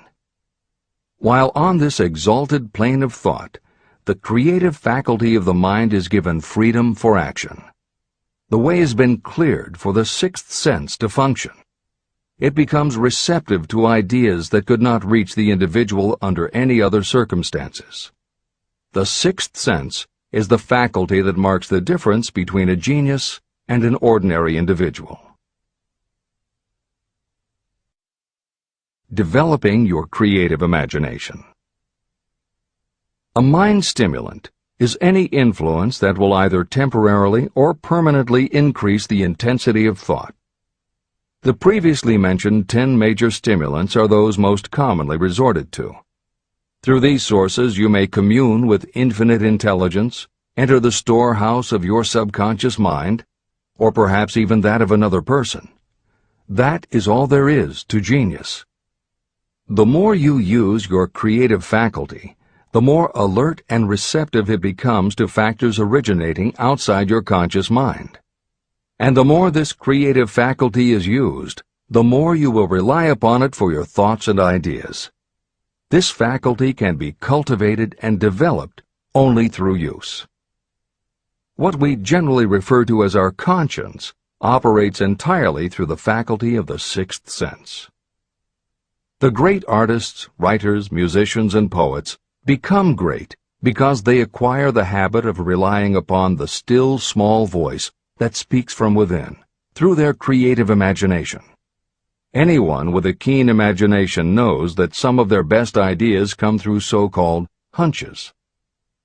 One of the best-known public speakers admits that his speeches are only really great when he closes his eyes and begins to rely entirely upon the faculty of creative imagination. When asked why he closed his eyes just before the climax of his speech, he replied, "I do it because then I speak through ideas that come to me from within." One of America's most successful and best-known financiers has the habit of closing his eyes for 2 or 3 minutes before making a decision. When asked why, he replied, "With my eyes closed, I am able to draw upon a source of superior intelligence." Dr. Elmer R. Gates created more than 200 useful patents through the process of cultivating and using his creative faculty. His method is significant to anyone interested in attaining to the status of genius. Dr. Gates was one of the really great, though less publicized, scientists of the world. In his laboratory, he had what he called his personal communication room. It was practically soundproof, and all light could be shut out. It had a small table on which he kept a pad of writing paper. In front of the table, on the wall, was a light switch. When Dr. Gates desired to draw upon the forces available to him through his creative imagination, he would go into this room, seat himself at the table, shut off the lights, and concentrate on the known factors of the invention he was working on. He would stay in that position until ideas began to flash into his mind in connection with the unknown factors of the invention. On one occasion, ideas came through so fast that he was forced to write for almost 3 hours. When the thoughts stopped flowing, he examined his notes and found they contained a minute description of principles that had no parallel in the known data of the scientific world. Moreover, the answer to his problem was right there in those notes. Dr. Gates earned his living by sitting for ideas. He did it for individuals and corporations, and some of the most sensible people and largest traditional corporations in America paid him to do it. The part of your mind that you generally use for reasoning may be faulty, because it is largely guided by your accumulated experience. Not all knowledge that you have learned through experience is accurate. Many times your creative ideas are much more reliable because they come from sources that are more reliable than those available to the reasoning faculty of the mind. Methods used by geniuses are available to you. The major difference between the genius and the ordinary inventor is that the genius makes use of both the synthesized and the creative faculties of imagination. For example, the scientific inventor begins an invention by organizing and combining the known ideas or principles accumulated through experience through the synthesized faculty, the reasoning faculty. If the inventor finds this accumulated knowledge is insufficient, the scientist then draws upon the sources of knowledge available through the creative faculty. The method by which the inventor does this varies with the individual, but this is the essence of the procedure. 1. The inventor stimulates his or her mind so that it functions on a higher-than-average plane through one or more of the mind stimulants. 2. The inventor then concentrates on the known factors, the finished part of the invention, and creates in his or her mind a perfect picture of the unknown factors, the unfinished part of the invention. The inventor holds this picture in mind until it has been taken over by the subconscious, then relaxes by clearing his or her mind of all thought and waits for the answer to flash into mind. Sometimes the results are both definite and immediate. At other times the results are negative, depending on the state of development of the sixth sense or creative faculty. Thomas Edison tried out more than 10,000 different combinations of ideas through the synthetic faculty of his imagination, before he tuned in through the creative faculty and got the answer that perfected the incandescent light bulb. His experience was similar when he produced the phonograph. Editor's comments. Synchronicity, precognition, intuition, flashes of insight, hunches, gut feelings, symbolic dreams. These are all aspects of the phenomena Napoleon Hill was describing in his two correlated terms, creative imagination and infinite intelligence. And the fact that Hill made a serious study of this function of the mind puts him in exceptional company. The fathers of modern psychology, Sigmund Freud and Carl Jung, recognized and tried to explain this sixth sense. Jung's concept of the collective unconscious, which is the very basis of Jungian psychology, is in many ways identical to Hill's concept of infinite intelligence. Scientists from Archimedes to Newton to Einstein to the team of Watson and Crick, who determined the structure of DNA, all conceded that intuition was instrumental in their discoveries. Duke University created a department for the sole purpose of studying these phenomena under scientific conditions. Many scientists admit to using personalized techniques similar to Hill's method for accessing intuition and creativity.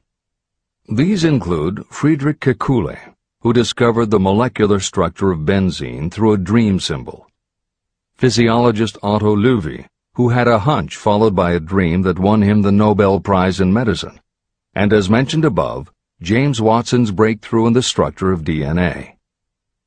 Mozart, Shelley, Coleridge, Huxley, Descartes, Robert Louis Stevenson all claimed intuition played a role in their creations. William Blake learned the secret to a copper engraving process from a dream. British Prime Minister Winston Churchill firmly believed a premonition saved him from being killed by a bomb during the Blitz of London. As was noted earlier, psychiatry, clinical hypnosis, and affirmations all had to overcome considerable skepticism before they were accepted. That is also true of those phenomena Hill terms infinite intelligence. However, in the 1970s and 80s, the public's interest was piqued by well-researched books such as The Intuitive Edge by Philip Goldberg, Creative Dreaming by Patricia Garfield, and The Right Brain Experience by Mary-Lee Zdenek. Though these anomalies of the mind still defy laboratory proof, contemporary researchers continue to publish tantalizing results. This is the end of the editorial comments. Nature has equipped the human brain and mind with internal stimulants that safely trigger the mind to tune in to fine and rare thoughts. No satisfactory substitute for nature's stimulants has ever been found. However, history is not lacking in examples of people who rose to the status of genius as the result of using artificial mind stimulants. Edgar Allan Poe wrote The Raven while under the influence of alcohol, dreaming dreams no mortal ever dared to dream before. Samuel Taylor Coleridge wrote Kubla Khan during an opium-induced dream, and Robert Burns wrote best when intoxicated. For auld lang syne, my dear, we'll take a cup of kindness yet for auld lang syne. It is true that these and others who are known as geniuses relied upon artificial mind stimulation. But a more important lesson to remember is how many of these people destroyed themselves through the use of those stimulants. Editor's comments. In more contemporary terms, Hill's point about the dangers of artificial mind stimulants was never better made than it was in the television series Behind the Music, which began running on VH1 in the late 1990s. The series was meant to chronicle the lives of rock stars and celebrate their hits, but after viewing 2 or 3 of the shows, they all began to look the same. Young singer and band have a hit record, make millions of dollars, plunge into the sex, drugs, and rock and roll lifestyle, everyone gets addicted, and they blow all of the money. By the end of the show, at least one band member overdoses, the band breaks up, the singer hits the skids, meets someone who inspires him or her to go into rehab, the ex-star makes an anti-drug TV spot and professes newfound faith and family values while announcing a comeback tour. Although the shows played like a bad parody of themselves, the fact that the stories were so similar, that so many talented singers and songwriters who depended on drugs ended up burning out, should be telling you something, especially if you don't just want to succeed, but want to keep and enjoy your success. This is the end of the editor's comments. Every intelligent person knows that stimulation in excess through alcohol or drugs is a destructive form of intemperance. For some, overindulgence in sexual expression may become just as destructive. A sexually obsessed person is not essentially different from a person addicted to drugs or alcohol. Both have lost control over their faculties of reason and willpower. Human sexuality is a mighty urge to action, but its forces are like a cyclone, almost impossible to completely control. When an individual is driven solely by emotions related to sexuality, that person may be capable of great achievement, but their actions are often disorganized and destructive. It is true that a person may pursue financial or business success by harnessing the driving force of sexual energy without self-control. But history is filled with evidence that such people likely have certain traits of character that rob them of the ability to either hold or enjoy their fortunes. Ignorance of this potential pitfall has cost thousands of people their happiness, even though they possessed riches. From my analysis of over 25,000 people, I found that those who succeed in an outstanding way often do not hit their stride until they are beyond the age of 40 or 50. This fact was so astounding that it prompted me to go into the study of its cause most carefully. My investigation disclosed that the major reason why many people do not succeed early in life is their tendency to dissipate their energies through overindulgence. The majority of people never learn that sexual energy has possibilities other than physical expression. And many of those who make this discovery only do so after having wasted many years during the time when their sexual energy was at its height. Most people come to the realization by accident, and many don't even know they have tapped into this power. They may recognize that their power of achievement has increased, but they have no idea what caused the change. They are just vaguely aware that nature begins to harmonize the emotions of love and sex, so that they may draw upon these great forces and apply them as stimuli to action. The importance of love. Love, romance, and sex are all emotions capable of driving people to heights of superachievement. When combined, these three emotions may lift you to an altitude of a genius. Every person who has been moved by genuine love knows that it leaves enduring traces upon the human heart. The effect of love endures, because love is spiritual in nature. Those who cannot be stimulated to great heights of achievement by love are hopeless. They are dead, though they may seem to live. If you believe you are unfortunate because you have loved and lost, you are wrong. One who has loved truly can never lose entirely. Love is whimsical and temperamental. It comes when it pleases and goes away without warning. Accept and enjoy it while it remains, but spend no time worrying about its departure. Worry will never bring it back. Dismiss the thought that love only comes once. Love may come and go times without number, but there are no two love experiences that affect you in just the same way. There may be one love experience that leaves a deeper imprint on the heart than all the others. But all love experiences are beneficial, except to the person who becomes resentful and cynical when love makes its departure. Even the memories of love can lift you and stimulate your mind. Go back into your yesterdays at times and bathe your mind in the beautiful memories of past love. It will soften your worries and give you a source of escape from the unpleasant realities of life.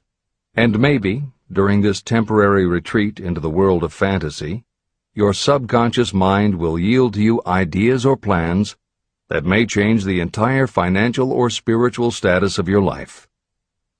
There should be no disappointment over love, and there would be none if people understood the difference between the emotions of love and sex.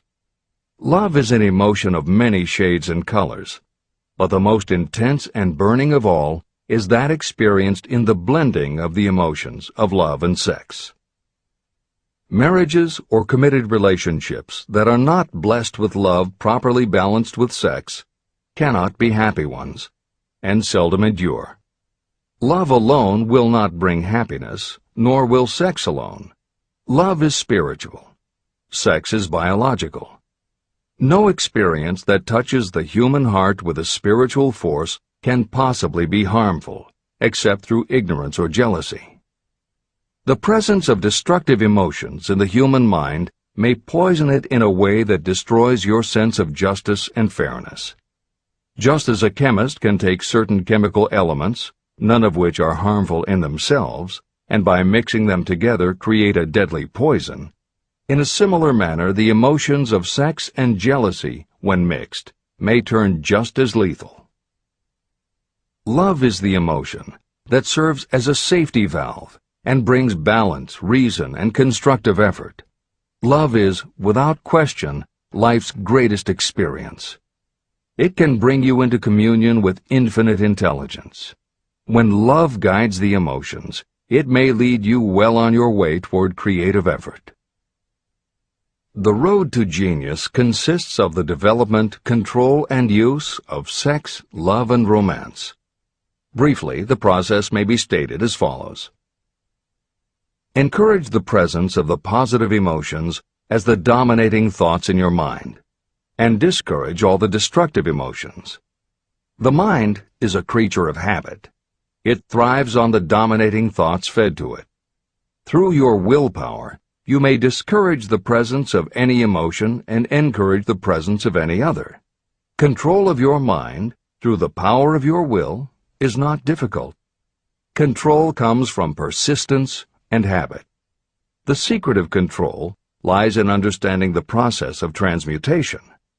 When any negative emotion presents itself in your mind, it can be transmuted into a positive or constructive emotion by the simple procedure of changing your thoughts. There is no other road to genius than through voluntary self-effort. When the emotion of romance is added to those of love and sex, the obstructions between the finite mind and infinite intelligence are removed. Then, a genius has been born.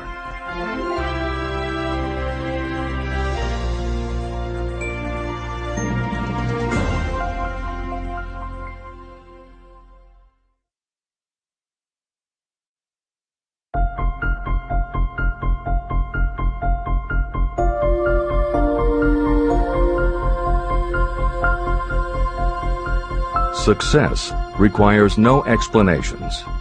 Failure permits no alibis. Chapter 13. The Subconscious Mind. The Connecting Link. The 11th Step Toward Riches. The subconscious mind consists of a field of consciousness, in which every impulse of thought that reaches the conscious mind, through any of the five senses, is classified and recorded. The subconscious receives and files sense impressions or thoughts regardless of their nature. You can plant in your subconscious mind any plan, thought, or purpose that you desire to translate into its physical or monetary equivalent. Those desires that have been mixed with emotional feeling and faith in your ability are the ones that are strongest. Therefore, they are the first to which the subconscious responds.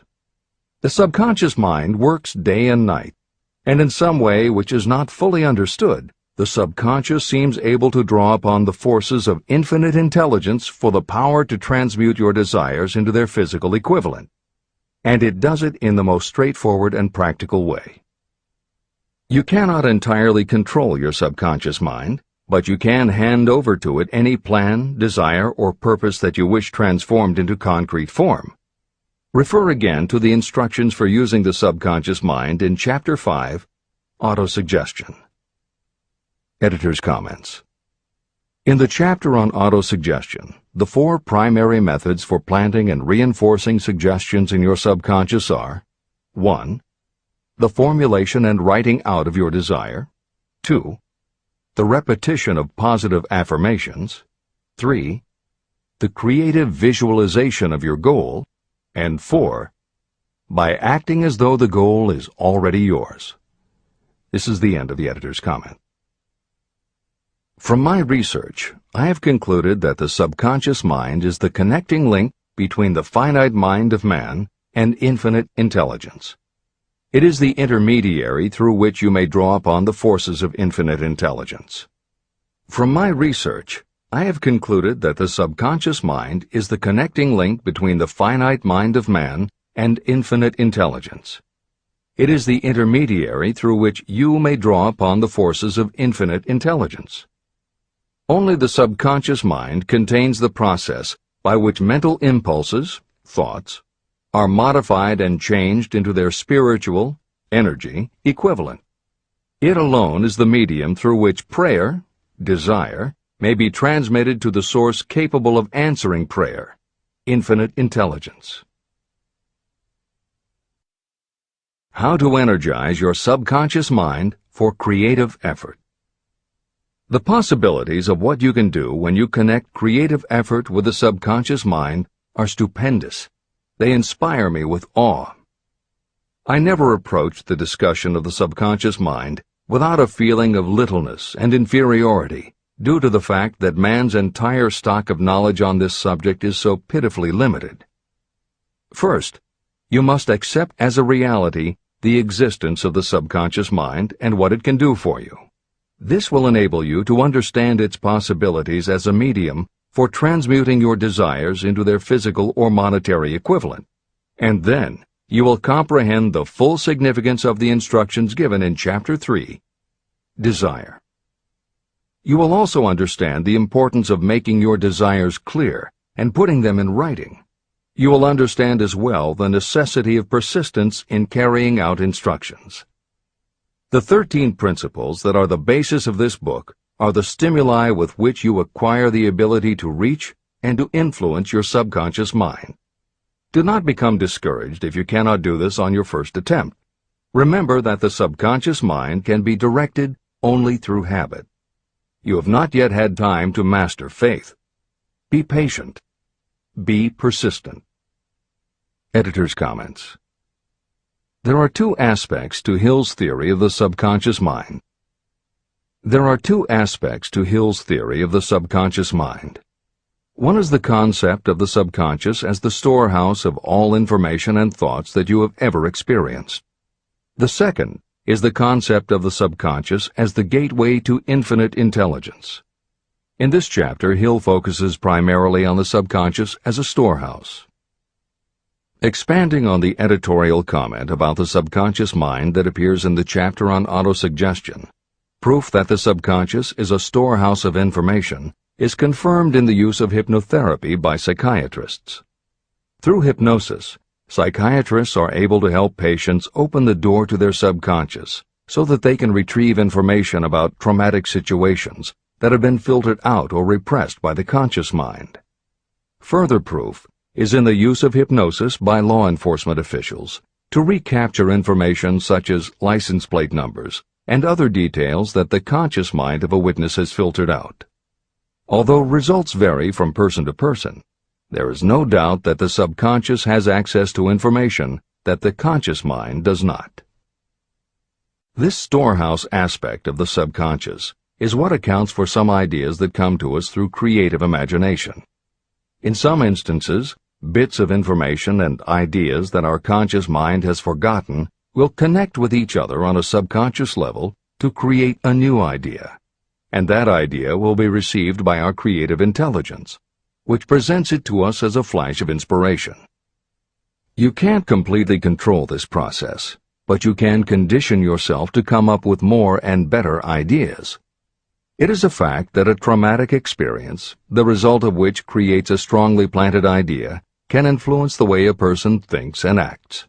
If that is true, then by intentionally using all of your efforts to powerfully plant an idea in your subconscious, you should be able to create what would amount to a good traumatic experience that will influence the way you think and act in a positive way.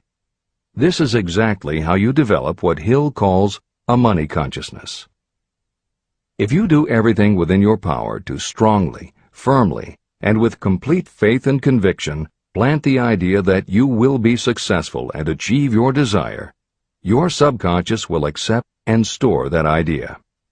If you have planted the idea so strongly that it is the dominant idea in your subconscious, it will influence all of the other ideas and information stored there. When you have given your subconscious this specific direction that it did not have before, it will begin to put together pieces of information, and through your creative intelligence, you will find that you are coming up with more and better plans and ideas to accomplish your goal. But as Hill says, you can do this only through faith and habit. You must write out the affirmation of your goal, and you must repeat it aloud every day with absolute faith and conviction that you can achieve it. You must vividly and creatively visualize yourself achieving your goal, and you must do it every day. You must conduct yourself with the attitude that says you can accomplish your goal, and that you deserve the help of those who can help you to accomplish your goal. And you must conduct yourself in that way every day. If you seriously commit yourself to doing these things, it will change the way you think and act. Your subconscious will do everything it can to transmute your desire into reality, and other people will want to do what they can to help you succeed. This is the end of the editor's comments.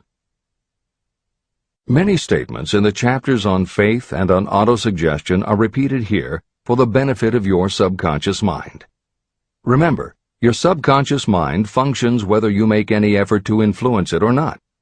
This means that thoughts of fear, poverty, and all negative ideas will affect your subconscious mind unless you master these impulses and give it more desirable food on which it may feed. the subconscious mind will not remain idle. If you don't plant desires in your subconscious mind, it will feed on the thoughts that reach it as the result of your neglect. Both negative and positive thoughts are reaching your subconscious mind continuously. These thoughts come from the four sources. 1. Consciously from other people. 2. Your subconscious. 3. Subconsciously from other people. And 4. Infinite intelligence. Every day, all kinds of thought impulses are reaching your subconscious mind without your knowledge. Some of these impulses are negative. Some are positive. Right now, you should be specifically trying to shut off the flow of negative impulses and actively working to influence your subconscious mind through positive impulses of desire. When you achieve this, you will possess the key that unlocks the door to your subconscious mind. Moreover, you will control that door so completely that no undesirable thought may influence your subconscious mind. Everything that you create begins in the form of a thought impulse. You can create nothing that you do not first conceive as a thought. Through the aid of the imagination, thoughts may be assembled into plans. The imagination, when under your control, may be used to create plans or purposes that lead to success in your chosen occupation. All thoughts that you want to turn into success and have planted in the subconscious mind must pass through the imagination and be mixed with faith, your faith in your own abilities. The mixing of faith with a plan or purpose intended for submission to the subconscious mind can only be done through the imagination. From these statements, it should be clear that if you want to make use of your subconscious mind, it will call for the coordination and application of all 13 principles of success that are the basis of this book. Make your positive emotions work for you. The subconscious mind is more susceptible to influence by thought mixed with feeling or emotion than it is by thoughts originating solely in the reasoning portion of the mind. In fact, there is much evidence to support the theory that only emotionalized thoughts have any real influence on the subconscious mind. It is a fact that emotions or feelings rule the majority of people.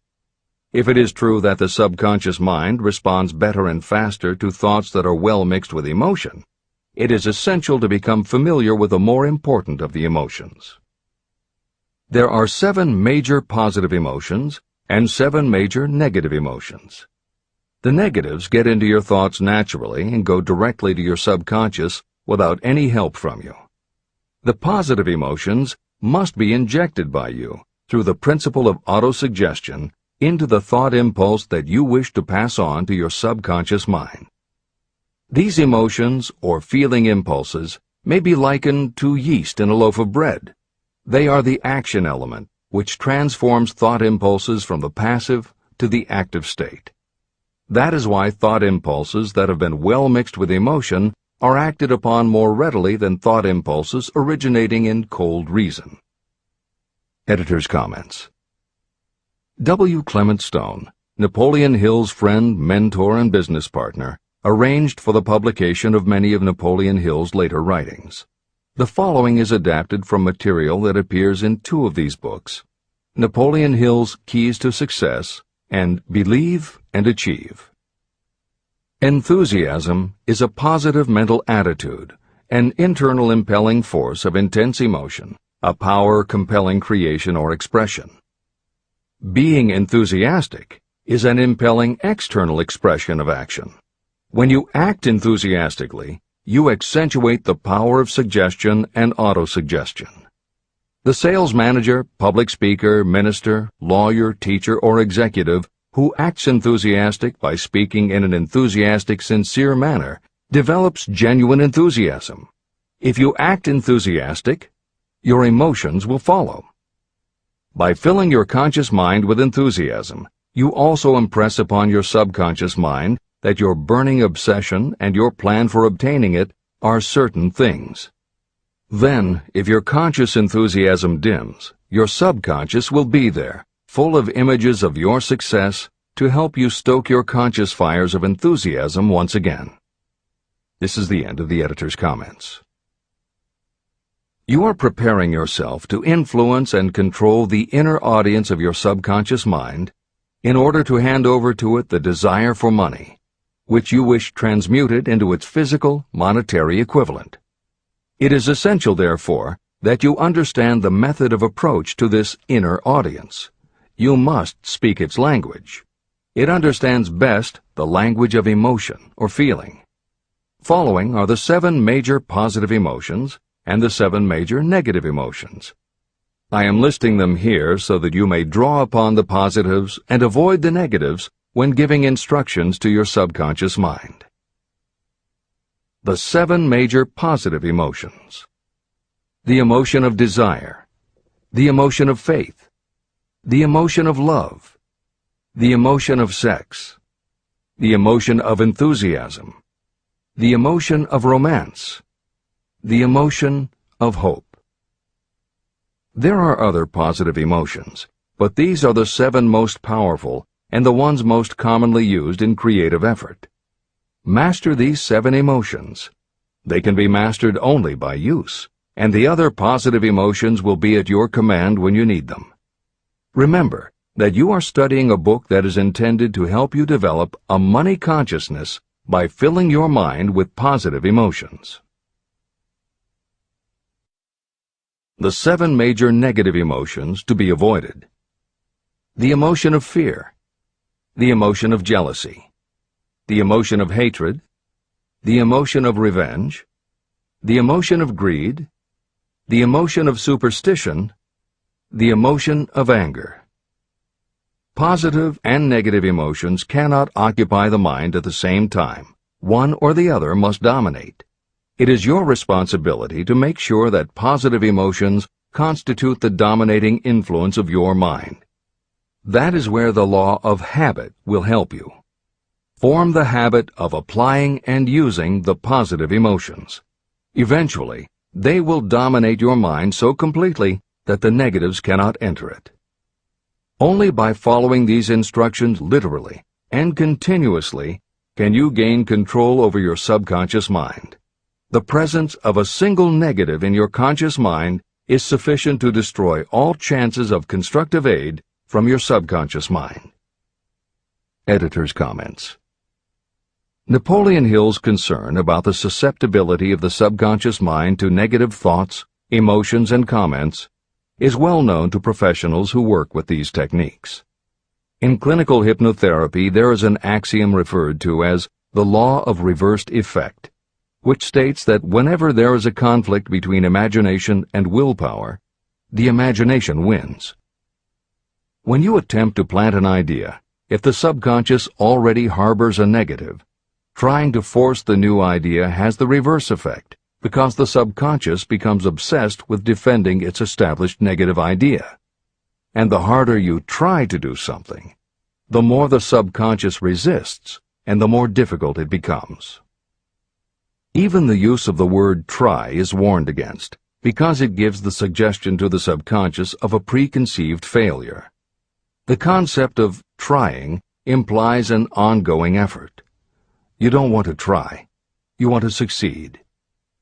If you ask your subconscious to help you try, it may do just that.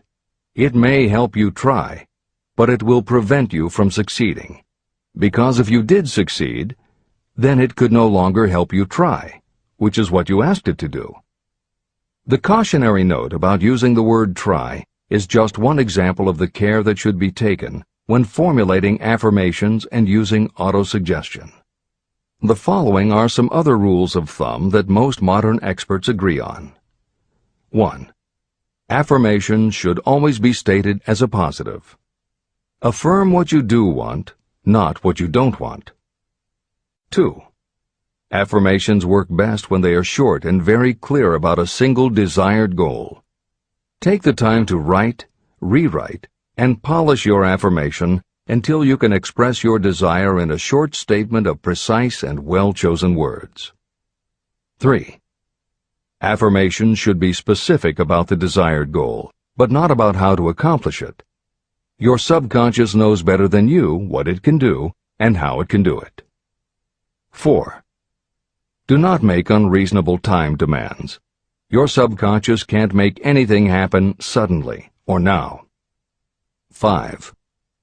Just saying the words will have little effect. When you affirm your desire, you must do it with such faith and conviction that your subconscious becomes convinced of how important it is to you. As you affirm your desire to yourself, visualize it in your mind's eye as big as a billboard. Make it big, powerful, and memorable. 6. Repetition of your emotionalized affirmation is crucial. At this time, it is your habit to think one way. By repeating your affirmation often every day, your new way of thinking will begin to be your automatic response.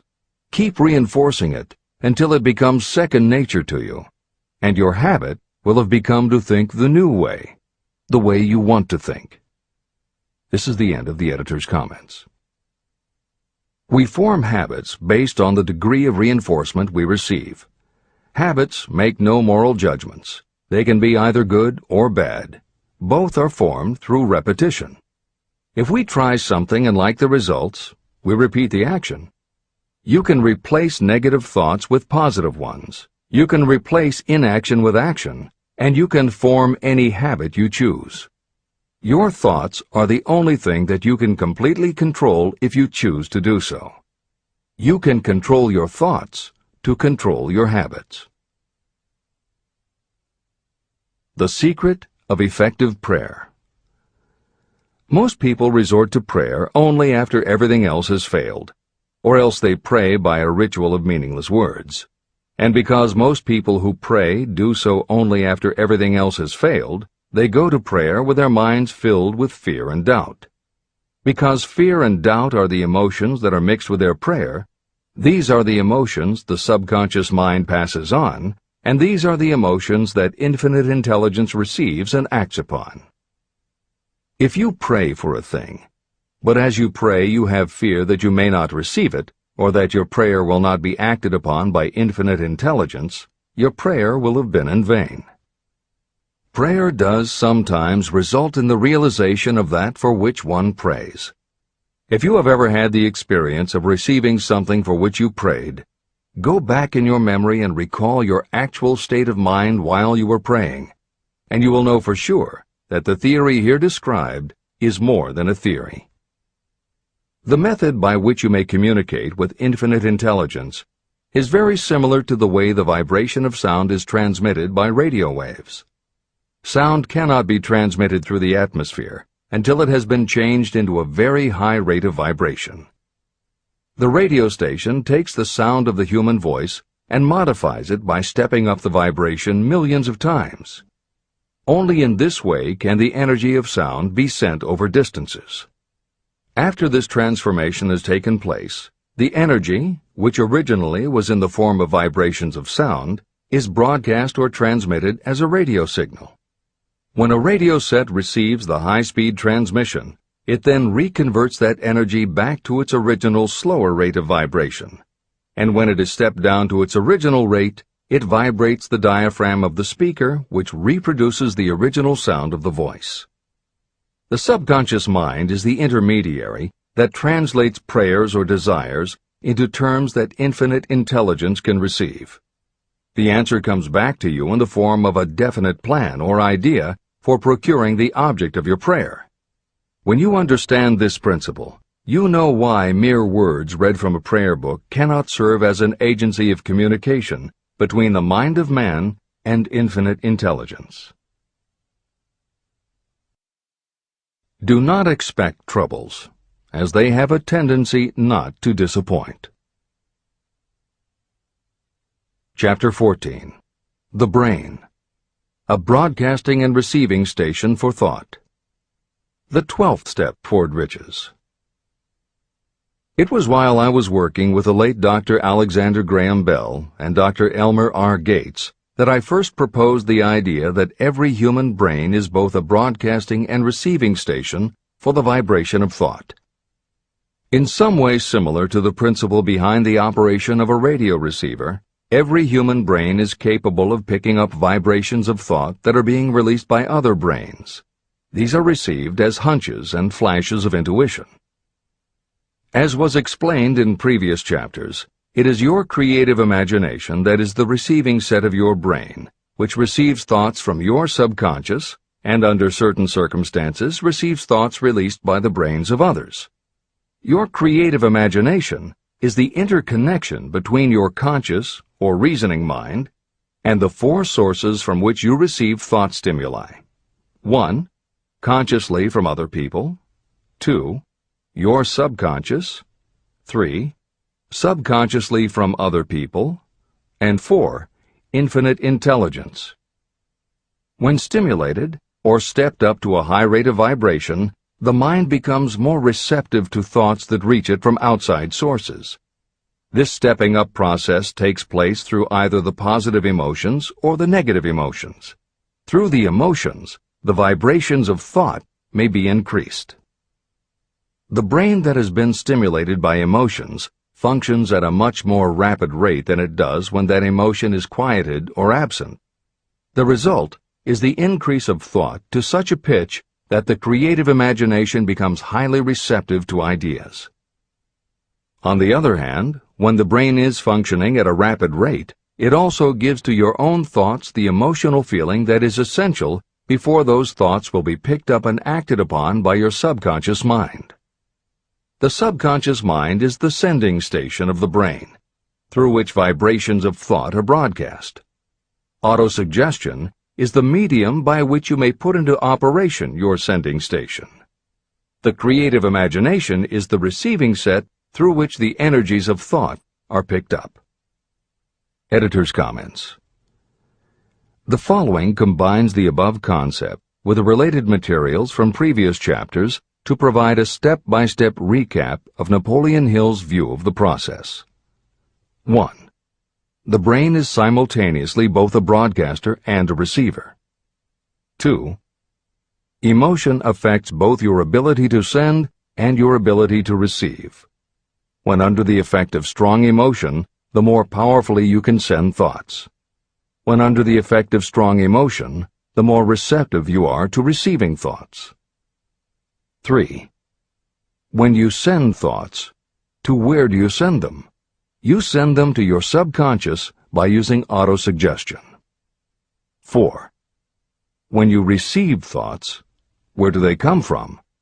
They come from your subconscious and you receive them through your creative imagination. 5.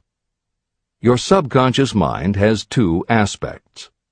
Your subconscious is a storehouse of information, as explained in the previous chapter.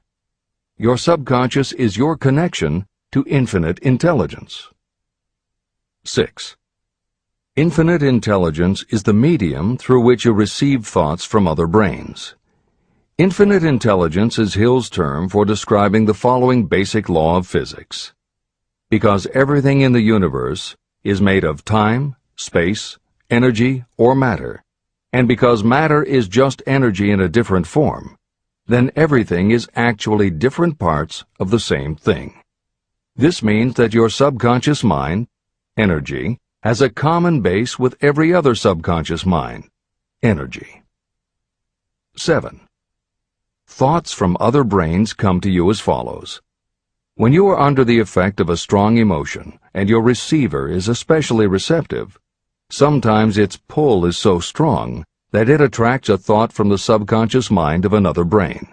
It is able to do this because infinite intelligence interconnects your subconscious with the subconscious of the other brain. 8. These thoughts from other brains are what we refer to as intuition, hunches, déjà vu, and foreknowledge. Although Hill's explanation depends on the action of an intangible force that cannot be isolated and dissected in a laboratory, neither medical science nor psychology can offer a better explanation for those thoughts that depend on knowledge or information that we do not have. This is the end of the editor's comments. The greatest forces are intangible. In the past, we've depended too much on our physical senses and have limited our knowledge to physical things that we could see, touch, weigh, and measure. I believe we have entered the most marvelous of all ages, an age that will teach us more about the intangible forces of the world about us. Perhaps we shall learn that there is an other self that is more powerful than the physical self we see when we look in a mirror. Many people do not take seriously such intangibles, the things that they cannot perceive through any of their five senses. However, to belittle the idea of forces that are intangible or cannot be explained is to ignore the fact that all of us, every day, are controlled by forces that are unseen and intangible. The whole of mankind has not the power to cope with nor to control the intangible force wrapped up in the rolling waves of the oceans. We still do not fully understand the intangible force of gravity, which keeps this little Earth suspended in space and keeps us from falling from it, much less have the power to control that force. We are entirely subservient to the intangible force that comes with a thunderstorm, and we are just as helpless in the presence of the intangible force of electricity. We do not understand the intangible force and intelligence wrapped up in the soil of the earth, the force that provides us with every morsel of food we eat, every article of clothing we wear, and every dollar we carry in our pockets. Last but not least, with all of our culture and education, we still understand little or nothing of the greatest of all the intangibles, thought. However, we have begun to learn a good deal about the intricate workings of the physical brain, and the results are stunning. We know that the central switchboard of the human brain, the number of lines that connect the brain cells to each other, is written as the figure 1, followed by 15 million zeros. Dr. C. Judson Herrick of the University of Chicago says, "The figure is so stupendous that astronomical figures, dealing with hundreds of millions of light years, become insignificant by comparison. It has been determined that there are from 10 billion to 14 billion nerve cells in the human cerebral cortex, and we know that these are arranged in definite patterns. These arrangements are not haphazard. They are orderly. It is inconceivable to me that such a network of intricate machinery should be in existence for the sole purpose of carrying on the physical functions connected with the growth and maintenance of the physical body. Is it not likely that the same system, which gives billions of brain cells the media for communication, one with another, also provides the means of communication with other intangible forces?" Editor's comments. In the time since Hill wrote the above comments, we have learned a great deal more about the physical brain and how it operates. We understand much about the chemistry of the brain. We can measure the energies it releases. We know which areas control the various functions of the body and which areas affect memory, emotions, reasoning, and many other subtleties related to the thinking process. Through surgery, medication, and other techniques, we know how to prevent the brain from having certain kinds of thoughts. And we know how to encourage the brain to produce certain other kinds of thoughts when we want it to. For instance, a specific area can be stimulated, and you will have pleasurable thoughts. But we cannot yet control what those pleasurable thoughts will be, and we have no idea what the bits and pieces of information are that go into your pleasurable thoughts. With all of our advanced knowledge about the physical brain, we still don't know how to make it have a specific thought or idea, especially not an original thought or a creative idea. And medical science offers no better theory than Hill's as to how we could have an intuition or hunch made up from information that we don't have and were never exposed to. In short, the physical properties of the brain confirm that it is where the thinking process takes place. But it does not offer the answer to the question of how it happens, or how thoughts from one brain might travel to another. In previous commentaries, we pointed to the laws of physics as they relate to Hill's theory about the interconnectedness of all things. And although this is not meant to be a science lesson, it may reassure you to know that the work of renowned scientists lends support to the idea. Quantum theory deals with subatomic particles so minuscule that they are almost at the level of the basic stuff from which everything is made. Albert Einstein developed what is called the EPR effect. Einstein, Podolsky, and Rosen, and Irish physicist John Stuart Bell proposed Bell's theorem, both of which pertain to the concept that when two linked subatomic particles are separated from each other, when a change is made to particle A, the same change will instantly happen in particle B, even though the two are distant from each other. Another related concept is called the holographic brain or holographic universe, and is named after an unusual quality of holograms. It is a fact that if you cut a hologram in half, you don't get two halves of a picture. You get two separate but complete pictures. Cut either one of those in half, and you get another two complete pictures. Cut other pieces, and again you get whole images. Every part of a hologram has the whole of the information in the original. In the 1970s, Carl Pribram, a neurophysiologist at Stanford University, announced the results of his studies which suggest that memory is not in a specific part of the brain, but is spread throughout the brain like the image on a holographic plate. At almost the same time, renowned physicist David Bohm proposed that the workings of the universe were like a holographic image, that among all things there is total interconnectivity, and that all things influence all other things. In effect, every part of the universe contains the whole of the universe. That is probably more than enough science for most readers. The point is, Hill was not alone in his conclusion that through some intangible force, your subconscious shares interconnectivity with everything else in the universe. Previously, the example was given of the folds and bumps in a tablecloth, all being different, but all still tablecloth. Here is another way to envision the intangible interconnection of all things. Suppose you were to drill 5 holes in a wall, and have someone outside the room put their fingers and thumb through the holes and wiggle them. If you then bring into your room someone who only believes in tangible things that he or she can see, that person will see 5 separate objects that can move independently of each other. You may tell the person that behind the wall the objects are connected and all part of the same hand, but because they cannot see the connection and disbelieve anything they don't understand, the person will not be convinced. Neither modern medicine, nor psychiatry, nor technology can yet conclusively show us behind the wall. But the fact remains, we have all had a hunch about somebody, and it turns out to be right. A premonition that something will happen, and it does. Or a feeling that something isn't right with someone who is not there with you, and it turns out to be true. How does this information come to us? As mentioned previously, psychologist Carl Jung called the intangible connection the collective unconscious, also called universal subconscious. Others call it the totally unified theory, the great first cause, the universal mind, or spirit, and some see it as another way of describing God.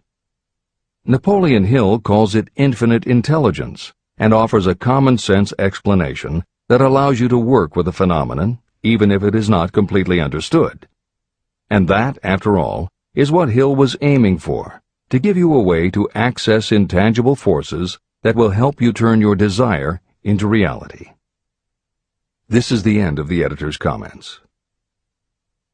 After this book had been written, just before the manuscript went to the publisher, the New York Times published an editorial showing that at least one great university and one intelligent investigator in the field of mental phenomena are carrying on an organized research through which conclusions have been reached that parallel many of those described in this and the following chapter.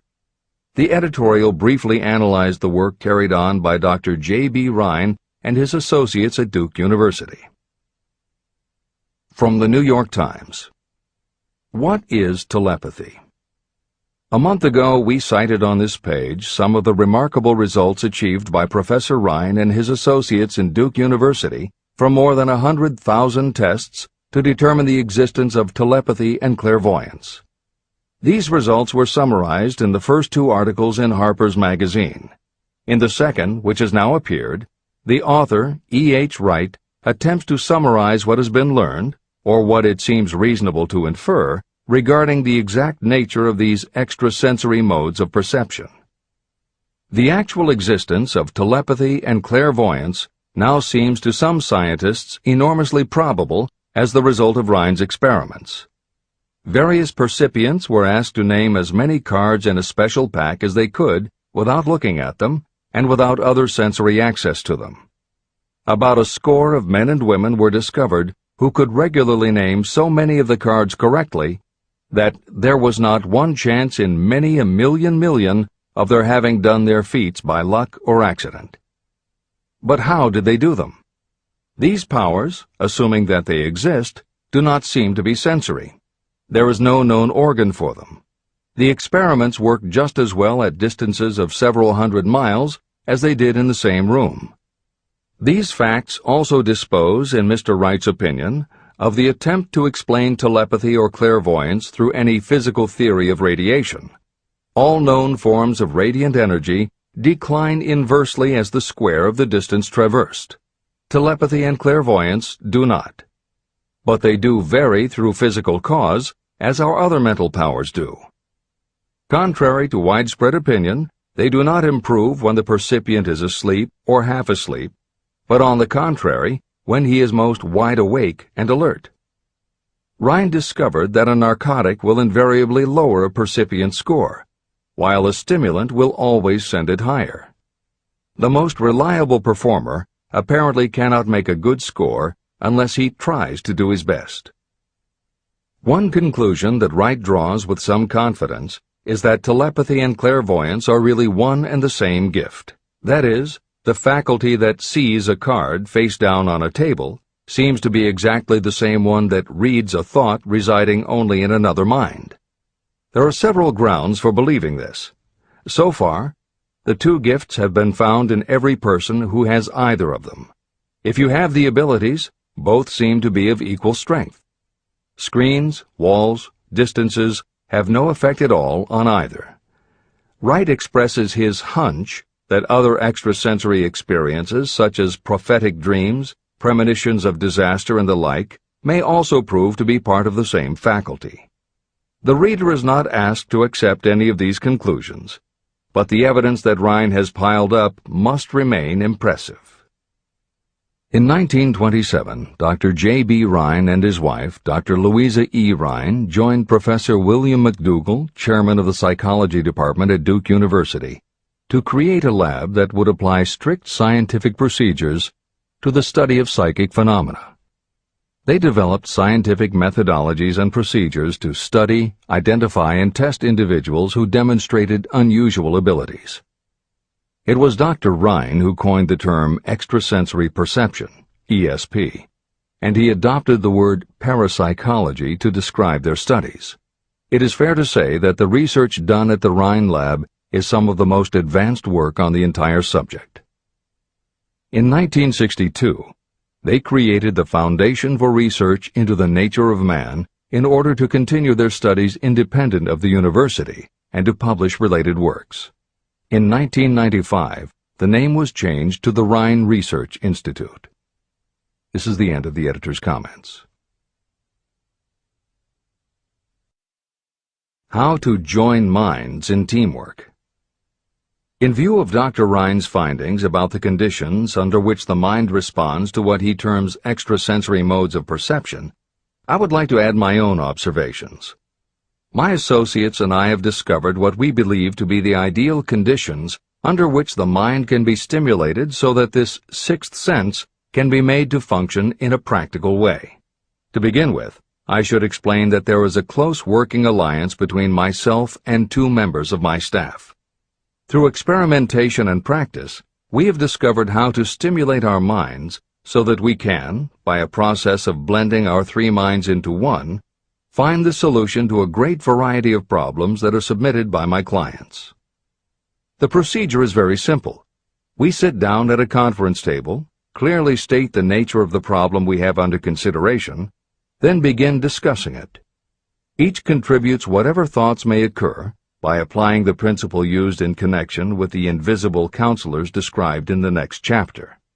The strange thing about this method of mind stimulation is that it places each participant in communication with unknown sources of knowledge definitely outside their own experience.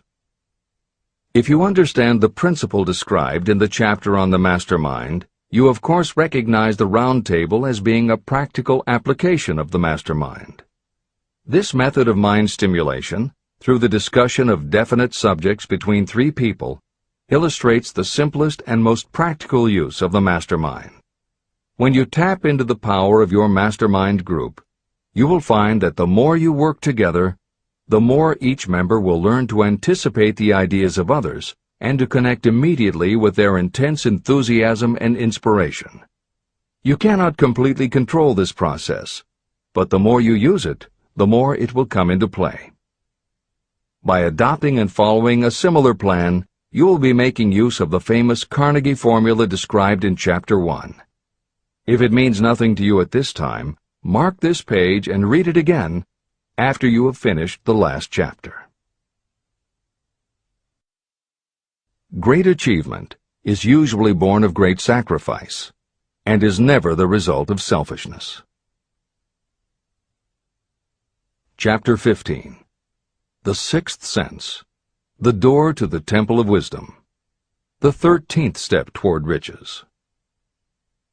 The 13th principle is known as the Sixth Sense, through which infinite intelligence may and will communicate voluntarily without any effort from or demands by the individual.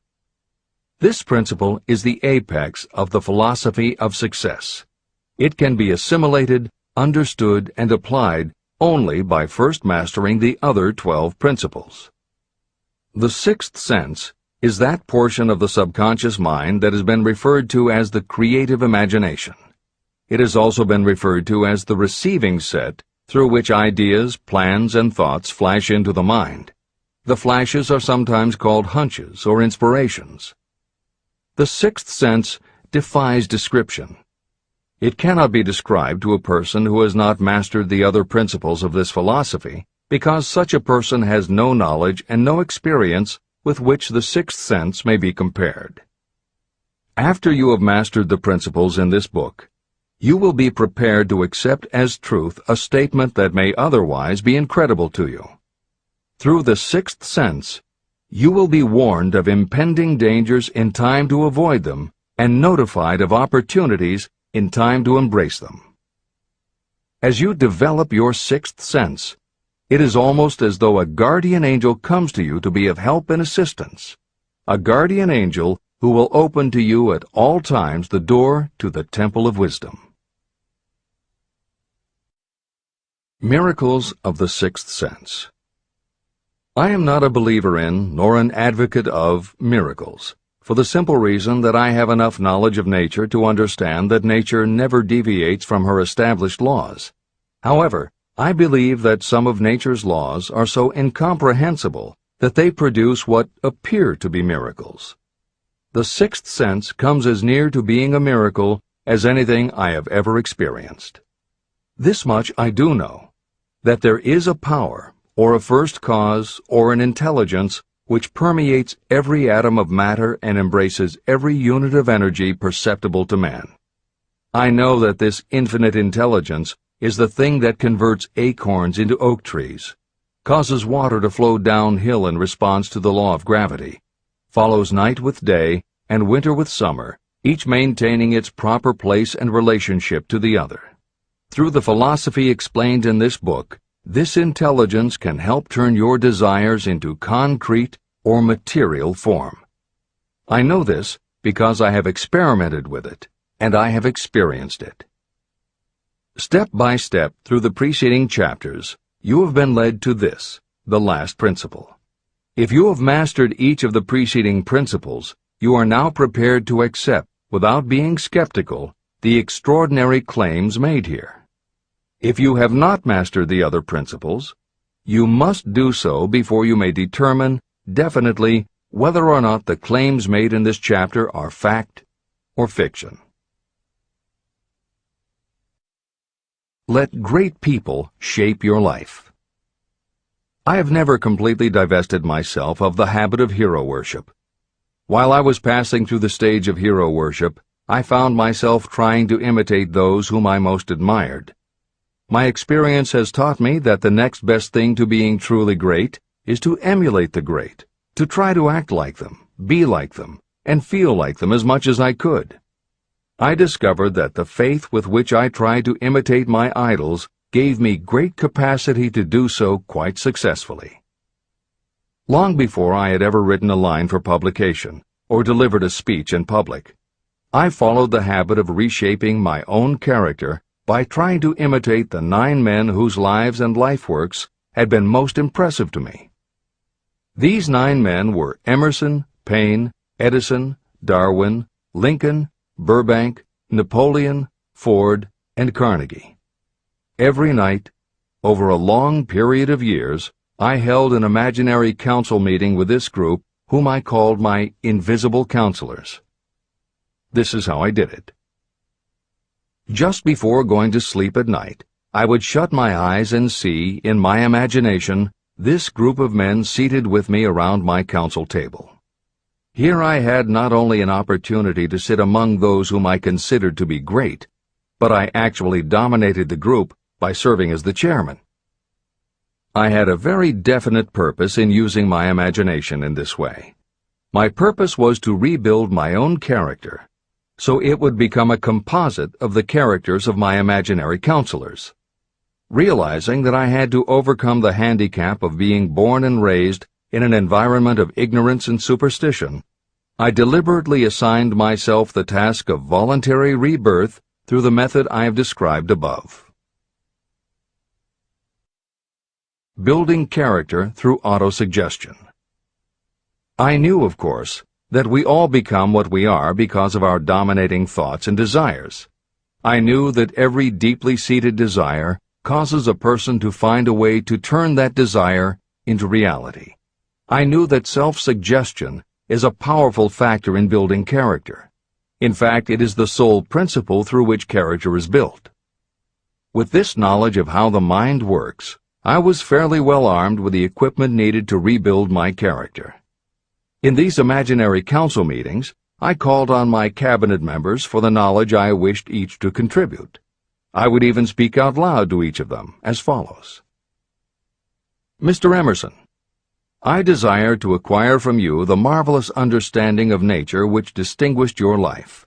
I ask that you impress upon my subconscious mind those qualities you possessed that enabled you to understand and adapt yourself to the laws of nature.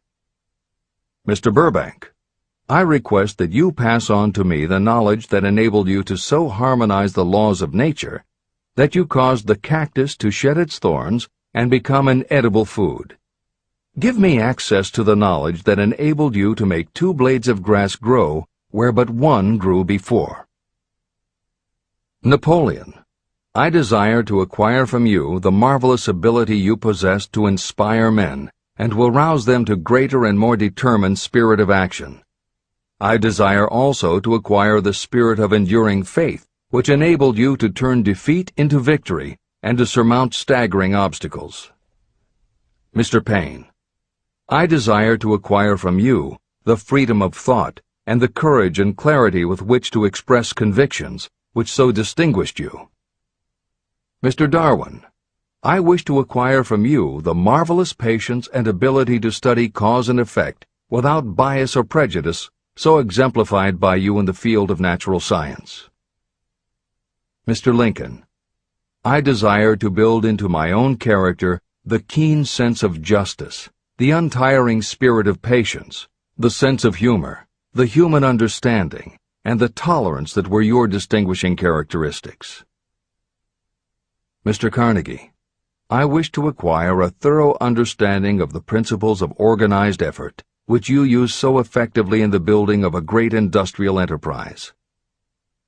Mr. Ford, I wish to acquire your spirit of persistence, the determination, poise, and self-confidence that have enabled you to master poverty and to organize, unify, and simplify human effort so I may help others to follow in your footsteps. Mr. Edison, I wish to acquire from you the marvelous spirit of faith with which you have uncovered so many of nature's secrets, the spirit of unremitting toil with which you have so often wrested victory from defeat. The startling power of imagination. My method of addressing the members of my imaginary cabinet would vary according to the traits of character I was most interested in acquiring. I studied the records of their lives with painstaking care. After some months of this nightly procedure, I was astounded as each time my imaginary counselors started to become more and more real to me. Each of these 9 men developed individual characteristics that surprised me.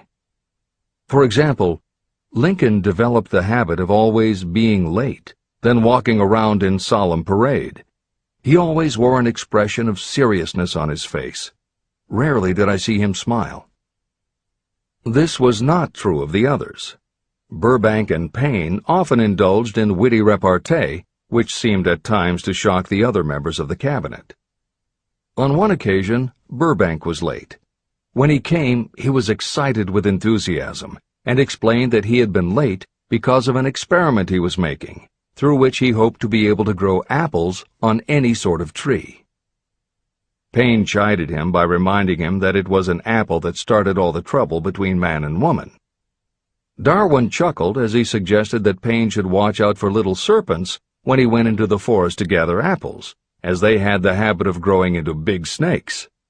Emerson observed, "No serpents, no apples," and Napoleon remarked, "No apples, no state."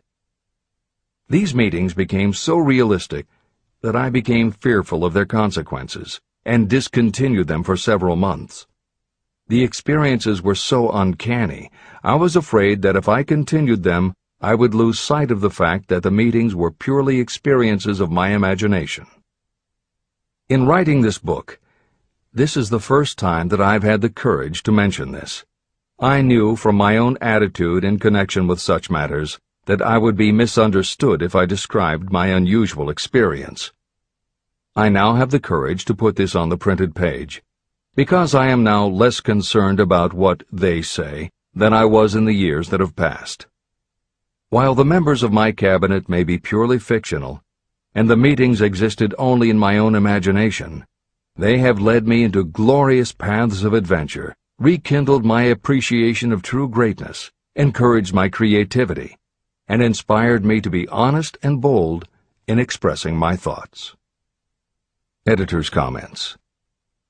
Napoleon Hill's experience with his imaginary counselors is not as uncommon as it may seem on first reading. In fact, it happens to novelists all the time. As an author proceeds with the writing of a book, there will come a point when the characters in the novel become so well defined in the author's mind that the personalities of the characters themselves begin to suggest plot points and dialogue that the author never planned. Often the thoughts that come to the author when he or she is in the character are completely original, and in real life would never have occurred to the author. Psychiatrists, therapists, and motivational experts also use this phenomenon when they work with role-playing.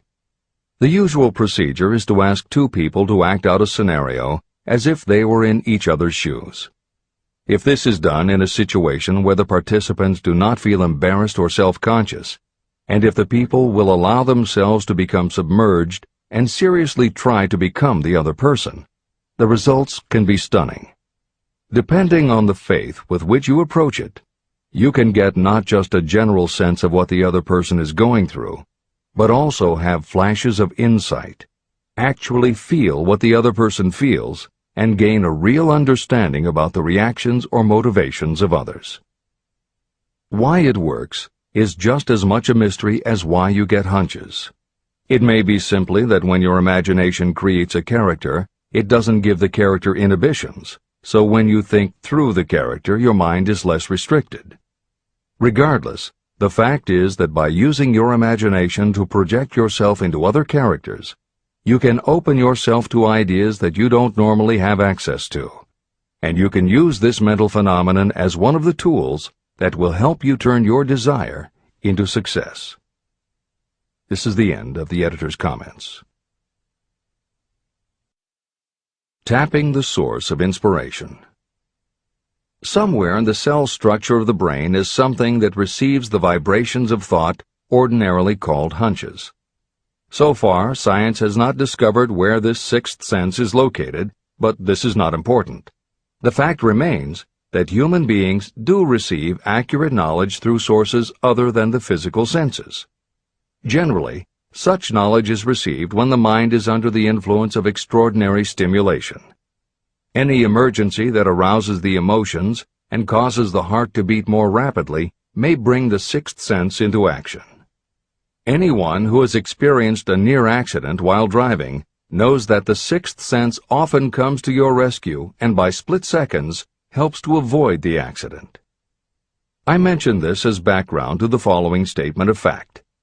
On many occasions when I have faced emergencies, some of them so grave that my life was in jeopardy, I have been miraculously guided past these difficulties through the influence of my invisible counselors. My original purpose in conducting council meetings with imaginary beings was solely to use autosuggestion to impress upon my subconscious mind certain characteristics that I wanted to acquire. In more recent years, my experimentation has taken on an entirely different trend. I now go to my imaginary counselors with every difficult problem that confronts me and my clients. During my meetings with these invisible counselors, I find my mind most receptive to ideas, thoughts, and knowledge that reach me through the sixth sense. The results are often astonishing, although I do not depend entirely on this form of counsel. The sixth sense is not something that one can take off and put on at will. Ability to use this great power comes slowly, through application of the other principles outlined in this book. No matter who you are, or what may have been your purpose in reading this book, you can profit by it even if you don't fully understand how or why the principle described in this chapter works. This is especially true if your major purpose is that of accumulation of money or other material things. This chapter on the sixth sense was written because the book is designed to present a complete philosophy by which individuals may unerringly guide themselves in attaining whatever they ask of life. The starting point of all achievement is desire. The finishing point is the kind of knowledge that leads to understanding. Understanding of yourself, understanding of others, understanding of the laws of nature, and the recognition and understanding of happiness. Full understanding of this comes only through familiarity with and use of the principle of the sixth sense. In reading this chapter, you may have found yourself lifted to a high level of mental stimulation. Splendid! Come back to this again a month from now, read it once more, and observe that your mind will soar to a still higher level of stimulation. Repeat this experience from time to time, giving no concern as to how much or how little you learn at the time. Eventually, you will find yourself in possession of a power that will enable you to throw off discouragement, master fear, overcome procrastination, and draw freely upon your imagination. Then you will have felt the touch of that unknown something that has been the moving spirit of every truly great thinker, leader, artist, musician, writer, or statesman. Then you will be in a position to transmute your desires into their physical or financial counterpart as easily as you may lie down and quit at the first sign of opposition.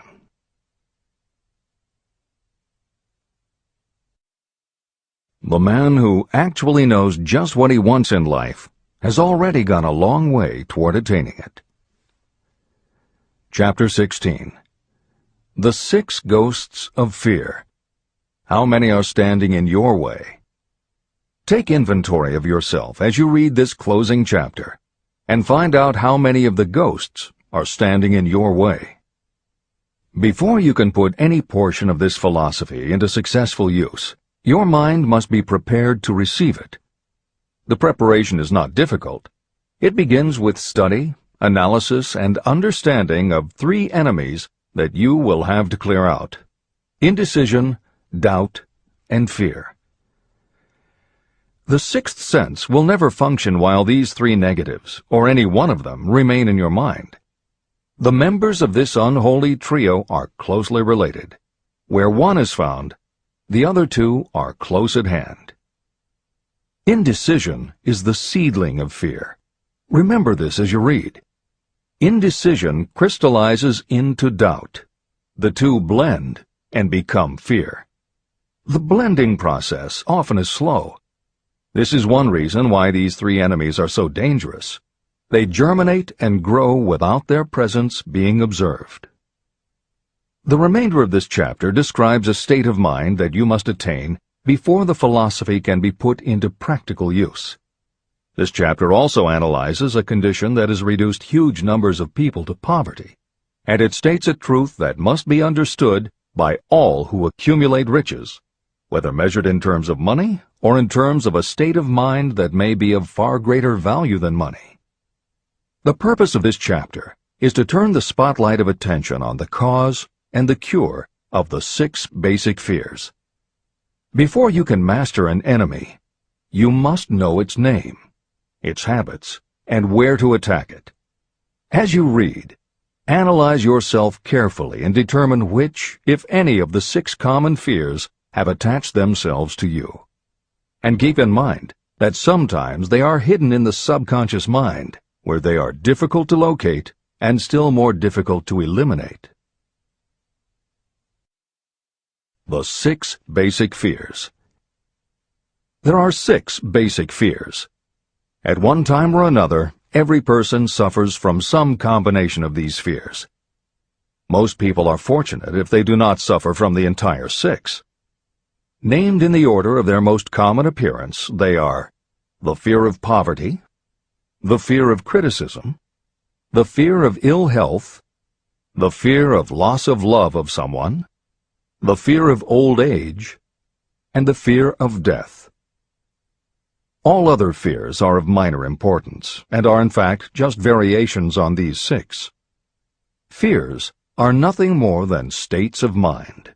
Your state of mind is subject to your control and direction. You can create nothing that you do not first conceive in the form of an impulse of thought. The following statement is of even greater importance. Thought impulses begin immediately to translate themselves into their physical equivalent, whether those thoughts are voluntary or involuntary. Even thought impulses that are picked up by mere chance, thoughts that have been released by other minds, may determine your financial, business, professional, or social destiny just as surely as the thoughts that you create by intent and design. This circumstance also explains why some people seem to be lucky, while others of equal or greater ability, training, experience, and brain capacity seem destined to have misfortune.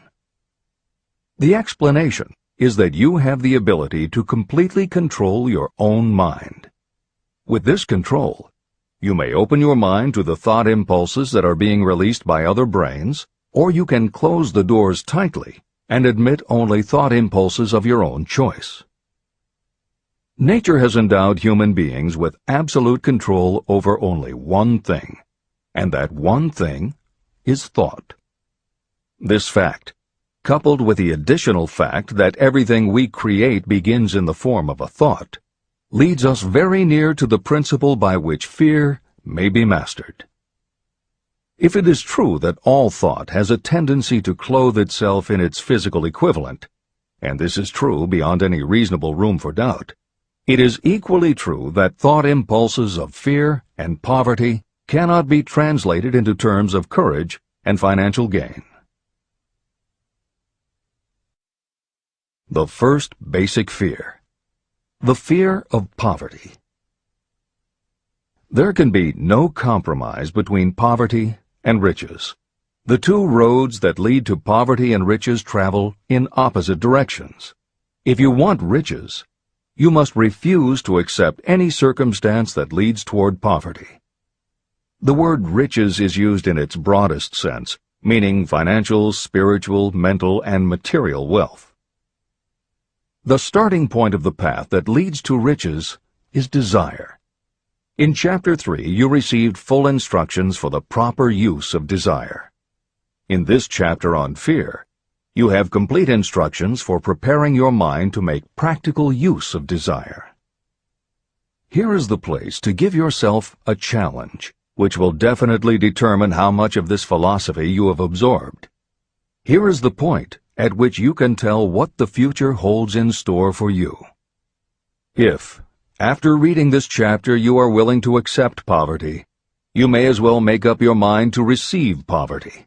This is one decision you cannot avoid. But if you demand riches, determine what form and how much will be required to satisfy you. You know the road that leads to riches. You have been given a roadmap. If you follow it, it will keep you on that road. If you neglect to make the start, or stop before you arrive, no one will be to blame but you. This responsibility is yours. No excuse will save you from accepting the responsibility if you now fail or refuse to demand riches of life. All you need is one thing. Incidentally, the only thing you can control, and that is a state of mind. A state of mind is something that is up to you. It cannot be purchased. It must be created.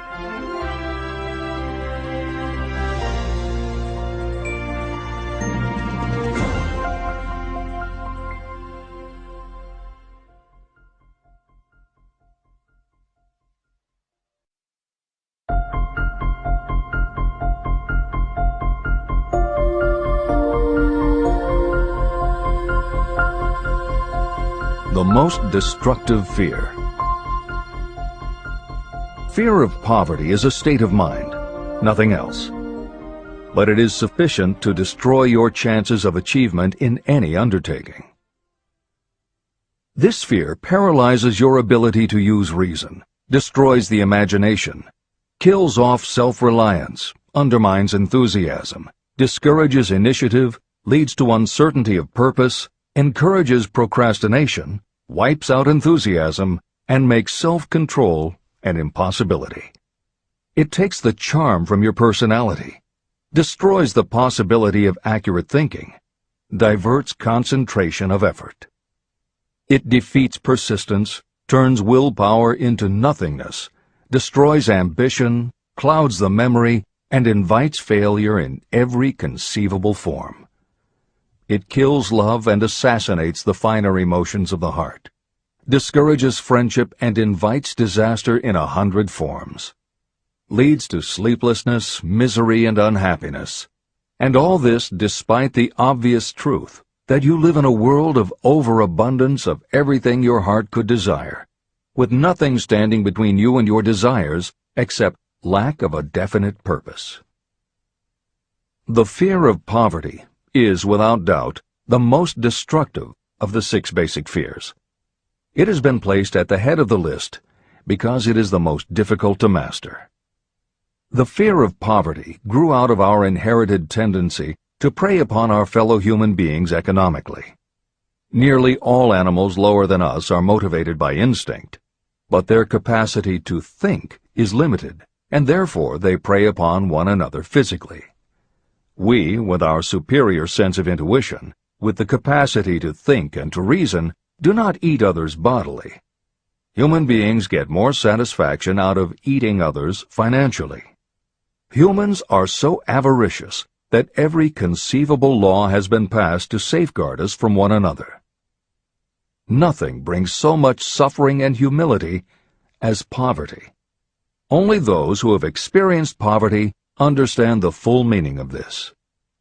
It is no wonder that we fear poverty. Through a long line of inherited experiences, we have learned for sure that some people cannot be trusted where matters of money and earthly possessions are concerned.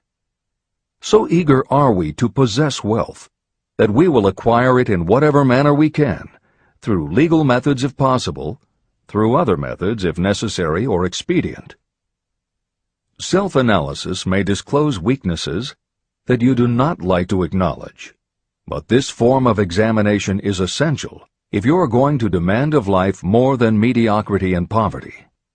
Remember, as you check yourself point by point, that you are both the court and the jury, the prosecuting attorney and the attorney for the defense, and that you are both the plaintiff and the defendant. You are on trial. Face the facts squarely. Ask yourself definite questions and demand direct replies. When the examination is over, you will know more about yourself. If you do not feel that you can be an impartial judge, call upon someone who knows you well to serve as judge while you cross-examine yourself. You are after the truth. Get it, no matter at what the cost, even though it may temporarily embarrass you. The majority of people, if asked what they fear most, would reply, "I fear nothing." The reply would be inaccurate, because few people realize that they are bound, handicapped, whipped spiritually and physically through some form of fear. So subtle and deeply seated is the emotion of fear that you may go through life and never recognize its presence. Only a courageous analysis will disclose the presence of this universal enemy. When you begin such an analysis, search deeply into your character. The following is a list of the symptoms to look for. Symptoms of the fear of poverty. 1. Indifference. Commonly expressed through lack of ambition, willingness to tolerate poverty, and the acceptance of whatever compensation life may offer without protest. Also mental and physical laziness, and lack of initiative, imagination, enthusiasm, and self-control. 2. Indecision. The habit of permitting others to do your thinking. Sitting on the fence. 3. Doubt. Generally expressed through alibis and excuses designed to cover up, explain away, or apologize for your failures. Sometimes expressed in the form of envy of those who are successful, or by criticizing them. 4. Worry. Usually expressed by finding fault with others, a tendency to spend beyond your income, neglect of personal appearance, scowling and frowning, nervousness, lack of poise, self-consciousness, and often the use of alcohol or drugs. 5. Overcaution. The habit of looking for the negative side of every circumstance. Thinking and talking about possible failure instead of concentrating on succeeding. Knowing all the roads to disaster, but never searching for the plans to avoid failure. Waiting for the right time to begin, until the waiting becomes a permanent habit. Remembering those who have failed and forgetting those who have succeeded. Seeing the hole in the donut, but overlooking the donut around the hole. 6. Procrastination. The habit of putting off until tomorrow that which should have been done last year, spending more time in creating excuses than it would take to do the job. This symptom is closely related to overcaution, doubt, and worry. Refusal to accept responsibility. Willingness to compromise rather than put up a fight. Compromising with difficulties instead of harnessing and using them as stepping stones to advancement.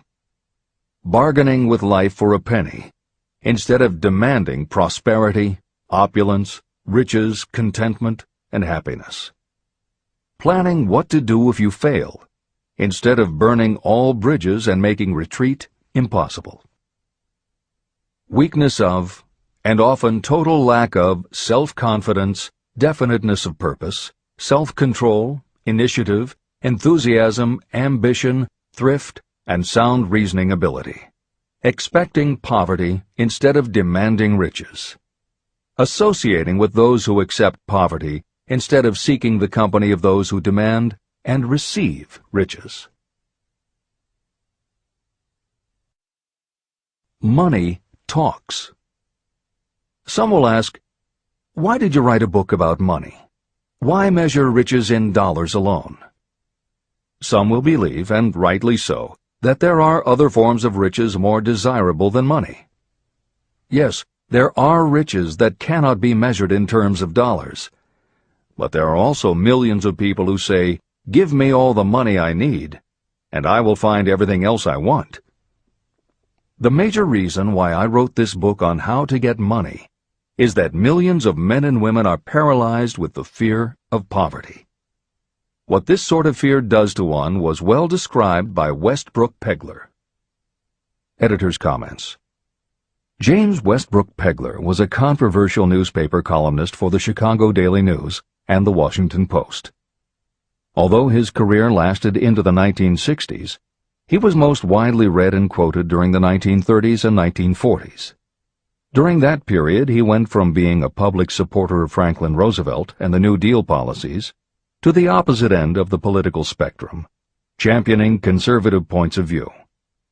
Pegler was also the author of 3 books based on his columns, and in 1940 won the Pulitzer Prize for his exposé of union racketeering.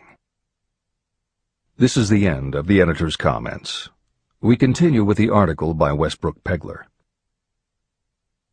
Money is only clamshells or metal discs or scraps of paper, and there are treasures of the heart and soul which money cannot buy. But most people, being broke, are unable to keep this in mind and sustain their spirits. When a man is down and out and on the street, unable to get any job at all, something happens to his spirit, which can be observed in the droop of his shoulders, the set of his hat, his walk, and his gaze. He cannot escape a feeling of inferiority among people with regular employment, even though he knows they are definitely not his equals in character, intelligence, or ability. These people, even his friends, feel, on the other hand, a sense of superiority and regard him, perhaps unconsciously, as a casualty. He may borrow for a time, but not enough to carry on in his accustomed way, and he cannot continue to borrow very long. But borrowing in itself, when a man is borrowing merely to live, is a depressing experience, and the money lacks the power of earned money to revive his spirits. Of course, none of this applies to bums or habitual ne'er-do-wells, but only to men of normal ambitions and self-respect. Women in the same predicament must be different. We somehow do not think of women at all in considering the down-and-outers. They are scarce in the breadlines, they rarely are seen begging on the streets, and they are not recognizable in crowds by the same plain signs which identify busted men. Of course, I do not mean the shuffling hags of the city streets, who are the opposite number of the confirmed male bums. I mean reasonably young, decent, and intelligent women. There must be many of them, but their despair is not apparent. When a man is down and out, he has time on his hands for brooding. He may travel miles to see a man about a job and discover that the job is filled, or that it is one of those jobs with no base pay, but only a commission on the sale of some useless knick-knack which nobody would buy except out of pity. Turning that down, he finds himself back on the street with nowhere to go, but just anywhere. So he walks and walks. He gazes into store windows at luxuries which are not for him, and feels inferior and gives way to people who stop to look with an active interest. He wanders into the railroad station, or puts himself down in the library to ease his legs and soak up a little heat, but that isn't looking for a job, so he gets going again. He may not know it, but his aimlessness would give him away even if the very lines of his figure did not. He may be well dressed in the clothes left over from the days when he had a steady job, but the clothes cannot disguise the droop. He sees thousands of other people, bookkeepers or clerks or chemists or wagon hands, busy at their work, and envies them from the bottom of his soul. They have their independence, their self-respect and manhood, and he simply cannot convince himself that he is a good man too, though he argue it out and arrive at a favorable verdict hour after hour. It is just money which makes this difference in him. With a little money, he would be himself again. This is the end of the article by Westbrook Pegler. The second basic fear, the fear of criticism. Just how we originally came by this fear, no one can say definitely, but one thing is certain: we have it in a highly developed form. I am inclined to attribute the basic fear of criticism to that part of our inherited nature that prompts us not only to take away other people's goods and wares, but also to justify our actions by criticism of the character of others. It is well known that a thief will criticize the man from whom he steals, that politicians seek office not by displaying their own virtues and qualifications, but by running negative campaigns against their opponents. Designers and clothing manufacturers have not been slow to take advantage of this basic fear of criticism. Every season, styles change. Who establishes the styles? Certainly not the purchaser. It is the designers and manufacturers. Why do they change the styles so often? The answer is obvious. They change the styles so they can sell more clothes. The fear of criticism robs people of their initiative, destroys their power of imagination, limits their individuality, takes away their self-reliance, and does them damage in 100 other ways. Parents often do their children irreparable injury by criticizing them. The mother of one of my friends used to punish him with a switch almost daily, always completing the job with the statement, "You'll land in the penitentiary before you are 20. He was sent to a reformatory at the age of 17. Editor's comments. Modern psychotherapy is well aware of the circumstance that Hill describes in the preceding paragraph. In the chapters on autosuggestion and hypnosis, reference was made to childhood traumas that result in phobias, compulsive behaviors, fixations, or complexes. However, there are instances in which the implanting of a suggestion is much more subtle. Hypnotherapists have found that common phrases such as, "Don't you ever say no to me again," "I'm afraid she'll never get over it," or "You're just like your father," can hamper a person's abilities later in life if such phrases were said often enough, or at a time when a child was particularly vulnerable. This is the end of the editor's comments. Criticism is the one form of service of which everyone has too much. Everyone has a stock of it, which is handed out gratis whether called for or not. Your nearest relatives are often the worst offenders. It should be recognized as a crime. In reality, it is a crime of the worst nature for any parent to build inferiority complexes in the mind of a child through unnecessary criticism.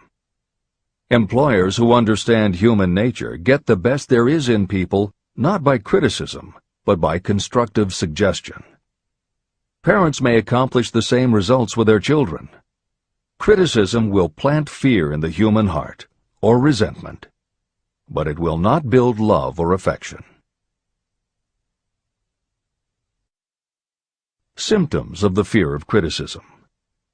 This fear is almost as universal as the fear of poverty, and its effects are just as fatal to personal achievement, mainly because this fear destroys initiative and discourages the use of imagination.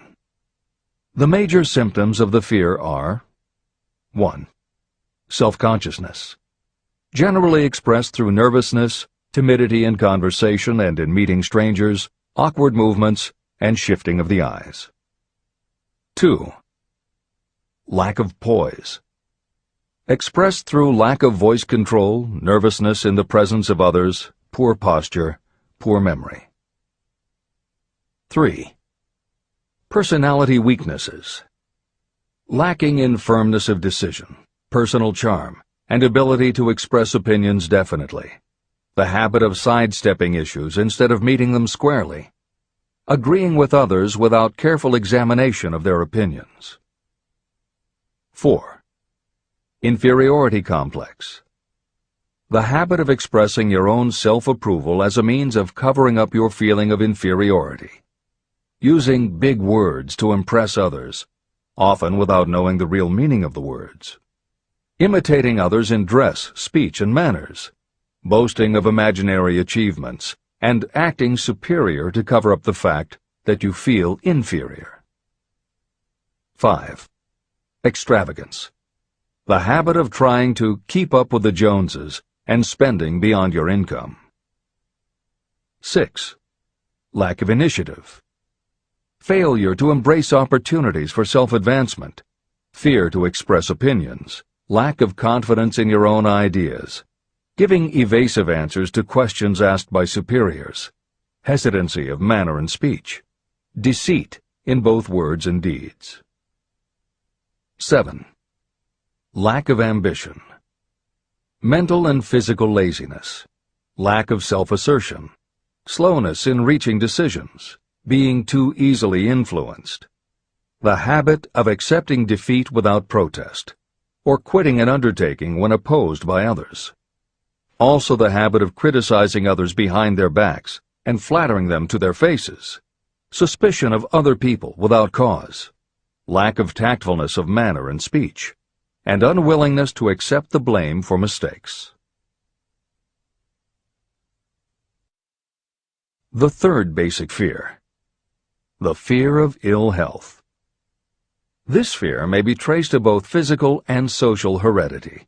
It is closely associated with the causes of fear of old age and the fear of death. We fear ill health because of the terrible pictures that have been planted in our minds of what may happen if death should overtake us. We also fear it because of the economic toll that it may claim. One reputable physician estimated that 75% of all people who visit doctors are suffering with hypochondria, imaginary illness. It has been shown that the fear of disease, even when there is not the slightest cause for fear, often produces the physical symptoms of the disease feared. Powerful and mighty is the human mind. It builds or it destroys. Through a series of experiments, my staff proved how susceptible people are to the power of suggestion. We asked 3 acquaintances to visit separately with the victim. They were instructed to pose the question, "What ails you? You look terribly ill." The first questioner provoked a grin from him and a nonchalant, "Oh, nothing, I'm all right." The second questioner was answered with a statement, "I don't know exactly, but I do feel badly." The third questioner was met with the admission that the victim was actually feeling ill. Editor's comment. Hill's experiment is one that you do not want to carry too far. It is not that different from the principle behind certain religious sects whose members take vengeance on their enemies by hexing or placing a spell on a victim. The spell only works because the victim believes that spells can be cast and that it is possible he or she could be hexed. When the hex victim is informed that someone has cast a spell on them, they accept that it is possible, and their mind does the rest. The same theory operated when Hill's associate was told 3 times that he looked ill. He believed it was possible. Being told 3 times was convincing, and his mind went to work and made it so. This is the end of the editor's comment. There is overwhelming evidence that disease sometimes begins in the form of negative thought impulse. Such thoughts may be planted in your mind by suggestion or created by you in your own mind. Doctors send patients to new climates for their health because a change of mental attitude is necessary. The seed of fear of ill health lives in every human mind. Worry, fear, discouragement, or disappointment can cause this seed to germinate and grow. Symptoms of the fear of ill health. The symptoms of this almost universal fear are 1. Autosuggestion. The habit of negative use of self-suggestion by looking for and expecting to find symptoms of all kinds of disease. Enjoying your imaginary illness and speaking of it as being real. The habit of trying fads and isms recommended by others as having therapeutic value. Talking to others of operations, accidents, and other forms of illness. Experimenting with diets, physical exercises, weight loss systems without professional guidance. Trying home remedies, patent medicines, and quack remedies. 2. Hypochondria, a medical term for imaginary disease. The habit of excessively talking about illness, and by concentrating the mind on disease you begin to expect it to happen to you.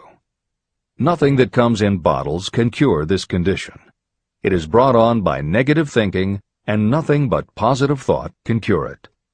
Hypochondria is said to do as much damage on occasion as the real disease might do. 3. Exercise. Fear of ill health often interferes with proper physical exercise and results in overweight. 4. Susceptibility. Fear of ill health breaks down your natural resistance, which makes you susceptible to real disease. The fear of ill health is often related to the fear of poverty, especially in the case of the hypochondriac, who constantly worries about the possibility of having to pay doctor's bills, hospital bills, etc. This type of person spends much time preparing for sickness, talking about death, saving money for cemetery plots, burial expenses, and such. 5. Self-coddling. The habit of seeking sympathy. The habit of feigning illness to cover your laziness or to serve as an alibi for lack of ambition. People often resort to this trick to avoid work. 6. Intemperance. The habit of using alcohol or drugs to destroy pain instead of eliminating the cause. 7. The habit of reading about illness and worrying over the possibility of being stricken by it. The fourth basic fear. The fear of loss of love. Jealousy and other similar forms of neurosis grow out of our fear of the loss of love of someone. This fear is the most painful of all the 6 basic fears. It probably plays more havoc with the body and mind than any of the other basic fears. Editor's comment. By way of introduction to each of the 6 basic fears, Napoleon Hill usually postulates how the fear originated in humans. In the original edition of this book, he suggested that the fear of loss of love may have started with prehistoric man's habit of stealing his neighbor's mate and taking liberties with her whenever he could. Though amusing, this theory does not take into account that women fear the loss of a love just as profoundly as men do, and both men and women fear losing the love of not just their mates, but also of family members and others with whom they are close. How the emotion of love originated may remain a mystery, but there is no mystery about how we feel when we lose it. This is the end of the editor's comment. The fourth basic fear. The fear of loss of love. Jealousy and other similar forms of neurosis grow out of our fear of the loss of love of someone. This fear is the most painful of all the 6 basic fears. It probably plays more havoc with the body and mind than any of the other basic fears. Editor's comment. By way of introduction to each of the 6 basic fears, Napoleon Hill usually postulates how the fear originated in humans. In the original edition of this book, he suggested that the fear of loss of love may have started with prehistoric man's habit of stealing his neighbor's mate and taking liberties with her whenever he could. Though amusing, this theory does not take into account that women fear the loss of a love just as profoundly as men do, and both men and women fear losing the love of not just their mates, but also of family members and others with whom they are close. How the emotion of love originated may remain a mystery, but there is no mystery about how we feel when we lose it. This is the end of the editor's comment. Symptoms of the fear of loss of love. The distinguishing symptoms of this fear are 1. Jealousy. The habit of being suspicious of friends and loved ones. The habit of accusing wife or husband of infidelity without grounds. General suspicion of everyone and absolute faith in no one. 2. Fault-finding. The habit of finding fault with friends, relatives, business associates, and loved ones upon the slightest provocation, or without any cause whatsoever. 3. Gambling. The habit of gambling, stealing, cheating, and otherwise taking hazardous chances to provide money for loved ones, in the belief that love can be bought. The habit of spending beyond your means, or incurring debts to provide gifts for loved ones, in order to make a good impression. Also insomnia, nervousness, lack of persistence, weakness of will, lack of self-control, lack of self-reliance, bad temper. The fifth basic fear: the fear of old age. In the main, this fear grows out of two sources. First, the thought that old age may bring with it poverty. Second is the concern that many have for what may await them in the world beyond. The most common cause of fear of old age is associated with the possibility of poverty. Poorhouse is not a pretty word. It throws a chill into the mind of every person who faces the possibility of having to spend declining years having to live on some form of charity. The possibility of ill health, which is more common as people grow older, is also a contributing cause of this common fear of old age, as is concern about diminishing sexuality. Another contributing cause of the fear of old age is the possibility of loss of freedom and independence, as old age may bring with it the loss of both physical and economic freedom. Symptoms of the fear of old age. The most common symptoms of this fear are: 1. Lack of enthusiasm. The tendency to slow down and develop an inferiority complex, falsely believing you are slipping because of age. The habit of killing off initiative, imagination, and self-reliance by falsely believing you are too old to exercise these qualities. 2. Self-consciousness of speech. The habit of speaking apologetically of yourself as being old merely because you have reached the age of 40 or 50, instead of reversing the rule and expressing gratitude for having reached the age of wisdom and understanding. 3. Inappropriate dress and action. Trying to appear much younger than your age by going overboard in your attempt to keep up with the style and mannerisms of youth. The sixth basic fear: the fear of death. To some, this is the cruelest of all the basic fears. The reason is obvious.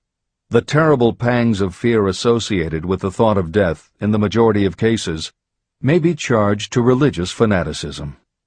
So-called heathens are less afraid of death than the more civilized. For hundreds of millions of years we have been asking the still unanswered questions: where did I come from? And where am I going?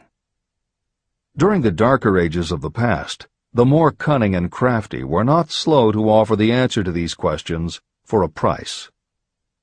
Come into my tent, embrace my faith, accept my dogmas, and I will give you a ticket that will admit you straight into heaven when you die, says the religious leader. Remain out of my tent, says the same leader, and the devil will take you and burn you throughout eternity. The thought of eternal punishment destroys interest in life and makes happiness impossible. While the religious leader may not actually be able to provide safe conduct into heaven or send you to hell, the possibility of the latter seems terrible. The very thought of it takes hold of the imagination in such a realistic way that it paralyzes reason and sets up the fear of death. The fear of death is not as common now as it was during the age when there were no great colleges and universities. People of science have turned the spotlight of truth upon the world, and this truth is rapidly freeing men and women from this terrible fear of death. The young men and women who attend the colleges and universities are not easily impressed by fire and brimstone. Through knowledge, the fears of the dark ages that grip the mind have been dispelled. The entire world is made up of only four things: time, space, energy, and matter. In elementary physics, we learn that neither matter nor energy can be created or destroyed. Both matter and energy can be transformed, but neither can be destroyed. Life is energy, if it is anything. If neither energy nor matter can be destroyed, of course life itself cannot be destroyed. Life, like other forms of energy, may be passed through various processes of transition or change, but it cannot be destroyed. Death is mere transition. And if death is not mere change or transition, then nothing comes after death except a long, eternal, peaceful sleep. And sleep is nothing to be feared. If you can accept the logic of this, you may forever wipe out your fear of death. Symptoms of the fear of death. The general symptoms of this fear are: 1. The habit of thinking about dying, instead of making the most of life. This is generally due to lack of purpose or lack of a suitable occupation. This fear is more prevalent among the aged, but sometimes the more youthful are victims of it. The greatest of all remedies for the fear of death is a burning desire for achievement, backed by useful service to others. A busy person seldom has time to think about dying. A busy person finds life too thrilling to worry about death. 2. Sometimes the fear of death is closely associated with the fear of poverty, where death would leave loved ones poverty-stricken. 3. In other cases, the fear of death is caused by illness and the breakdown of physical body resistance. 4. The most common causes of the fear of death are ill health, poverty, lack of appropriate occupation, disappointment over love, insanity, and religious fanaticism. The disaster of worry and destructive thinking. Worry is a state of mind based upon fear. It works slowly but persistently. It is insidious and subtle. Step by step, it digs itself in until it paralyzes the reasoning faculty and destroys self-confidence and initiative. Worry is a form of sustained fear caused by indecision. Therefore, it is a state of mind that can be controlled. An unsettled mind is helpless. Indecision makes an unsettled mind. Most individuals lack the willpower to reach decisions promptly and to stand by them after they have been made. We do not worry over conditions once we have reached a decision to follow a definite line of action. I once interviewed a man who was sentenced to be electrocuted 2 hours later. The condemned man was the calmest of the 8 men who were in the death cell with him. His calmness prompted me to ask him how it felt to know that he was going into eternity in a short while. With a smile of confidence on his face, he said, "It feels fine. Just think, brother, my troubles will soon be over. I've had nothing but trouble all my life. It has been a hardship to get food and clothing. Soon, I will not need these things. I have felt fine ever since I learned for certain that I must die. I made up my mind then to accept my fate in good spirit." As he spoke, he devoured a dinner sufficient for 3 men, eating every mouthful of the food brought to him, and apparently enjoying it as much as if no disaster awaited him. Decision gave this man resignation to his fate. Decision can also prevent one's acceptance of undesired circumstances. Through indecision, the 6 basic fears become translated into a state of worry. Relieve yourself forever of the fear of death by reaching a decision to accept death as an inescapable event. Eliminate the fear of old age by reaching a decision to accept it not as a handicap, but as a great blessing that carries with it wisdom, self-control, and understanding.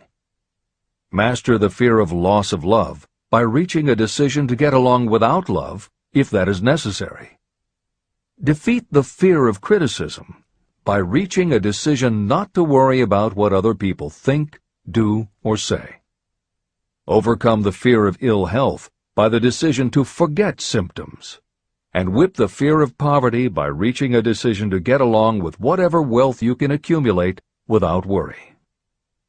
Kill the habit of worry in all its forms by reaching a general blanket decision that nothing life has to offer is worth the price of worry. With this decision will come poise, peace of mind, and calmness of thought, which will bring happiness.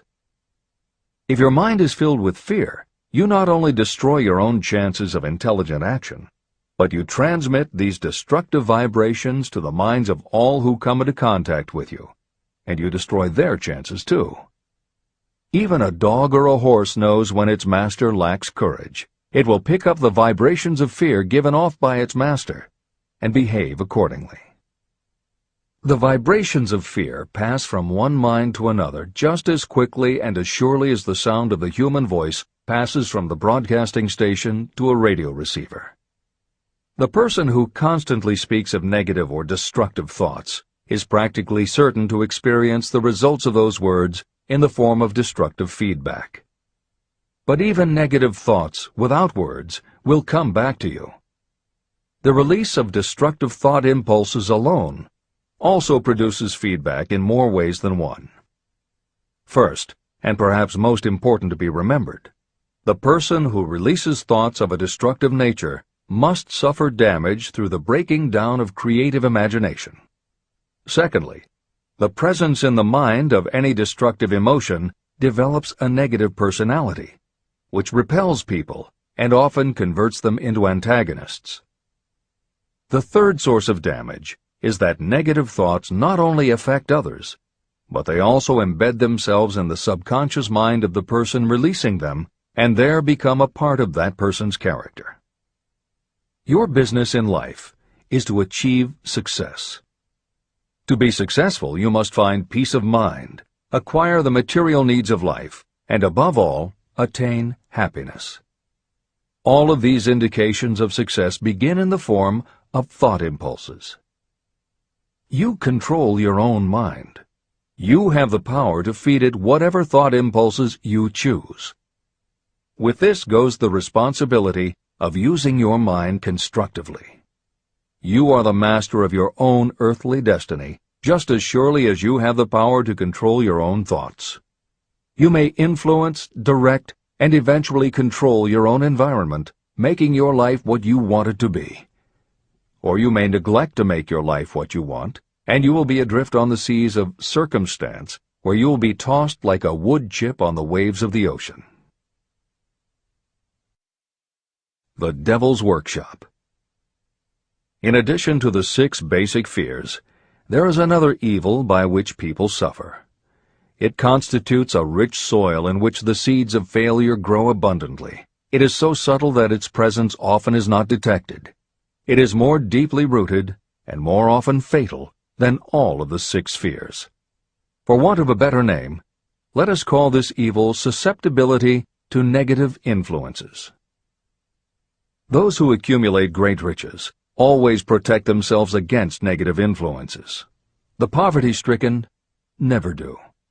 Those who succeed in any calling must prepare their minds to resist such influences. If you are reading this book to learn how to grow rich, you should examine yourself very carefully to determine whether you are susceptible to negative influences. If you neglect this self-analysis, you will give up your right to attain the object of your desires. Make your analysis searching. As you read the following questions, be tough on yourself. Go at the task as carefully as you would if you were searching for any other enemy you knew was waiting to ambush you. You must deal with your own faults as you would with a real and serious enemy. You can easily protect yourself against real enemies because there are laws, police, and courts to deal with them. But this 7th basic evil is more difficult to master because it strikes when you are not aware of its presence, when you are asleep and while you are awake. Moreover, its weapon is intangible because it consists of merely a state of mind. Negative influences are also dangerous because they come in so many different forms. Sometimes they enter the mind through the well-meant words of your friends and relatives. At other times they come from within, through your own mental attitude. Always it is as deadly as poison, even though it may not kill as quickly. How to protect yourself against negative influences. To protect yourself against negative influences, whether of your own making or the result of negative people around you, recognize that your willpower is your defense. You must put it into constant use until it builds a wall of immunity against negative influences in your own mind. Recognize that you and every other human being are, by nature, lazy, indifferent, and susceptible to all suggestions that reinforce your weaknesses. Recognize that you are, by nature, susceptible to all of the 6 basic fears, and you must set up habits to counteract all these fears. Recognize that negative influences often work on you through your subconscious mind and are therefore difficult to detect. Keep your mind closed against all people who depress or discourage you in any way. Clean out your medicine chest and stop pandering to colds, aches, pains, and imaginary illness. Deliberately seek the company of people who influence you to think and act for yourself. Do not expect troubles, as they have a tendency not to disappoint. Without doubt, the most common weakness of all human beings is the habit of leaving their minds open to the negative influences of other people. This weakness is all the more damaging because most people do not even know they do it.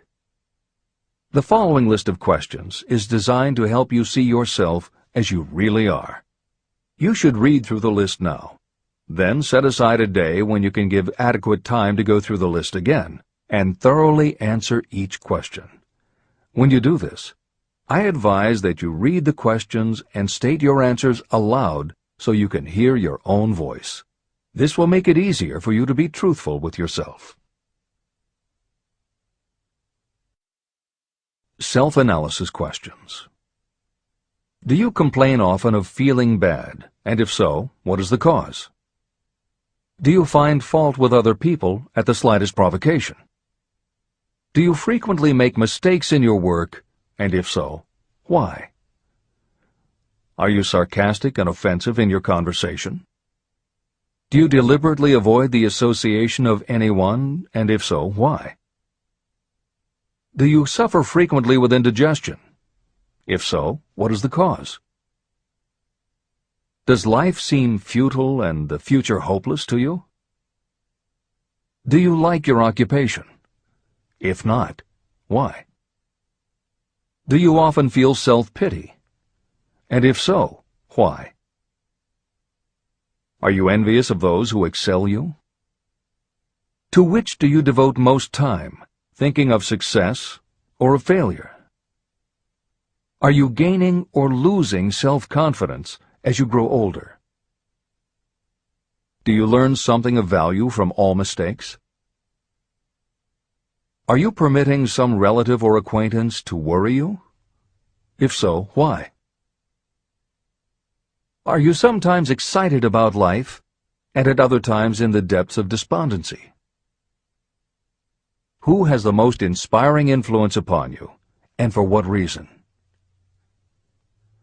Do you tolerate negative or discouraging influences that you could avoid?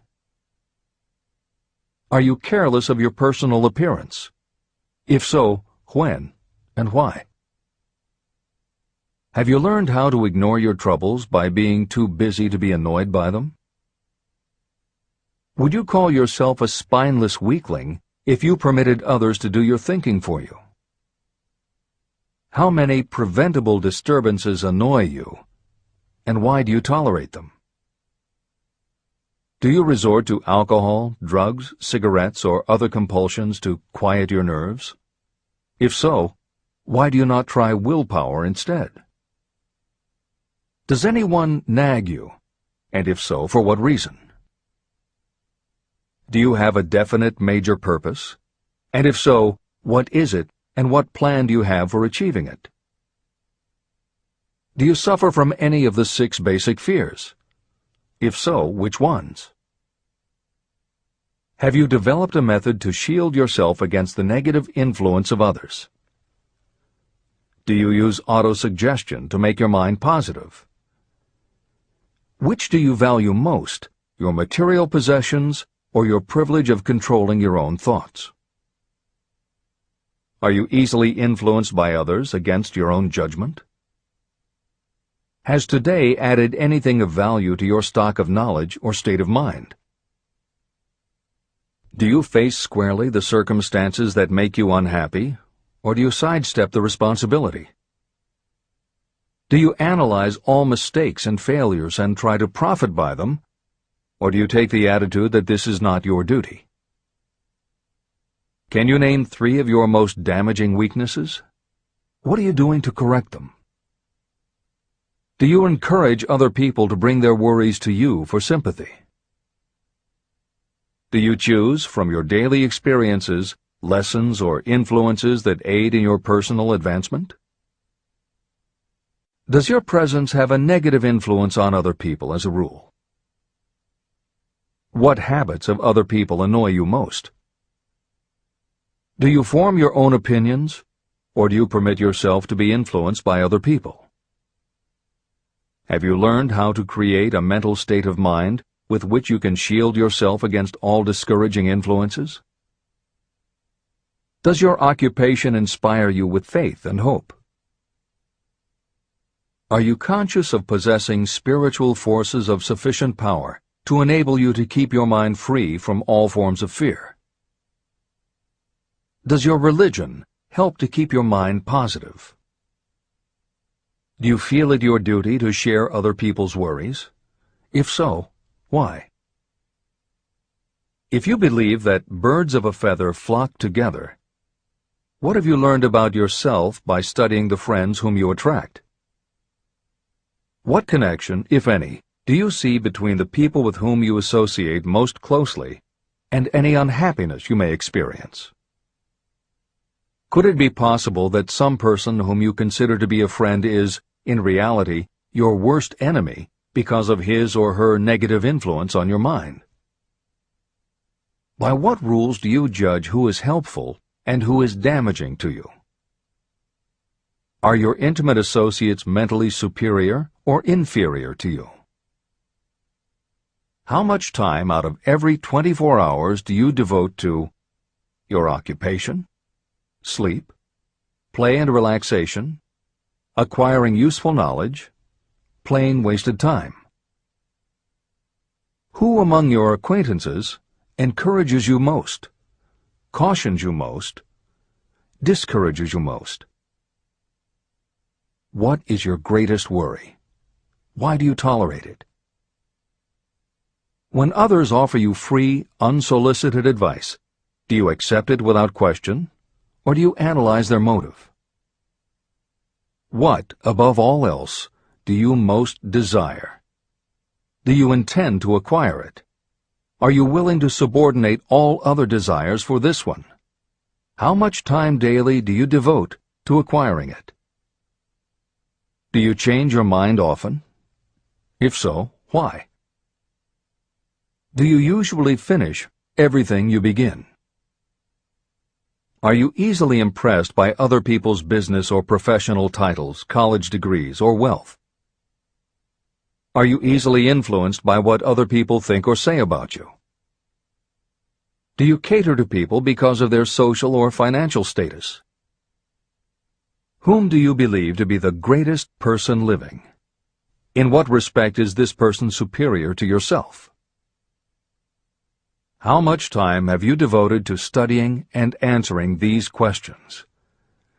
At least one day is necessary for the analysis and the answering of the entire list. If you have answered all these questions truthfully, you know more about yourself than the majority of people. Study the questions carefully. Come back to them once each week for several months, and be astounded at the amount of additional knowledge of great value to yourself you will have gained by the simple method of answering the questions truthfully. If you are not certain about the answers to some of the questions, seek the counsel of those who know you well, especially those who have no motive in flattering you, and see yourself through their eyes. The experience will be astonishing. The one thing over which you have absolute control. You have absolute control over only one thing, and that is your thoughts. This is the most significant and inspiring of all facts known to humans. It reflects our divine nature. This ability to control your thoughts is the sole means by which you may control your own destiny. If you fail to control your own mind, you may be sure you will control nothing else. Your mind is your spiritual estate. Protect and use it with the care to which divine royalty is entitled. You were given your willpower for this purpose. Unfortunately, there is no legal protection against those who, by design or through ignorance, poison the minds of others with negative suggestion. Those with negative minds tried to convince Thomas A. Edison that he could not build a machine that would record and reproduce the human voice, because, they said, no one else has ever produced such a machine. Edison did not believe them. He knew that the mind could produce anything the mind could conceive and believe. That knowledge was the thing that lifted the great Edison above the common herd. Men with negative minds told F.W. Woolworth he would go broke trying to run a store on 5 and 10-cent sales. He did not believe them. He knew that he could do anything within reason if he backed his plans with faith. Exercising his right to keep the negative suggestions of others out of his mind, he piled up a fortune of more than $100 million. Doubting Thomases scoffed scornfully when Henry Ford tried out his first crudely built automobile on the streets of Detroit. Some said the thing would never become practical. Others said no one would pay money for such a contraption. Ford said, "I'll belt the earth with dependable motor cars." And he did. For the benefit of those seeking vast riches, let it be remembered that practically the sole difference between Henry Ford and a majority of workers is this: Ford had a mind, and he controlled it. The others have minds that they do not try to control.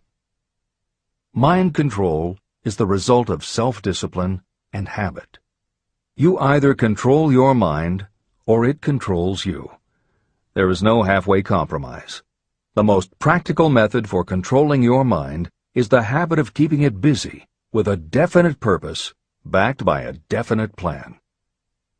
Study the records of those who achieve noteworthy success, and you will see that they have control over their own minds, and that they exercise that control and direct it toward the attainment of definite objectives.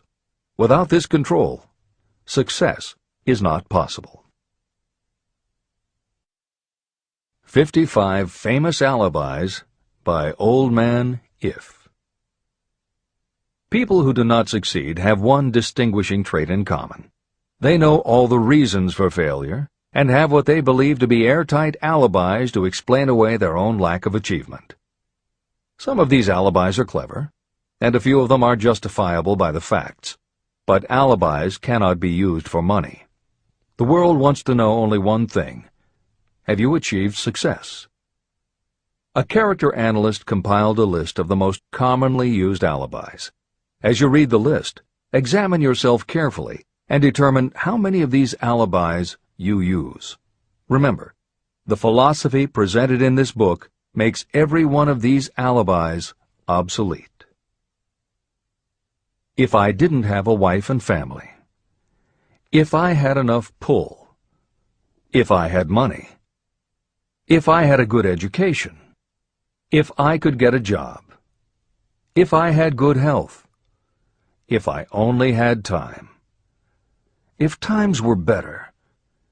If other people understood me. If conditions around me were only different. If I could live my life over again. If I did not fear what they would say. If I had been given a chance. If I now had a chance. If other people didn't have it in for me.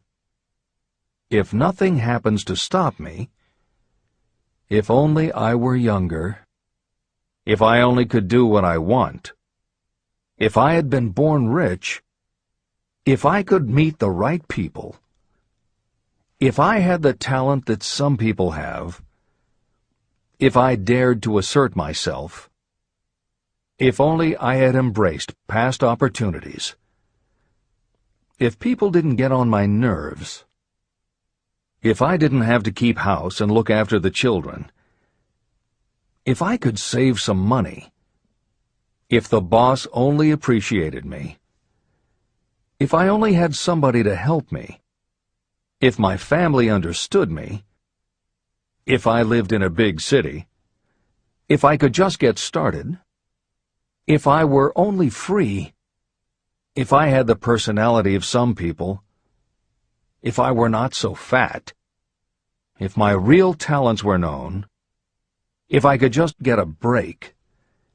if I could only get out of debt, if I hadn't failed, if I only knew how, if everybody wasn't against me, if I didn't have so many worries, if I could marry the right person, if people weren't so dumb, if my family were not so extravagant, if I were sure of myself, if luck were not against me, if I had not been born under the wrong star, if it were not true that what is to be will be, if I did not have to work so hard, if I hadn't lost my money, if I lived in a different neighborhood, if I didn't have a past, if I only had a business of my own, if other people would only listen to me, if, and this is the greatest of them all, if I had the courage to see myself as I really am, I would find out what is wrong with me and correct it. And I know that something must be wrong with the way I have done things, or I would already have the success that I desire. I recognize that something must be wrong with me, otherwise I would have spent more time analyzing my weaknesses and less time building alibis to cover them. Building alibis to explain away failure is a national pastime. The habit is as old as the human race and is fatal to success. Why do people cling to their pet alibis? The answer is obvious. They defend their alibis because they create them. Your alibi is the child of your own imagination. It is human nature to defend your own brainchild. Building alibis is a deeply rooted habit. Habits are difficult to break, especially when they provide justification for something we do. Plato had this truth in mind when he said, "The first and best victory is to conquer self. To be conquered by self is, of all things, the most shameful and vile." Another philosopher had the same thought in mind when he said, "It was a great surprise to me when I discovered that most of the ugliness I saw in others was but a reflection of my own nature." Elbert Hubbard, philosopher, author, publisher of the Fra magazine, and founder of the Roycrofters community of artists, said, "It has always been a mystery to me why people spend so much time deliberately fooling themselves by creating alibis to cover their weaknesses. If used differently, this same time would be sufficient to cure the weakness. Then no alibis would be needed." In parting, I would remind you that life is a checkerboard, and the player opposite you is time. If you hesitate before moving, or neglect to move promptly, your men will be wiped off the board by time. You are playing against a partner who will not tolerate indecision. Previously, you may have had a logical excuse for not having forced life to come through with whatever you asked. That alibi is now obsolete, because you are in possession of the master key that unlocks the door to life's riches. The master key is intangible, but it is powerful. It is the privilege of creating, in your own mind, a burning desire for a definite form of riches. There is no penalty for the use of this key, but there is a price you must pay if you do not use it. The price is failure. There is a reward of stupendous proportions if you put the key to use. It is the satisfaction that will come to you when you conquer self and force life to pay whatever is asked. The reward is worthy of your effort. Will you make the start and be convinced? "If we are related," said the immortal Emerson, "we shall meet." In closing, may I borrow his thought and say, if we are related, we have, through these pages, met. Remember that your real wealth can be measured not by what you have, but by what you are.